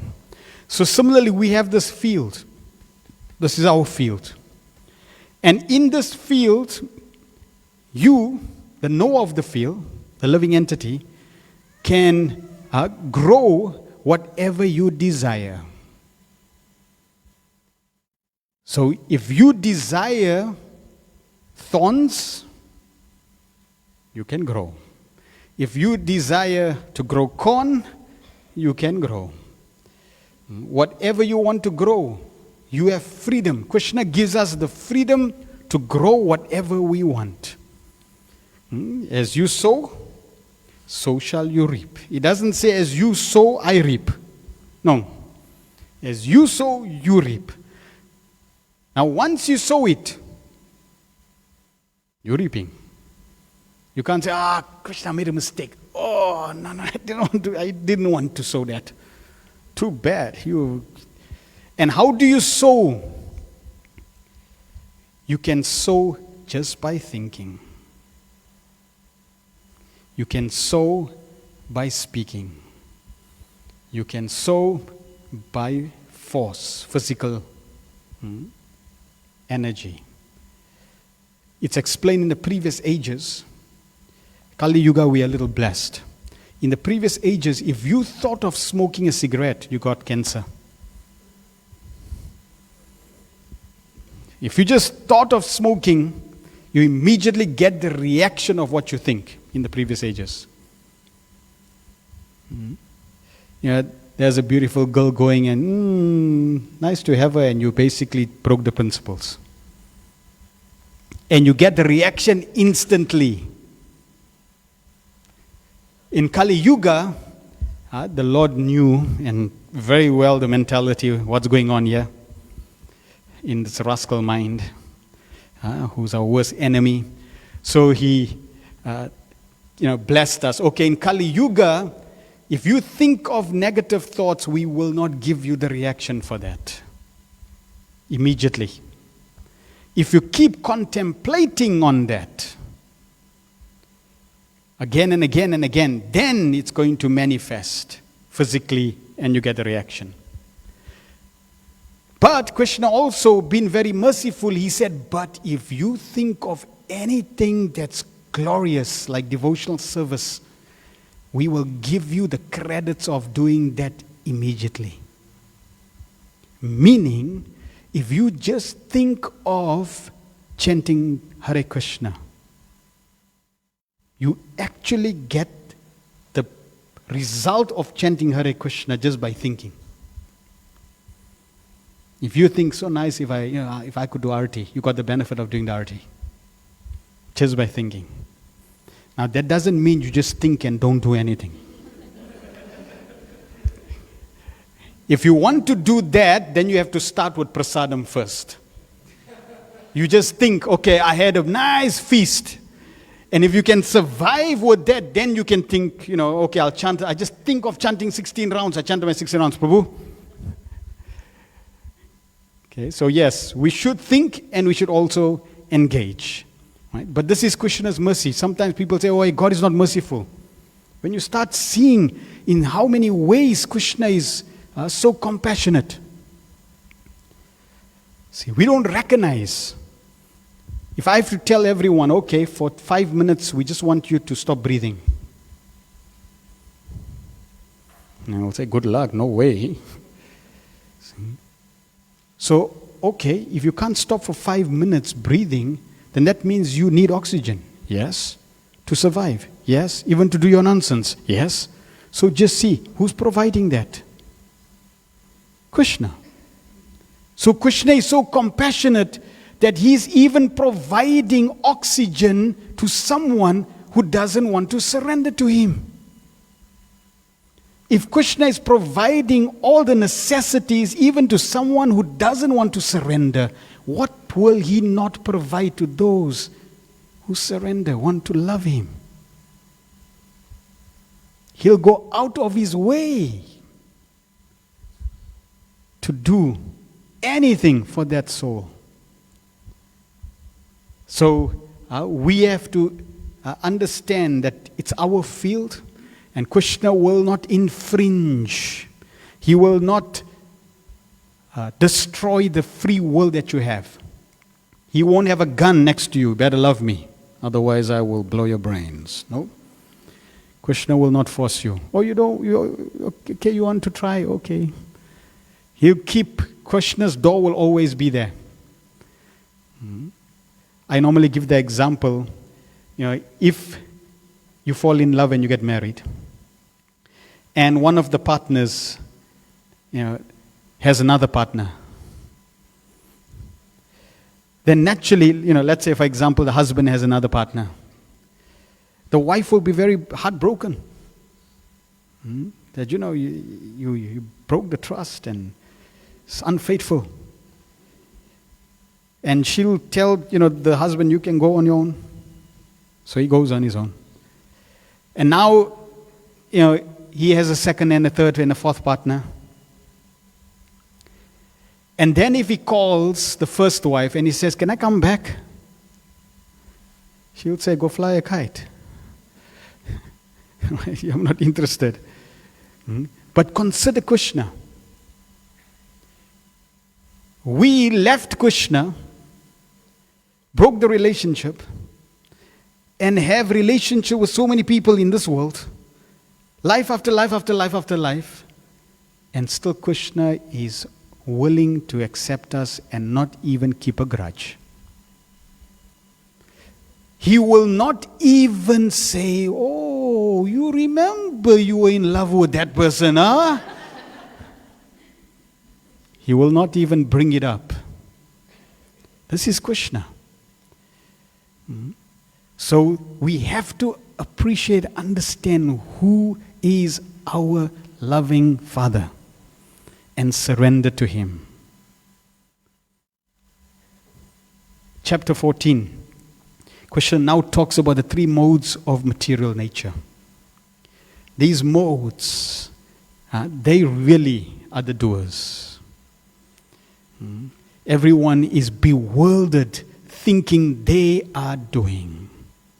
Now we gave the example.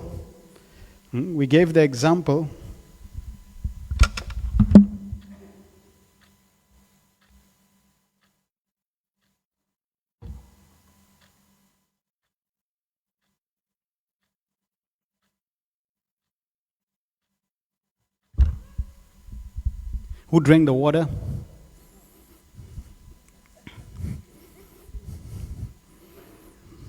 Did I drink the water? No. Did I desire to drink the water? Yes. Did the super soul sanction for me to drink water? Yes. And who actually did everything to drink the water? The three modes of material nature. Yeah. They actually really doing everything. And we just getting completely bewildered, thinking, I drank water. I'm great. And this goes with everything we do. We are basically puppets in the hands of the three modes. So we need to understand the three modes. The three modes are basically the puppeteers. They are making everyone do whatever needs to be done. So in this chapter, Krishna talks about the three modes and the bondage, modes that impact on death, and the outcome or the overcoming the modes. In terms of the sections, three modes, recognizing a mode supremacy, acting and dying within the modes, and transcending the modes. It's Krishna, from the beginning of the first chapter, mentions the modes constantly throughout the Bhagavad Gita. And he's encouraging Arjuna, Trigunyo Vishaya Guna, that you have to transcend the three modes, rise above the three modes. Sattvam Rajas Tam Iti Guna Prakriti Sambhava Niba Danti Mahabaho Dehe Dehinam Avyayam. Material nature consists of three modes: goodness, passion, and ignorance. When the eternal living entity comes in contact with nature, Almighty Armed Arjuna, he becomes conditioned by these modes. So as soon as we come, material nature constitutes these three modes. Devi yes gunamaya. This material energy, Maya, she is made up of these three modes: goodness, passion, and ignorance. As soon as a living entity comes in contact with material nature, they become influenced by the three modes. And these three modes pervade every aspect of our existence.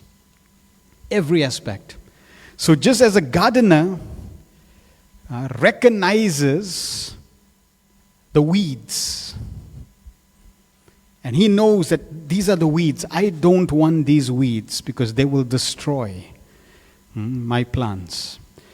But he also recognizes that some plants need to be put together because there's a harmony between them. They coexist and they support each other.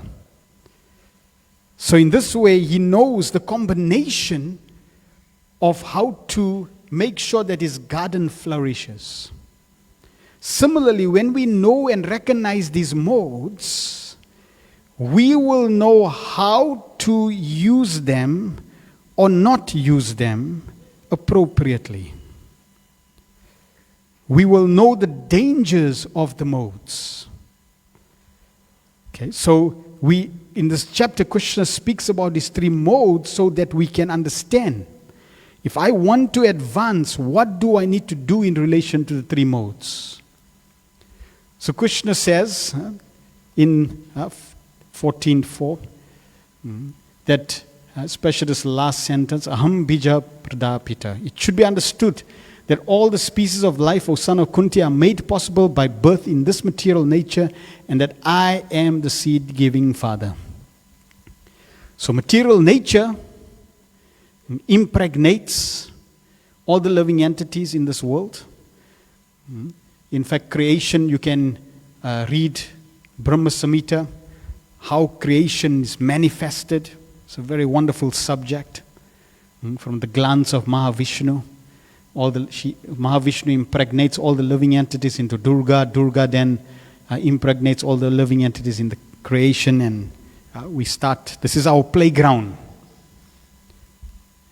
So, the three modes, they influence every aspect of life. There is no aspect in this creation that's not influenced. In the Srimad Bhagavatam, there are 11 categories or areas which is described that are influenced by the modes, and we have the choice to choose. So there are, for example, religious scriptures in the mode of ignorance, religious scriptures in the mode of passion, and religious scriptures in the mode of goodness. And if you want to advance, you need to go from ignorance to passion to goodness. Ultimately, you want to embrace every aspect in the mode of goodness. Why? Because goodness is a perfect springboard to pure goodness, to the spiritual world. It's a perfect runaway. And because the spiritual world is beyond the modes, what we call Suddha Sattva, or Vishuddha Sattva, transcendental goodness, we want to at least rise above the mode of goodness and be situated in mode of goodness. We want the energy that we want to have around us should be in the mode of goodness. And from that platform, it becomes easier to go into the spiritual realm. The example can be given. You got 0 in the middle, you got positive 10, and you got negative 10. So if you're in 0, it's easier to go to 10 than if you're in minus 10. Because from minus 10, you'll have to go to 0 and then 10. So like that, the closer you to the spiritual atmosphere, the easier it is. Therefore, the mode of goodness is most conducive for spiritual practice. And because the mode of goodness is most conducive, you want to now understand where does the mode of goodness reside in nature in all its variegatedness. So if you have a vast array of scripture, and you have a choice to say, which scripture should I choose? You should choose the scripture that's in a mode of goodness or higher. And for example, there are 18 Puranas in the Vedas. And of the 18 Puranas, 6 in a mode of ignorance, 6 in a mode of good passion, and 6 in a mode of goodness. Now someone may question, well, why are there scriptures in a mode of ignorance? Why are there scriptures in a mode of passion? And why in the mode of goodness? Because all the living entities are there. There are those in the mode of ignorance, there are those in the mode of passion, those in the mode of goodness. So Krishna is not interested in liberating only those in the mode of goodness. He doesn't say that I am the seed-giving father of only those who are living in Durban. No, I'm the seed-giving father of all living entities, not just human beings. So he wants to help everyone. So those in the mode of ignorance, they'll automatically be attracted to scripture in a mode of ignorance. Those in the mode of passion will automatically be attracted to scripture in a mode of passion.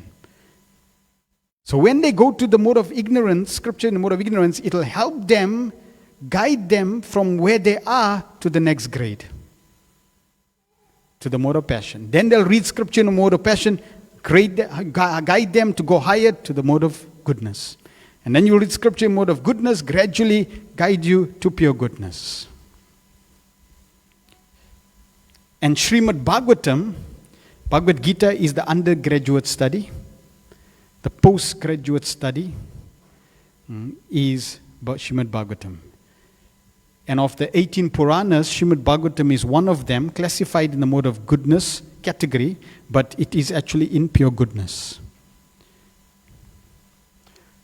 Water. Even water can be in 3 modes. So, for example, water in the mode of ignorance, liquor. Water in the mode of passion, fizzy drink.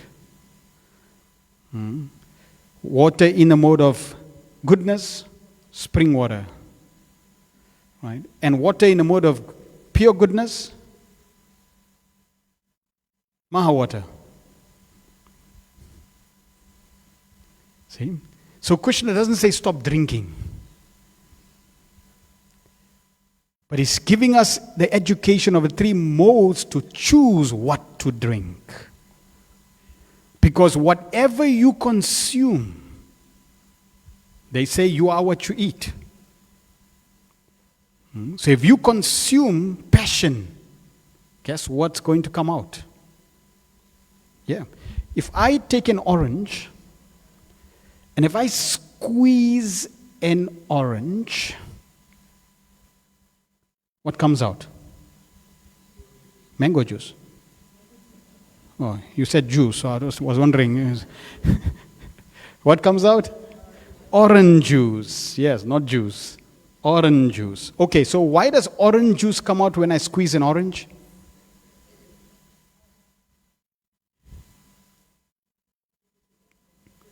Because I got an orange. Okay, so I get a tomato and I paint it orange, and now I got an orange. Tomato, it looks like an orange. So when I squeeze an orange, why does orange juice come out? The only reason why orange juice comes out when I squeeze an orange is because that's what's inside.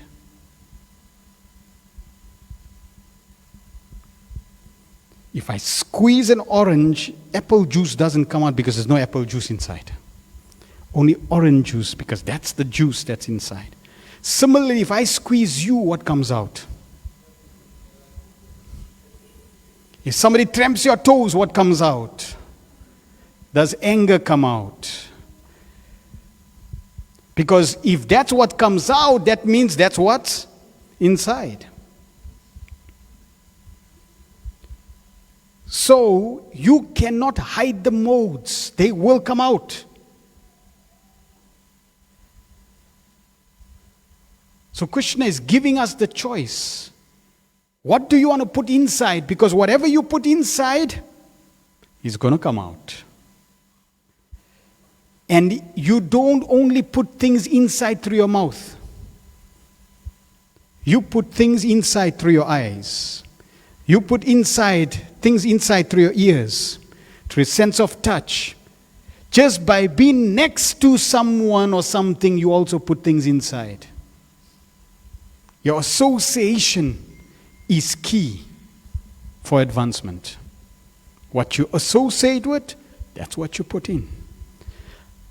One mother, she was telling me, I'm very afraid of sending my child, to, the city center, because there's like drug addicts there, womanizers, alcoholics and gamblers. I don't want to send my child there. I said, yeah. And I said, do you have a television set? Yeah, right in the sitting room. So you don't like to take your child, you don't like to send your child in the city center where the drug addicts and the womanizers and the alcoholics and the chain smokers are there, but you're happy to invite them right in your lounge, in the comfort of your lounge, through the television set.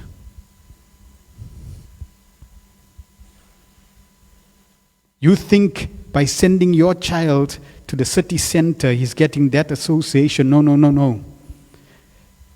Even while sitting right in your comfort of the lounge, you are giving him that association through your television box. They call it the idiot box.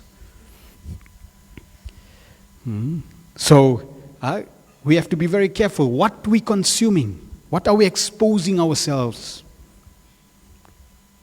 Association. So we have to choose. One's association with one's children or people in general, particular time, place.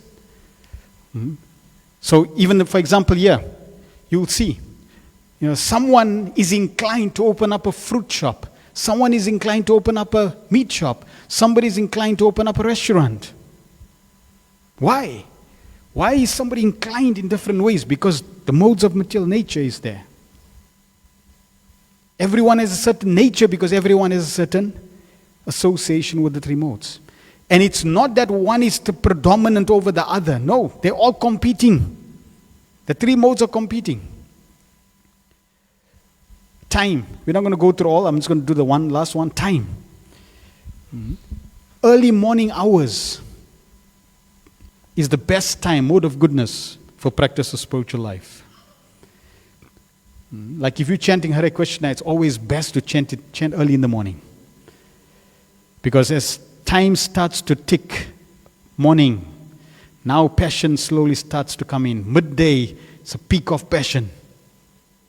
If you start chanting your rounds there, your mind is going everywhere else. Because so many thoughts are coming, energy is passionate. Then slowly, 4 o'clock, 5 o'clock, passion runs away, ignorance starts to come in. And then if you chant your rounds at 10 o'clock in the night, one round takes you 20 minutes, 30 minutes, 1 hour, 2 hours, and you're wondering, wow, he didn't even move. Like, what's happening? Because practically you want to sleep. So even the modes are in fact impacting even the time that we choose. So like this, Krishna is educating us how to choose the appropriate modes so that we can go to his shelter. What are the impact of the modes? Sattva gun, free from sin, conditioned by happiness and knowledge.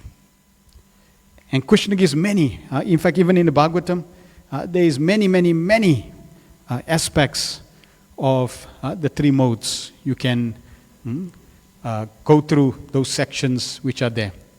Then passion, mode of Rajagun, passion, unlimited desires, fruit of activities, attraction between men and women. This is mode of passion.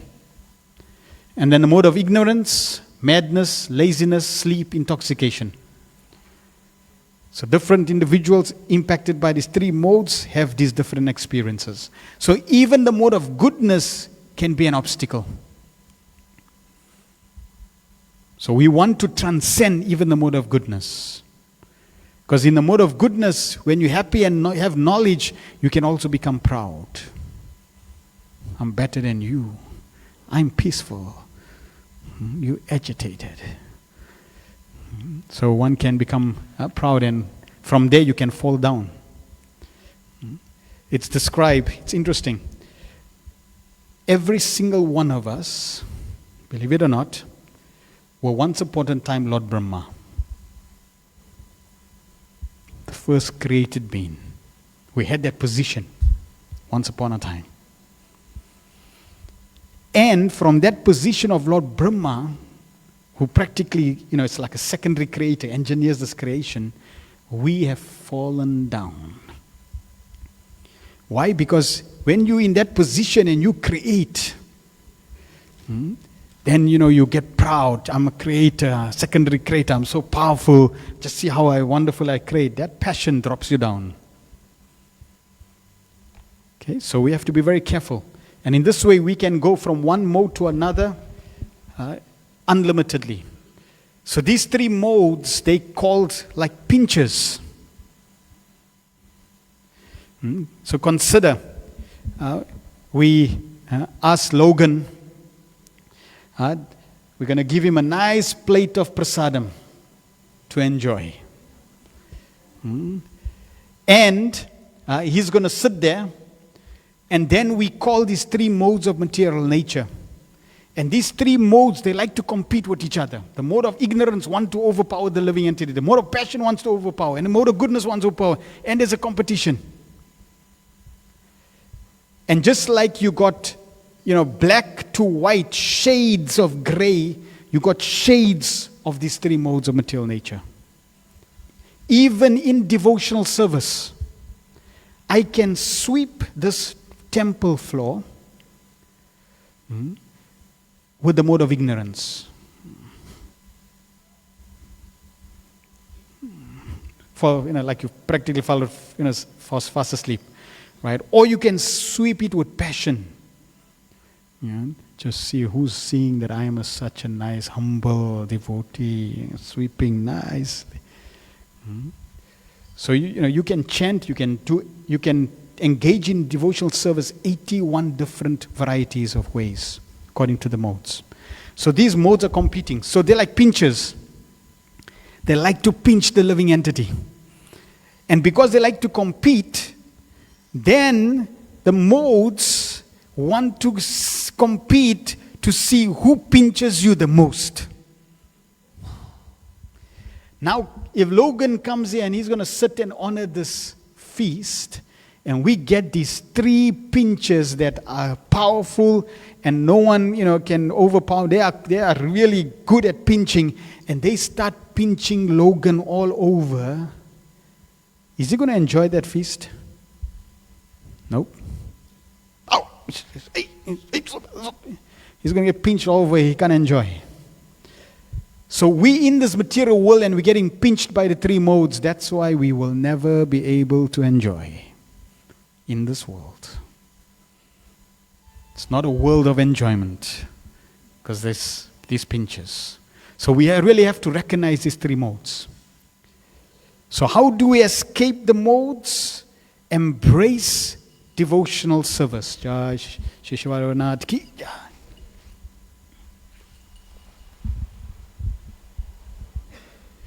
Embrace devotional service, because devotional service is transcendental. Engage and dovetail all activities in relation to Krishna. And if you can't do that, at least bring things to the mode of goodness. And every aspect, even the colors that you choose, has a certain influence on your consciousness. Like you'll see, somebody wants to amplify the mode of ignorance in his room. So he can paint his walls black. Because he wants to amplify that mode. Somebody wants to, put the fire of lust more. So they'll paint their room red. Somebody wants to increase the mode of goodness. So then they paint the walls white. Somebody wants to increase even higher and go to spiritual life. So then they paint the walls saffron. See? So different colors have different impact on consciousness, everything. So Krishna talks, practically chapter 14 is all about the modes. And the conclusion is, if you surrender to Krishna, you do everything for Krishna, then you are escaping the modes. Otherwise, the modes are doing everything, and we are thinking we're doing, but actually we don't. So then Krishna concludes, rise above these three modes and surrender to Him and engage all the activities of Him. In this way, slowly, you'll become free from the three modes of material nature. All right, chapter 15, the Yoga of the Supreme Person. So in this chapter, Krishna gives a small description of the spiritual world, freedom from illusion, and Krishna is our maintainer. The different divisions, reflection, which we're going to talk about now. Krishna talks again about the transmigration of the soul, acting and dying within the modes, because if you die in the mode of ignorance, you go down. Die in the mode of passion, you come to the earth planet. Die in the mode of goodness, you go to heavenly planets. Die in the mode of pure goodness, you go to Krishna's planet. And then how to transcend the modes. Sri Bhagavan Uvacha, Urdam Mulam Adashakam, Ashwatam Prahur Avyayam, Chandasmi Yasya Parnami, Yas Tam Vedan Saved Vedavit. The Supreme Personality of God has said, it is said that there is an imperishable banyan tree that has its roots upwards and its branches down, and whose leaves are Vedic hymns. One who knows this tree is the knower of the Vedas. So, when somebody finds a hidden spring where there's fresh water, they can take advantage of that fresh spring water. And they can obviously drink that fresh spring water. So in this chapter also, Lord Krishna, He's revealing secrets.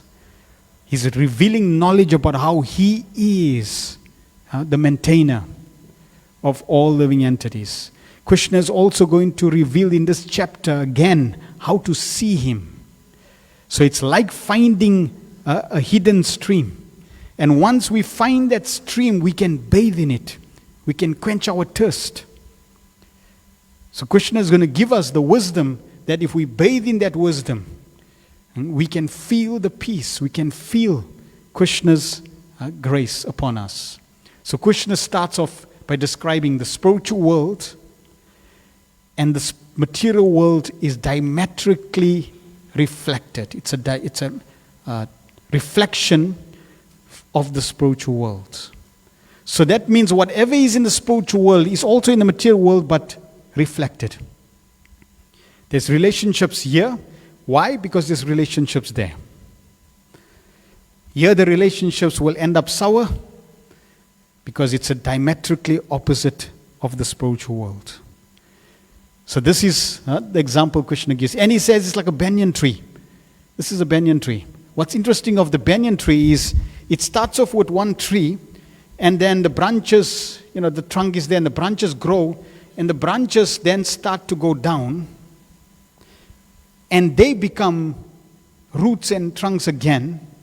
And in this way, this tree starts to keep growing like this. And that's why if you look at a banyan tree, you won't know, hey, where's the trunk? Where's the main trunk? Because there's so many. So like that, in this world, we practically, are entangled in so many ways. But this example of a reflection, this material world is a reflection, is very, very apt. Here's an example of a tree, a mango tree, and there's a mango. Now, you come here and you want to enjoy the mango, but you look at the reflection.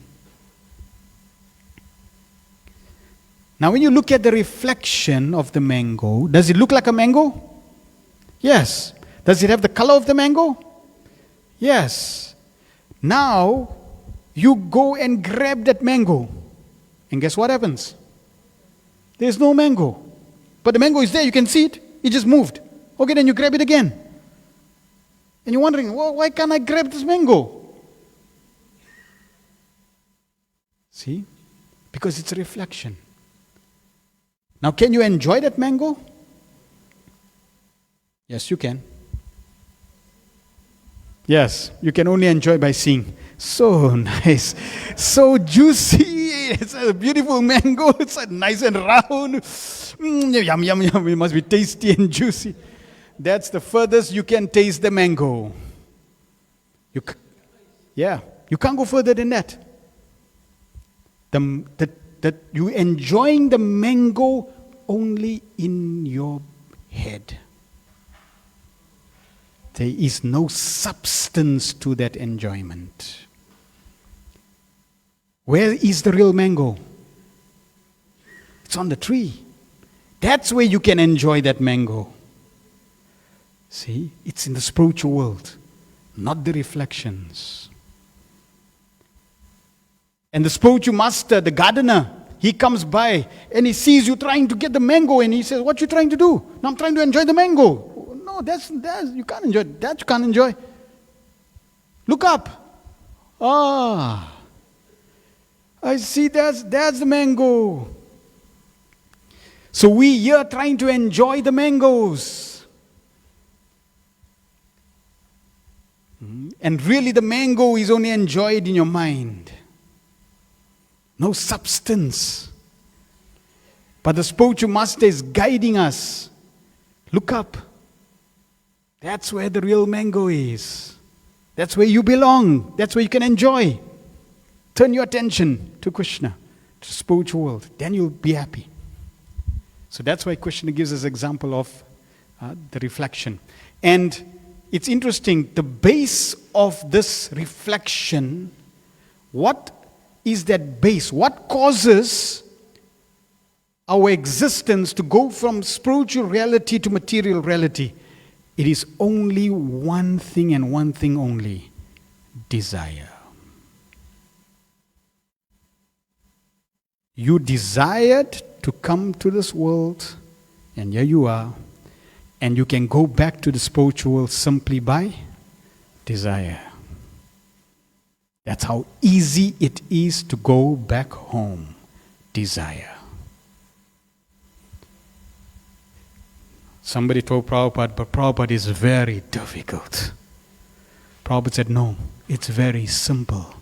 The challenge is your desire is weak. So now all you need to do is strengthen your desire.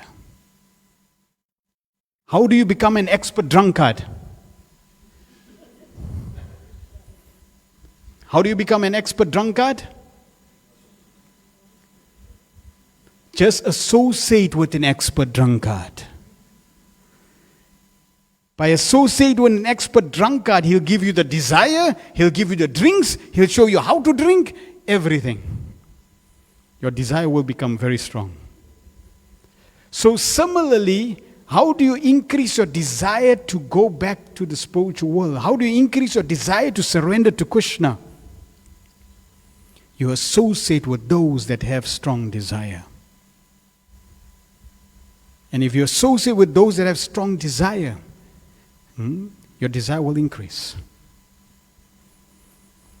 That is why studying Srila Prabhupada's books are also very important. Because Prabhupada said the best part of me is in my books.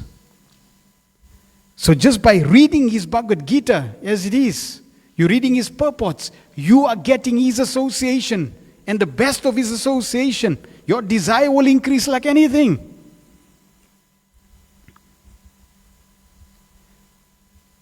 Now, someone, and it's interesting, it doesn't mean that you have to come and associate with all the pure devotees, to advance. Even if somebody is 1% more advanced than you, and you associate with that person who is even 1% advanced, that 1% can rub onto you. In this way, collectively, when we support each other, congregationally, when we chant, when we study, when we serve, that's all rubbing on each other. And we're serving each other and we advance. And when we serve other devotees to help and inspire them, Krishna becomes very happy. And when Krishna becomes happy, Super Soul becomes happy because Super Soul is Krishna. When Super Soul becomes happy, then automatically your desire increases. Krishna's mercy increases because he's there in your heart. So serving devotees is also very powerful to increase desire. And there's many ways to serve devotees. Just by you being enthusiastic in your practice. It's like if we have kirtan. And in the kirtan you're enthusiastic, you're clapping, you're chanting loudly. Let's say you had a miserable day, the modes of passion and ignorance were really getting you at work. And you're thinking, should I go to the temple? I'm so tired. I don't want to. It's like, I don't know. Anyway, your friend is coming to pick you up, so you got no choice. If it was your choice and you're driving, okay, you're going under the blanket. But your friend is coming, And let me quickly call him. Can we skip? I'm going to skip today. But he already, he left early and he's hooting already. Beep, beep. No, he's already there. Okay, you jump in. Just the fact that he came, already you're a little excited. Anyway, you jump in. Now when you come in, and you're really tired and you had a bad day, but you don't want the devotees to know. Because you don't want them to know you're a bad devotee. I'm doing okay. Everything's nice. So now you come, you sit, right? And in order to show them that you're practicing nicely, even though your bead bag is always in the cubby, But just to make sure that it's like you don't want to tell them. So now when we have kirtan, right, you very enthusiastically clapping and you're chanting loudly. And the devotees next to you, they're getting very inspired by, your clapping and your chanting so enthusiastically. And so they're getting so inspired. And little do they know that your bead bag is crying. But that's okay. Because automatically, as you do that, you will be inspired with devotion. Why? Because when the devotees next to you are inspired, Krishna becomes happy. Because they sincerely happy and they're inspired to serve Krishna and chant louder and practice devotional service. So you just rendered service to them. When you rendered service to them, Krishna is happy. So when Krishna is happy, you automatically become happy. And you start advancing. And all of a sudden you find your tiredness go away. And now you really want to say, hey, lucky I came, I'm so happy. And now don't know what happened to the tiredness, is all gone. So that's what happens. We have to understand how to increase our desire. That's all. In this chapter, Lord Krishna talks about how to cut this tree at its root. Because this tree doesn't have one trunk. It has many, many trunks. Every branch is a trunk. So you're really grounded. And that's why no one can escape this material world. Krishna says this material nature is insurmountable. You can be the president, you can be Lord Brahma, you can be anyone in this world. You cannot escape this material nature. It's stringent, it is insurmountable. Only by surrendering to Krishna can you come out. And for surrender, you have to use the weapon of detachment. Certain things you have to detach yourself. Now, when we talk about detachment, for the living entity, it's like a word that you don't want to hear. Because it's not natural. But with the weapon of determination, one must cut down the strongly rooted tree with the weapon of detachment. And that's what I don't like to, I don't like to be detached. I like, things that I'm attached to. So no problem. Krishna says that there's this, if you want to be, like let's say I got this jewel in my hand. So if I got this jewel, there's two ways I can become detached from the jewel. One is I can let go the jewel. Right? That's one way. And the other is I can just go and grab something. So when I go and grab something, what happens? Automatically the jewel falls. So the Gyanis, the impersonalists, they try to, with knowledge, detach, give up. As devotees, we don't try to give up. We just embrace Krishna's service. See? So if I, for example, have a jewel in my hand, and if I go pick up my bead bag, automatically the jewel falls. That's natural detachment. When you become attached to Krishna, you automatically become detached. If you become detached, you'll still need to become attached to something. Most people, when they become detached, they don't become attached to Krishna. They become attached to something else. So the best and safest is simply try to become attached to Krishna and everything related to Krishna. That's the safest for perfection. And we have to keep sharpening our sword of discrimination. While we detaching ourselves, that means becoming attached to Krishna, sharpen your discrimination, the power of discrimination. Understand the dynamics of the modes. Understand what association is good and what's bad. Even when you come into a spiritual environment, it doesn't mean that everybody that's here in the Hare Krishna movement are pure saints. No. We all are practicing and on different levels. So someone may have bad habits. Some practitioner, aspiring devotee may have a bad habit of speaking ill about others. That's how he has come from the material world. And he's trying to practice spiritual life, right? And he's got this bad habit. So when you associate with him, instead of you taking his association, you should try to give association. Prabhupada gave the example. There was a monkey on the tree. And there was a crocodile. And the crocodile came to the monkey and said, "Hey, how are you? Have you seen my place? It's beautiful. Come and take you for an excursion." And the monkey said, "No, it's okay. No, come, it's free ride. Nothing will happen. Just jump on my back and I'll take you for a free ride. Nice, beautiful scenery. You haven't seen it. It's best, gorgeous. First class." So he convinced the monkey, okay. So monkey jumped on the crocodile's back.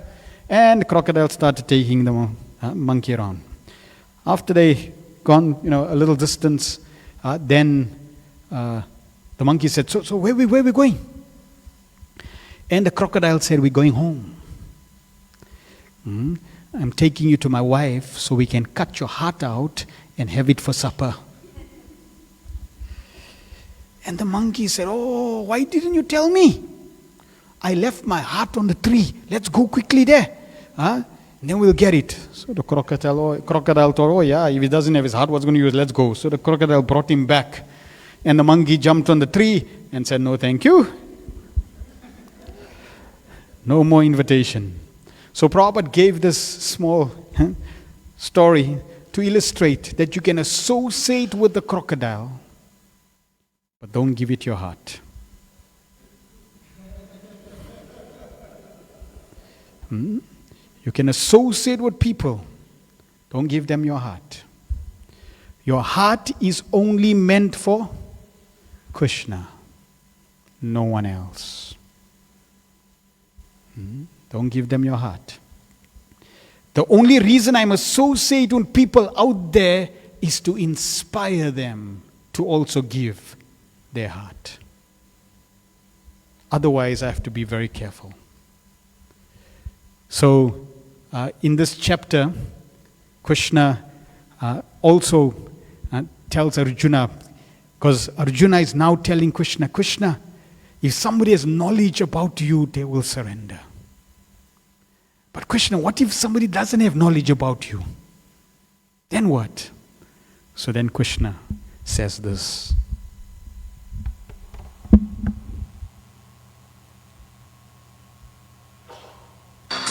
O Krishna, is there a way that those without knowledge can see you?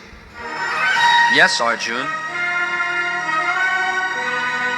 The splendor of the sun, which dissipates the darkness of this whole world, comes from me. And the splendor of the moon and the splendor of fire are also from me. In the morning, the sun rises in the east, and it allows the living entities to see the objects which they will enjoy. The objects of all good and bad activities are revealed through the sun. Therefore, they should understand that the light of the sun is mine.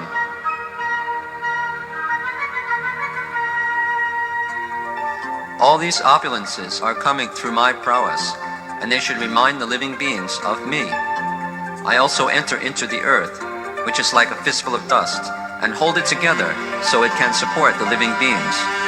I become the moon, and thereby supply the juice of life to all vegetables. I am the fire of digestion in the bodies of all beings, and I join with the air of life to digest the 4 kinds of foodstuff. I also enter into everyone's heart, and from me come remembrance, knowledge, and forgetfulness. All these I do for the ignorant beings who want to enjoy this temporary world. However, for those who want liberation, I am the compiler of Vedanta, which explains the purpose of the Vedas, and I am the object of Vedic knowledge. I am also the knower of the Vedas, for it is I, as Vedavyas, who compile Vedanta.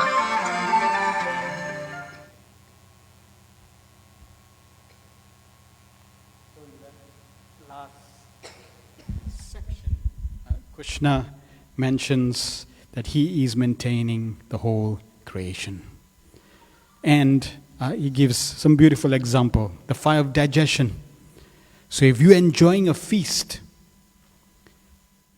it's because Krishna is there in the fire of digestion to help you even digest. You can imagine the law of gravity. If the law of gravity wasn't there, just try to understand the complexity. What will happen? It's like, imagine, law of gravity doesn't exist. You all will have to hold something to stay around, just to hear me. You have a nice plate with a kachori there, and there's no law of gravity. What happens to the kachori? It's like, oh, wait, and you also flying around. So where the kachori is going, where you going, and then you bite on the kachori. As soon as you bite on the kachori, guess what happens to the bite? The bite falls somewhere else because there's no gravity. So just, even a materialist that wants to enjoy separate from Krishna, Krishna is giving him the law of gravity to keep him grounded so he can do his nonsense. So Krishna is maintaining every living entity. And he wants to inspire us to surrender and to at least even take one step to Krishna. And if you feel more inspired, you take more steps to Krishna. And the more you take steps to Krishna, the more blissful you become until you completely surrender. So that brings us to the end of this chapter.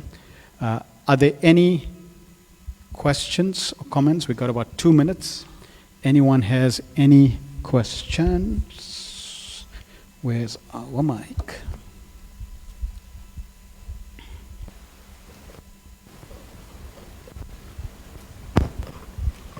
Hare Krishna. Hare Krishna. Please just explain to me, when you take the orange, it's yellow, it's yellow, and then you take the tomato, you paint it orange, and then you squeeze it. I missed the analogy over there. Okay, no, what I said was, if I take a real orange, and if I squeeze a real orange juice will come out because yes. that's what's inside. Yeah, when somebody replied, or it's orange, that's why orange comes out, but I can take a tennis ball and paint it orange and squeeze it, it's not going to come out. Orange juice is not going to come out. So the point that I was making was, whatever is inside will come out. So if I squeeze an apple, apple juice comes out. If I squeeze an orange juice comes out, because that's what's inside. So if I squeeze you, somebody frustrates you, somebody traps your toes, a taxi comes and cuts your way, right? What comes out? So if anger comes out, that means that's what's inside. So we need to solve what's inside, so that when somebody tramps your toe, like in the Bible, somebody hits you on the right side of the cheek, turn the other cheek. You can only do that if there's kindness and compassion, love of Krishna that's inside. Otherwise, you're going to take the first out. Right? So, that's the point. What's inside, we need to see. And what we consume goes inside. So if you eat anger, that's what comes out. If you eat mercy, that's what comes out. See? If you eat Krishna in the form of prasad, mercy, then you can become kind and compassionate. So we need to consume Krishna in all different forms, through our nose, ears, mouth, eyes, touch. In this way, the more I become Krishna conscious, the more I can be kind. All right? Okay, good. So, there's one more question. Okay, we'll take the last question and then we will end. Hare Krishna. Krishna says, of the Vedas, I am Atharva Ved. Now, what about the other three Ved? You got the Sam Ved, the Rig Ved. And yes. So when Krishna talks about, these aspects, like of the Vedic hymns, Samaveda. So when Krishna is making these points, it's not that he's not representing or not, related to the other scriptures. Yeah, it's just that he's talking, just like when Krishna says of the fish, the shark, he's not saying that his potencies are not in other fish. No, his potency is also in the other fish. Right? His potency is in every fish in the form of super soul. His potency is in every fish in terms of the abilities that many fish have. Right? Some fish have remarkable abilities. So all those potencies, like if we take every one of you, every single one of you have a certain ability that's unique, that's special to you. That's coming from Krishna. So when Krishna says, he is unique amongst these different opulences, he's just emphasizing so that we can appreciate. But he is in every aspect of manifestation in terms of potency. Yeah.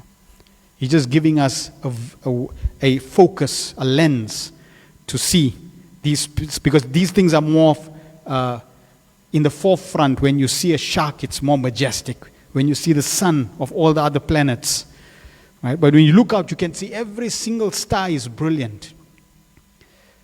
So in that way, when you can able to see and appreciate the shark, now you'll be able to appreciate all the fish, and then the ocean, and all bodies of water. In this way, practically start to see Krishna. Like the pure devotee will be able to see Krishna everywhere and in everything. Yeah, is that okay? All right, thank you very much. So tomorrow we will commence at 6:30 and complete the last 3 chapters. Srila Prabhupada ki jai.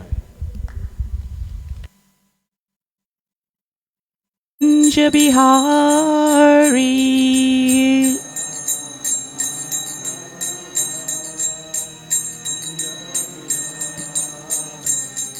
Gopi Jana Vallabha Girivardhari.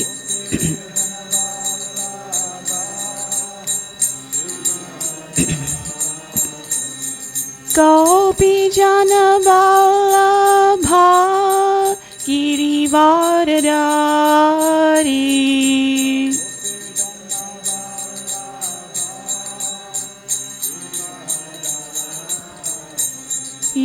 Yashoda Nandana Braja Jana Ranjana.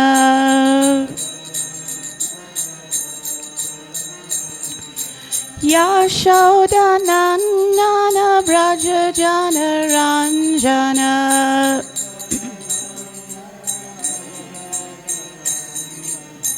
Yamuna Tira Vanachari.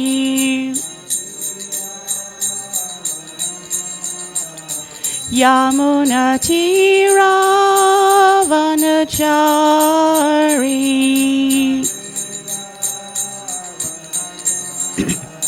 Jaya Radha Madhava Kunja Bihari.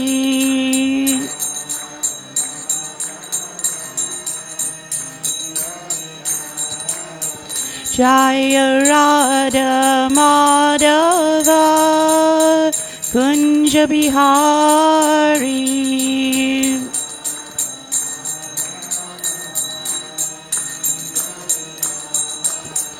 Hare Krishna, Hare Krishna, Krishna Krishna, Hare Hare, Hare Rama, Hare Rama, Rama Rama, Hare Hare.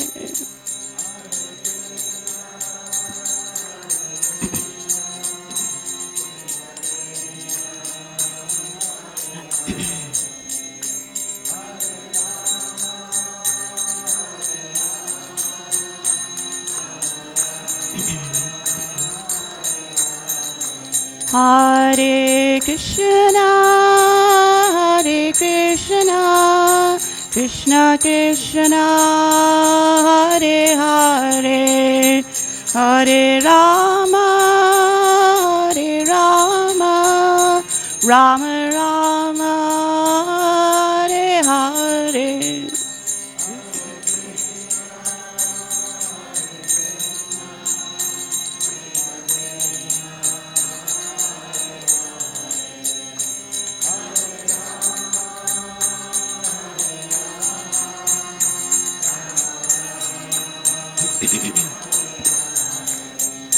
Hare Krishna, Hare Krishna, Krishna Krishna, Hare Hare, Hare Rama, Hare Rama, Rama Rama, Hare Hare.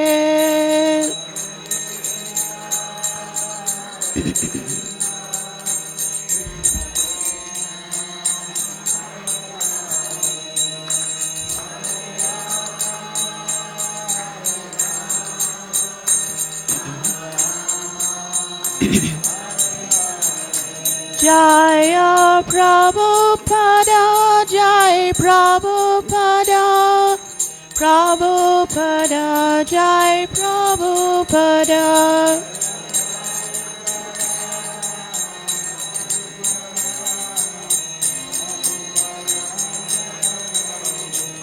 Jaya Jaya Prabhupada, Prabhupada, Prabhupada, Jaya Jaya Prabhupada.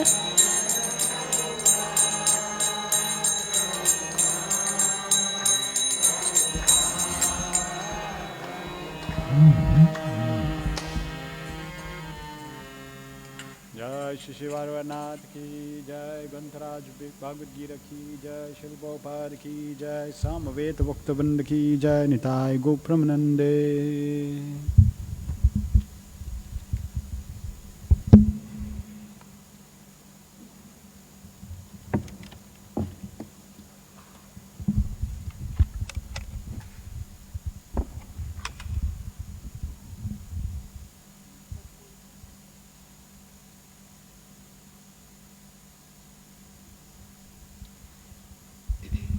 Let's chant the Mangala Charan together.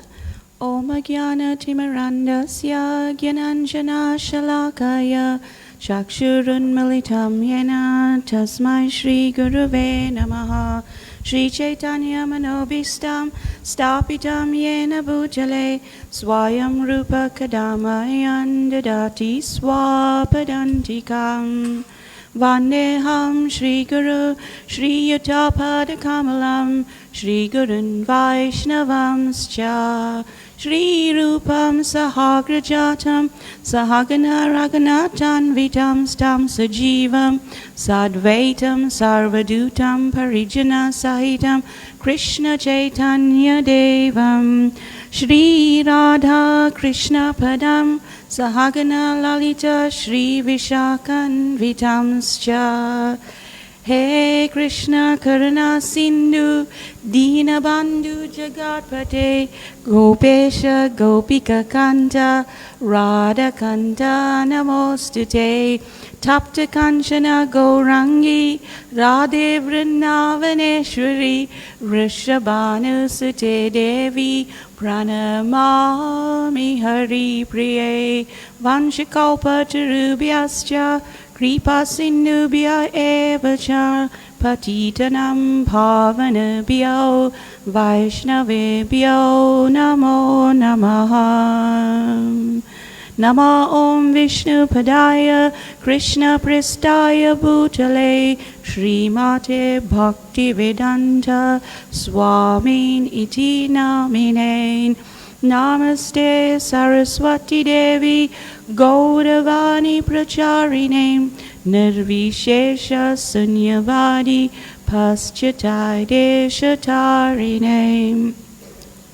Jai Shri Krishna Chaitanya Prabhu Nityananda Shri Advaita Gadadhar Shri Vasadi Gaura Bhakta Vrinda Hare Krishna Krishna Krishna Hare Hare Hare Rama Rama Rama Hare Hare Om Namo Bhagavate Vasudevaya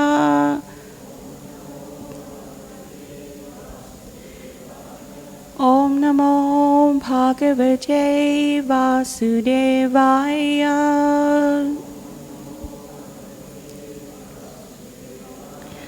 Om Namo Bhagavate Vasudevaya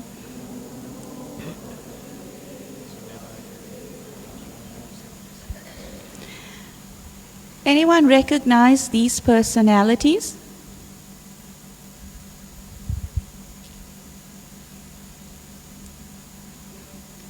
Anyone knows where they are from? They're from Gauteng, nogal. These are the beautiful Sri Sri Nitai Gora Hari. I have to do a quick pitch. They are from ISKCON Lenasia. They're the oldest deities in South Africa. And they were in Caterridge. And when Radharanath came, then they moved up to Gauteng. So you are most welcome to come and visit them at ISKCON Lenasia. Very merciful lordships. So today we are at chapter 16, the divine and demoniac qualities. So generally, if we have a disease, the most important thing to do is to first recognize that we have it and admit that we have it. I don't want to sound like Alcohol Anonymous, but that's the thing, right? We have to admit that we have these particular faults, this particular disease, these symptoms. And when we admit it, then we can deal with it. Otherwise, we would go on in ignorance thinking that we're aloof from it. So this chapter of the Bhagavad Gita opens our eyes to certain qualities that are not favorable to devotional service and certain qualities that will attract Krishna. So within every one of us, there are actually two dogs. One is an angry, mad dog, and one is a very angelic dog. So I learned this from His Holiness Sachinandan Maharaj, and he said, the onus is upon us as individuals to choose which dog to feed. You either feed the angry, mad dog, and that will come out in your character and in your actions and in your words, or you feed the other one, and he'll become stronger and suppress the other qualities. Okay? So this is a nice picture to somehow remember that in the mind. This chapter, chapter 16, will take us through the divine nature, the demoniac qualities, and our choices regarding development or cultivation of these qualities. So, the divisions are from 1 to 6, divine and demoniac qualities, from text 7 to 20, the demoniac nature, and 21 to 24, the choice is yours. And the verse of choice for us today is 16:16. Dvabhuta sarga lokesman daiva asura evacha daiva vistara sa prokta asuram parta me shrinu. Translation by His Divine Grace, A.C. Bhaktivedanta Swami Prabhupada. O son of Prita, in this world there are two kinds of created beings. One is called divine and the other demoniac. I have already explained to you at length the divine qualities. Now hear from me the demoniac. So, in the earlier verses, Krishna has spoken about the good qualities, and here on from 16:6 onwards, he's going to explain a little bit about the demoniac qualities. So this brings to mind the theme throughout this chapter 16, brings to mind an analogy of a sculptor.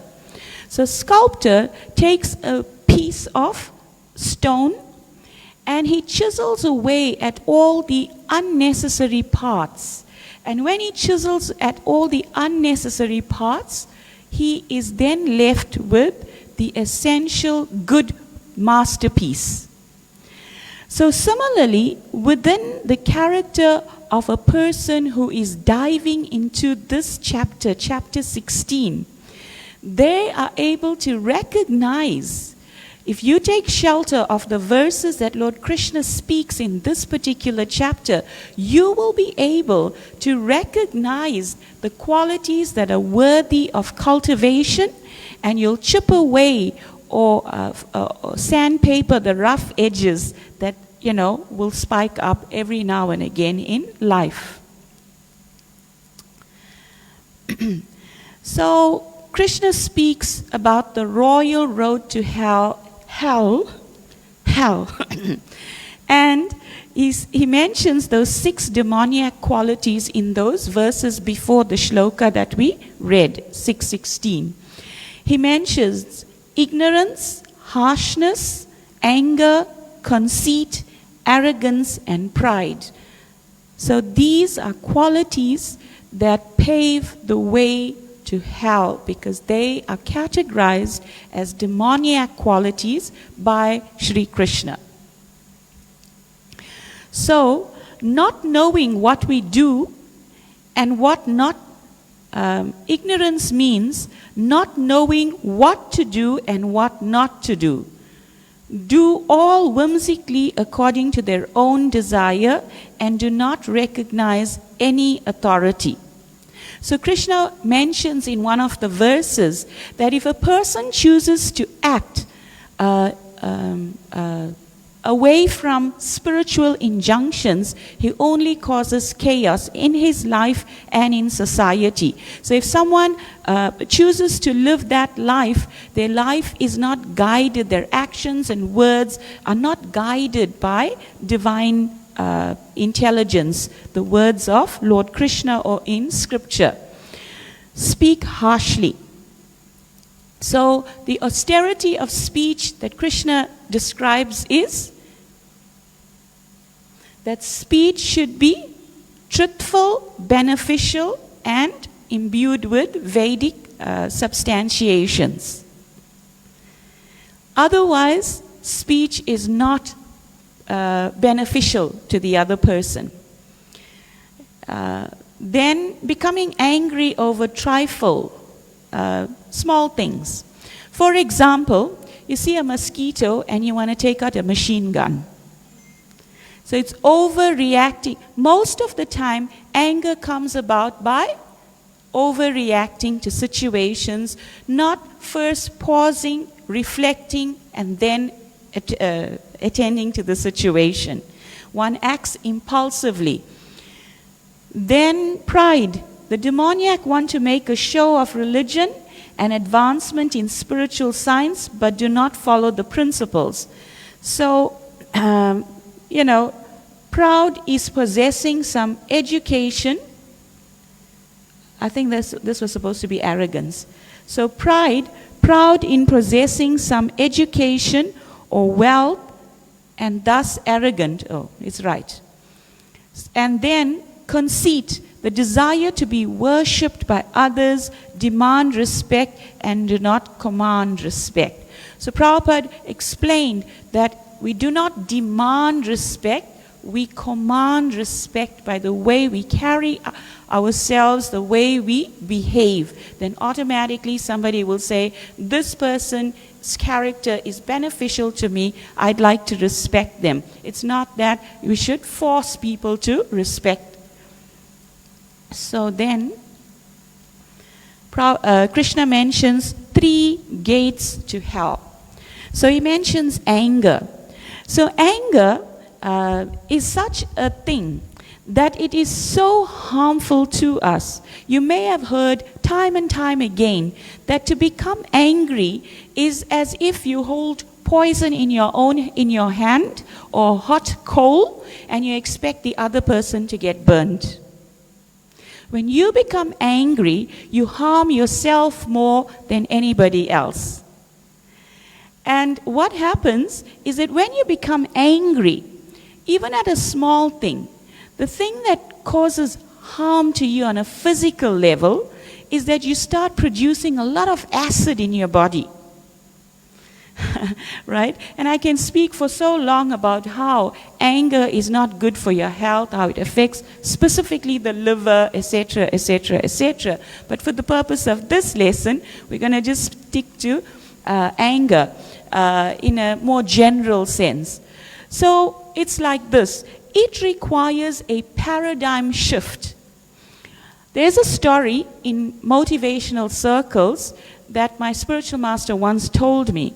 He said there was one ship that was going towards a lighthouse. It was going, chartering its way on a rough ocean. And in the darkness of the night, it saw a light, a bright light. This ship was being captained by a person who had several accolades to his name. He was a well-known, big-shot type of captain. And when he saw the light, he was on the radio, he said, please move out of the way. This is Captain so-and-so. So the response came, Captain, I'm sorry to say, it's you who will have to move out of the way. Do you know what happened? Flames almost came out of his head. He became so angered and he said, this is Captain so-and-so and this is your final warning. I'm moving straight ahead with my ship. You move out of the way. After the exchange happened repeatedly, and the other person was calmly saying, no, you move out of the way, Captain. And he was becoming more and more angered. Do you know what happened? The response came, this is the lighthouse, Captain. You will have to move out of the way. So sometimes we can save ourselves so much of trouble if we change our paradigm.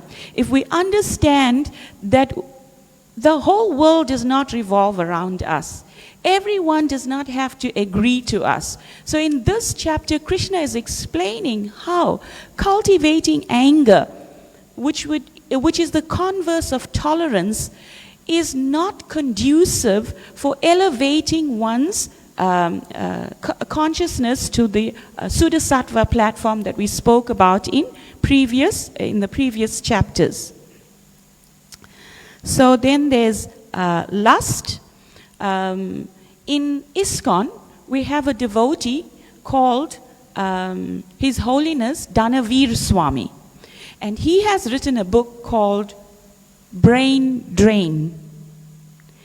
And if you ever want to learn or educate yourself, and it's highly recommended, there's this book. I think every human being should read this book. So in this book, he speaks about the benefits of celibacy.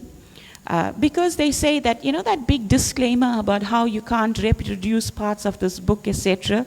So I didn't make any slides from that book out of fear of, offending that Swami.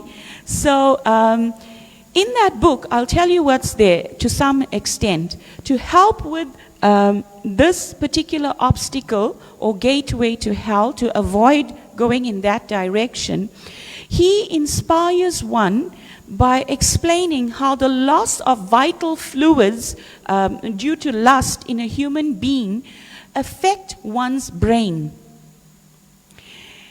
And he scientifically proves it, using scientific terms, how the loss of all vital fluids during this kind of mentality in a physical, mental state has to be checked because it causes harm to the body.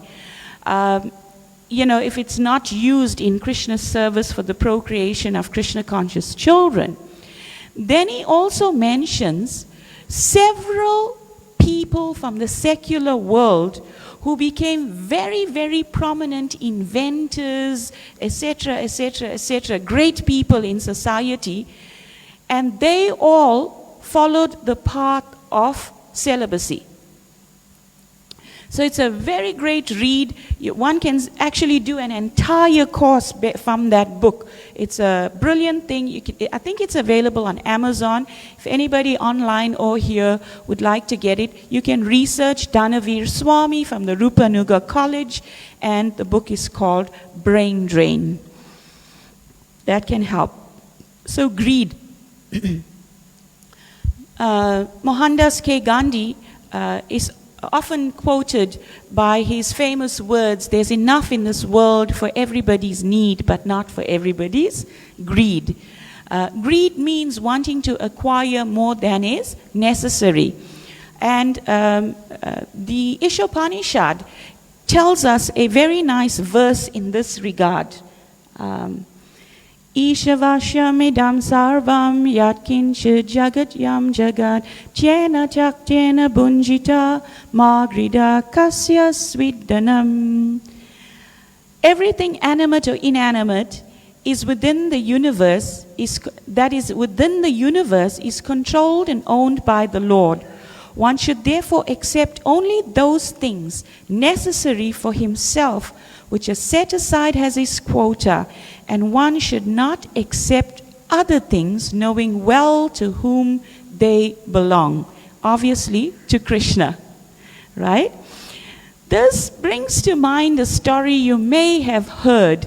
There was a little girl who had in her possession a pearl necklace, and she was very attached to this pearl necklace. But it was imitation, plastic. It wasn't real pearls. So it happened that she passed a shop where a real pearl necklace was on display. So every day when she would pass that shop, she would stand and she would admire the real pearl necklace. So her father, her compassionate father, he saw this. And he knew that his daughter liked that pearl necklace. She was desiring that. And he loved the little child and he wanted to please her. So he saved up some money and he bought this original pearl necklace. So he held the pearl. One day he asked her, he said, "My dear, I'm asking you to give me that pearl necklace you're very attached to." Do you know what? The little girl said, "Dad, it's my prized possession. How can you ask for that? Ask for anything else, not that. Please. Dad said, no, give it to me. I want that pearl necklace. So he asked repeatedly and she declined. Eventually, she relinquished and she gave her dad the necklace. And at the moment that she did that, he took out the original, valuable, desired pearl necklace and he said, I was waiting to give this to you. Ladies and gentlemen, we are like that girl. We hold onto things that are not of substantial value. And Krishna is asking us to practice discipline, giving up certain things because he knows the bigger picture and wants to give us greater awards. Later on, we'll find in this session how important it is to embrace faith, Shraddha. So, in life, sometimes, just going back to the point of anger, sometimes, because we do not know the bigger picture of life, as Krishna does, as the spiritual master does, it is very difficult to tolerate. Let me tell you another story that's very, very thought-provoking. There was once a potter, not a potter like how you say in Chatsworth, right? This was like a real potter who uses clay and, makes pots, clay pots, okay? So he was a potter, and he had a potter's wheel, and he was walking and he saw a insignificant lump of clay, dirty clay. So he picked up this clay and he took it home. And he took this clay and he started to throw it. If any of you did pottery, you know that it needs to be thrown on a spinning wheel. And then the potter has to position his hand in such a way. And repeatedly before that, it is kneaded. So when he was kneading, this mystical lump of clay said, why don't you just leave me alone? And the potter said, not just yet. So then he took him, after kneading him, and he threw him on that spinning wheel. And he was so traumatized. And he said, why don't you just leave me alone? And the potter said, not just yet. And he continued to spin and form him into a shape. And then he took that pot that he made, the teacup, and he put him into the kiln, which is the oven that you bake ceramics in. And through the hole in the kiln, the glass oven door, the cup was mouthing, why don't you just leave me alone? Because the tolerance of this heat and the trauma was just too much. And the potter said, not just yet. And then he took him out and he dipped him in some glaze, which was not very comfortable. And the cup spoke to the potter and said, why don't you just leave me alone? And the expert potter said, not just yet. And then he picked him up eventually after a few other steps of the same thing happening. And he placed him in front of a mirror. And wow, he exclaimed when he saw the beauty that in the hands of an expert potter he had been molded into. Ladies and gentlemen, this story shows us how, or it's an analogy that shows us how, if we surrender to the expert instructions of the spiritual guides in disciplic succession, how we too can allow ourselves, despite the austerities, to become molded into something very beautiful and offerable to the Supreme Personality of Godhead.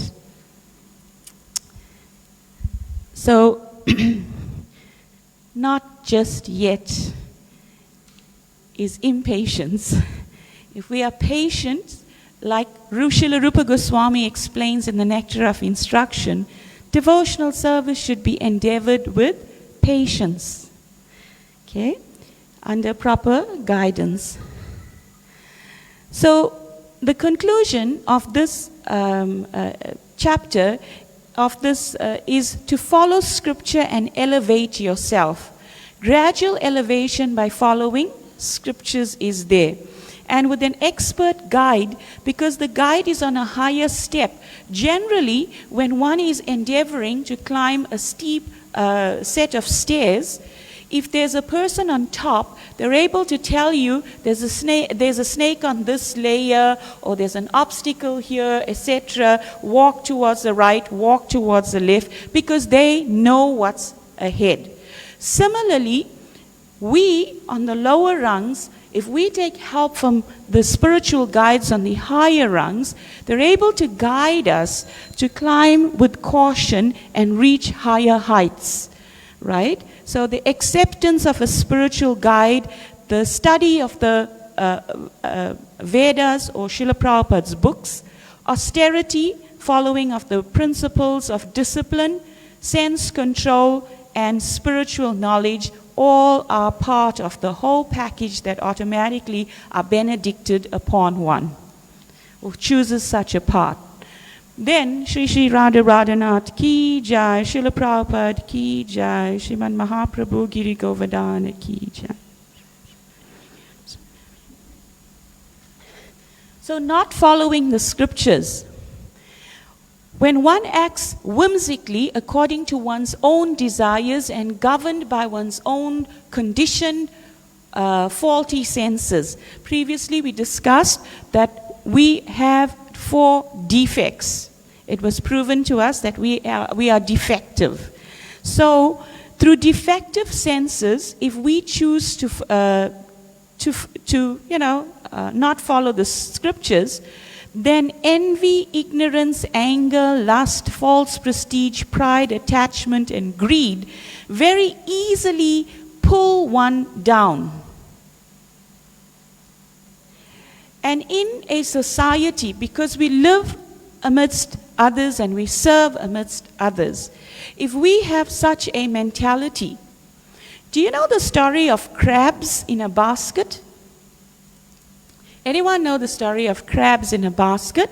So crabs, when the person tries to transport crabs in a basket, they simply put them into a shallow basket and they carry them.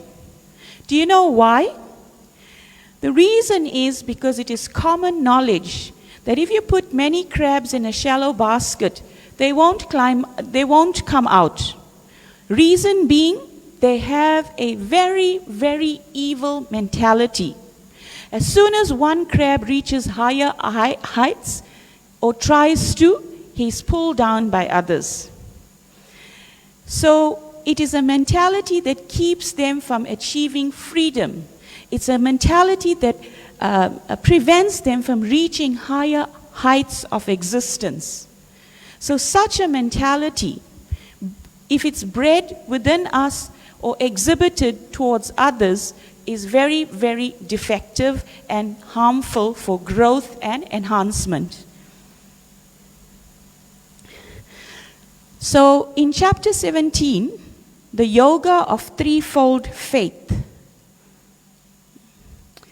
divisions of faith. So here, understanding the power of faith and cultivating spiritual practices is spoken about. Faith, Shraddha, is such an important thing. So generally, we say, forward all issues to Hari means faith. Because in Sharanagati, it's explained all the 6 different symptoms of surrender for development of faith is mentioned. That's a whole course on itself done by illustrious people like I'm sure many of you attended His Holiness Bhakti Chiru Maharaj's course on Sharanagati, either online or here in Durban or the Drakensberg. He's done that many times here, so I'm not going to repeat that. If you want, you can research it. It's the different symptoms of surrender. But forward all issues to Hari. Know that He is nothing, a good affirmation to have in one's life for progress spiritually is to have and repeat the affirmation that nothing in my life is happening without Krishna's sanctioning. Not a blade of grass moves without Krishna's sanctioning. Affirmation is, nothing in my life, good or bad, that as I perceive is happening without Krishna's sanctioning. He is my well-wisher. He knows the bigger picture of life. He knows the complete puzzle of my existence. And in my childish attempts, I may become angry with God sometimes, but know that that is childish behavior because you only know one picture of the puzzle. Krishna knows everything. So putting one's faith in the vision and action of the Lord is the most precious thing that we could give to ourselves. Like when Krishna was picking up the Govardhan hill in that picture we just saw, the cowherd people had full faith. They didn't say, what? A young 7-year-old child? I must go under such a mountain with my family and my loved ones and my calf. That, they had full faith. Krishna will protect us. The cowherd boys, when they entered into Aghasura's mouth, somewhere here, Aghasuras, they had full faith that Krishna will come and save us.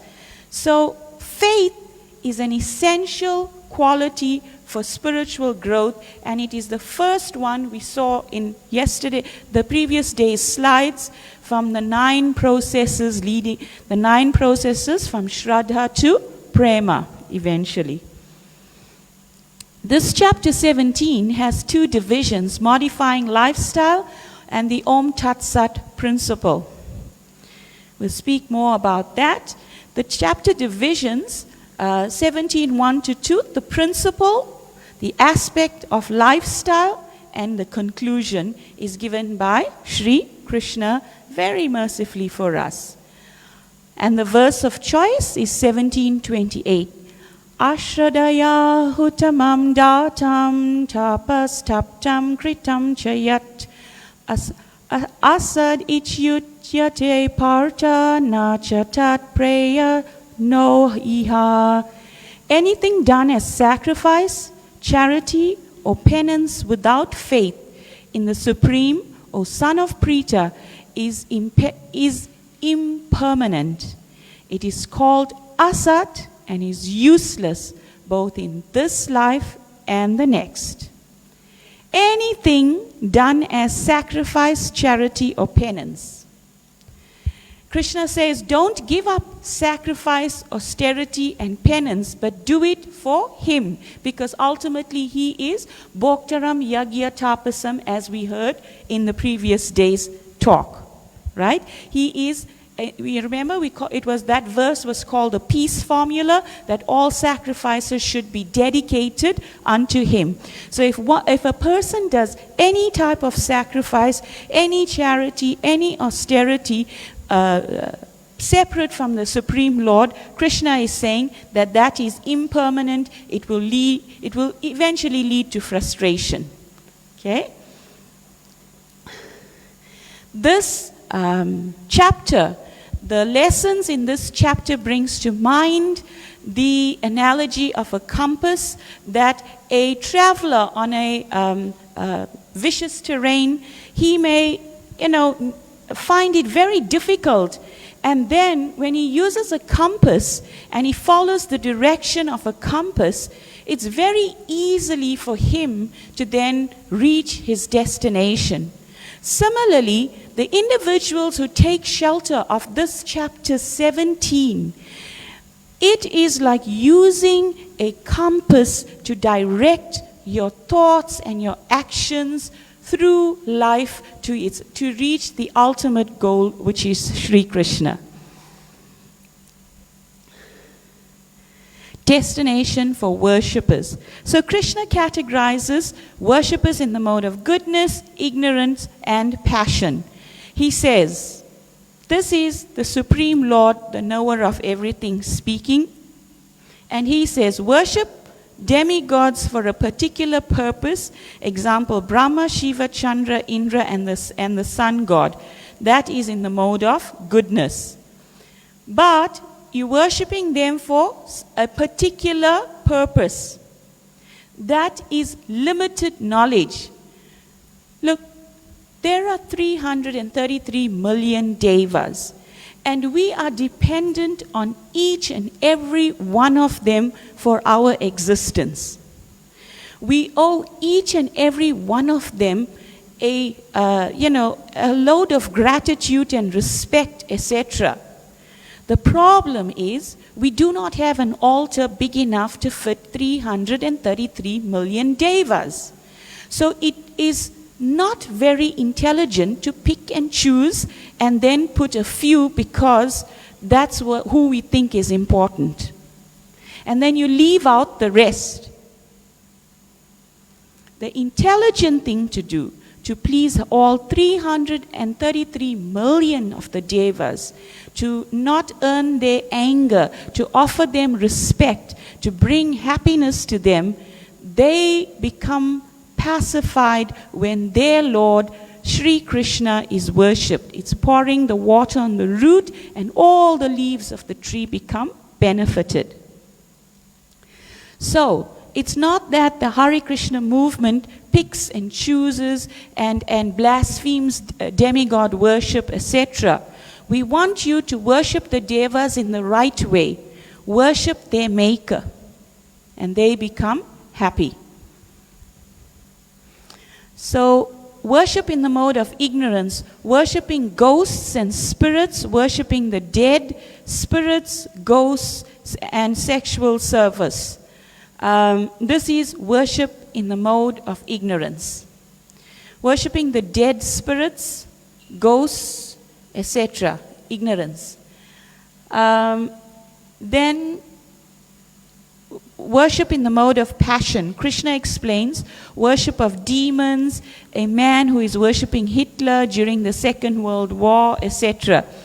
So he categorized these different, he's bringing it to our attention, underscoring that it is not, it does not behoove an intelligent person to choose a path which is indirect.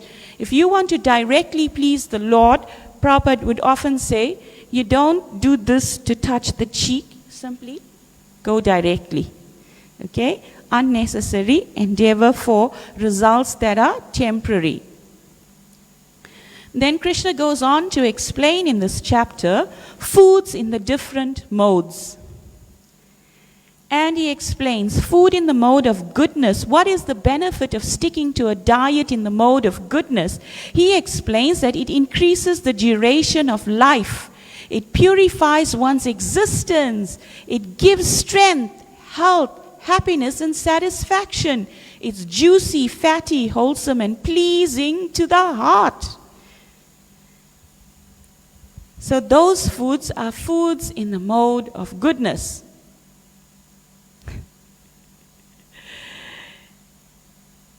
And then he speaks about foods in the mode of passion. He says, too bitter, too sour, too salty, too hot, too pungent, means too much chilies, too dry and burning. This causes distress, misery, and diseases. In the body, there's something called mucosal lining. And that mucosal lining, when it's exposed to too much of fiery foods, spicy, astringent, and pungent foods, it dries up and then you start getting high acid content in your body, and then you get high, your organs to survive. You get fat around all of the organs, especially in the abdominal area, because those organs are trying to survive from the acid that's produced. So they build fat around for survival, so the acid doesn't get to them. And then you think, why am I getting this type of anatomy? It's simply because we need a paradigm shift first of all, and then we can detox and deal with the problem. But Krishna is giving us the proper diet. Remember I said pilots have a diet. For them to execute their duty of flying a plane, they have to abide by a certain diet, a certain quantity of food, etc. So if we want to take ourselves any higher in terms of spiritual elevation, we will have to adhere to Krishna's instructions, abstain from that. Distress. In other words, he's telling us that he also doesn't like this type of food. Do you want the window open? Yeah, you can open this one window, please, Ro. Distress refers to pain felt while eating such foods.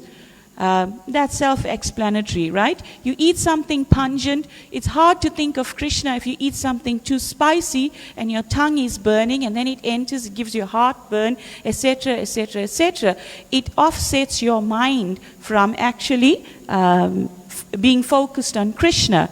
Then misery, depression one feels after eating such food. Why? Because there's acid reflux, so many things. Because one's concentration on the Lord, it also becomes disturbed. Then it brings about disease. Results are yet to be felt. So you may say, I was born eating this, my ancestors ate like this. Why are you blaspheming my diet? But Krishna is, the Bhagavad Gita is explaining, you may not feel things now, but it's coming. Okay? Food in different modes. Cooked more than 3 hours before eating, except prasadam offered to the Lord. When Prabhupada was asked this, so we're discussing foods in the mode of ignorance now. Foods that are cooked for more than 3 hours before eating.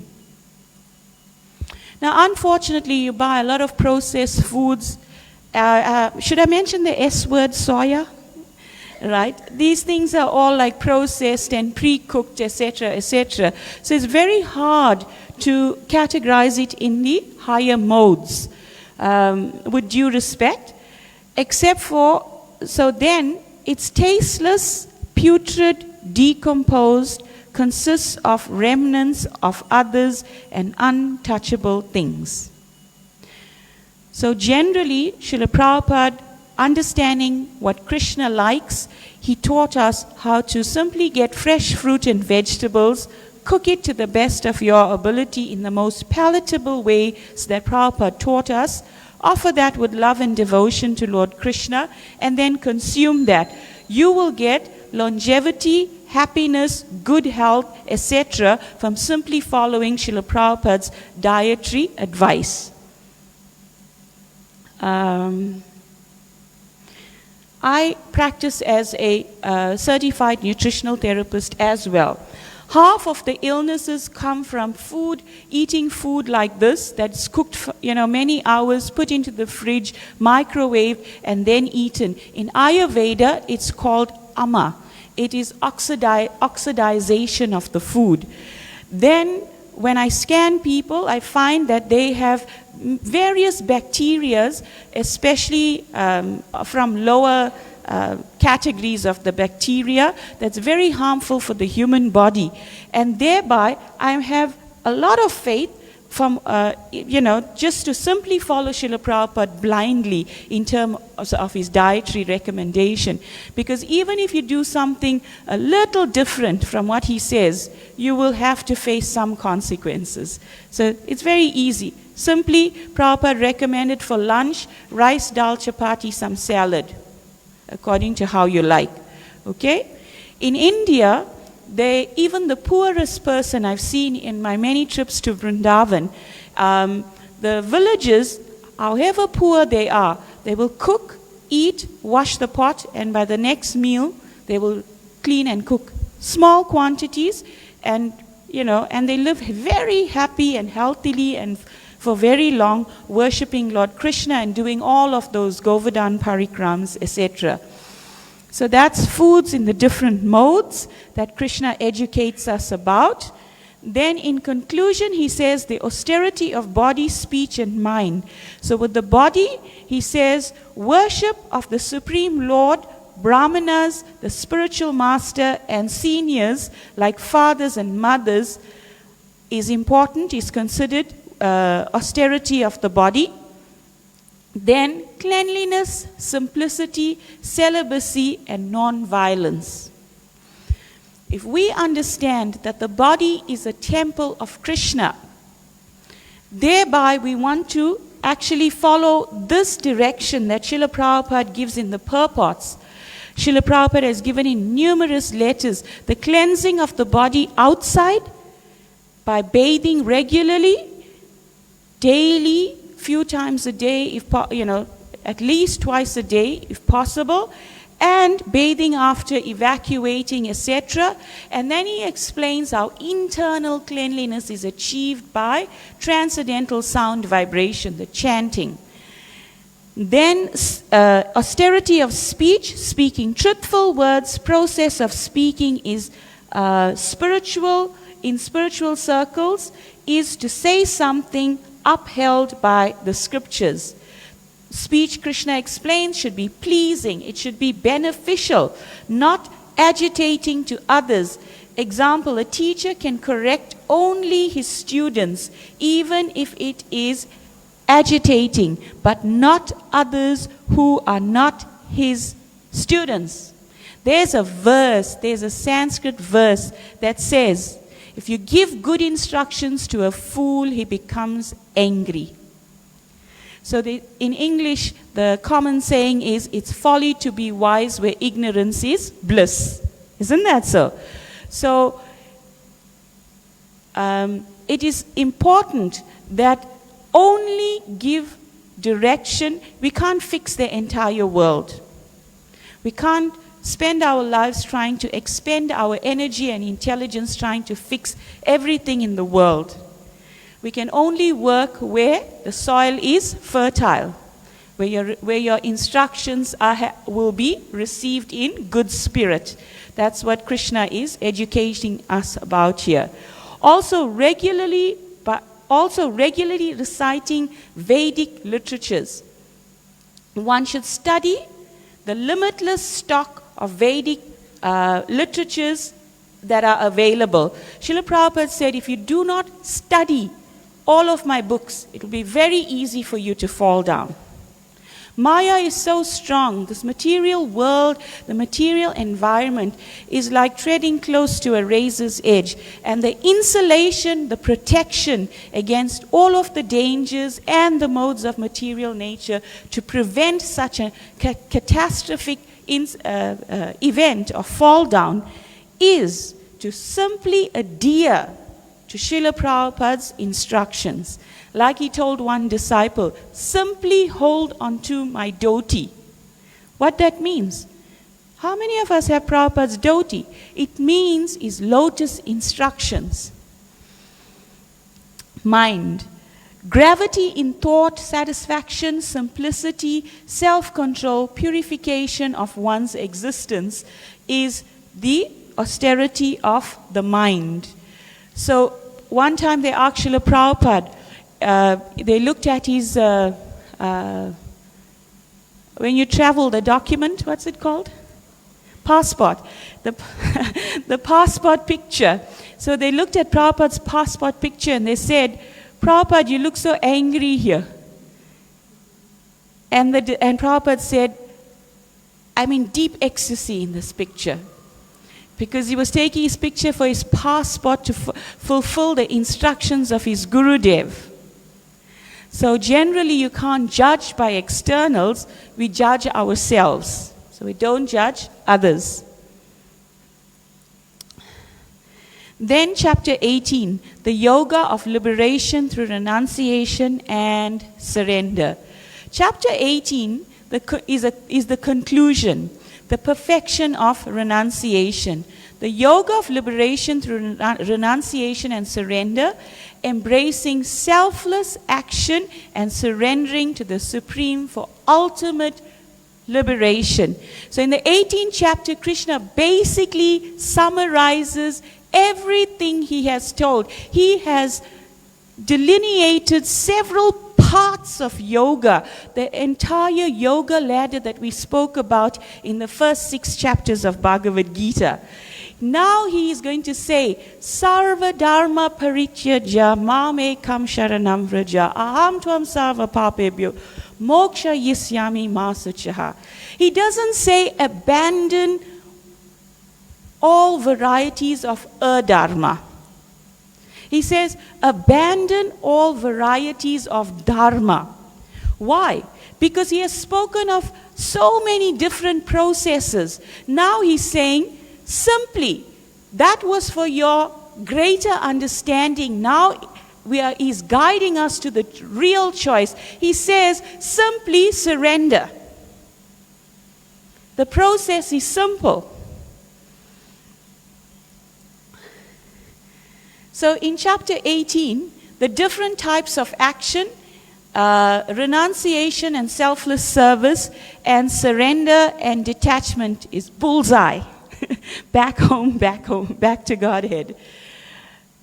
And the divisions of the chapter 1 to 18, summary of karma yoga and jnana yoga, modes of nature, ideal work, love of Godhead, and the end result of adhering to Krishna's instructions.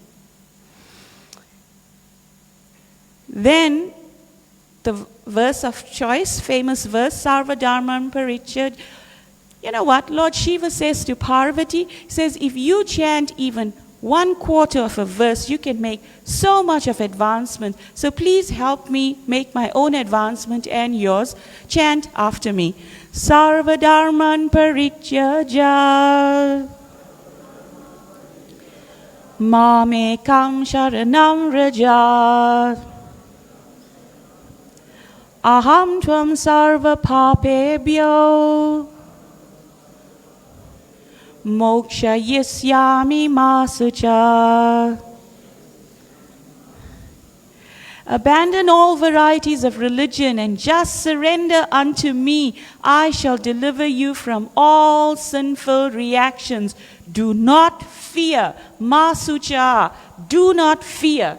So he's saying, I shall deliver you from all sinful reactions. Generally, the thing that we worry about is, I've been doing these types of practices, my ancestors have been doing it, I have to do it, and if I don't do it, they will become angry, the demigods will become angry, etc., etc. But Krishna is telling you, do not fear, surrender unto me. You do not have to do anything else.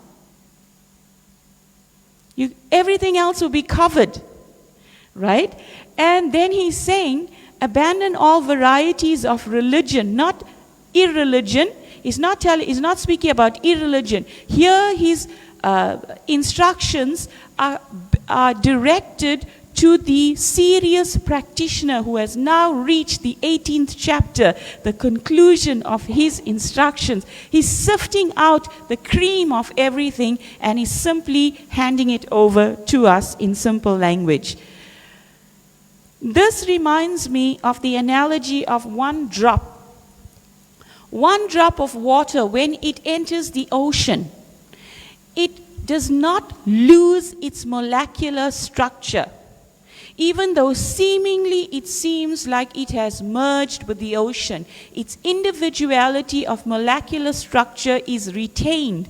Similarly, this chapter is urging us to become one with Krishna's desire, to tread the path that he is compassionately delineating towards us. And what will happen? We will be in sync with the supreme happiness. Our Sri Radhanath, Sriman Mahaprabhu, Sri Giri Govardhana Ki Jai. So he's speaking about surrender. And we have all heard time and time again that here Krishna is not speaking about mixed devotion. We spoke previously, when we spoke about the modes of material nature, we said that any service can be performed in 81 different ways. That means a permutation of the 3 modes of material nature mixed. You can sweep the temple room in 81 different ways, either in the mode of goodness, passion, ignorance, a mixture of goodness, passion, or ignorance and passion, in different 81 different mixtures like that. What type of service do we want to offer to Krishna? Krishna is propelling us in this last chapter to come to the platform of ultimate pure service, of rendering service that is not mixed, it's not tainted for personal aggrandizement, with a personal taint. Simply surrender unto him, follow his instructions, abandon all dharma that you have thus accumulated, and take the leap of faith. Do you think it was easy for Draupadi? Draupadi was being disrobed in an assembly of great warriors. In the Kuru dynasty, they had some of the world famous, so to speak, archers, wielders of the club, etc. And nobody was able to protect her. When she, holding a cloth with one hand, raised one hand in surrender towards Lord Krishna and said, "Hey Govinda," wanting help, there was no response. Krishna said he thought she had it covered because, she had one hand to protect herself. When she raised both hands, "Krishna, there is no one else to protect me. Only you, not even myself. If you so desire." Prabhupada taught us, in times of need you pray to Krishna, "My dear Lord, if you so desire, please protect me." Why? Because Krishna is not the order supplier, neither is he our servant. If he feels we need to go through something for purification, well and good. When I went outside the class before I came, the devotee in the back yesterday needed a lift home. He asked a few people and nobody wanted to take him. He was nearly killed on his way. He survived. He acknowledged that Krishna protected him. He came today before class to have a conversation of gratitude with Krishna. He thanked Krishna at home when he got there. He thanked Krishna now. And he said, "I know I did the right thing to come again for class today." So, Krishna is always there to help the surrendered soul. Eventually, when one is freed of all these obstacles, freed of all of these impurities, one can enter into the loving embrace of Sri Krishna. It is explained at that time when the weeds are all pulled out, the devotional creeper, which started off as a very delicate creeper, it can now encircle itself around the soft lotus feet of Lord Krishna, being fenced by the association of devotees, watered by the chanting of the holy name, nourished by the sun of Shravanadi Jal, or the hearing of Krishna consciousness. And then it reaches its ultimate destination. Then Krishna says, the first sign of surrender, of sacrifice, I am the chanting of the holy names, japa.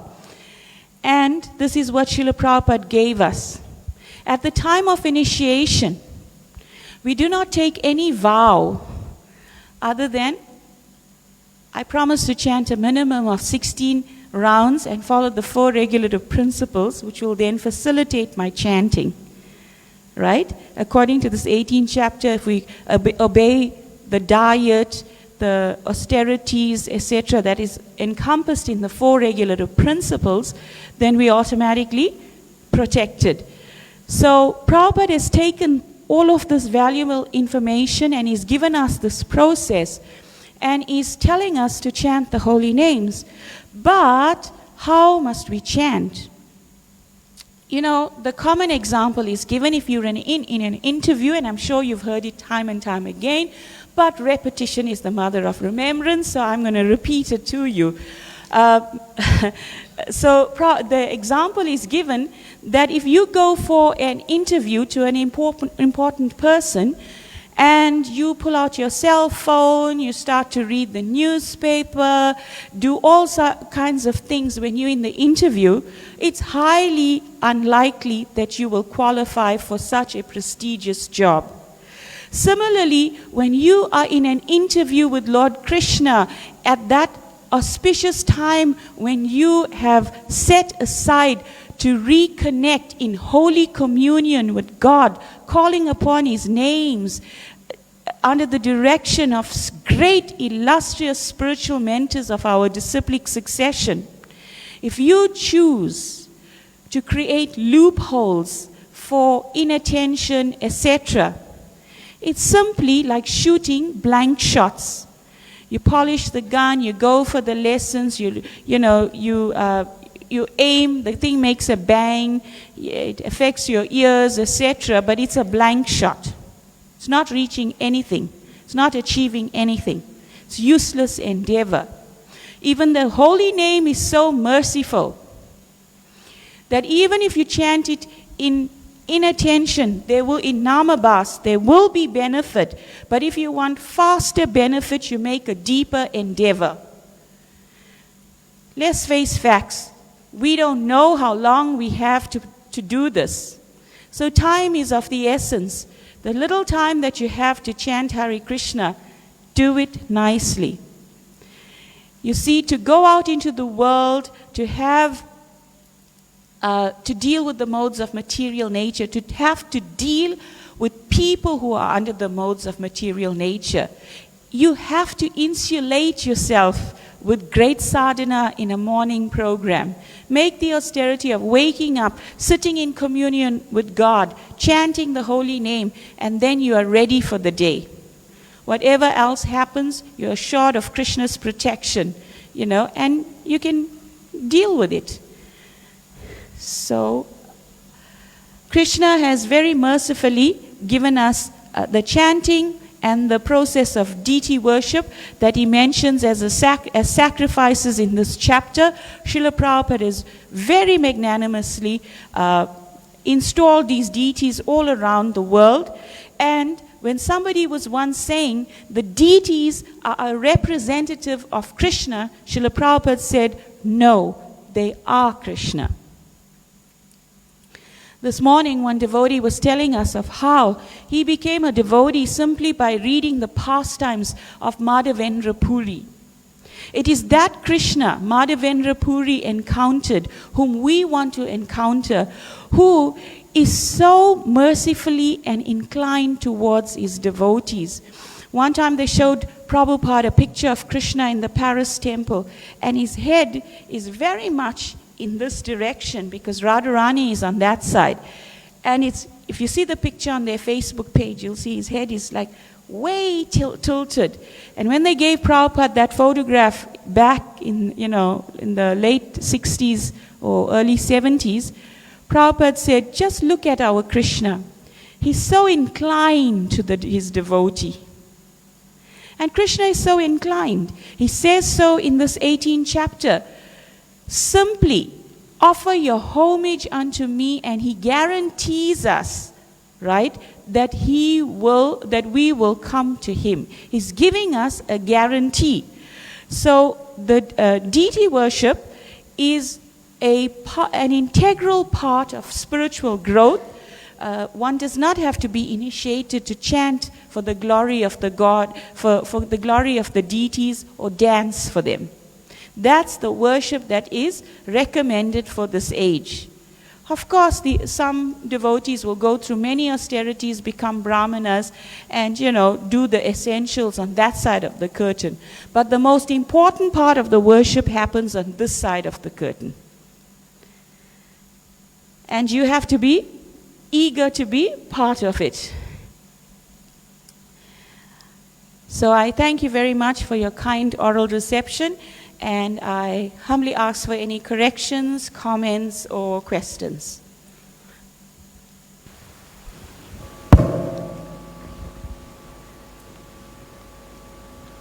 Or additions.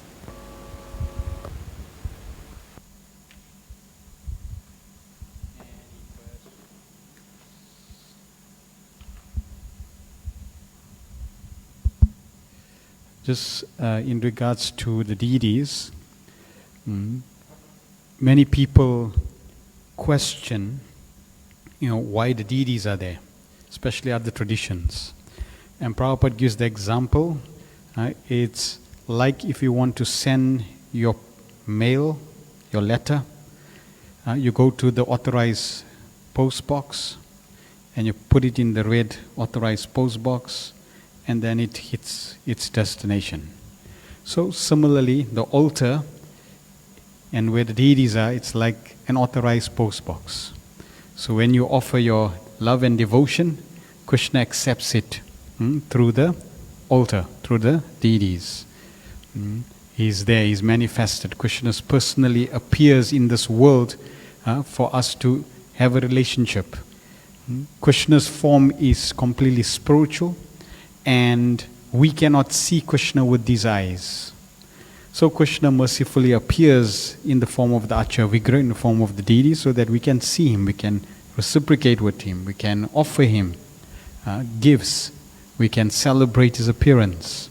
So in this way, Krishna is very merciful. And throughout the Bhagavad Gita, Krishna talks about faith. Even today, in today's session, faith was again mentioned, having strong faith. So even having faith in the deities.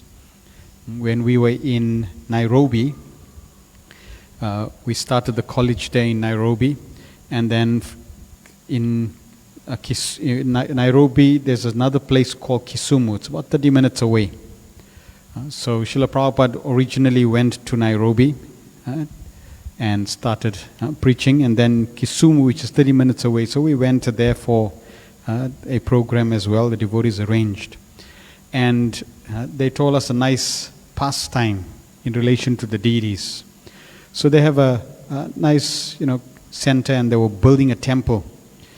So they have a room, and in the room they have the deities.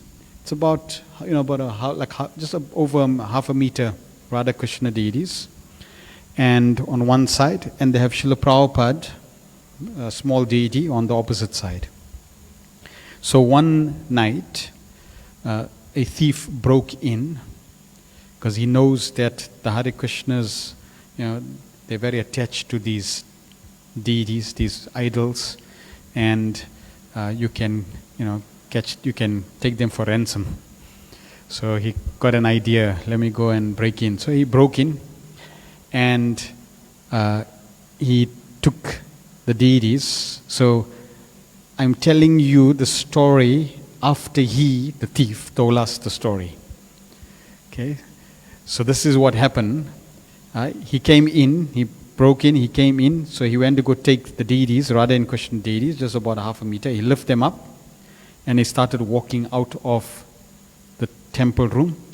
He walked out of the temple room, and about few meters into the courtyard, the deities began to feel heavier and heavier and heavier, and eventually he couldn't carry them, and he had to leave them on the ground.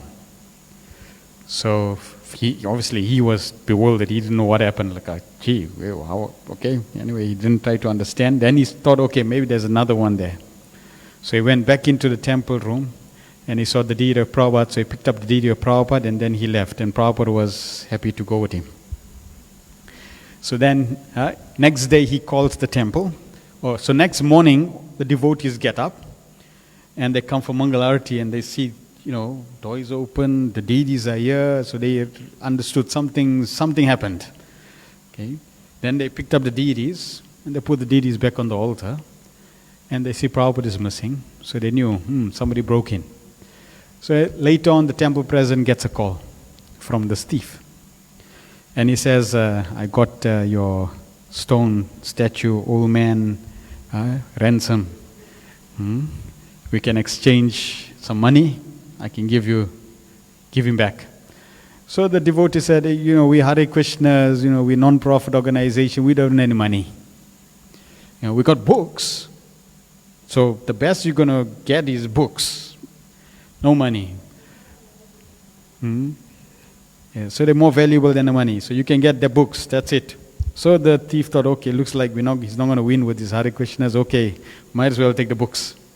So then they arrange a place to meet, to exchange. So then they met in an isolated place. He gave the deity of Prabhupada back. The devotees gave him books, and he left. When he left, the devotees obviously didn't know exactly why the deities were left, etc., because they didn't want to get into the discussion. But a few months later, after reading the books, he was so convinced with the philosophy, he became a devotee. So then he came back to the same temple. And then he told the temple president, you know who stole those? You know what happened? And then he told them the story of the deities, becoming heavy as he went, and they just landed. Yeah. So if they just stone, just like this chair, if it's let's say if it's a 800 for 500 grams or whatever the weight is, it's not going to increase or decrease. It's not going to become 5 kilos. But similarly with deity is made of stone. It's not going to increase weight. But because the deity is non-different than Krishna, it is Krishna. Krishna can increase. Krishna can change size. And like that, there's so many stories of deities eating, picking up little weight. I'll say one more story. In Juhu, they have a Muslim tailor that does all the outfits for the deities. And in Islam they don't really believe in pictures and deities. So he, when they originally installed the deities, he took all the measurements, and he was for years making outfits. So one day he came with a measuring stick to remeasure the deities. And the temple president said, don't you have the measurements? Yeah, I got the measurements, but they don't fit. You people are feeding him too much. So now I have to remeasure him because his size is changing. The outfits are too small. See? So like that, Krishna reciprocates. And we are fortunate, you're all fortunate here. You have Shishi Varunath, Lord Chaitanya.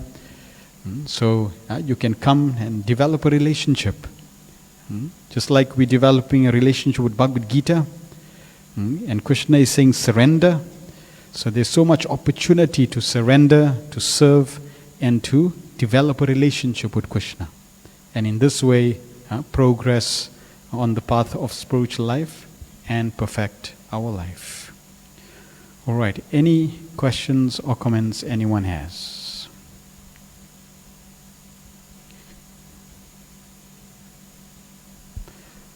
All right, good. Yes, I think that's too loud. We may have to. Ram, the volume. Just bring the volume a little down, since this is very loud. Can wait for the.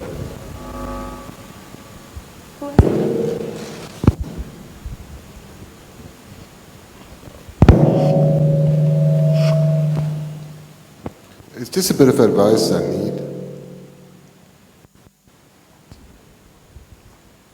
I listen to the live broadcast in the morning, and it's the same time that I bath and get ready to go to work. Is it okay for me to listen to it in the bathroom while I'm bathing and stuff like that? Yeah, it's not a problem at all. You can hear the glories of Krishna. So I'll share one story in relation to that. Thank you. There's one story in relation to that. So Hanuman, one time, Hanuman, he heard one devotee chanting the names of Lord Ram. Wherever the names of Lord Ram are chanted, Hanuman appears in that place. So he heard one devotee chanting the names of Lord Ram in the bathroom, and Hanuman wasn't happy. So he came, as he came to the house, he went to the room, he saw the person in the bathroom chanted, so Hanuman, was very upset. How can you chant God's, my Lord's name in the bathroom is such an inauspicious place. You shouldn't be chanting. So he gave him one hit. So Hanuman hit him in the chin, and the man started crying, and he wasn't so happy with that chastisement. So then after Hanuman finished, he decided to go to Ayodhya. So usually when he comes into Ayodhya, he has free entrance to go. But this time when he came in, the guard stopped him and said, you're not allowed to enter. And our Lord is taking rest. He's not feeling well. So Hanuman was wondering, but I can go. He said, no, the Lord's not feeling well. You're not allowed to come. So he was wondering, what happened now? Anyways, he said, okay, you can't let me in through the normal entrance. I can fly and go through the window. So he came to the Lord's window, jumped through the window, and came and he saw the Lord. But he saw the Lord was in bed and in pain. So he asked Lord Ram, my Lord, what happened? And Lord Ram said, why are you asking such a question? It's because of you. And Hanuman said, what did I do? Said, you hit me. So, my Lord, how can I, I'll never hit you. I'm your servant, I'll never hit you. And Lord Ram said, yes, you did hit me. And you hit me in my chin. And then Hanuman realized, oh yes, I hit that devotee. When I hit him, he was chanting Ram's name.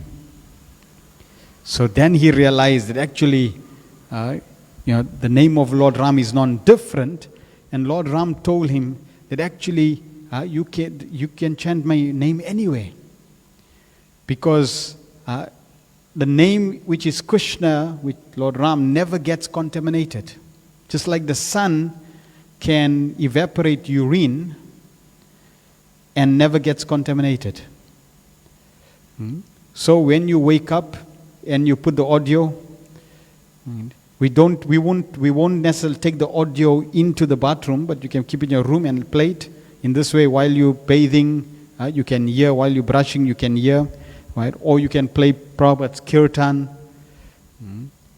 See? So the holy name, like Prabhupada, gave us neck beads. So we can take neck beads into the bathroom and the holy name and glories of Krishna in the bathroom. You can't take a picture into the bathroom. That's an offense. Like sometimes, you may wear a t-shirt of Krishna. So that's not good to go into the bathroom with that. Even your beads, you don't go with your beads into the bathroom. You keep your japa beads outside and then you go. So neck beads and the holy name, you can go. And I'll give another story. So Lord Chaitanya Mahaprabhu one day went into the lavatory, and because Lord Chaitanya Mahaprabhu would constantly be chanting, that one day when he went into the lavatory, he held his tongue, because his tongue would always be vibrating in the holy name. So Lord Chaitanya Mahaprabhu in the lavatory was holding his tongue, and he came out, with his tongue held. So one devotee, he saw, Gopal saw Lord Chaitanya Mahaprabhu like this. So he asked, my Lord, what are you doing? And Lord Chaitanya said, no, I'm holding my tongue. because I was in an inauspicious place. And I didn't want to chant the names of Krishna, so I was in an inauspicious place, so I was holding my tongue. And Gopal said, no, my Lord. What if you died in the lavatory? And the holy name of Krishna never gets contaminated. So you should constantly chant, even in the bathroom. And Lord Chaitanya Mahaprabhu was so happy with Gopal's response and answer. And Lord Chaitanya said, from today onwards, you are Gopal Guru. You gave me valuable instructions. So yes, we should never stop chanting. Anywhere and everywhere. Always take the opportunity. While you're driving, while you're walking, in the bathroom, take advantage of hearing the glories of Krishna. Yeah. Is that okay? Good. Thank you. All right. Good. Thank you very much. So tomorrow we will have our last session, which is basically a feedback session. So please do come so we can hear your feedback, and we'll then conclude. Are there any other students that don't have a personal Bhagavad Gita?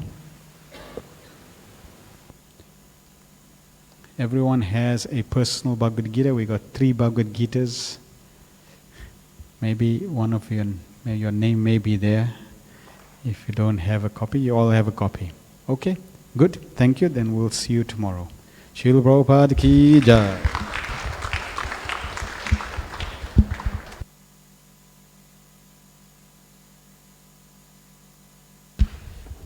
Madri is saying tomorrow you must come. Yeah, so we can hear your feedback. And even those who are online, please come online again tomorrow and also share with us your feedback online.